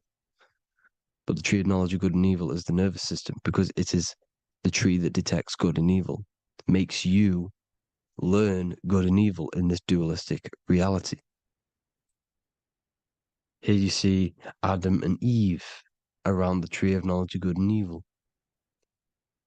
Adam and Eve, male and female energies, but the serpent in the tree, and the tree of knowledge of good and evil. Well, this is the spine, the brain, and the serpent is the kundalini of the spine. The serpent is the S. That's why S, serpent, the letter S is the serpent. Sex and serpents make an S noise. You know, the Bible cursed the serpent. So we don't figure out the true religion. The true religion is raising the kundalini and becoming God-man and reaching our higher states, our true God self. Because once the kundalini is saved and hits the pineal gland, it activates 100% of the brain, when we're only using around 20 to 10% as of right now without the kundalini awakening. So when you use it, you're activating 100% of the brain. You're activating all the dormant brain cells. You're regenerating the body. And this is the serpent in the tree of knowledge of good and evil. This is the spine, brain. This is Adam, Eve, the male and female energies. The light of the body is the eye. Therefore, if thine eye be single, thy whole body should be full of light. Matthew 6:22. This is the single eye in the center of the brain. It is not the pineal gland. It is what's inside the pineal gland. You have to go beyond the physical world, and there are no words to describe things that are not physical, metaphysics. And the whole body should be full of light. Well, this light is the same pyramid that you see. You are the pyramid with the all-seeing eye on top. This is why the ancients built the pyramids with the stairs in the middle symbolizing the spine, because once you open all the chakras and balance them and raise the kundalini, you activate all of the brain, which gives enlightenment. The word enlight in ment. Ment means mind, light in the mind. Enlighten the mind. And this is enlightenment. We are the temple. And Jacob called the name of the place Peniel, for I have seen God face to face. Within spells high twin. Within you is the God self, which you need to manifest into the external world. And he's seen God in Peniel, the consciousness. He's seen his true self, consciousness in the pineal gland. Genesis 28:10, Jacob's ladder. Jacob, he took a rock there and laid his head on it to sleep. Jacob had a dream. He dreamed there was a ladder that was on the ground and reached up into heaven. Head is heaven. The rock he fell asleep on is the sacrum bone, because he's symbolizing the oil that comes down the spine, hits the sacrum bone and rests there, falls asleep, and it looks up and it sees the ladder to heaven. Because when you raise this oil, you become God-man. You become God in heaven. You can leave the body at will. Do you not know that your body is the temple, that your body is the temple of the Holy Spirit? Corinthians 16:19-20. Or do you not know that your body is the temple of the Holy Spirit within you? Your body is the temple of the Holy Spirit, the soul and the mind within, the center of the brain, the temple of Solomon, temple of the soul and the mind. Romans 8:10. Christ is in you. It's not external. When you give where attention goes, energy flows. When you give your energy to external things, your attention, your worship to external things, you're giving energy, meaning it's draining you, and you're feeding something within the astral plane, a mental thought within the astral plane. So with you realizing that the Christ is in you, that you don't have to worship anything outside of you, this means that you're internalizing your energy. You're not giving your energy, because where attention goes, energy flows, which means you become more present. You become healthier because you're not giving off all of your special electromagnetic energy that's charging you. This is why the religions run by the Vatican is all external. They're exoteric. Exoteric means external teachings. The esoteric is the internal, the hidden teachings. In Psalms 82, I have said, ye are gods, and all of you are children of the Most High, because we are the Most High, split up into individual bodies. That's what consciousness is. Consciousness is the Most High, and we have to raise ourselves to the Most High. Brahma, Vishnu, Shiva, the Father, the Son, and the Holy Spirit. Why is it always a trio? It's a trio because it symbolizes us, the soul, mind, and body. The mind is the bridge for the soul to be in the body. What is the soul? It's the life force. It's the watcher. It's the all-seeing eye. The soul sees into different realities, and it gives life to the body of every reality it goes in. This is why you always see light around the all-seeing eye, because it is the energy, the life force, the light, life, L-I. Life is light, and it's the eye because it sees into the different realities. It sees into the dream world. When you're going to sleep at night and you dream, it's not a dream. It's another reality. You're a multi-dimensional creature. We live in a multiverse. There's infinite amount of yous. And there is a version of you which is the highest self in a reality somewhere. And this I has the ability to switch realities, which is exactly what astral travel is. Astral travel is the ability to switch reality beyond the 3D construct of this world. The Father, the Son, and the Holy Spirit, Brahma, Vishnu, Shiva. Brahma, the soul, inhabits different bodies. This is why they have different heads. Vishnu, the mind, symbolizing gnosis, meaning knowledge. This is the serpent. The serpent symbolized knowledge. Shiva, the body. Father, the Son, and the Holy Spirit. The bird, the soul, because the bird symbolizes the soul. This is why you have here the Egyptians showing you the soul leaving the body.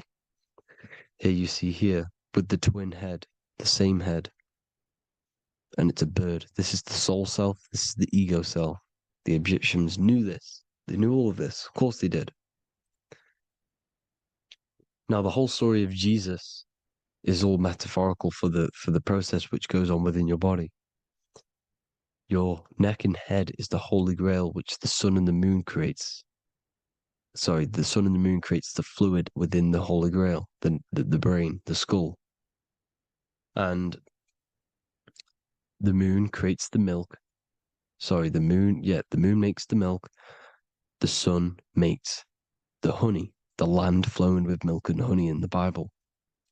The land flowing with milk and honey is the center of the brain in the Holy Grail.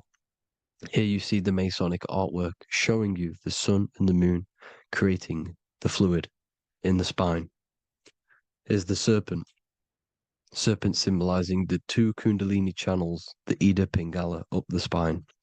Here's the furnace raising the Kundalini, raising the oil, heating it up, and rising it to the crown. You see? So here you see more Masonic art, seeing the sun and the moon creating the holy fluid in the brain, in the cup, filling the cup. This is why it's a cup, because it's the Holy Grail.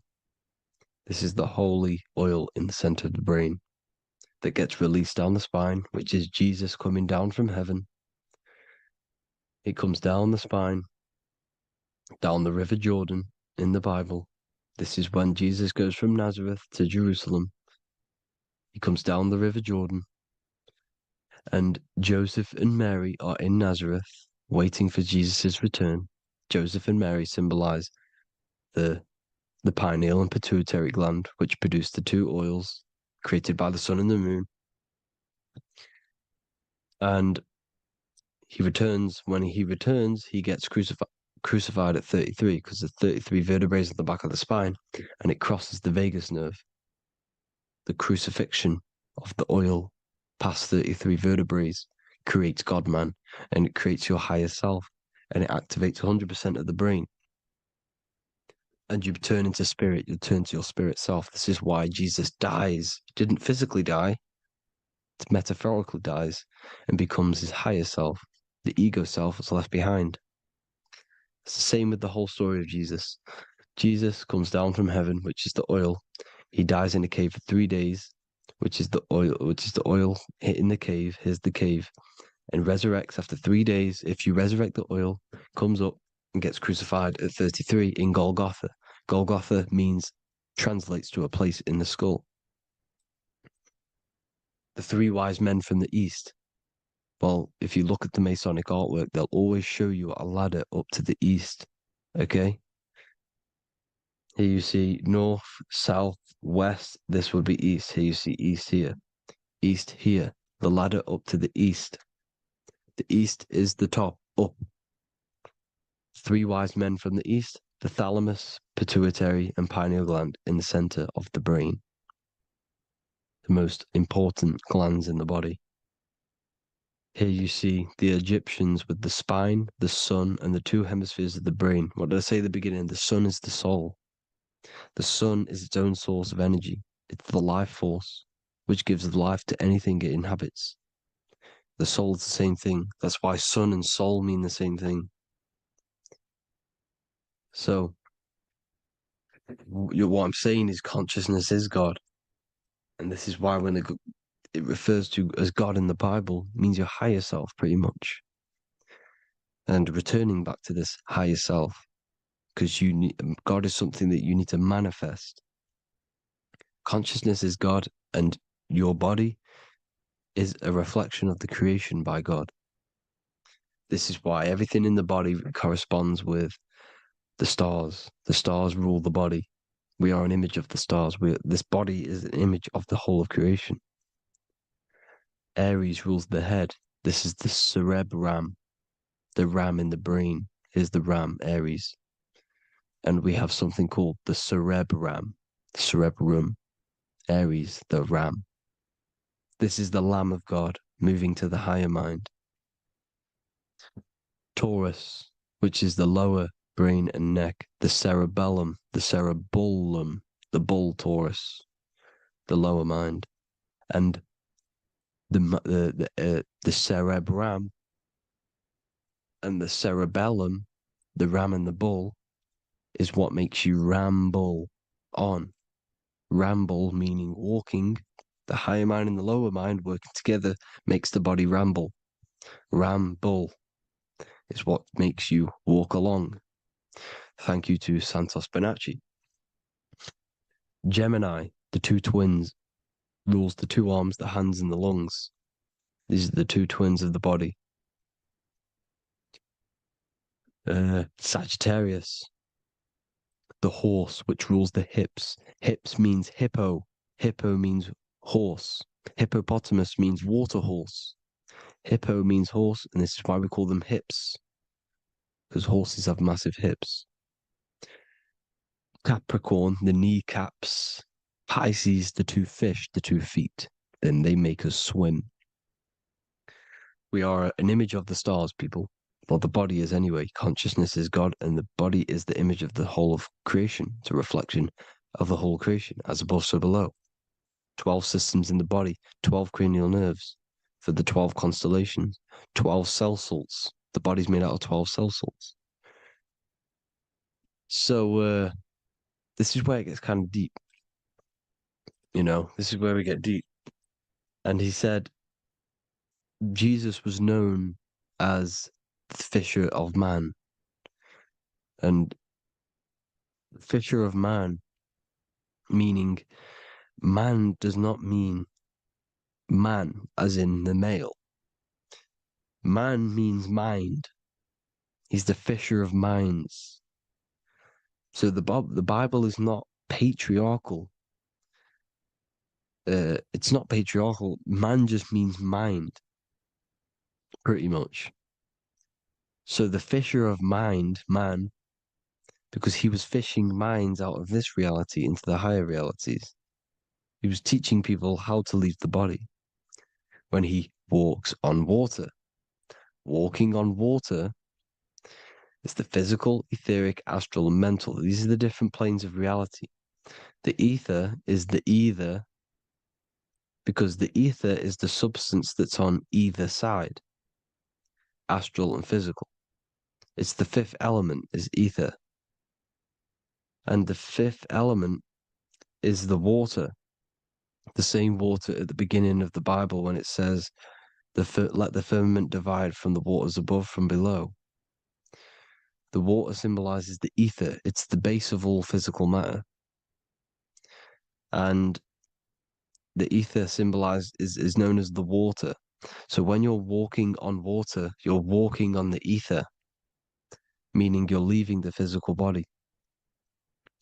So when Jesus walks on water and he's teaching Paul to walk on water, Paul becomes scared and falls back into the water.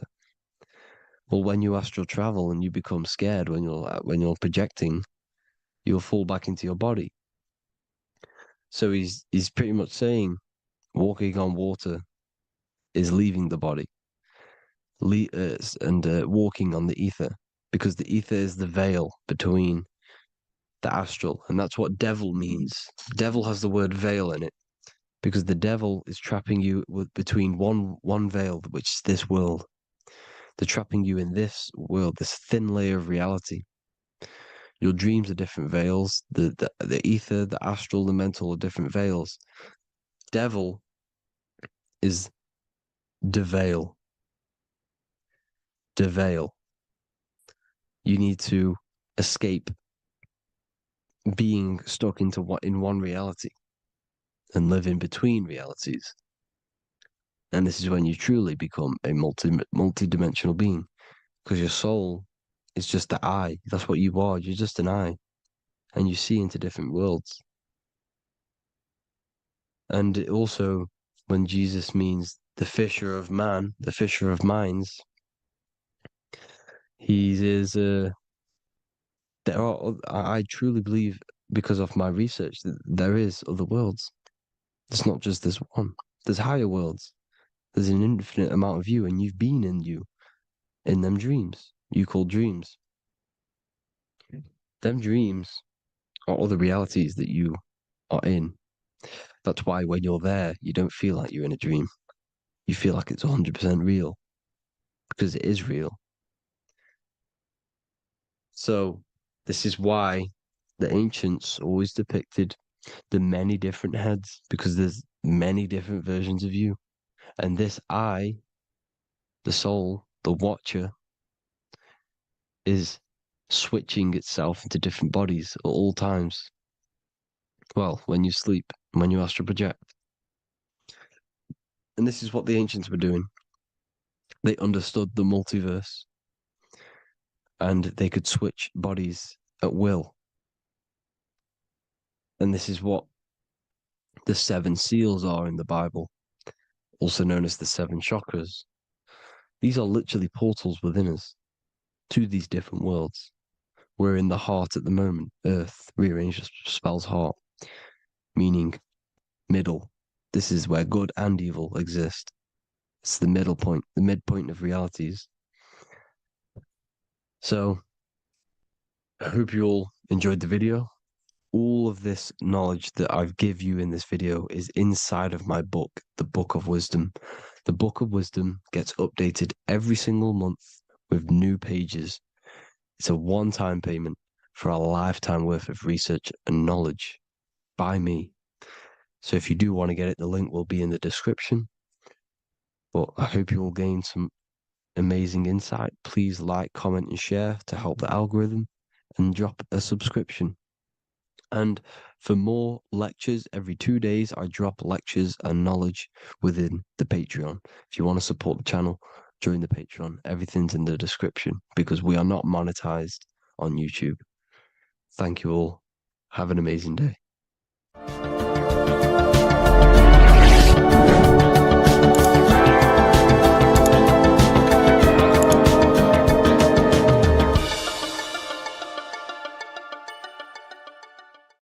What if the word Yahweh is proof that God is embedded in our very own being? Stay with me, because what I'm about to show you might change the way you see yourself forever.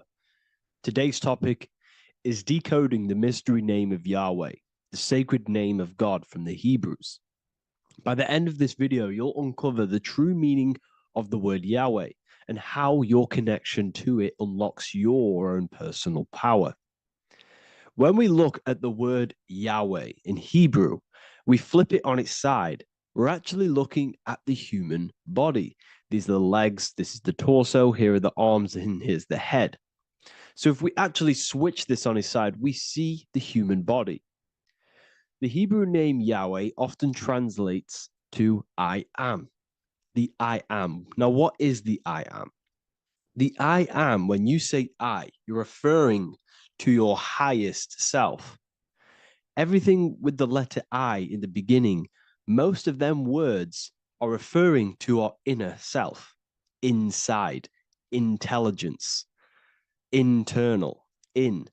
The I represents the inside self, the invisible self. You cannot see the I am, because this is the spirit, this is our consciousness. It's the intelligence controlling the human body.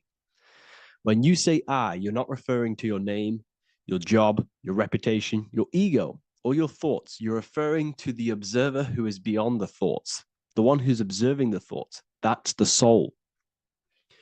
Look at the word Yahweh, Yahweh, the sacred name of God. Yahweh can be observed in the natural rhythm of the human breath. When inhaling, we subtly hear Yah.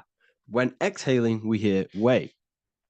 Do this yourself. Breathe in through your nose, you'll hear Yah. Breathe out, you'll hear Wei.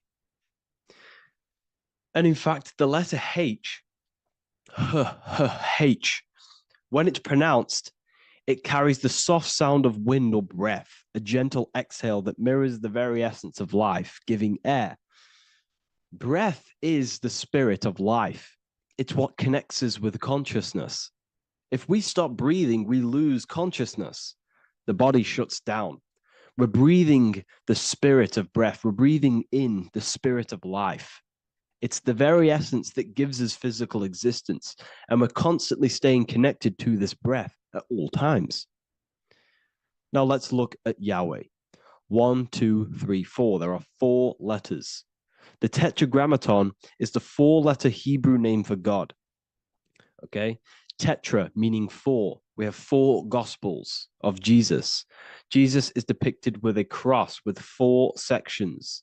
Jesus has the 4 sacred animals around the side of him, always depicted with these 4.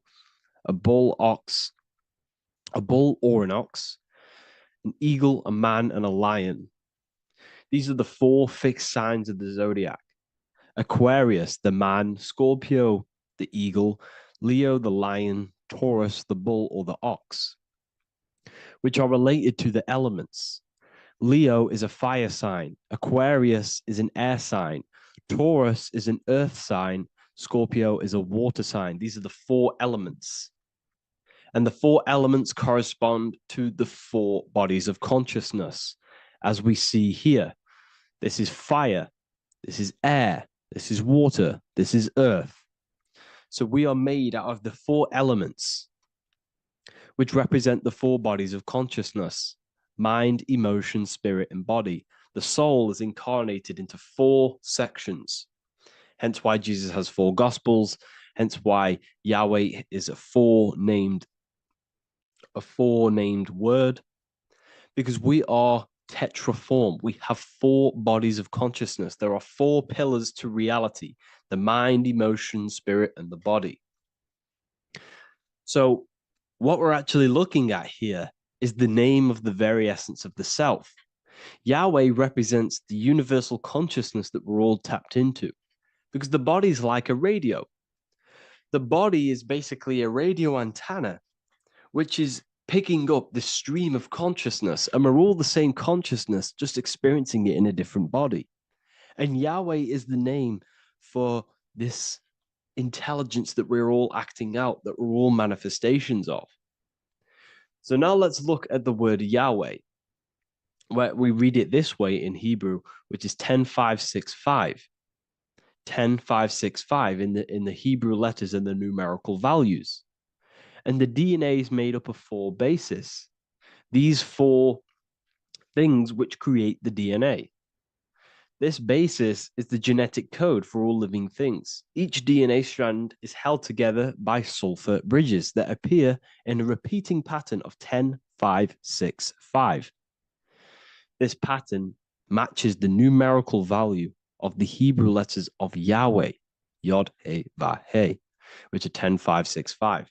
This means the structure of DNA, the code of life, follows the same number sequence as the sacred name of God, Yahweh. This is a factual observation. So we're looking at 10565. So let's look over this one more time. Yahweh represents the breath, Yahweh, inhale, exhale. It translates to I am. It's written in our DNA. The word Yahweh on its side looks like the human body. Now, this is where things get a little bit deeper. 10565 adds up to 26. The number God, well, the word God adds up to 26. Allah adds up to 26. There are 206 bones in the human body, 26. 26 adds up to 8. 8 is the number of infinity. We are all the infinite consciousness. Consciousness will never die. It's immortal. It's infinite. We are all infinite. We are not these skeletal structures. We are Yahweh, the universal consciousness. The creator of all things is our essence.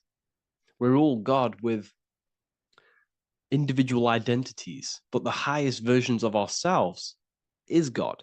The ego is our own personal experience of God. Does this make sense? So in conclusion, Yahweh is not the name of a separate God from us, but rather the reflection of the divine consciousness manifesting through the human form. The human body is like a receiver acting as an antenna that tunes into the infinite intelligence and life force we call consciousness or God. This means that rather than being external, the divine presence is within us, expressed through our very existence. It's very interesting when we look into this, and what religion has done has flipped all of this knowledge. All of this sacred knowledge has been externalized. They've externalized God so that we worship God and we view God as something separate from the human experience. They do this so that we don't find the God within us, so that we don't find that we have the power of creation. The mind is the creative force of God. The body is the will to act out that thought. They don't want us to figure out that we are creators and we're all creating our own earthly experience. We're all projecting this reality. And they don't want us connecting with the divine intelligence within us because they want to be the creators. They want to keep this knowledge. They don't want the masses to wake up to this powerful knowledge. So what they've done is that they've taken the scriptures, they've externalized it so that we start worshiping and giving away our power to these external things. And when God is external, we start to fear God because we start to think that God has power over us. He can send us to hell or heaven. So this is what's going on. They've been externalizing this for thousands of years to keep us in a suppressed state. Okay. Humans are very advanced because we possess self-awareness. We possess the ability to move our awareness and our thoughts outside of the instinctual nature. For example, a cat or a dog. These things can only live in their instinct. They live based on instinct. They smell, they eat. That's pretty much what they do. But humans, we have the ability to rise above that nature and turn to our infinite selves, our higher selves. We can move beyond our instinctual nature and create very advanced things. That's why humans are made in the image of Yahweh. We are literally God in human form. So this is what we all need to realize. And I hope this video has helped. Please leave a like, a comment on inside of the description. I'll have some links to my books and my university. The people who have read them have just absolutely changed their lives. You could probably see that in the comment sections if someone leaves a review of the book. We also have Trustpilot. But yeah, I thank you all. And I'll see you in the next one. Hello, everyone, and welcome to another lecture inside Ethereal University. In this lecture, you will learn about the death process and how to prepare for it, and why that preparation is so important. So let's get straight into this. You must understand, as a spiritual creature that you are, you have a visible nature and an invisible nature. You never truly die. You are an eternal soul experiencing a temporary physical world. The inner world of thought and emotion is eternal, while the outer world of matter is mortal. Everything that is seen is mortal. Everything that is unseen by the eyes is immortal. When you die, your external physical world will be stripped away, leaving only your pure consciousness in its raw form, drifting within the astral plane. So here you see your physical external body and your internal world. And your internal world is your state of consciousness. It's your state of consciousness. Your thought and emotion is one overall state. Okay? So you must understand these planes. You have the physical body, the etheric double, an astral body, a mental body, and the Buddhic body. When you die, you leave the physical plane. Then you will more than likely leave the etheric plane, because the ether acts as like a portal. Everything comes out of the ether and returns back to the ether. I can break that down in another video in electromagnetism. But electromagnetism is ether, energy coming in and out of the ether. You will, every single day you die, every single day. There's a cycle of life and death occurring all the time. Every single day, you go to sleep, you go back, your consciousness slips back through the ether. And then when you wake up, your consciousness comes back through the ether into the physical plane. Death is just a bigger macrocosm of the microcosm cycle of life and death. So you will return back to the astral, which is the realm of imagination, infinite possibilities. And this is where thought forms start to manifest. Okay, so depending on how advanced you actually are mentally and emotionally, will depend how long you stay in the astral. Now, what we must understand is that there is many different components to the astral. We have the higher astral, the middle astral, and the lower astral. These are all vibrational states. So if your mind and soul is operating in lust, lust, desire, hate, food, physical addiction, smoking addictions, then these are quite heavy. These are quite heavy attachments to your consciousness, and they're quite low level desire, which means they have a low vibration. You will manifest in the lower astral when you're stripped from your physical body. The lower astral is not inherently evil. However, there's just low vibrating things going on there. Low vibration does not mean evil. Okay. So just like bad doesn't mean evil. Okay. In the lower astral, you are going to see lower astral beings. You're going to see spirits, souls with low level desire. Okay. People who are attached to the physical plane, people that lust, people that do these things. Technically, this is hell, but you can escape it by escaping yourself. Now we're going to break all this down. I'll break all this down properly once you understand the full context. So depending on your level of desire, you will manifest in a corresponding layer of the astral plane. If your mind is still attached to the low physical desires, you will find yourself in the lower astral realms. But if you have few desires and have detached from the worldly attachments while you are encased in a body, then you will rise into a higher or middle astral plane, mainly the middle. Okay. The higher astral plane is very formless. So as I broke down here, this is, well, the physical plane is the lowest dimension. This is the most form, the most matter. It's quite heavy. The higher you go, the lighter it becomes, the more fluid, the more formless it becomes. So you see here it says denser down and lucidic up. So this is more lucidic in these higher realms. This is more dense in the lower realms. So this is why the ancient Egyptians were always talking about, I'll show you this. This is showing you death. So first of all, we have Anubis, which represents death. Here you have the heart, which represents the soul. And here you have a feather.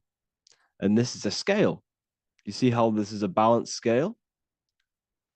So what this is symbolizing, this represents death. This represents your heart, and this is a feather.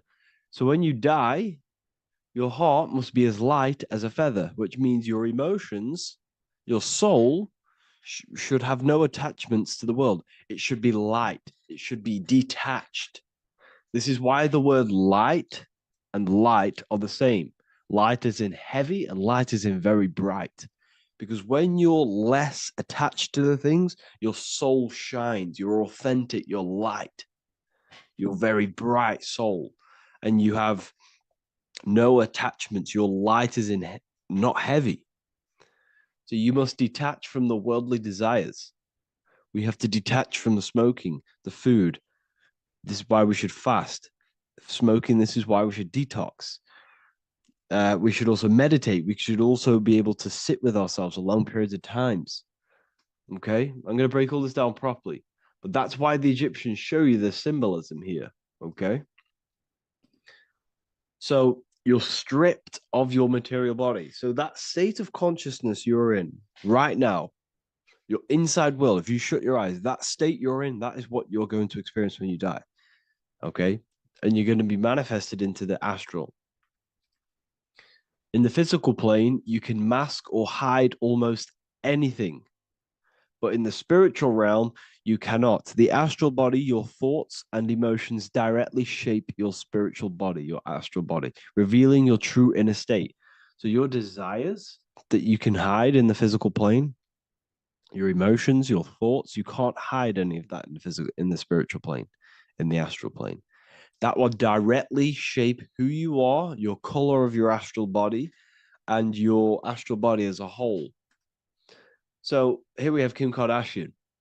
If you could see this lady's astral body, you would run so far that you would be horrified for the rest of your life.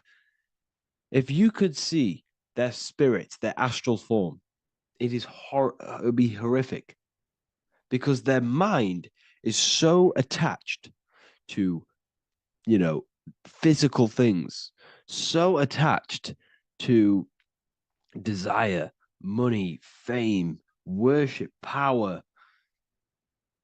These people do not want to die. These billionaires and millionaires will never want to die. They will do whatever they can to stay alive, because they understand what when they die, they have to face themselves. They have to face their inner world. And their astral body, their true authentic self on the inside, is horrible and horrific and so low vibration. So this is where it comes in. You must be as light as a feather. This is what the Egyptians are showing you in their artwork. Your soul must be as light as a feather. In order for the soul to ascend to a higher plane and not look at that physical plane and say, I want to go back, or I want to desire things down there, you must detach now and prepare for death.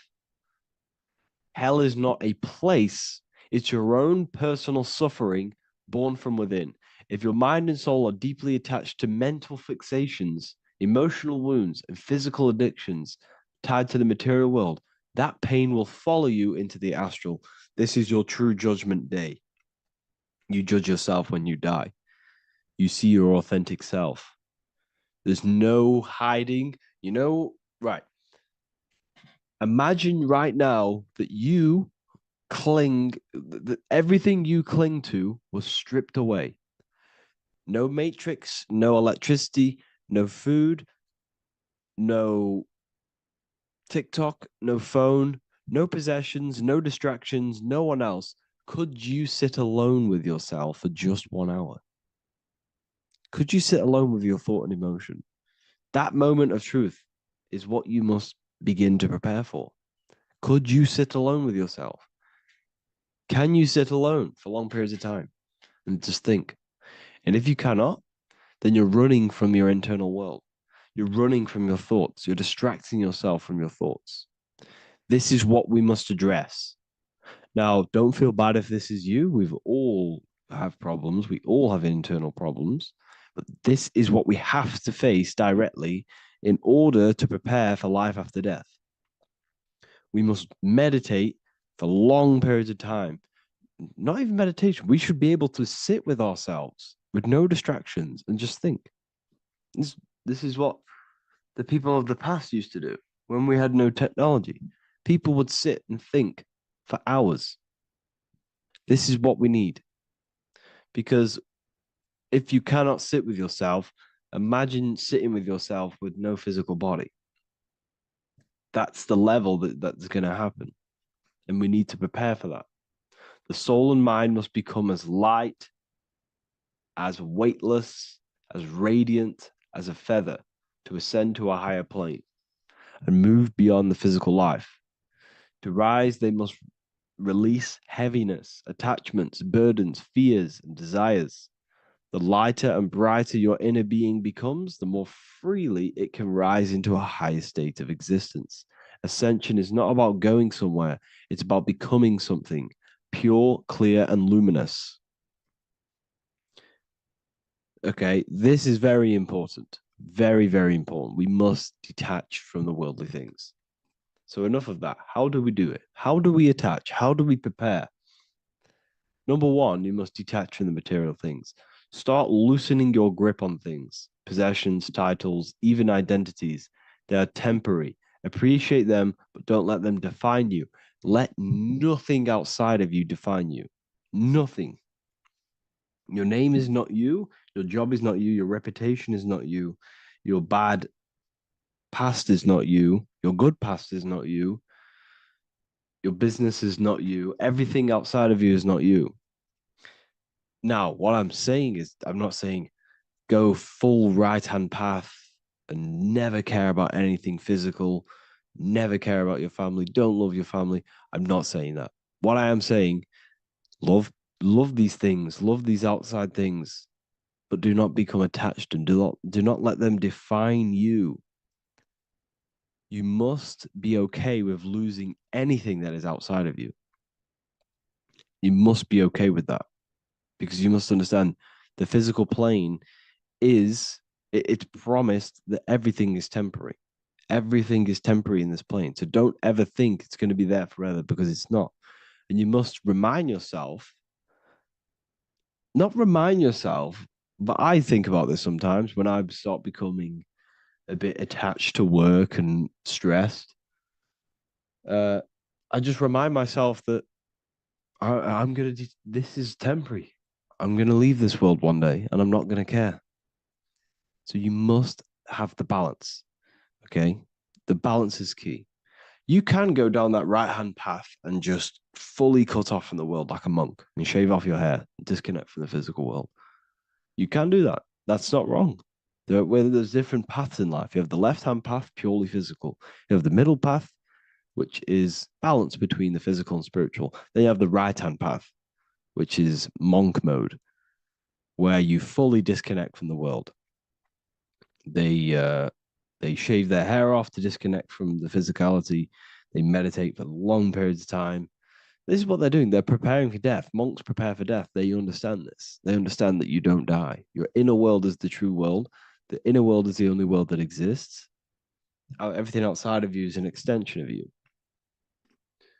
Number 2, cleanse the mind. Watch your thoughts. Are they rooted in fear, anger, regret, or craving? Meditation, mindfulness, and inner reflection help purify the mind. The cleaner your thoughts, the lighter your spirit. So your astral body is formed by your thoughts. It's formed by your emotions. If you sit around thinking about eating all day, you're going to have a very heavy astral body. It's going to manifest in the lower planes. But if your mind is thinking about good things with good intentions, love, knowledge, expansion, you're going to manifest even the middle or the higher. And there are ways to even ascend out of your astral body. Yes, you can ascend out of your astral body and out of the mental body, but that's all very advanced, and I'm not going to teach that yet. I'll make another video on that, but you can ascend from them bodies. The astral plane is not the end. You can keep ascending as a soul until you're left with just the pure essence of the soul. But we're gonna, anyways, cleanse the mind, reprogram the limiting belief systems, let go of mental attachments. And the way you do this is by getting a piece of paper and writing down every single attachment that you have. And you're going to realize, dude, there's more than you think. Okay. We have to detach from these. We have to. 4, practice presence. Can you sit in silence with yourself? The more at ease you are with your own inner being, the less you'll feel death. The afterlife is just an extension of your inner world. It's so important. This is so, so important. Can you sit with yourself? If you cannot sit with yourself, you have some inner work to do. You have some thoughts to address, some beliefs to address, and some feelings to address.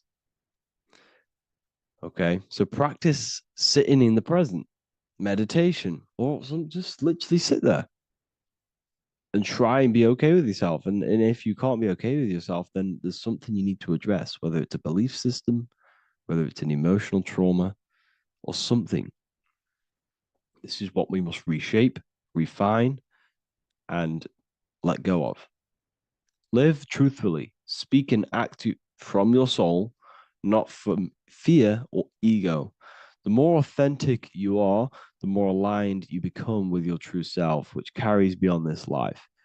The ego is your mind's perception of itself while being incarnated in this world. It's been shaped by your experiences, your thoughts, your beliefs, and your emotions. So your ego is basically this false thought form that you've created. It's a false layer of yourself that sits on top of your true authentic self. It's basically your physical character. When you were young, you had no ego. You were pure. You had a pure consciousness. But then as you grew older, your ego started to grow, and it still is growing because it was shaped by experiences, things you've gone through, things you said, things you believe, things you think. It's created by you, by your mind. And the ego is close to the word echo. The ego is the echo. It's an echo. It's a layer. It's a false identity. It's a false layer that sits on top of your soul. And if you don't get rid of that ego, if you don't know how, well, not get rid of it, but balance it. If you don't know how to rise above that ego and you die, it's that ego that's going to be pulling down when you die. It's that ego that's going to be your suffering. Okay. 7, connect with the divine, whether through prayer, meditation, tune into something greater than yourself. The connection is the soul's compass beyond this world. If you can meditate and rise above them clouds of thought, that's the soul, that's the observer. We must connect with that. Okay, this will definitely help with just allowing yourself to connect with your true self. Meditation is great because you can just fully detach from the world. And the more you meditate, the more you can prepare for death. A powerful way to cultivate detachment is through daily detachment meditation, done either at night or in the morning or the first breath upon waking. Or do this as many times as possible per day. Start by physically grounding yourself in the present moment. Say out loud, I am here right now, nothing else matters. Let that phrase draw your awareness into the now. Just keep saying it until you're present. Then begin to slowly list everything you identify yourself with, one by one. I am not your body. I am not my body. I am not my name. I am not my possessions. I am not my house. I'm not my children. I'm not my everything. I am not my thoughts. Release each layer gently. Imagine, if you want to, if you have a good imagination, imagine placing these things into a big box. Placing your body, placing your name, placing your possessions, placing your house, your car, your thoughts, your beliefs into a box, and then shut that box. If you have a good imagination, do that. That can help. And you'll be left with yourself. And you're not even that. It goes even deeper. Eventually, you'll reach the mind itself. Detach from the language that the mind is even using. Now, that's very difficult. And not many people have ever thought about that, and they've ever even been there. Detach from the language that the mind is using. Think about that for a second. Your mind is not what you actually think. It goes very deeper. Your mind is not that little voice. It's that voice that the language is using.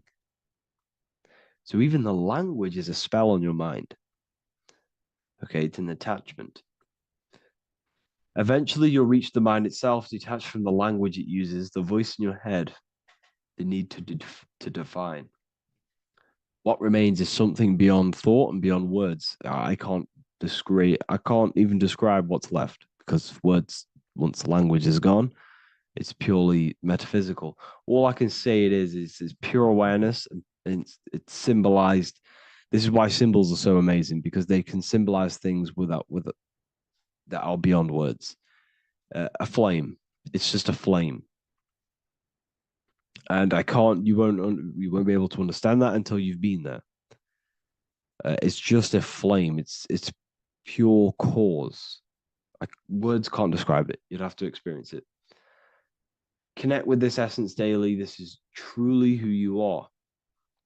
So this is a great way to detach. We can do these detachments every single day during meditation. This will definitely help over long periods of time. Of course, you're not going to be ready tomorrow for death, but just try and prepare for these things. This is the whole reason people used to meditate. It's the whole reason why people do these spiritual practices, because they understood that this plane is temporary and your soul moves on from this plane. And you'll never truly believe in the soul until you experience it. So I can show you these things, but You must go out and experience it. The soul is real, but you won't understand unless you cast off everything else. Okay. So I hope this video helps. It's a very deep video. I'm going to be making more of these stuff, of more self-mastery. And of course, we've made the self-mastery section now. So I'm going to be start filling up this place with lectures. And I think it's a great time to start this because a lot of people have been asking on how to master yourself, prepare to death. So hope this video helps. See you in the next one. There's an ancient symbol hidden in plain sight, one that holds the key to transformation, power, and unlocking your true potential. It's been used for centuries by mystics, rulers, and even modern science, but almost no one understands its true meaning. Once you do, it will change the way you see yourself and the world forever. Stay with me, because this could be the key to your own awakening. The symbol of the snake, or the serpent, is a very powerful symbol that refers to something within you, that we all are on this journey. So first of all, we see this symbol in ancient Egypt on the top of the pharaoh's head. We also see this with Buddha, with the snake on top of the Buddha's head and below. We also see this in Rome, with the Roman god Mercury holding the staff with the snake. We see this in Adam and Eve's story with the snake tempting Eve. We even see this today on the medical facility. What does this mean? Why is this symbol being used for thousands and thousands and thousands of years? It has a very deep esoteric meaning. We see this in the caduceus staff, and we even see the snake representing the kundalini. What does the snake actually mean? A lot of people think it represents the kundalini, which it does. However, there's a deeper interpretation of this symbol, and it goes very far beneath the surface of what the snake actually represents. Okay? So first of all, when looking at symbols, we need to observe what the snake does in nature. The serpent sheds its skin. The serpent shedding its skin is a sacred symbol of an inner transformation. It transforms from its old self to a new self. It sheds layers of itself. As the snake discards its old exterior, it mirrors our own journey of realizing outdated beliefs and patterns, paving the way for a renewed, authentic self on the esoteric path of awakening. Essentially, it represents transformation, but not transformation of our physical bodies, transformation of our inner world. Now, this is where things get a little bit tricky and you may become a little bit confused, but I'm going to make this very clear for you. The snake symbol or any symbol can be used for different contexts.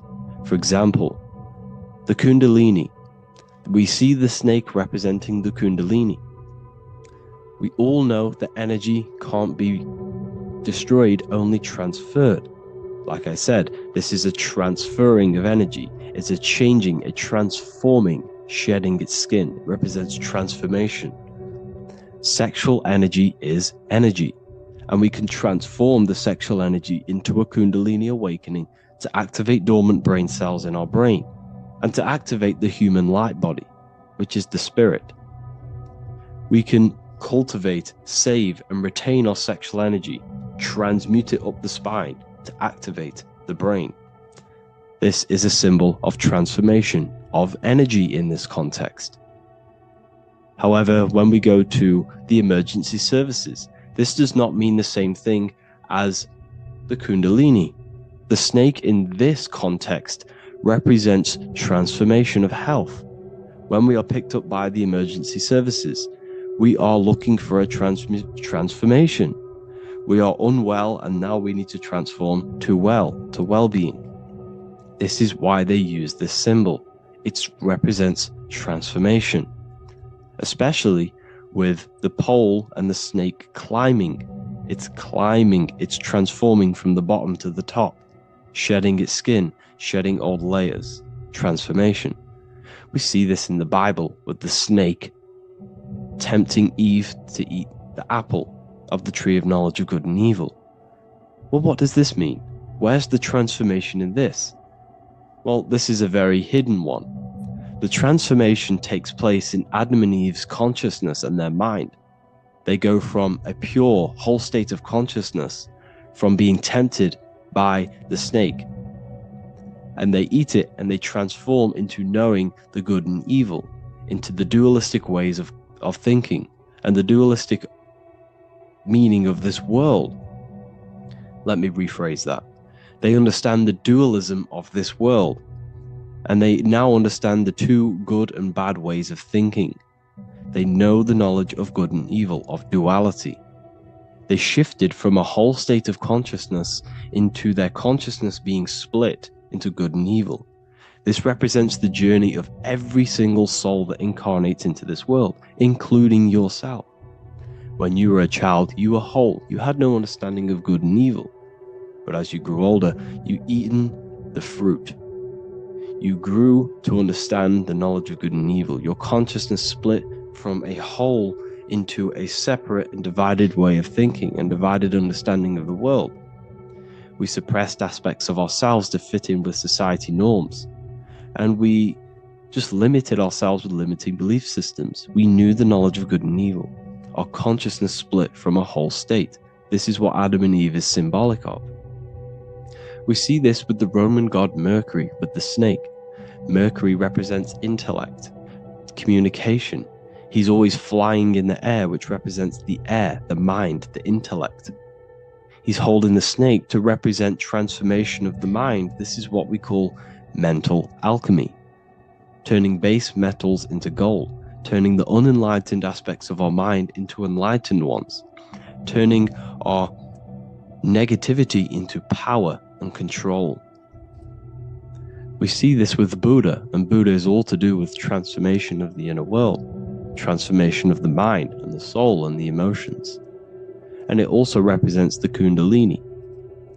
We see this in ancient Egypt. We always see the snake on the head, representing the place where the third eye is, representing the intellect or the mind's eye, the third eye, whatever you want to call it. This is the place of the invisible intelligence within us.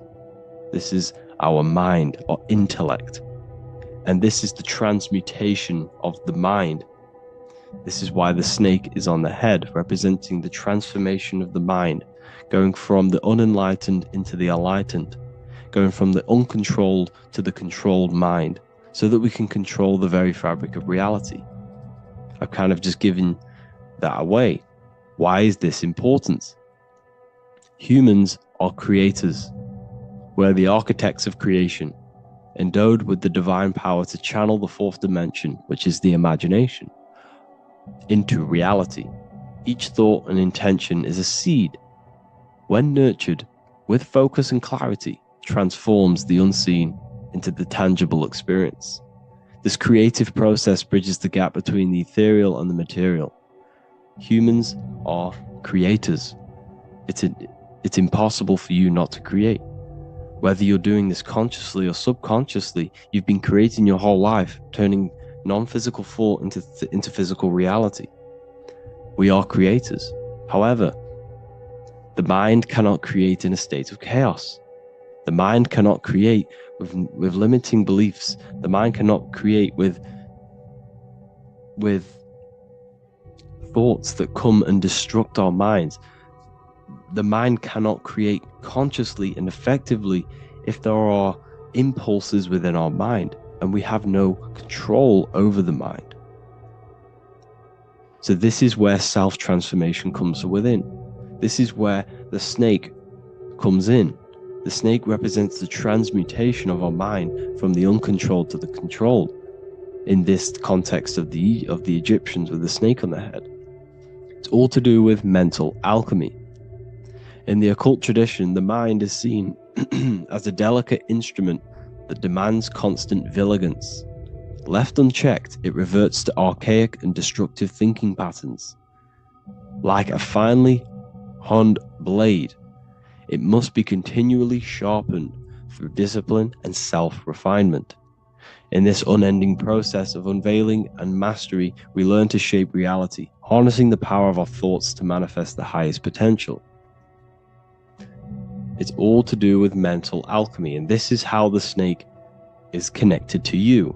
And what the snake represents to you, it represents the transmutation, the changing of ourselves, of our consciousness, so we can gain control in this 3D world.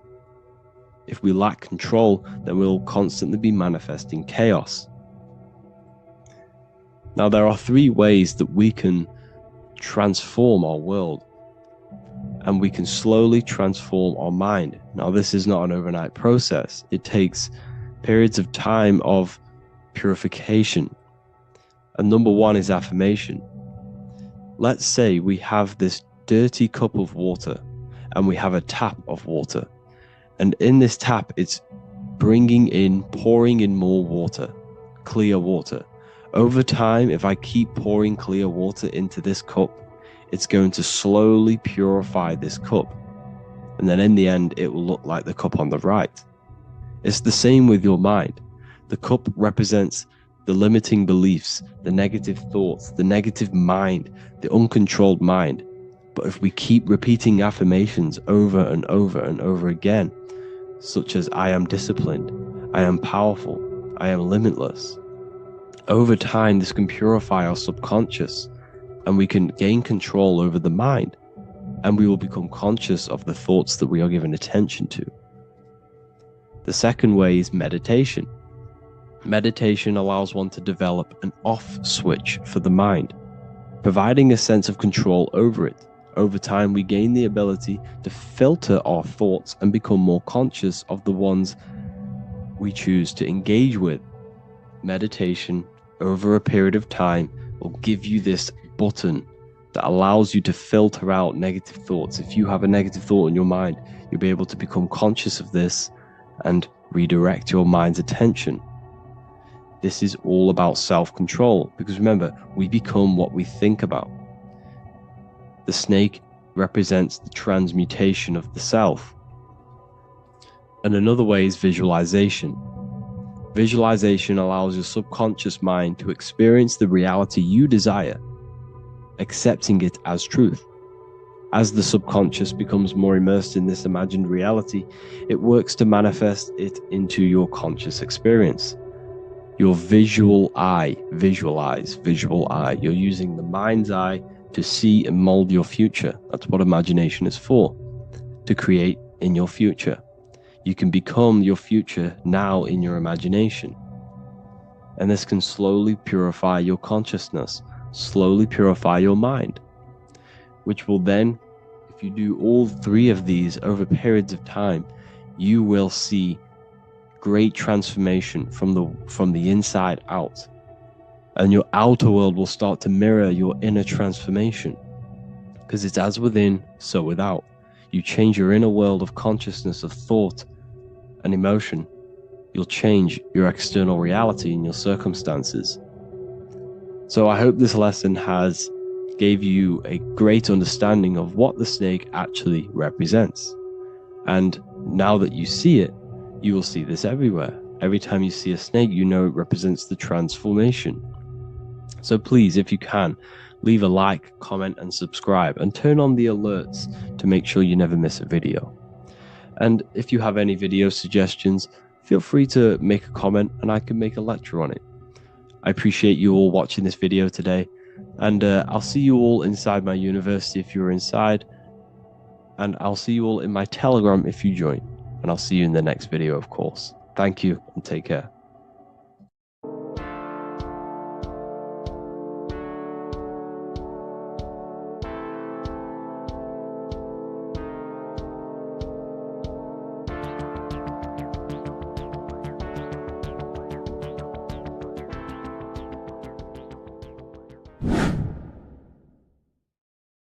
How are we doing, people? It's Revival of Wisdom. We're back today talking about sun worship. Okay? And please enjoy. Sit back and enjoy the video. First thing we need to understand is that the sun is the risen savior. It's the light of the world. Without the sun, we have nothing. Now, the sun is the Son of God. We didn't make the sun. No one owns the sun. But who created the sun? Obviously, the creator created the sun. Therefore, it is the Son of God. And that is what Jesus is symbolizing in the Bible. The Bible is a metaphorical story. That's why it's called the greatest story ever told, because it is a story about the sun, the zodiac. It's about you, the systems in the body. It's about everything that is sacred in this creation. Now you can see the suns behind Jesus' head in all of the ancient portraits, even the ones that are more modern. You still see a sun on the back of his head because he is the sun. He's the light of the world, our risen savior. And this is what Christians are lost because they don't realize it's a symbolic story and they think Jesus was a historical person. He's not a historical person. Okay, this is what we need to get out of our mind. This wasn't a historical person. It's the Son, our risen Savior. The Son is the soul. It's the soul of this creation. Because what is a soul? A soul is pure life force, pure energy. Whatever a soul inhabits, it gives life to. Like our soul feeds our body. The sun feeds the earth because the sun is a soul, and that's why the ancients called it Sol. Because it's the soul and it's in you and it's the light of the world. It's the light of everything. It gives life to all things. Here's Jesus and his 12 disciples. The 12 disciples symbolize the 12 zodiac signs. Aries, it rules the head region because the 12 zodiac constellations rule specific regions of your body. Aries, the ram, you have a cerebrum in your head. This is Aries on the head of the table. His Gemini rules the arms and the lungs. The two twins, Gemini. He's holding up two hands for the two hands and arms.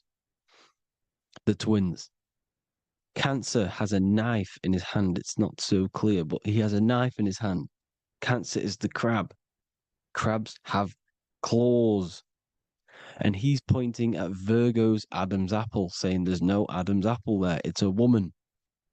Who's the sixth sign? The sixth sign is Virgo, the Virgin, the only woman in the painting. Now notice how there are 3 people in 4 groups for the 4 seasons and for the 3 months and 3 zodiac signs in each season: spring, summer, fall, winter. Matthew, Mark, Luke, and John with the suns on the back of their heads because it's the 4 states of the sun.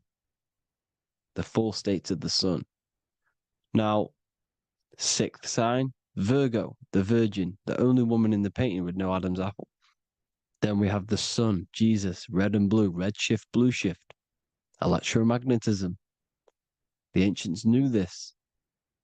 He's got one hand open, one hand down, because the sun gives and retrieves. The sun rises and it falls. It gives, then pulls away. That's what the sun does, and that's what he's doing. His arms are out, symbolizing the rays of the sun, casting down onto the earth, giving and then receiving. Libra, his 2 hands are equal, he's holding his arms out equally, because Libra is the 2 balanced scales. Libra is when the sun is balanced between the summer and the winter. It's being judged. The sun isn't balanced. That's what Libra is, the 2 scales. Capricorn is the goat. Goats have 2 horns, and you can see the 2 horns on his head here. See? So this is astrology. This what Leonardo da Vinci is depicting here. It's astrology. He knew the story of the Bible is all astrology. It's all based on astrology. The Son of God, the real sun. Now here are some Bible verses. I am the light of the world. Obviously, that's the sun. What other light is there that lights up the world? The moon can't do it. It's the sun, the one and only sun, our risen savior. Because if the sun didn't rise, we'd all be dead. So it's our risen savior. And it dies for our sins every night and then gets reborn every day. Now Jesus calms the storm. Mark 4:35-41. The disciples are all on a boat and there's a heavy storm. But Jesus is asleep. The disciple says Jesus is asleep. We need to awake him. They wake up Jesus, and Jesus got up and rebuked the wind and said to the waves, "Quiet, be still." Then the wind died down and it was completely calm. Well, when Jesus was asleep, this is the sun not being risen. It's not risen yet. Because in the night times, that's when the storms happen on the sea, in the ocean. And when they awake Jesus, Jesus rises because he's the sun. He rises and everything calms. Because when the sun comes, the storms go. You see? So it's the sun. It's all about the sun. Here's another, Luke 22:10. A disciple asked Jesus, "When will we know it's the end times?" And Jesus says, "As you enter the city, a man carrying a jar of water will meet you. Follow him to the house that he enters." Well, this is clearly talking about astrology, the topic that Christians think is satanic, when they don't realize the whole thing's based on astrology. Because the end times is the end of Pisces, which is the two fish, which is the age we've just gone out of. And you can see all these ancient churches here with two fishes, because they knew it was the age of Pisces. There's an ancient photo, ancient artwork with the two fish, Pisces. And the end times, as it talks about in the Bible, and Christians think the world's going to end or something. But no, it's just the end of Pisces. As you enter the city, a man carrying a jar will meet you. Follow him to the house. The house is the zodiac sign that he enters. And the zodiac sign is Aquarius, because that's what it is, a man carrying the water. We know this is astrology because a woman, that is a woman's job in the ancient times. In the ancient times, the woman used to get the water. You would never see a man collecting water back then. That was the woman's job, whilst the man builds the houses, for example. You see, so we know it's talking about astrology because astrology is the man holding the bucket of water. It's the end of Pisces. Now we are in Aquarius. And of course, Luke 24:36, the risen Savior, the Son. Now, the Son is also born on the 25th of December, a virgin, just like Horus, Mithra, Buddha, Krishna, Hermes, and thousands of other gods, all born on the 25th of December. Well, it's because the sun moves 1 degree northward on the 25th of December. And on the 22nd to the 24th, it stays in the same degree because it's moving south. But then on the 22nd, it stays in the same degree on the Southern Crux constellation. And the ancients called this the sun dies on a cross, because the cross is the Crux constellation, the Southern Cross. And it stays on that same degree for 3 days on the cross. The sun dies on a cross, and then on the 25th, moves 1 degree northward, bringing back the summer, the light, the warmth, the growth of crops. And this is the sun being reborn again, a virgin, because it's pure. And here's Mithra, another sun god before Jesus was around, before Christianity. It was Mithraism, and Mithra, Ra is Ra, the sun god, Egypt. It's all about Ra, the sun. You see the crown of thorns on Jesus' head, symbolizing the rays of the sun. And here are the rays of the sun on the back of Mithra's head. Krishna, the sun. Buddha, the sun. Horus, horizon. All born virgins, all did miracles, all resurrected. Dead for 3 days. Well, here he is, dead for 3 days on the cross. And resurrected, because it's the most ancient religion ever been on the face of the earth, the worship of the sun. And we should worship the sun, because without the sun we are nothing. The sun feeds us, feeds the earth, feeds everything. Without the sun we are nothing. It's been reversed, and now we're worshipping man. When we're worshipping a man called Jesus, was never real. It's all about the sun, the most high, the most powerful, potent, celestial body in the sky, the orb that feeds us every day. It dies for our sins and rises every day. It's the sun. Now on the Holy Communion Day, it's the worship of the sun. They give out mini suns. Here's Jesus holding a sun. And they raise the sun on Sunday, because they go to worship their sun god on Sunday. not Saturn day, not Moon day, Monday, but on Sunday when the sun is exalting. And they hold suns up above their heads because the sun rises. They're symbolizing the sun rising above their heads as savior. It's the sun. It's the Holy Communion Day. And here's Jesus giving a piece of himself to the children. It's the sun, the light. Judas was known as a backbiter, a backstabber, because he stabbed Jesus in the back. He betrayed Jesus. Well, this is just another astrological story about the constellation Scorpio, because the Scorpio is the J, looks like a J. J for Judas, the scorpion, the backbiter. Scorpions backbite, they bite with their back. And what does Judas do? He betrays Jesus by kissing him to let the warriors know who they need to get. So he kisses Jesus and Jesus gets stabbed in the back. Well, when you get stung or bit by a scorpion, they leave like a kiss. So Judas kisses him and gets betrayed. Well, this is because the sun, when it hits Libra, it's balanced. The sun is balanced because it comes through summer. Now the sun's starting to die. The sun's starting to die. It hits Libra. And then as soon as it hits the scorpion, the Scorpio, it gets betrayed because now the sun has to fall to winter and Saturn is there waiting to take over the darkness of the winter. So he gets stabbed in the back by Scorpio, Judas, the scorpion, the backstabber. You see, it's an astrological story. Here's Mary. Mary means marry, which means pure. The sun is pure. No one gave birth to the sun but the God. And it's born every day. It's born every day on every year. It's born pure. There was no controversy. There was no, activity for the sun to be born. It's pure. Now, the 7 metals come from the 7 planets. The sun gives you gold, and this is why the sun is golden. It looks gold.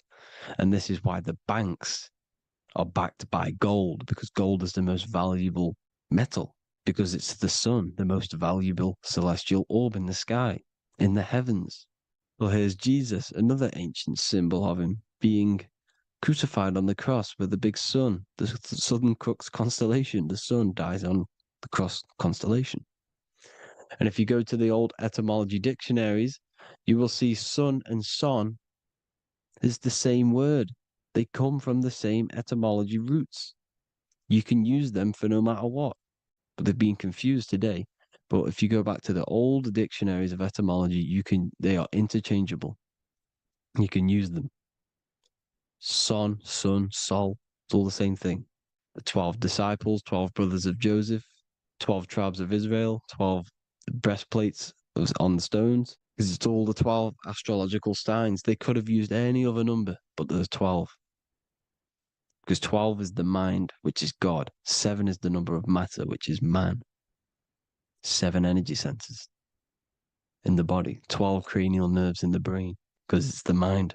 12 is the 12ness. The zodiac is literally the mind of God, the signs of God. Now here we see here, Job 38, 31 to 33. Can you lead forth a constellation in the season? He's asking you, can you read the sky? Can you read the heavens? Canst thou bring forth the Mazzaroth in its season? Mazzaroth means 12 signs, the zodiac. Why did they translated every single Hebrew word in the Bible into English, but they decided to leave out Mazzaroth? Why? It's because if that said zodiac, Christians would have a different view on the Bible, but they leave that out. But Mazzaroth actually means the 12 signs, the zodiac, and the stars means sign. The word stars means sign because the stars are signs, things to come, which is off in Hebrew, which means sign, things to come. You see a sign on the road, it's something coming. But God is saying, no, what does he say? To qualify as a director, a judge of man's life on earth, one must be able to govern the heavenly bodies that rule the earth. It's telling you to read the heavens. We need to read the heavens. Astrology, the 12 zodiac signs, the mind of God. It's telling you read the Mazzaroth, read the Zodiac, because they are things to come in your life. They are signs. It's not satanic, it's made by God. God said, let there be lights in the firmament of the heavens to divide the day from the night, and let them be for signs. Signs are things to come. The 12 zodiac signs. It's all about astrology. Here's Mary holding the sun. His son, her son. It's the sun in the sky, the one and only, the most high, the soul, the solo because it's on its own, the most powerful, Ra, radiance. Here's the Pope holding the sun. All three popes holding the sun because they're sun worshippers and they know the true meaning and origins behind Christianity. Sun worship. Here's the Vatican is a sundial. Yes, this is literally a clock. Your clock, your watch is a sundial. It's got 12 sections on it for the 12 zodiac signs. 12 hours, 12 Horuses. Now here you see Jesus walking on water. Well, it's the sun. And here's the beard of the sun. Here's the pyramid of the sun, the illuminated one, the all-seeing eye, the sun. Here's the Ankh. The sun creates these symbols. The ancients knew this. Now, when you see these headdresses, these are actually the days of precession of the sun. Aries, Cancer, Libra. It's all about the sun. Here's some more sun worship going back to Egypt. Ra, Horus, Osiris, and Set. Jesus and Satan is Horus and Set. The sun and Saturn. Saturn rules the winter, Satan. Jesus, the sun, the light of the world, rules the summer, rules the day.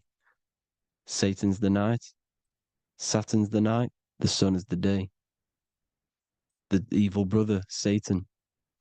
Well, Horus comes, this is where we get the word hours from. There are 12 Horuses. The sun moves in 12 Horuses, 12 hours. Where's Horus? What hour is it? Where's Horus? His Ra, 12 noon, Ra, radiates, powerful, the most high sun. That's why he has a sun on the top of his head.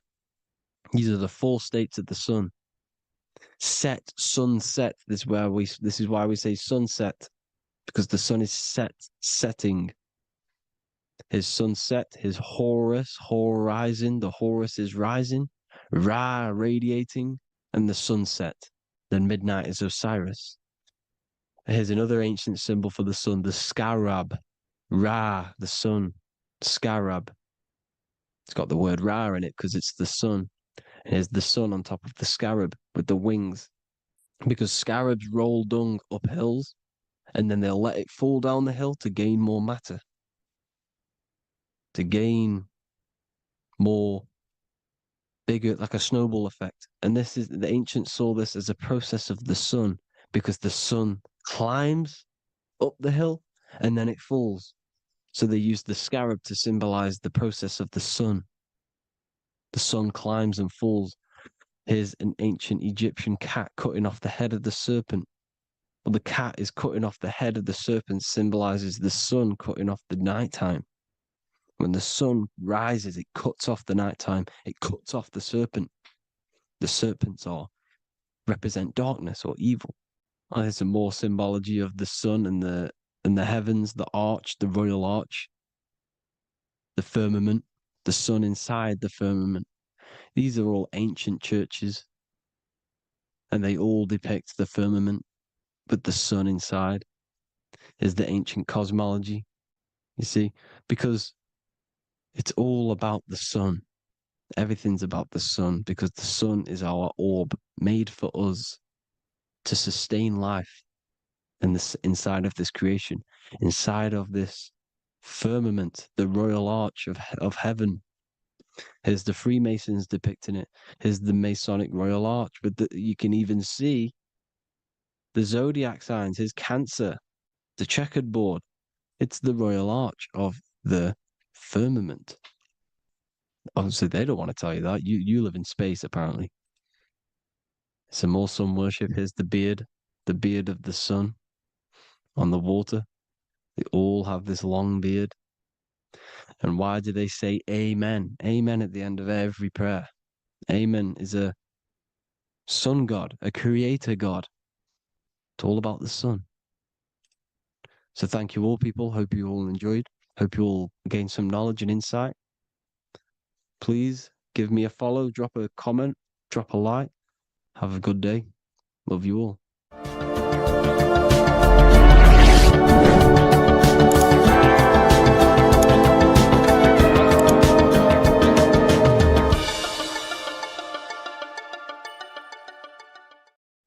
Today's topic is the binary code behind the universe. You will learn the fundamentals of the binary code, deeper understanding of reality, which will give you more of a connection to the universe, evidence supporting the existence of this code, and how to use the binary code to shape your reality. This is an important one. We have 0 and 1. This is the binary code of the universe. It underlies everything. It is the source of all creation. The universe is binary in nature, meaning it exists as both something and nothing, on and off, male and female, light and dark. Everything has its polar opposite. At its core, all that exists is 0, representing nothingness, infinite potential, and 1, representing something, order. 0 represents the feminine, vast, formless, and infinite potential. It is the space from which all things emerge, the womb of creation, the receptive and expansive force. 1 represents the masculine, structure, form, and order. It is the active principle, the initiator, the force that defines and shapes reality. Together, they create the fundamental duality that underlines existence, the balance between chaos and order, the void and creation, yin and yang. We see this in the masculine and feminine bodies. This is deeply encoded into the fabric of reality. And once you see this, you will never unsee this. So please leave a like on this video if you love my content and you love the wisdom that I share with the world. So we see this with the masculine genital areas. Remember, this is the genital area. This is all to do with creation. These are the generative principles, the generative organs in the body that allow creation to continually outfold into new life. The genital areas are all to do with the code. The male is the 1, the action. He's the initiator. The feminine is the 0, which is the infinite potential, the womb of creation. 0 and 1. This is why we have 10 numbers. 0 and 1. Masculine and feminine. We even see this in the bodies. The feminine body is made out of curves, which is 0, curves. And the masculine body is made out of lines.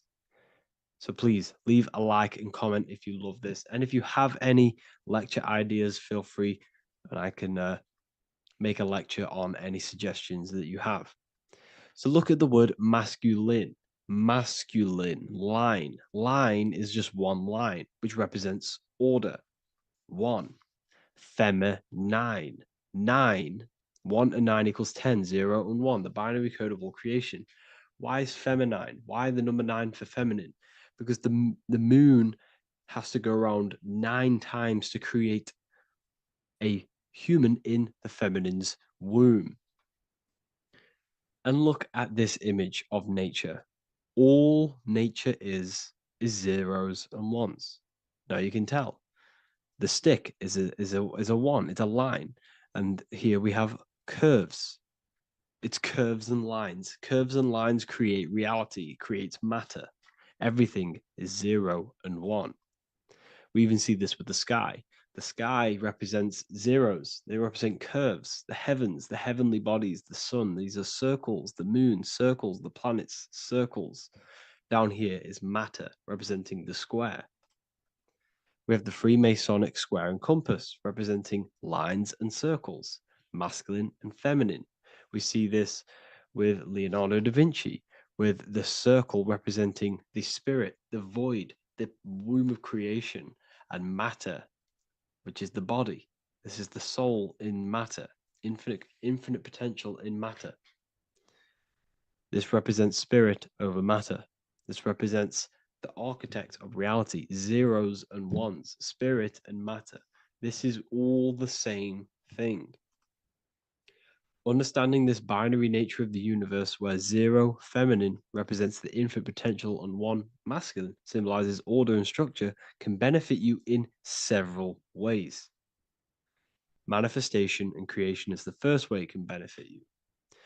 Now that you understand this, you understand that everything comes out of infinite potential. 0, infinite potential. 1, action, equals manifestation, equals creation. So you must pull things out of infinite potential. If you have ideas but don't take action, too much 0, nothing materializes. You'll never materialize if you sit there imagining all day, visualizing all day. You have to take action. They both come hand in hand. If you only take action without tapping into intuition and creativity, too much 1, your actions may feel hollow and misdirected. Using both effectively leads to greater success in life, work, and relationships. This is the 33rd degree motto, or this is on the 33rd degree of Freemasonry Scottish Rite logo, and it's called Order ab Chaos, order out of chaos. Chaos is the 0, infinite potential. Chaos is the dimension of the imagination. This is where this all ties in now. Imagination is the dimension of infinite potential, pure potential, formless creativity, and the realm of infinite possibilities. It is the void, the unmanifested energy that contains all that could ever be. That is the imagination. The imagination is the dimension that you are connected to, and you can pull any idea out of and materialize it into a reality. Matter, on the other hand, is order brought out of the imagination, chaos. It is when raw potential is structured, defined, and crystallized into form. This is the fundamental principle of order out of chaos, the process of turning the unseen into the seen, the abstract into the concrete, the dream into reality. That's why we say dreams into reality. Dreams are in the imagination, infinite potential, and the human mind is connected to high dimensions of consciousness, which we can pull ideas, things out of, and materialize it into our lives. Whether that's good or bad, that's completely up to you. But we have access to higher dimensions beyond the physical plane. And this is the secret, that the human mind is connected to, and that you are not just a physical body. Okay? The universe itself was born from chaos. Before form, there was only energy and potential. Our minds function the same way. The mind is a microcosm of the universe. Our thoughts exist in an infinite field of possibility, but they only become real when we take action and give them form. If your inner world is filled with chaotic thoughts and impulsive emotions and negativity, then creating order within is essential for balance, clarity, and growth. What do I mean? Order out of chaos, 0 and 1. All creation comes out of infinite potential. The mind, the imagination, is the infinite potential. The material world is the order. It's the effect.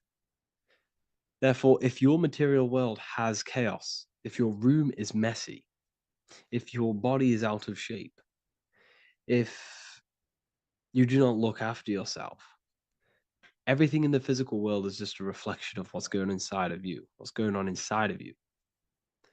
So if you have a messy room in a messy house, this reflects as a messy mind, a chaotic mind, and we must create order in our mind. So this applies to all realms of your life. This applies with your mind, it applies with your emotions, it applies with your manifestation, it applies with the physical world, with the masculine, feminine. 0 and 1 is heaven and earth. It's everything. It's duality. It's on and off. It's everything. So it applies to all realms of your life. Okay. So in order for this to benefit our lives, we must, 1, have awareness and observe the chaos. Step back and observe your thoughts and emotions without reacting to them. Recognize that you are not your thoughts. You are the observer of them. You are the soul. You are in between them. You are the midpoint between the left and the right, the 0 and the 1. You are the soul. Journaling or meditation can help you identify patterns and negativity and impulsivity. So it's important that we recognize these patterns, we recognize the chaos within us, and we transmute it. 2, implement structure, mental discipline, mindful practices, meditation, breath work, and slowing down your reactions. Cognitive reframing, replace destructive thoughts with constructive ones. This is so important. For every negative thought that you place attention to, place your attention onto 5 more positive. Never think about something that you don't want to manifest, because whatever you're placing attention on inside that mental field of consciousness, you're giving attention to which then can manifest into your action, and that will materialize into your world. Routine and ritual, create daily habits that anchor you. Morning routines, exercise, or creative outlets bring stability. We must master the inner world of thought and emotion. We must bring chaos into order. In order to create anything in your life, you're turning chaos into order out of chaos. You're turning 0 into 1. This is the binary code. All things underlie it, 0 and 1. So it's so important that we master our minds, we master our emotions, we master our inner world, so we can produce effect in the outer world. We cannot create consciously and effectively if we have chaotic thoughts and impulsive emotions. So I hope this has made more clarity to you, so you can implement this into your life. I know I haven't given you much strategic things to implement into your life, but now that you have a better understanding of how this world is pulled out of infinite potential, you can use that. Everything in your life is pulled out of your imagination. Every text you send, everything you think of, oh, I'm going to do this later, that is your imagination thinking about the future. So you just have to do this on a mass scale to create something big in your reality. So I hope this gives you a better understanding of how the universe works and has benefited your life. If you have any comments or any suggestions or how this video made you feel, let me know in the comment section. I would really appreciate it. And I'll see you all inside of the Symbolism Masterclass on March the 8th.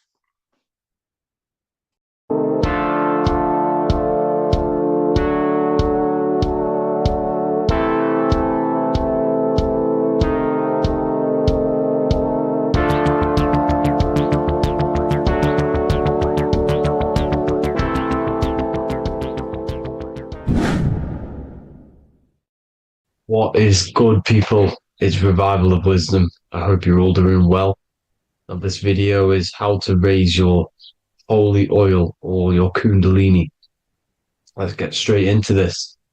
So this is a monthly cycle. Every month, when the moon is in your zodiac sign, this oil is released. Now, the moon is in control of monthly cycles. For women, it's the menstrual cycle, and as well, this holy oil cycle. The moon changes sign every 2.5 days and passes through the zodiac signs in 27 days. So the moon tells the day, the sun tells the time, the stars tell the month. This reality is a massive clock, if you like to say. It's a cycle. Okay. The moon controls the night, emotions, water, fluids, and the mind. Okay. So this oil is produced in the claustrum. It's produced in the claustrum, which is here, right? This is where you get Santa Claus from. Now, the claustrum is at the center of the brain, and it is next to the pineal gland and the pituitary gland. Once it starts in the claustrum, this is the holy present. This is the present that Santa gives to us, Santa Claus. And it goes to the pituitary gland and the pineal gland. And what's connected to the pituitary gland and the pineal gland is the Ida and the Pingala. The pingala is the pineal gland's nerve, which is the honey, which is the positive charge, electric. And the pituitary is the Ida nerve, which is the magnetic charge. This is the milk, the land flowing with milk and honey. This is the brain, the heaven, heaven, okay? And it travels down the spine using these two nerves, these electromagnetic charge. And this is what the ancients symbolized with the two serpents wrapped around the spinal cord, the Ida and the pingala. And this travels down to the sacrum or the solar plexus. Okay. So once it's here, okay, the spine is an elongation of the brain. So the spine is pretty much the brain. It's an extension of it. And it's kind of a microcosm of how we descended from heaven to physical reality, to physical matter, which is our consciousness has done. Our consciousness has descended from heaven into physical matter. And this is a microcosm of it. Okay. So once we're in the sacrum bone, this holy oil, like I've just explained, this holy oil starts in the Santa claustrum, goes down the chimney to the sacrum. This is the sacrum, the solar plexus, and drops the present off at the sacrum.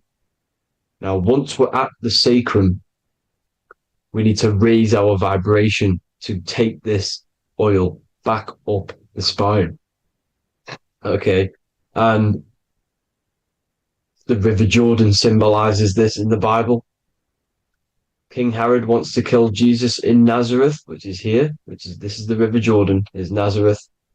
He goes to be born in Bethlehem and then goes back up to Nazareth to Joseph and Mary. Joseph and Mary, the pineal gland and the pituitary gland.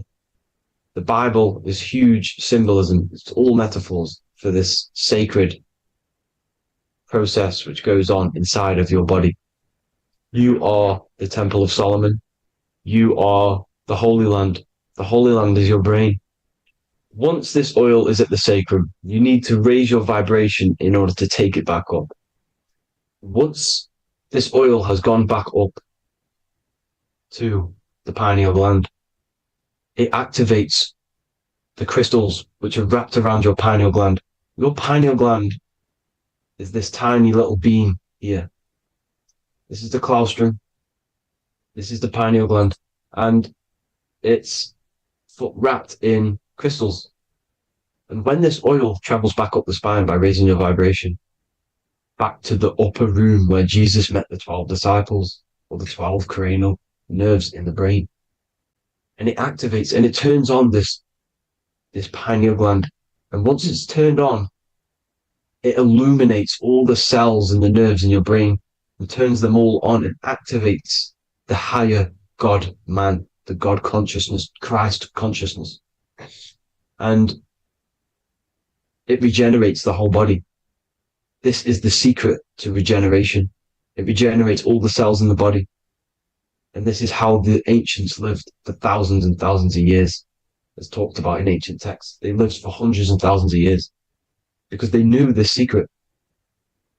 And this fluid, this brain fluid, the secretion, or the Christos in Greek, which means gold, because this is the alchemical process from turning lead to gold. Your body is the alchemical furnace.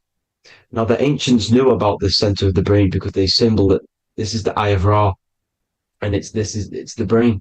And this is what's wrapped around our consciousness.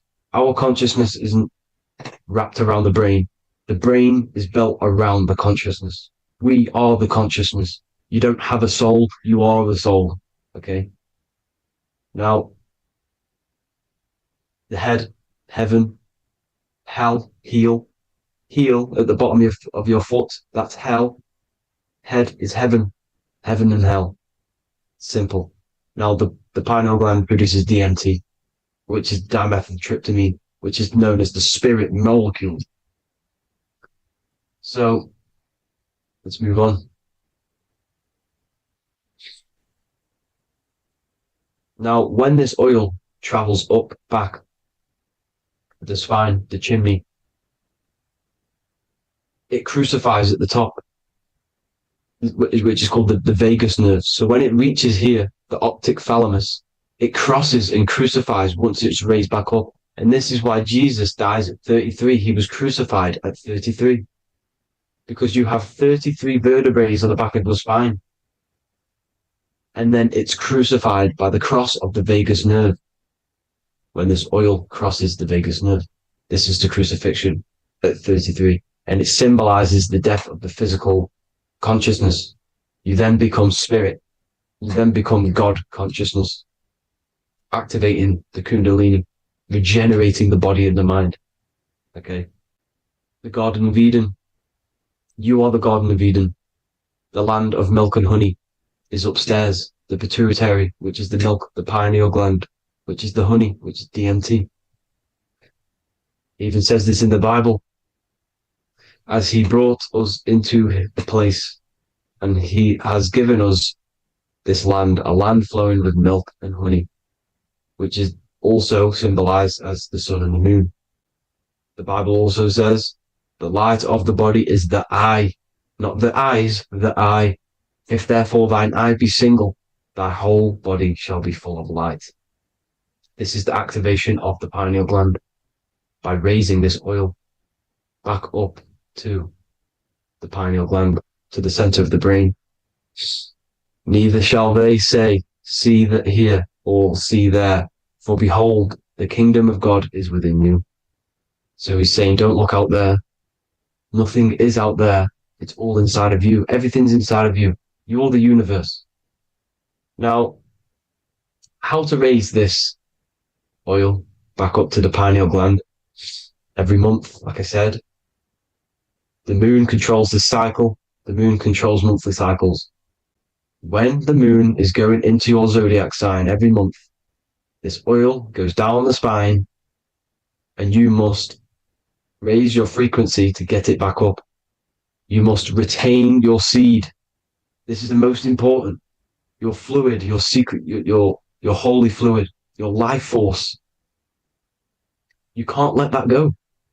That life force is the reason you're alive. This holy oil is the reason you're alive, because it feeds all of the systems in your body. It feeds all the systems in your body. You have to retain your seed, alkaline diet, positive thinking, and meditation.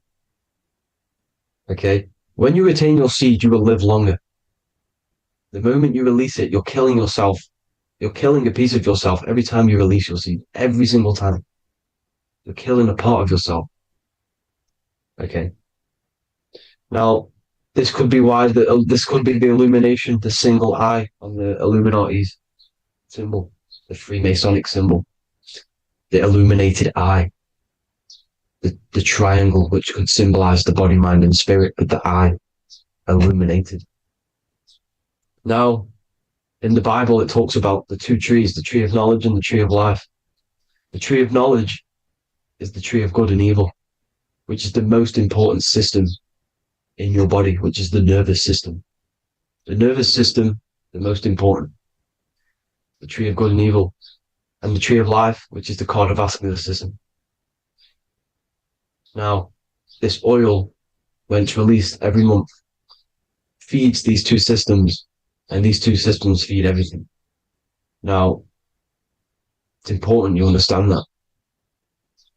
Okay? The ancients knew all of this knowledge. The Bible's telling you this knowledge.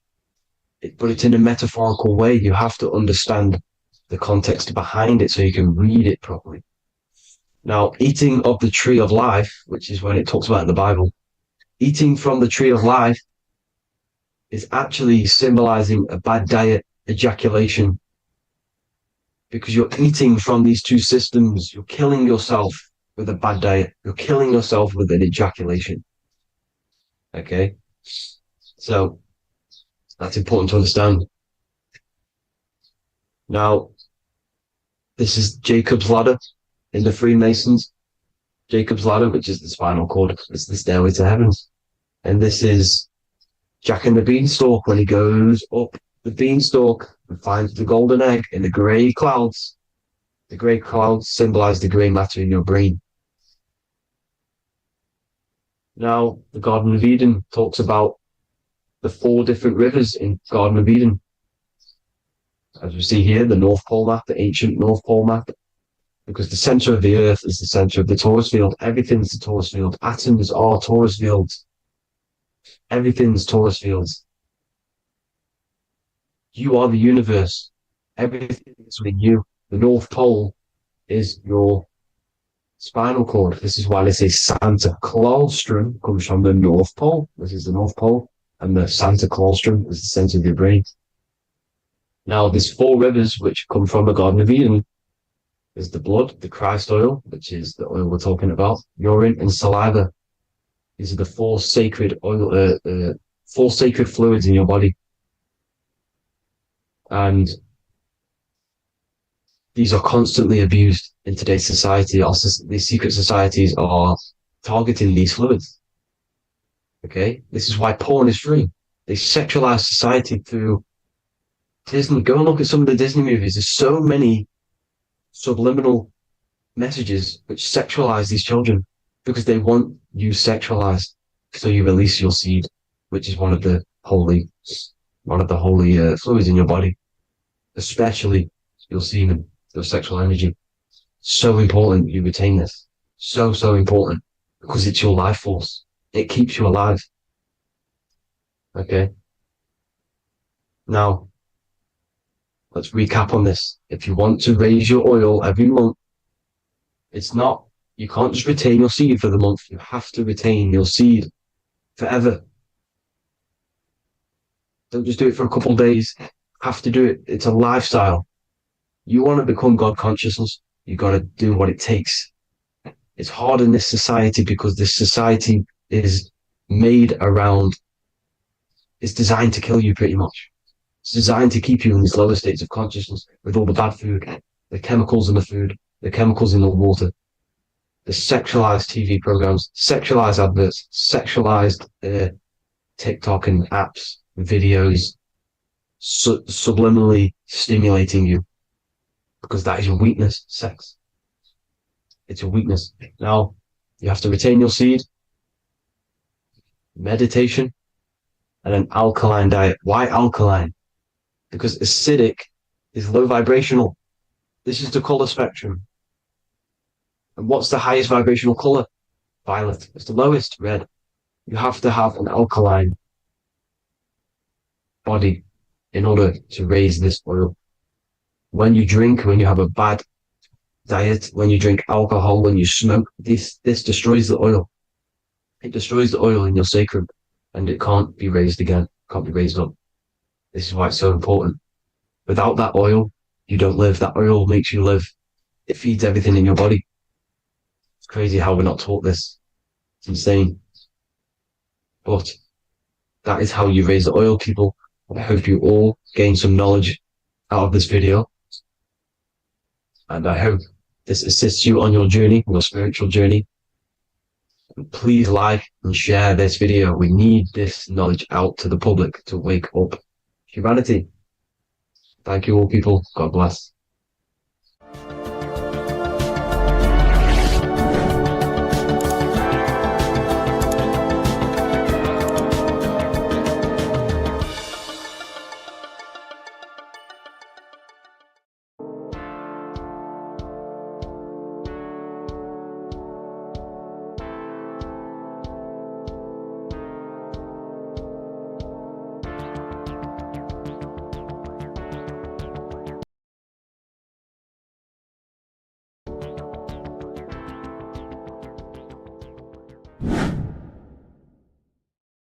People, how are you doing? It's Revival of Wisdom, and today we're going to be talking about your birth certificates and how we are slaves to a system and how they have trapped us into this system. Okay, so the first thing you need to understand about this system is there are 2 types of laws. You have the law of water, which is admiralty law, and the law of the land. So the admiralty law is the law of water, and this is what money is. Money is water.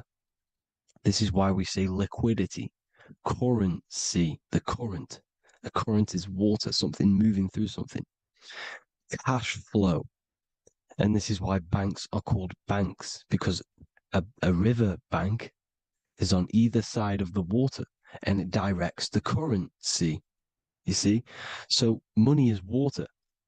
And as you can see here, Ripple, the cryptocurrency, Ripple, water Ripple, and they're building a bridge over water, overseas, international banking with cryptocurrency.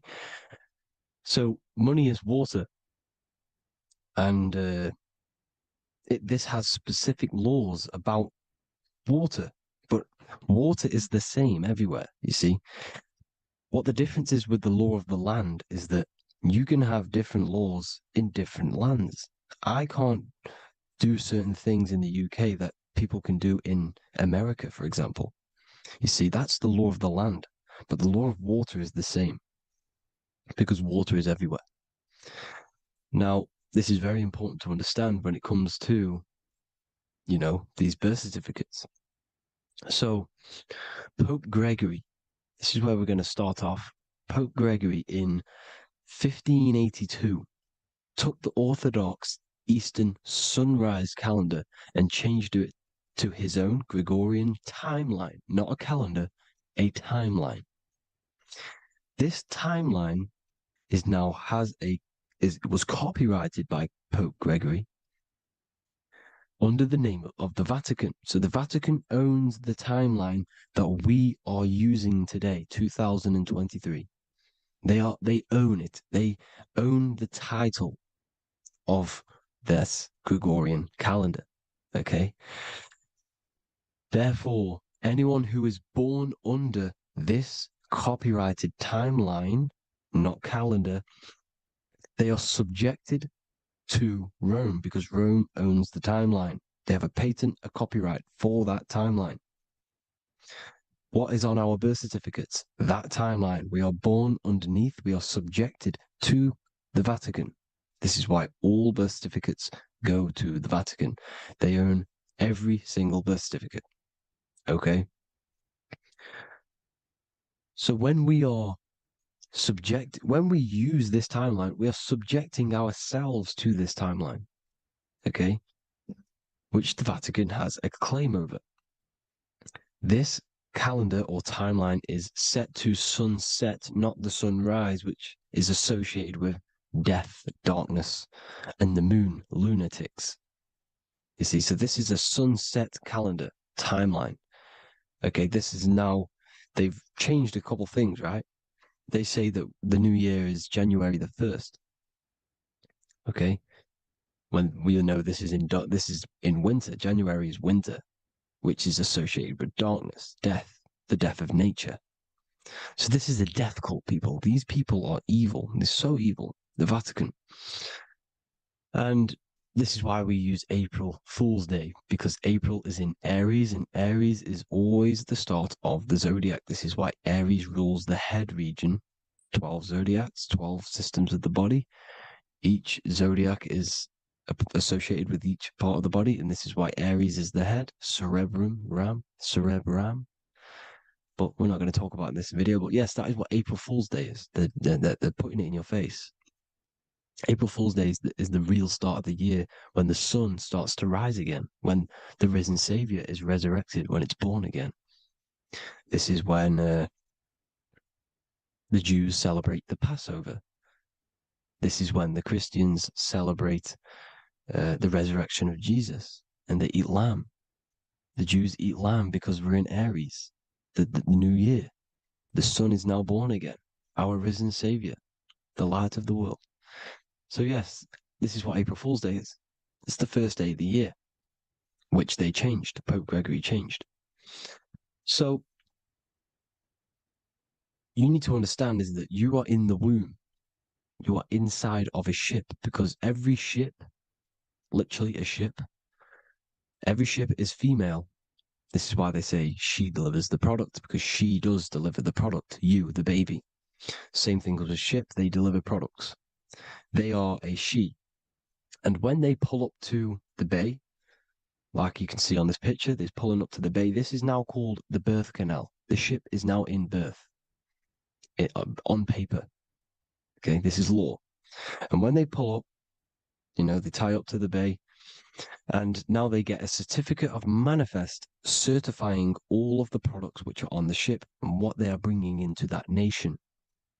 Okay, so you're bringing in this many of that, everything's on the certificate of manifest. And this certificate as manifest is also your birth certificate, because you are traveling through water when you are in the birth canal of your mother, because you are in water. When you are in the womb, when you arrive, you get a certificate of manifest with the name, how many, the quantity, that's your birth certificate. Okay. And this is what it is. We are a we're not a corporation, but we represent a corporation, which is your name in full capital letters. That is your corporation. You cannot physically tax a body, but you can tax a corporation. This is why we get charged. This is why we get taxed, because it all goes down to the corporation which our name represents, which we are subjecting ourselves to. We are my name. I am subjecting myself to this name, and that name has a corporation which I represent, which I subject myself to. You see, this is how we are attached to this straw man, this character that they have built on paper. So it's a character which is on paper. This is what we represent. So when the woman gives birth, she delivers the baby, and then she has another substance. Now I'm going to break down how they attach this name to us, how they do it. Okay. Our mother is carrying us the product in the womb, the water. And it goes from the United Kingdom into a state-owned, corporate, federal-owned hospital, which is government-owned. She does not declare the package when she enters the building. Aha, so keep that in mind. When she delivers the package in the federal territory, she does not declare the package either when she leaves. Therefore, there is no evidence that we exist when we arrive. On paper. On paper, there is no evidence that we came into the building or left the building. We have not been declared. So we do not exist on paper at this point. When the woman gives birth, she delivers the baby, and then she has another substance, which is called the afterbirth material. Okay? This afterbirth material has the same DNA as our physical body, with the body, mind, and spirit. Okay? This is how they get this corporation. Hold on. The afterbirth material does not get claimed by the mother nor anyone. Therefore, they salvage that substance, because we are under the Vatican. Every state is all Catholic. Your birth certificate is Catholic. No matter what religion you think you are, every single birth certificate is Catholic, because we are subjected to Rome. All roads lead to Rome. Rome runs all of this. Okay? We're still under the Roman Empire. Okay? So Rome are Catholic, and they believe in salvation. This is how religion comes into this. This is how they use religion to get this. So they salvage the afterbirth material, and they claim it, and they salvage it and give it and charge it to Rome, and they give it a name. Here's the legal term: born alive. Here's what it says: each product of such birth is considered live, born, and fully recognized as a human person. So each product of such birth, so that could be anything, the afterbirth, the person who actually comes out, the baby. So your afterbirth, which we do not take with us, we take the baby with us. They keep that in the hospital. They collect the afterbirth, and they salvage it, and they give it the name, which it is us. We are a representative to that afterbirth material, which they put the name on, they claimed, which is subject to Rome. So We are walking around our whole lives as a representative to that claimed salvaged afterbirth material, which the federal state have. Okay? We are under the Catholic Church, Vatican, therefore the afterbirth material is a child of God. See? On paper, therefore they believe in salvation and salvage the afterbirth material. This material has no mother or father. The state pick it up, it becomes a war to the courts and gets charged to the state. So we are a representative to that character they salvaged because it is the exact same DNA as you. Subject is the name or the title, and the matter is the physical aspect left behind in the hospital, which represents us. You see? So now we're moving on to Unum Sanctum. Unum Sanctum was in 1302, a very, very important year. Very important year. Unum Sanctum says this is basically how they claim everyone in the world. So the Vatican had all this power, all this gold, all these people under them. They need to get a claim for them so then they can rule over them and make them slaves. So what they did, they created Unum Sanctum. Pope Boniface VIII did this. And it says, the spiritual man judges of all things, and he himself is judged by no man. The spiritual man, keep that in mind, unless he invent like Manichaeus, two beginnings, which is false and judged by heretical, since according to the testimony of Moses, it is not in the beginnings, but in the beginning that God created heaven and earth. Furthermore, we declare, we proclaim, we define that it is absolutely necessary for salvation that every human creature to be subjected to the Roman pontiff.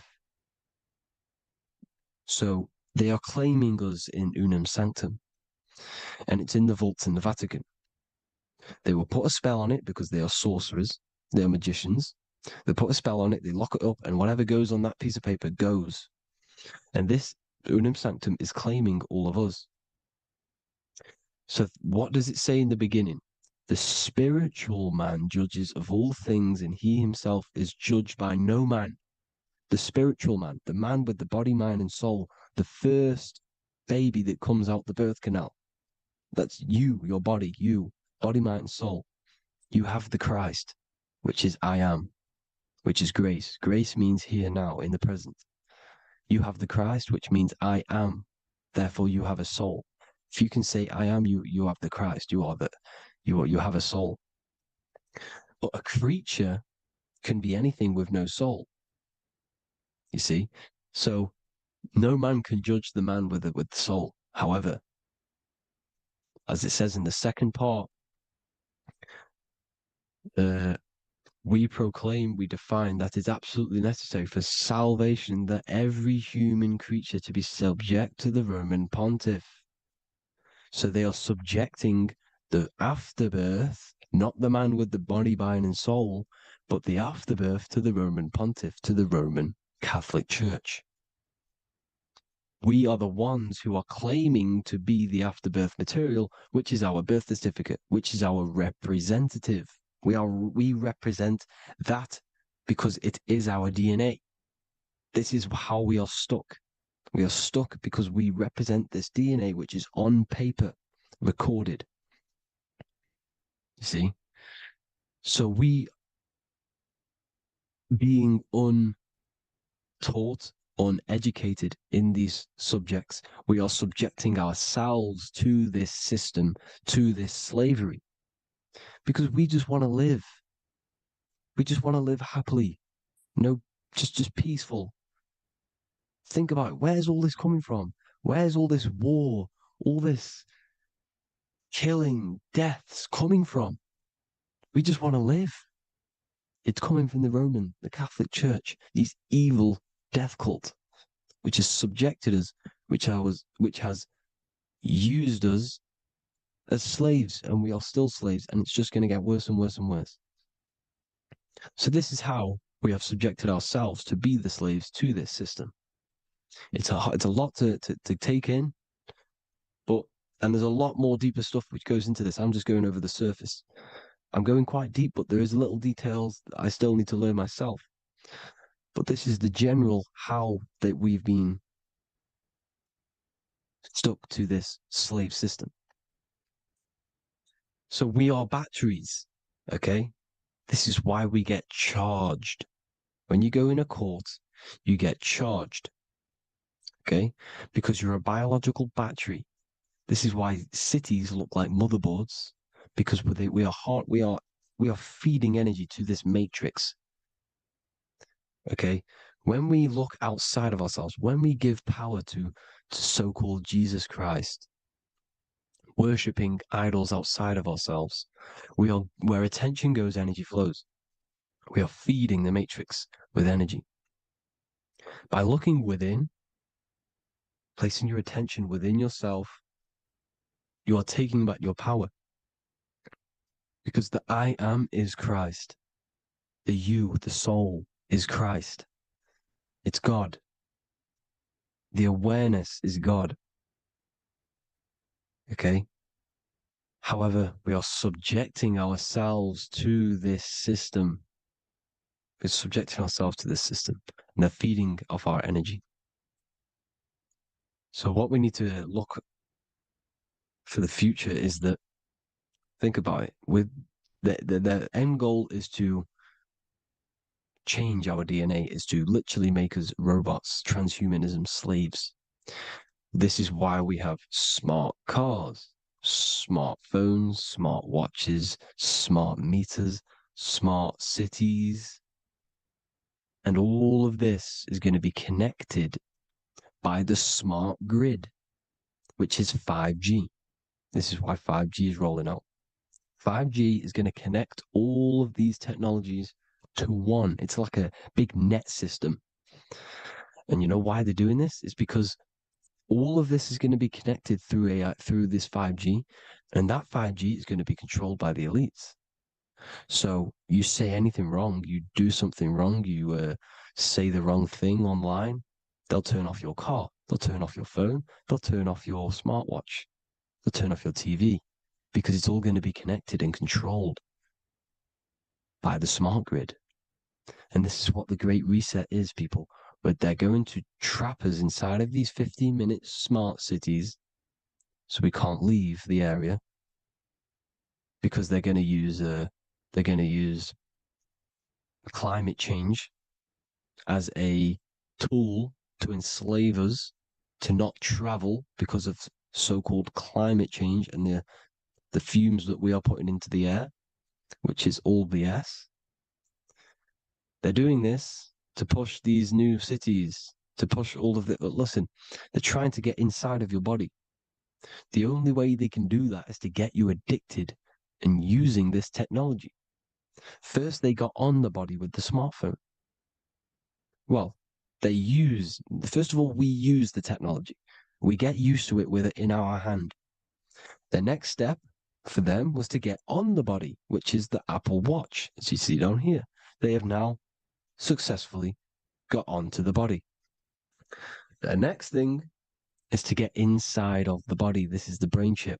You see how they've slowly lured their way in, slowly got you addicted to this technology, got you dependent on this technology. And what they're going to do is that they're going to mold society to be dependent on the brain chip. So in order, for example, if you want to go and pay for food, you're going to have to get a chip to pay for the food, because it's all going to be digital money. And that digital money will be connected to the chip, and you'll need the chip to pay for things. You see? So this is how they're slowly transhumanizing us.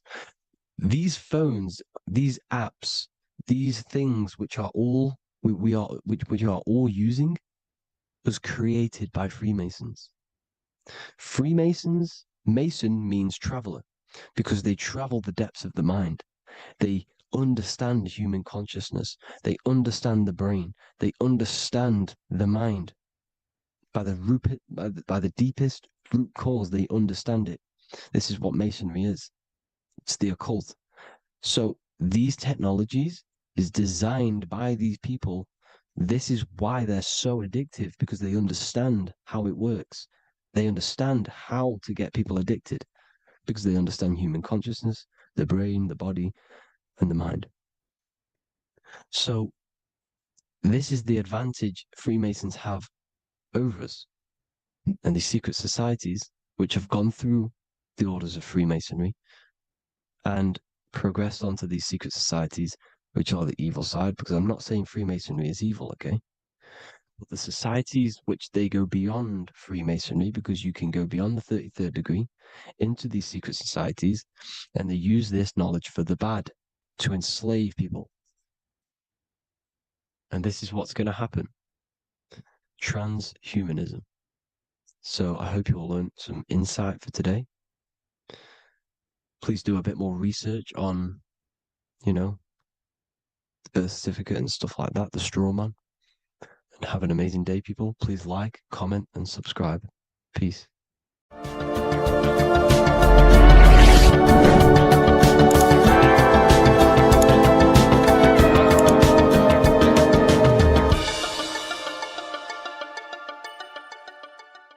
Welcome to Revival of Wisdom. Welcome people, we're back with another video.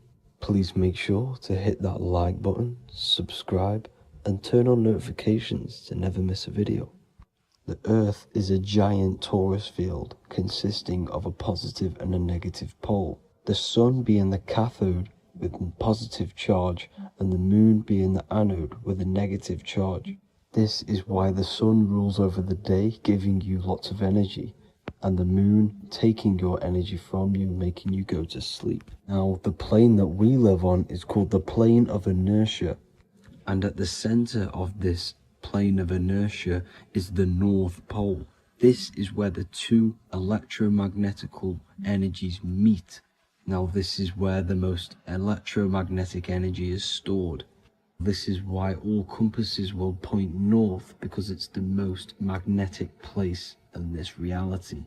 So the Sun and the Moon is spinning around this center point, which is stirring the ether of this reality and making everything move in circles, meaning this is a cycle. Everything's recycling itself. It's an organic simulation. The ancients also knew about this sacred land at the center of this reality, known as the North Pole. As you can see on this map from the 1500s of the North Pole, you can see 4 islands around this center black rock. Ancient civilizations like the Mayans, the Buddhists, and ancient Chinese also depict these 4 islands. The endless symbology of these sacred lands at the center has been going on for thousands of years. These sort of secrets are now kept by the elites, but as always they have to show the truth in plain sight, and this is what they are doing with the Windows symbol and also the Wizard of Oz. Now in the Wizard of Oz, as you can see, there's something called Munchkin Land. Munchkins are these unusually short people. Then on the ancient 1500s map, it says pygmy. And then the pygmy people in mythology are also these unusually short people. Just like Santa and his elves, they come from the North Pole. And elves are these unusually short people. These stories that we are told about Santa and Munchkins are putting truth in plain sight about this sacred land. This sacred land at the center of the earth is where the aurora borealis comes from and is being emitted from this black hole in the center, also known as the black sun. The aurora borealis is the earth's aura, hence why it has the word aura inside of it. It is the life-giving essence to all life within this realm. As this dualistic reality we live in consists of both physical and spiritual, the black sun is like our sun for the spirit. It's our spiritual umbilical cord, connecting us to the spirit realm. And the rising sun is the opposite. It's our sun for our physical 666 carbon suits, known as our human body, our physical aspect. As it states in the 40,000-year-old emerald tablets, deep in Earth's heart lies the flower, the source of the spirit. The flower of life is as thine own place of spirit, and streams through the earth as thine flows through thy form, giving off life to the earth and its children. So the North Pole is the core of this spiritual reality, and the closer you get to it, the more spiritual and lucid it becomes. So the elites have covered this up in order for us to forget the true nature of this reality. And they did this cover up by introducing the globe model. Nicholas Copernicus was around in the 1400s, and he introduced the globe model. As you can see, he is a Freemason. He depicts himself with a globe and a Masonic compass in all of his paintings and portraits. Galileo was also a Freemason, as you could see in all of his portraits with a globe and a Masonic compass. He was also a massive part of introducing the globe model after Nicholas Copernicus. So yes, the globe model was a spiritual and political move to gain more control over the masses. After the globe model was then introduced, they introduced the theory of evolution by another Freemason, Charles Darwin. See how these two theories go hand in hand? They both degrade humanity, and they make you confused of where we actually came from. By hiding the true form of this divine creation and hiding the true power of each and every one of us, they maintain control over the masses. Now this is order out of chaos, known to be the 33rd degree slogan of Freemasonry. Now this is the Masonic cosmology, and as you can see, you have the checkered board for the duality, the 5-pointed star for the 5 elements, the 4 corners for the 4 pillars, the all-seeing eye, which is Polaris, the sun, the moon, and the 7 stars. So even Freemasons are taught the flat earth cosmology and the true form of this reality. Now the true nature of the sun, the moon, and the earth is shown and reflected through the Masonic compass. The Masonic compass is the sun, the moon, Polaris at the top, and the black sun at the bottom. It makes sense why all the scientists who introduced the globe model all used the compass and the globe together, because it's truth in plain sight.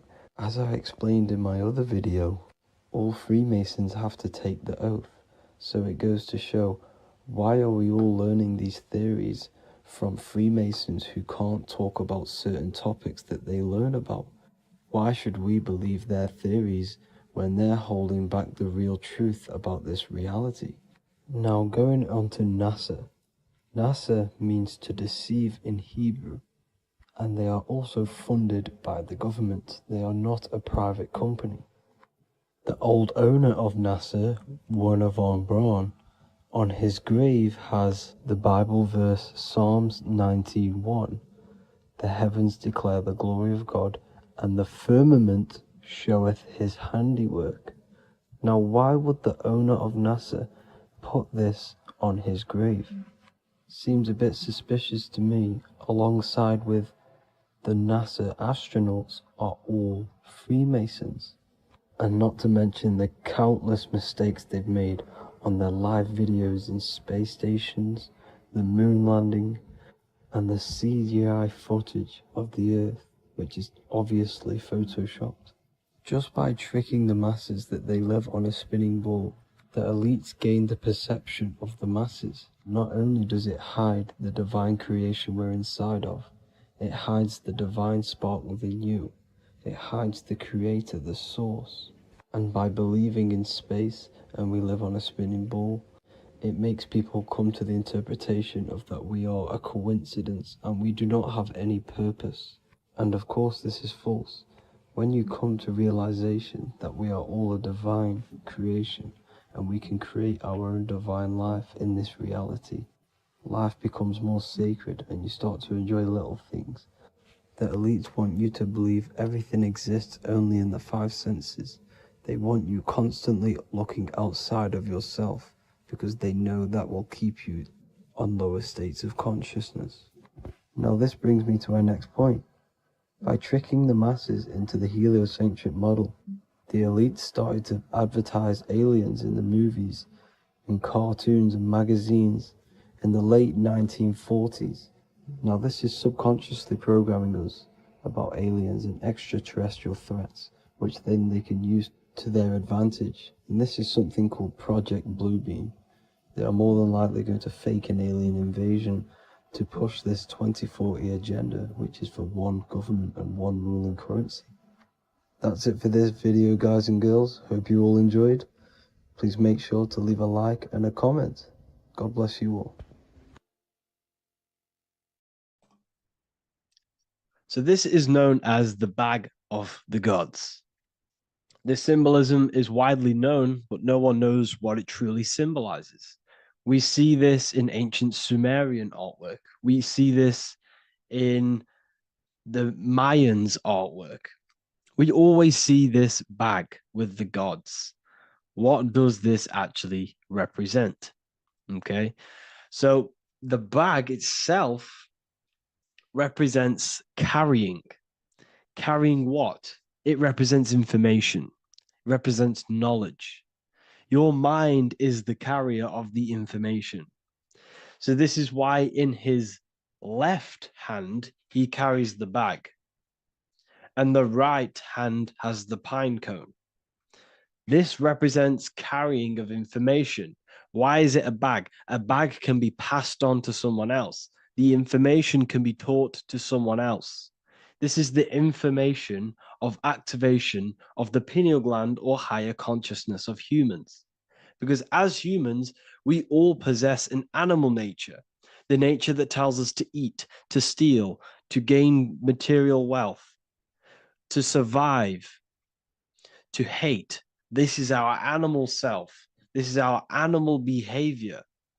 But we also have a divine nature of consciousness, which we have access to, the higher planes of consciousness, the planes that manipulate this material world and create all things in this material world. The human mind has access to. The animal does not. The animal has no idea he exists.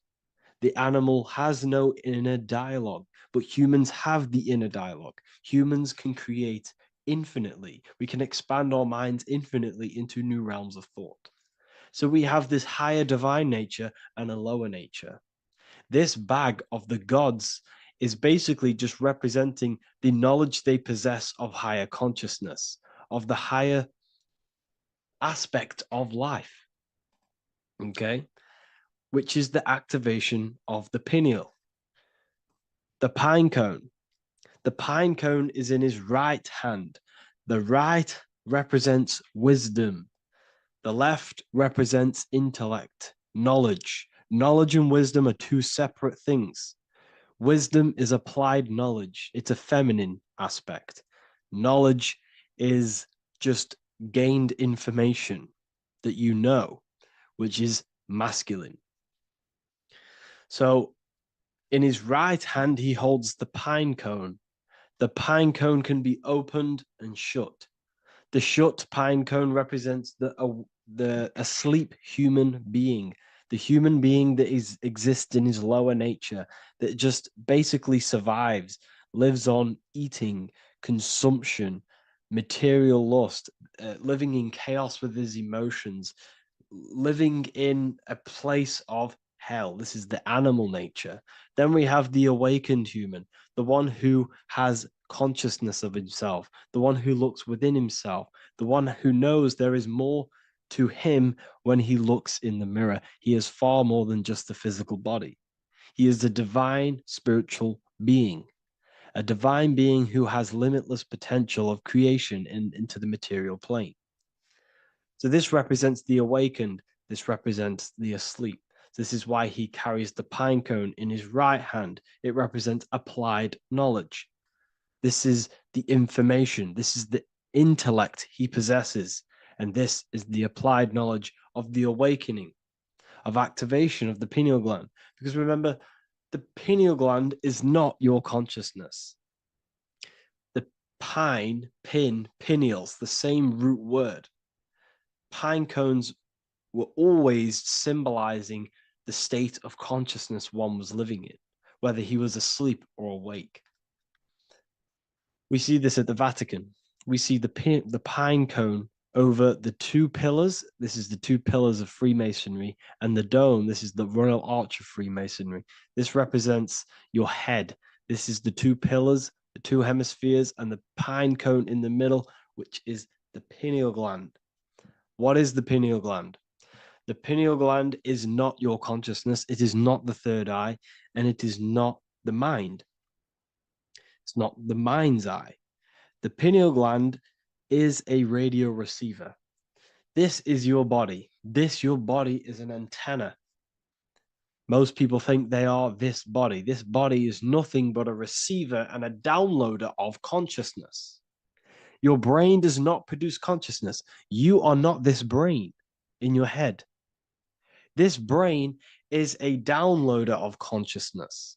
Consciousness comes from a way higher divine plane, which is what this image is showing here with the clouds. The mind is light. Consciousness is light. And this light is coming down into the material plane, and your body is basically a crystal antenna which is receiving and downloading this consciousness. So you can experience a three-dimensional reality. So God can experience himself in a divided, separate state. This is what this represents. Now, the pineal gland can be activated, okay, and stimulated, because the pineal gland has physioluminescent, crystallized, jagged-shaped cells on it. And obviously, these are crystals. Crystals are on your pineal gland. And what do crystals do? Radios use crystals. Your phone uses crystals. They tell you that crystals are woo-woo and pseudoscience because they don't want you to know the power of crystals. Your body is basically a giant crystal. Your pineal gland is a radio receiver for your consciousness. So if they can ruin your pineal gland and damage it, this will damage your connection to the divine, to your true self, to consciousness, to God, whatever you want to call it, the source. There is all one source consciousness, and we're all collectively connected to it. And this is our connection. This is our antenna. So what a radio does, a radio has an antenna, and the frequencies are all around us because all the radios are playing in your ear right now. But what the antenna of a radio does is tune into a specific frequency to pick up that frequency and play that frequency. It's the same with your consciousness. You're all a fraction of God's consciousness. So that is essentially what we are looking at here. We're seeing knowledge, intellect in the left hand, and applied knowledge, activation of waking up to higher consciousness, to the higher human form. Because we can reach beyond our physical form. We can turn our animal self into a divine being, into one of these so-called gods. These gods are nothing but human beings. The Anunnaki were not gods. They didn't come from the sky. These are normal, regular human beings who activated their higher consciousness. This is what we have here. This represents spirit. Birds represent spirit. So do we have any questions? I'll take some questions now. That was just a short lecture on what that symbol truly means. Okay, so if we have any questions, feel free to go ahead and ask some questions. Anything that you don't understand, anything that you want to know. Okay.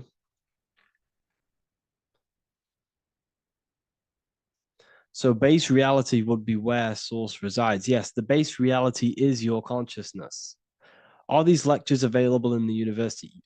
There's a whole section, basically inside the university, there's a whole section with like over 30 long form lectures like this. So the base reality is where the source resides. Yes, the base reality is your inner world, your consciousness. That is the only thing that exists. Your outer world is just an effect of your consciousness. Your consciousness, everything that has gone on within the mind and emotion, is pushed outwards into your reality.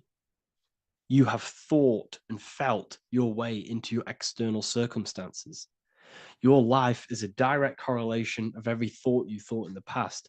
Therefore, your inner world of consciousness is creating and molding your outer world.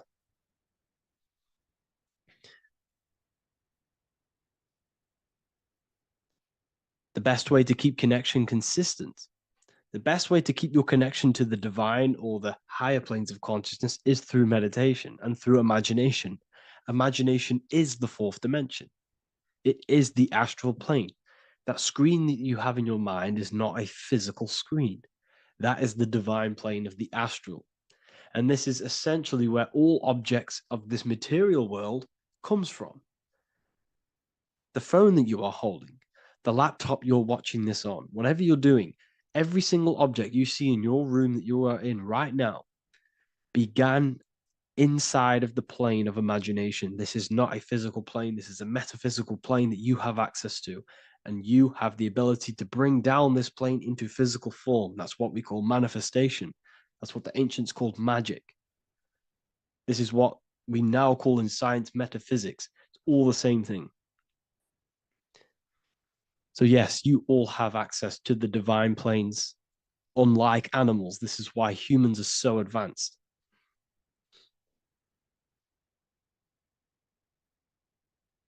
Okay. Is the pineal able to constantly activated, or is it just a temporary experience? I don't fully understand that question, unfortunately. Maybe you could word it in a different way. The real meditations on the university, legit, y'all, yes. In order to connect to consciousness, you need to sit in meditation and turn off your feelings, and the feeling of unity will come. Do I understand correctly? Yes, that is correct. So when you sit in silence and in stillness, I highlight the word stillness because stillness, when you are still, no information from your nervous system is being decoded by the brain.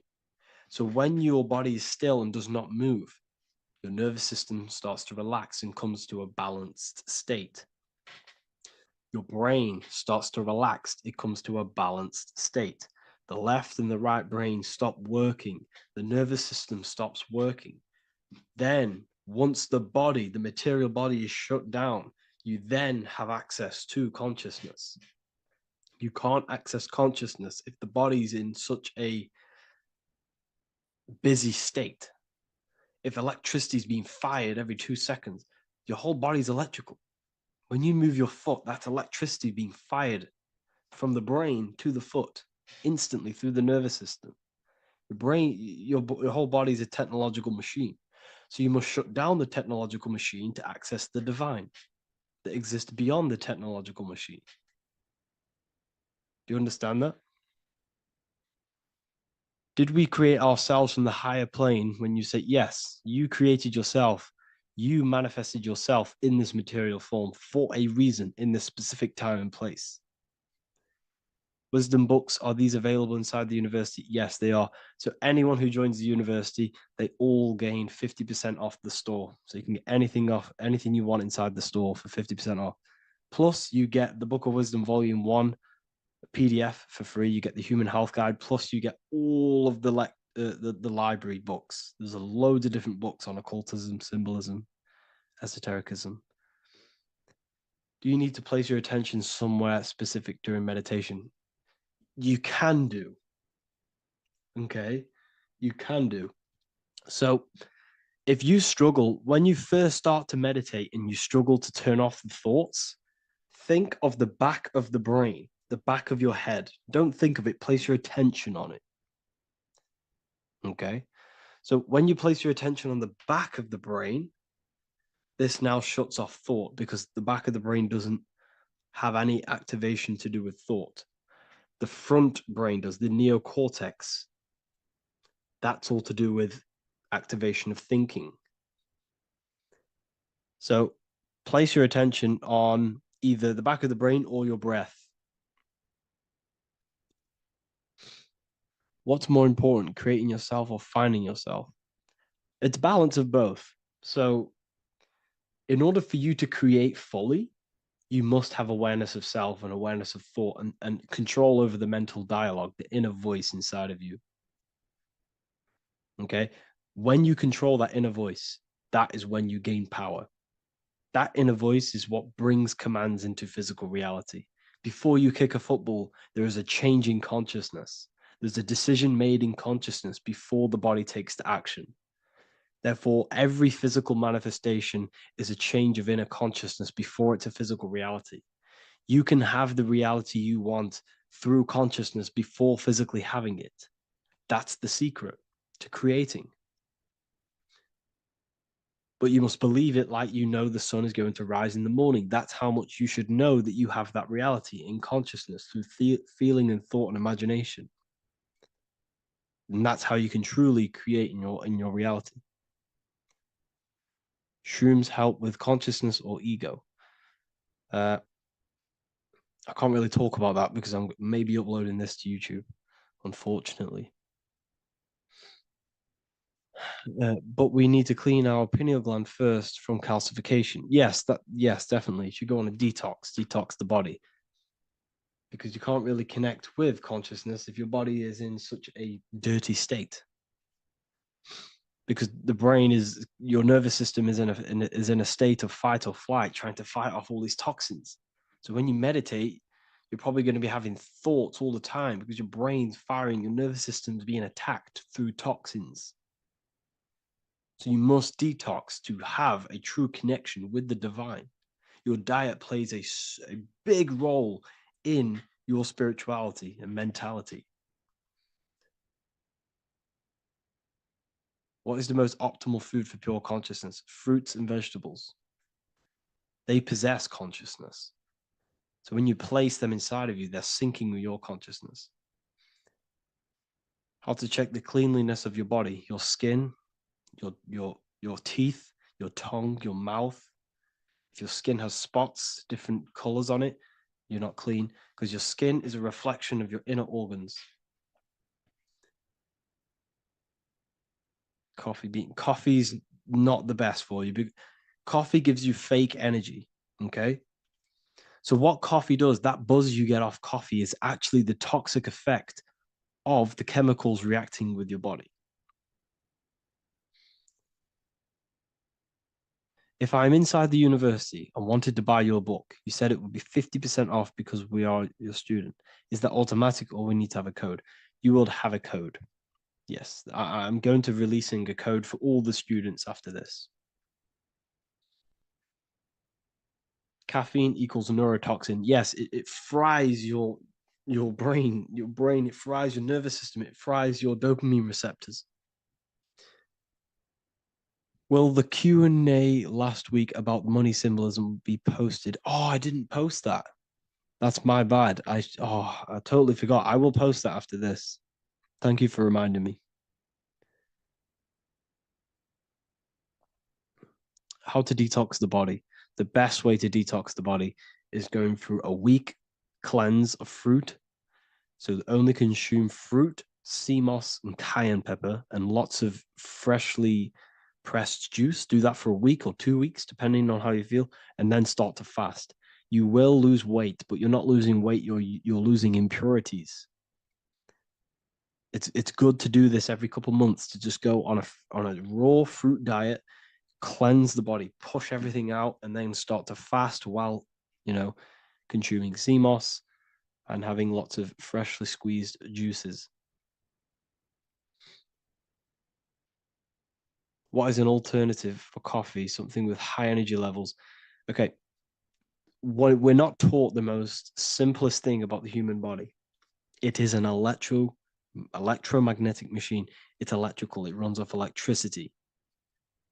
The only energy you need is electricity, and that is found in fruits, vegetables. If you want energy, drink pure, fresh, pressed juice. That will give you more energy, more electricity than coffee. Can we cleanse ourselves through oil pulling? Do you recommend it? I do oil pulling every day with coconut oil in my mouth. Celery juice is a good one, very good one. Yes, celery juice.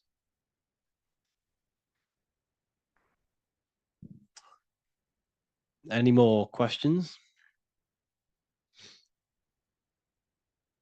What kind of music do you listen to when lifting? For me, rap, hip hop push me work harder, but I know it's terrible for my subconscious. Yes, very.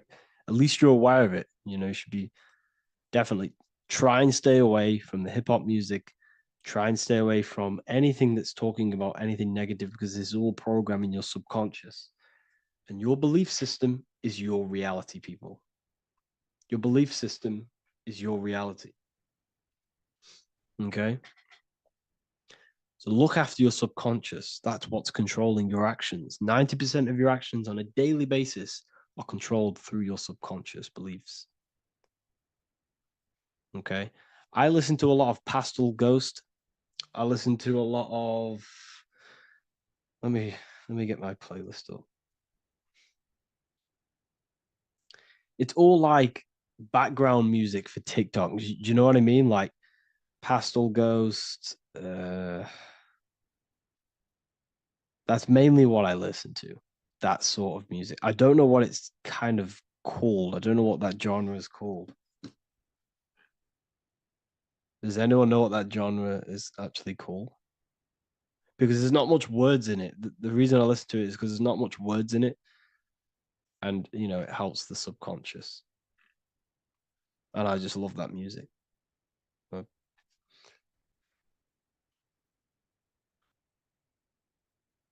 Like lo-fi, yeah, a bit of lo-fi.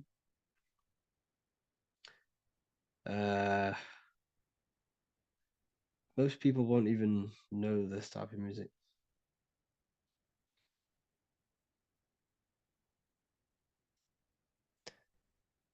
Can you tell us how you use cayenne pepper?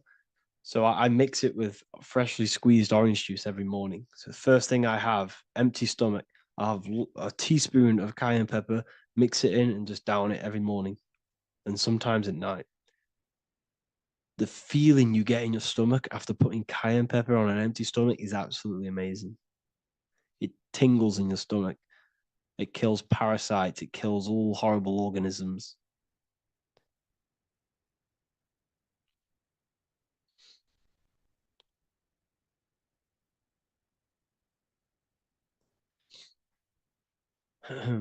Mix it with hot water. Yes, hot water and key lime water. That I bet that's powerful. If you mixed warm water with key lime with cayenne pepper in first thing in the morning, I can imagine how powerful that is. I've never done that, but I'm going to try that. Do you use sea salt?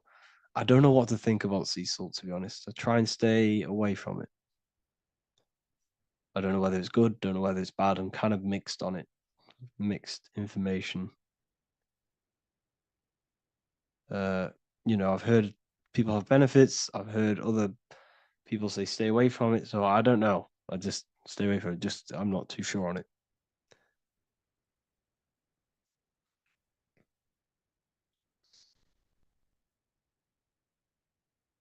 I drink fresh pressed celery juice every morning. Yeah, definitely. Is there any chance we could like move to like esoteric occult questions? The only reason I say that is because I might be posting this to YouTube, so it's like I don't want them thinking I'm giving health advice because I'm not. This is what I do. I'm not giving anyone medical advice. This is what I would do to myself. Because I can probably get in trouble for that. So the subconscious is the all-knowing. It is the all-seeing eye. The subconscious knows everything. Your conscious mind does not.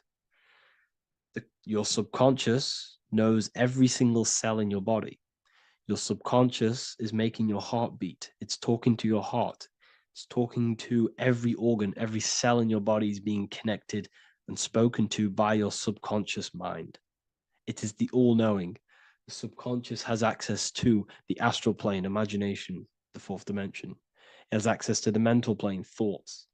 It has access to the ethereal plane, energy.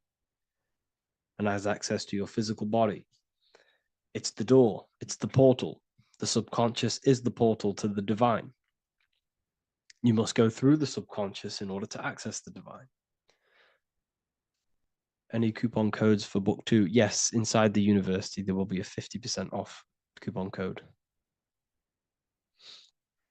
Speaking of ancient civilizations, why did they use symbols to give us true knowledge? This is a very, very good question. Very good question indeed.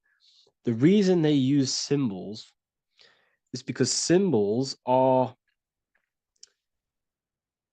their keys. They hide meanings. They hide things. For example, if it was written down, if all of this sacred knowledge that I'm speaking now was written down, it can be easily taken. It can be easily misused. Someone can take it, read it, and steal it and misuse it and abuse the world and create horrible things. The reason they use symbols is because they're hidden. They hide the teachings. Only the ones who possess the key, that possess the knowledge, can read the symbol. So the symbols act as a guard towards this higher wisdom, this higher knowledge, which gives you power. All of the knowledge I teach you gives you power. And you can misuse it. You can misuse your imagination. You have no clue, unless you've put this into action, how powerful your inner consciousness is. You can become a Okay, listen. If you hate your job, it's not the job that you hate. Think about it. It's not the job that you hate. The hate is coming from your inner consciousness. It's the state of consciousness that you hate. So what does that tell you? You can change that inner consciousness to another reality, the feeling of another reality. You can become that consciousness within before you actually externally have it. And by becoming and knowing that reality, that's what produces effect on shaping your outer world. When you really, truly know that reality inside of you, of being free, of being wealthy, of having abundance, your outer world has no other choice but to rearrange itself to your new inner state of consciousness. That's what magic is. It's manipulating your inner state of consciousness. It's convincing yourself that you already have it, not believing it, knowing it. Okay? Knowing is different than believing. Believing is a lie. You should know thyself. Okay? So we can say that human overpopulation is intentional. There is no human overpopulation. We're all cramped in these cities. We're all cramped into one little place. We're not supposed to live like that. We're not supposed to live so cramped. This is why there's so many weirdos out in public. So many weird people doing weird things. This is when things start to go weird, and we shouldn't be living in this state, in this condensed state. We should be spread out. Okay. There is no overpopulation. It's just an illusion, because we all lived in such. Have you ever been on a plane? Have you seen how much land there is? It's crazy. There's no overpopulation. And how many people do they say there's in the world? There's not that many people in the world that they say. I think it's like 8 billion. I think they say there's 8 billion people. There's not 8 billion people. There's probably more like 2 billion. And the reason I say that is because I have a friend who only has like 300K followers. That's a lot of followers, okay? And he gets recognized everywhere he goes. And he's into all this stuff. And he says, listen, the population is definitely not 8 billion or whatever they say. I think it's like a couple billion. It's probably more like a billion. How to properly manifest intentions. Thought, emotion, and imagination are the key. You must know that you have that reality. Don't believe it. Become that reality within your consciousness. All day long, as much as possible. Feel it. Imagine it. Say it. And have zero doubt. How to have zero doubt. You can't, well, okay, so the doubt, that little voice that will seep into your mind saying, you can't do that. You can't do this. That's your old voice of your subconscious program. Listen, the reason why most people fail in life is because they have trained their subconscious that they will fail. They have told and believed that they will fail. The reason I will succeed for the rest of my life is because I have trained my subconscious to say, I will win, I will succeed, I will solve any problem. That's my belief system. And if my belief system is that, then my external reality, my conscious mind will seek a way to fulfill that belief. It will seek to control and create that belief in my external world. It will seek to solve any problem. I've trained my subconscious mind to know that I already have the reality, to know that I'm abundant, to know that I have everything that I already need. Therefore, if any problem comes, I can sort it straight away. But most people have a different belief. It's not your fault. We've been kind of manipulated and told this, that they will fail, that they can't do anything, that it's too hard. And that basically casts a spell on the conscious mind, where your conscious mind is just like, no, I can't do that, because of this subconscious belief that you hold. So you must reprogram your subconscious that you can do it, that you will solve any problem, and that you are abundant. That's the reason why successful people succeed. It's because they have a complete different mind state, a complete different belief system in their subconscious.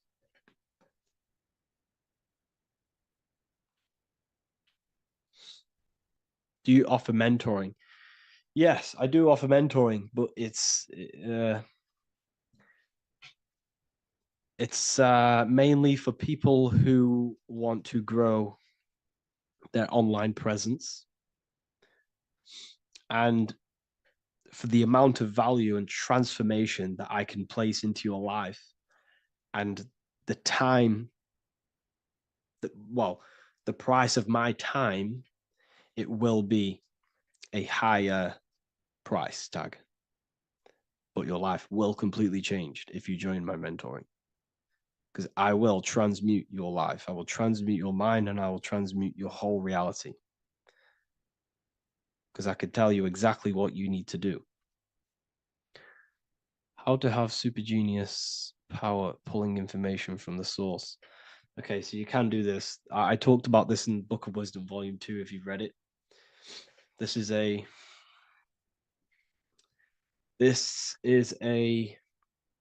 technique that Albert Einstein used. This is a technique that Thomas Edison used. This is a technique that all of the ancient geniuses have used. So you get on a chair, you place metal below you or plates, and you hold a metal ball in your hand, and you fall asleep. And every time you fall asleep on the chair, you're going to drop the ball, because your body will become unconscious, and you will basically drop the ball, and it will wake you up because it's going to hit and make a loud bang on the plate. And every time you go to sleep, basically what this is actually doing is shifting your consciousness from conscious into the subconscious. So from physical into the astral. Your consciousness is shifting between these two planes.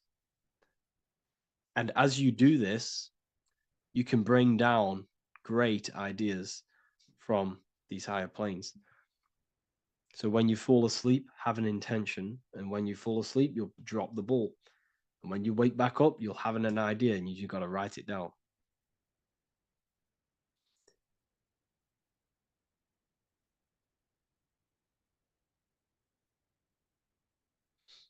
How to balance chakras. Don't focus on balancing your chakras. Focus on the mind. The mind is the cause of the chakras being blocked.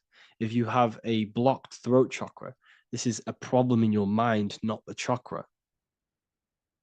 You see, the chakras are a result of the mind. You transmute the mind, you can transmute the chakras and cleanse them.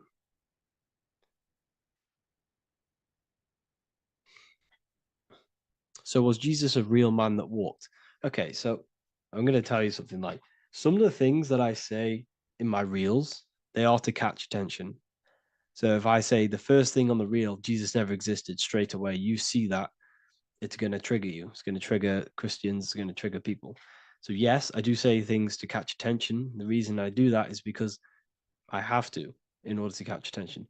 Maybe there was a Jesus who walked. So in the past, I have said Jesus never existed. Yes, this is to catch attention, to boost the reels, views, and comments and stuff like that. Maybe there was a man who was called Jesus and walked the earth. But listen, he was not the Son of God. You are all the Son of God. Jesus represents an archetype.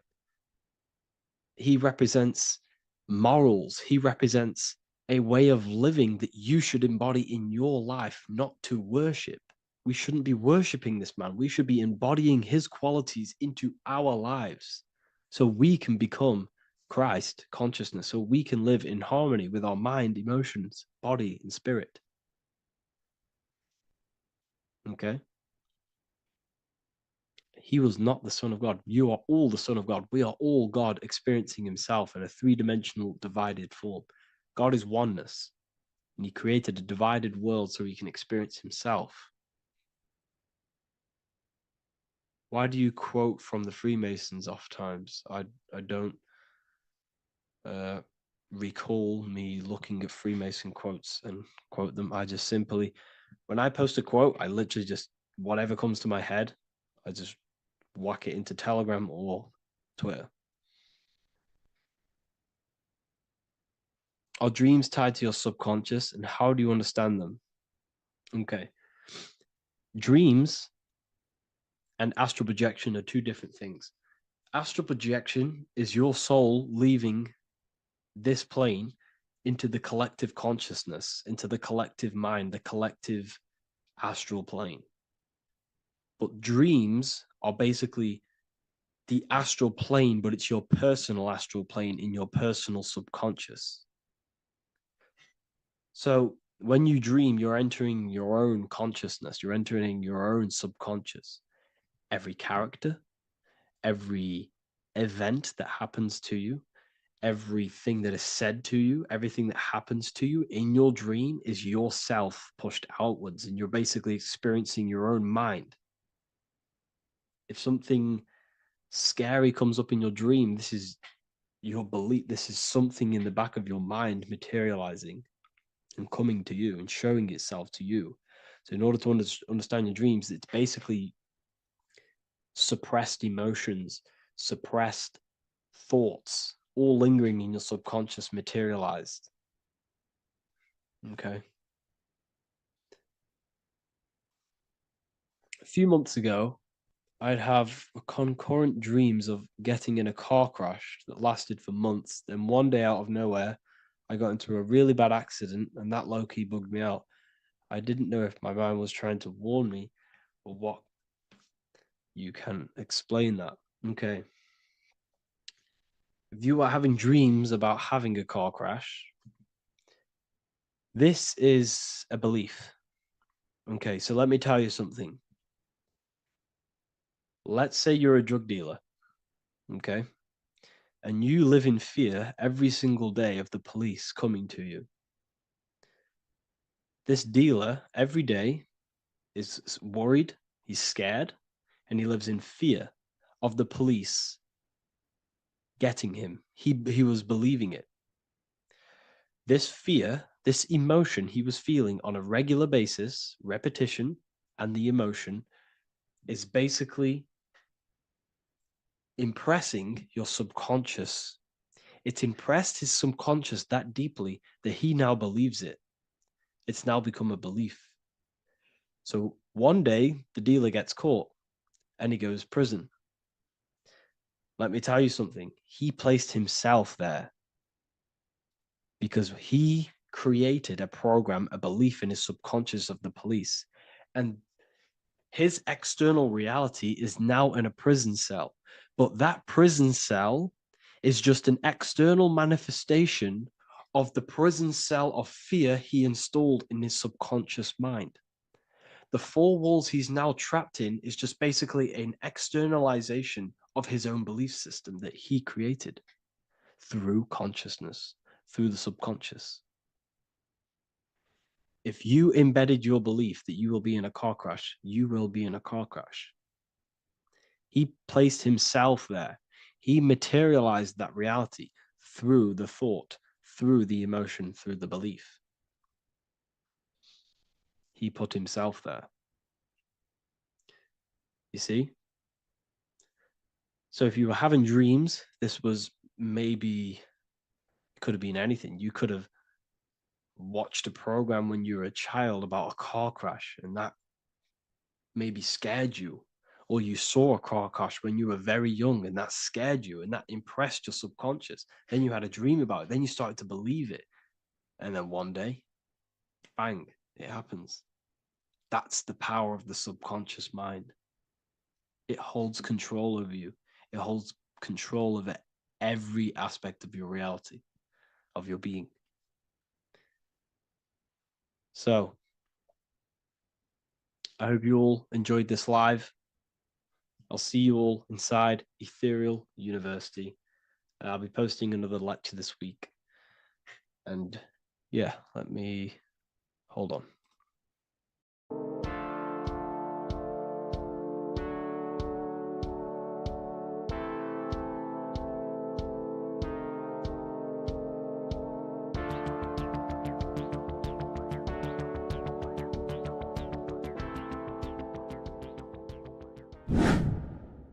Hello and welcome to another video, people. Before we start, please like, comment, and subscribe if you wish to see more content. Today we're going to be talking about the mental universe and how everything is mental. This is the number one law on the Kabbalion. If you've never read that book, it's called The Kabbalion. A very good book. It's the first law because this is the most important thing you need to understand. Is how everything exists within the mind.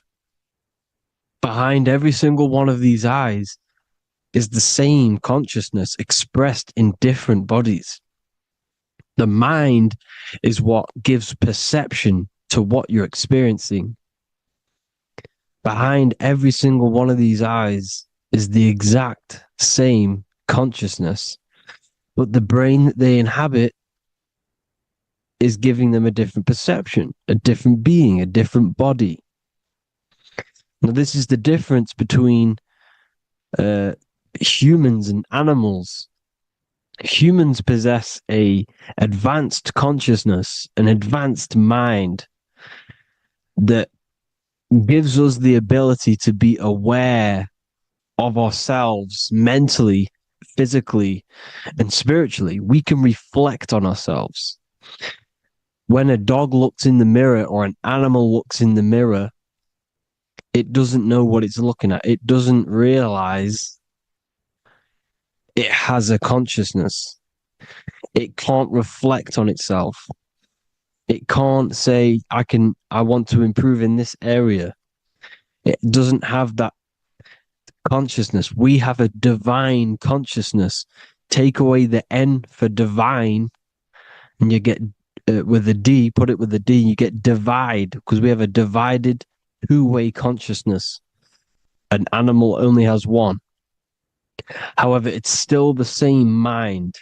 We're all mind. We're all mental. We all exist within the mental plane. Look at this person walking. The body, the brain is sending electrical signals through the 12 cranial nerves, which the 12 disciples that spread the gospel of Jesus, right? You have 12 cranial nerves in your brain. There are 12 disciples which spread the gospel of Jesus. Jesus represents the mind, the intelligence, the invisible intelligence that we all are, the same intelligence, the same exact consciousness, which then sends a command into the brain. Then the brain sends these 12 electrical signals through the 12 cranial nerves to control the rest of the body through the nervous system. This person walking is not, the body is not walking.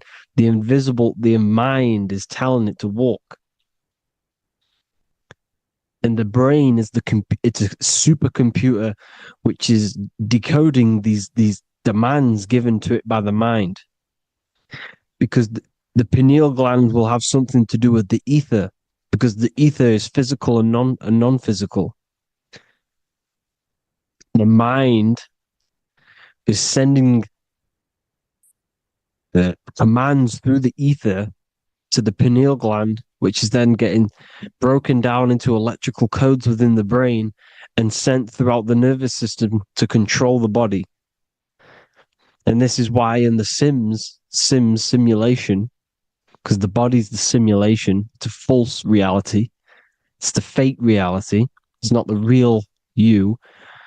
You are formless. There is no form, but the third dimension is a dimension within your mind. Matter, mind, light is all a product of your mind. It's all in the mind. Now, this is why The Sims has this green little diamond on top of the head. Because this is you. This is your invisible intelligence controlling the character. Okay? It's controlling the character. And this character is in the world. Your consciousness isn't in the world. The world exists within you, but the body is a vehicle for that realm that you land in. When you have a dream, your mind transcends this body into another body, duplicates your body into another unite. Unite is one. We're all one. It's all one universe, expressed in many different ways, infinitely. And the vehicle that you land in is the body to operate in that realm. This is the all-seeing eye, as you see here. The eye, this is all the intelligence. This is the ball of consciousness, God, expressed in different bodies. We're all this same one in different bodies, as you can see here. And this intelligence is expressing infinitely throughout the universe. An infinite universe. There's no beginning, no end. There was no beginning of the universe. There is no end. It's infinite, always has and always will. But the mind is what gives you the ability to explore the universe, to make perception of it. We are God in disguise. We are God in disguise. We are God in flesh. But the body can become attached to the mind, can become attached to the body if the mind is not aware of itself. When the mind is that blinded by matter, and we lack knowledge and understanding of what we truly are, a formless, infinite being, a traveler. This is why Freemasons are called Freemasons. Mason means traveler. Free. You're a free traveler because your consciousness is a traveler of the universe.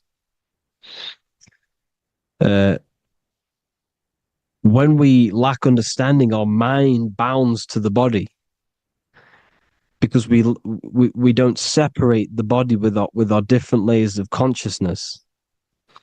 When we separate them and identify that we are mind, body, emotion, you then can apply this knowledge to when you want to astral travel and explore the different realms of your mind, because the mind is the universe. People, this is what we need to understand. The mind is the universe. I am you and you are me. This is the Egyptians showing you this. The Ankh is the symbol of life. This is the one ball of consciousness, mind, giving it the Ankh life to all the different life forms. The cows, the birds, the snakes, and the big Ankh given to the humans, because the humans are the most intelligent. We have the most advanced consciousness. We have the most advanced consciousness. This is why the one is giving a big Ankh to the humans here. Here you see again, this is not the sun. This is also showing Ankh giving out its life to all things infinitely. And this is the Most High. We are the Most High in disguise. When we strip off the body, we strip off the desires for the physical world, we strip off all of these fake identities that the mind gets attached to. That is God. The universe. You are the universe experiencing itself. I and I. The letter I and the number 1 is just one line. The letter I is the number 1. Because your I am, when you refer to yourself as I, every single one of you who's watching this video refers to yourself as I, which is the one. We are all the one. We are all intelligence. We are all invisible. We are all the one. 1 is the only number. 1, 2, 3. Everything goes up in ones because there is only one. Doesn't matter how far you go down the line with numbers, all of their numbers are created by 1 because there is only one. It's me and you are the exact same consciousness expressed in different bodies. Mind, cause. There is only one cause. There is only one mind. There is only one being. But because we lack understanding of this, we think we are the bodies. And this causes division because the physical world is the most illusionary world. It's an illusion. It's all an illusion. Now you see with the two, you look with the two eyes, but you see with the inner eye, the mind. Okay, the mind is the mental plane is a shared plane, and it gives perception to what you're looking at. The mind. I'm affecting you when I speak because the mental plane is shared. We all share mind. We all express mind. When I'm speaking to you, I'm affecting you because we are mind. So the words that I'm saying, which are being manifested from my mind, are being manifested through my body into vibration, is affecting you. I'm affecting you with what I'm saying. And these words are having an effect on your mind because we're all mind. This is why you need to be careful what you're listening to, music and all sorts. Because music can also create thought loops within your mind. Because the chorus, we shouldn't be listening to choruses. Choruses are loops. And what they're saying in the chorus is being looped. And this can create thought loops within your mind. Go and listen to an old song that you used to listen to about 5 years ago, 10 years ago, 20 years ago. Go and listen to an old song, and you guess what? You will get nostalgia. Why will you get nostalgia? Because that song will trigger the thoughts that you were thinking in that time of listening to that song. So songs with choruses create thought loops, and they reprogram your subconscious mind. It's important why music is very powerful. Mind and mind, same word. See, language is the truth, people. This is why I use language in all of my presentations, especially the English language. It's riddled with occult truth.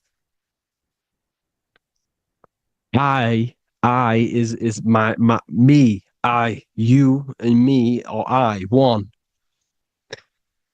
We are not the name, we are I. Every single one of you is I, because we are all the one, all mind.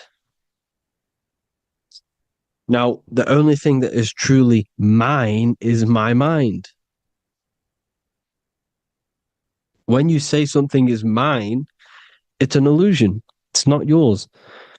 The only thing that is mine is mind, my mind. Okay? It's my mind. It's the only thing. It's the same word, mind and mind. Like I said before, everything's one. Hot and cold is different degrees of the same thing, of the one substance, of degrees. The 7 colors are different frequencies of the one white light. Everything is one. There is only one. We are all one. Everything is one. Hot, cold, day, night. It's the same degree of one, which is mind. The mind's perception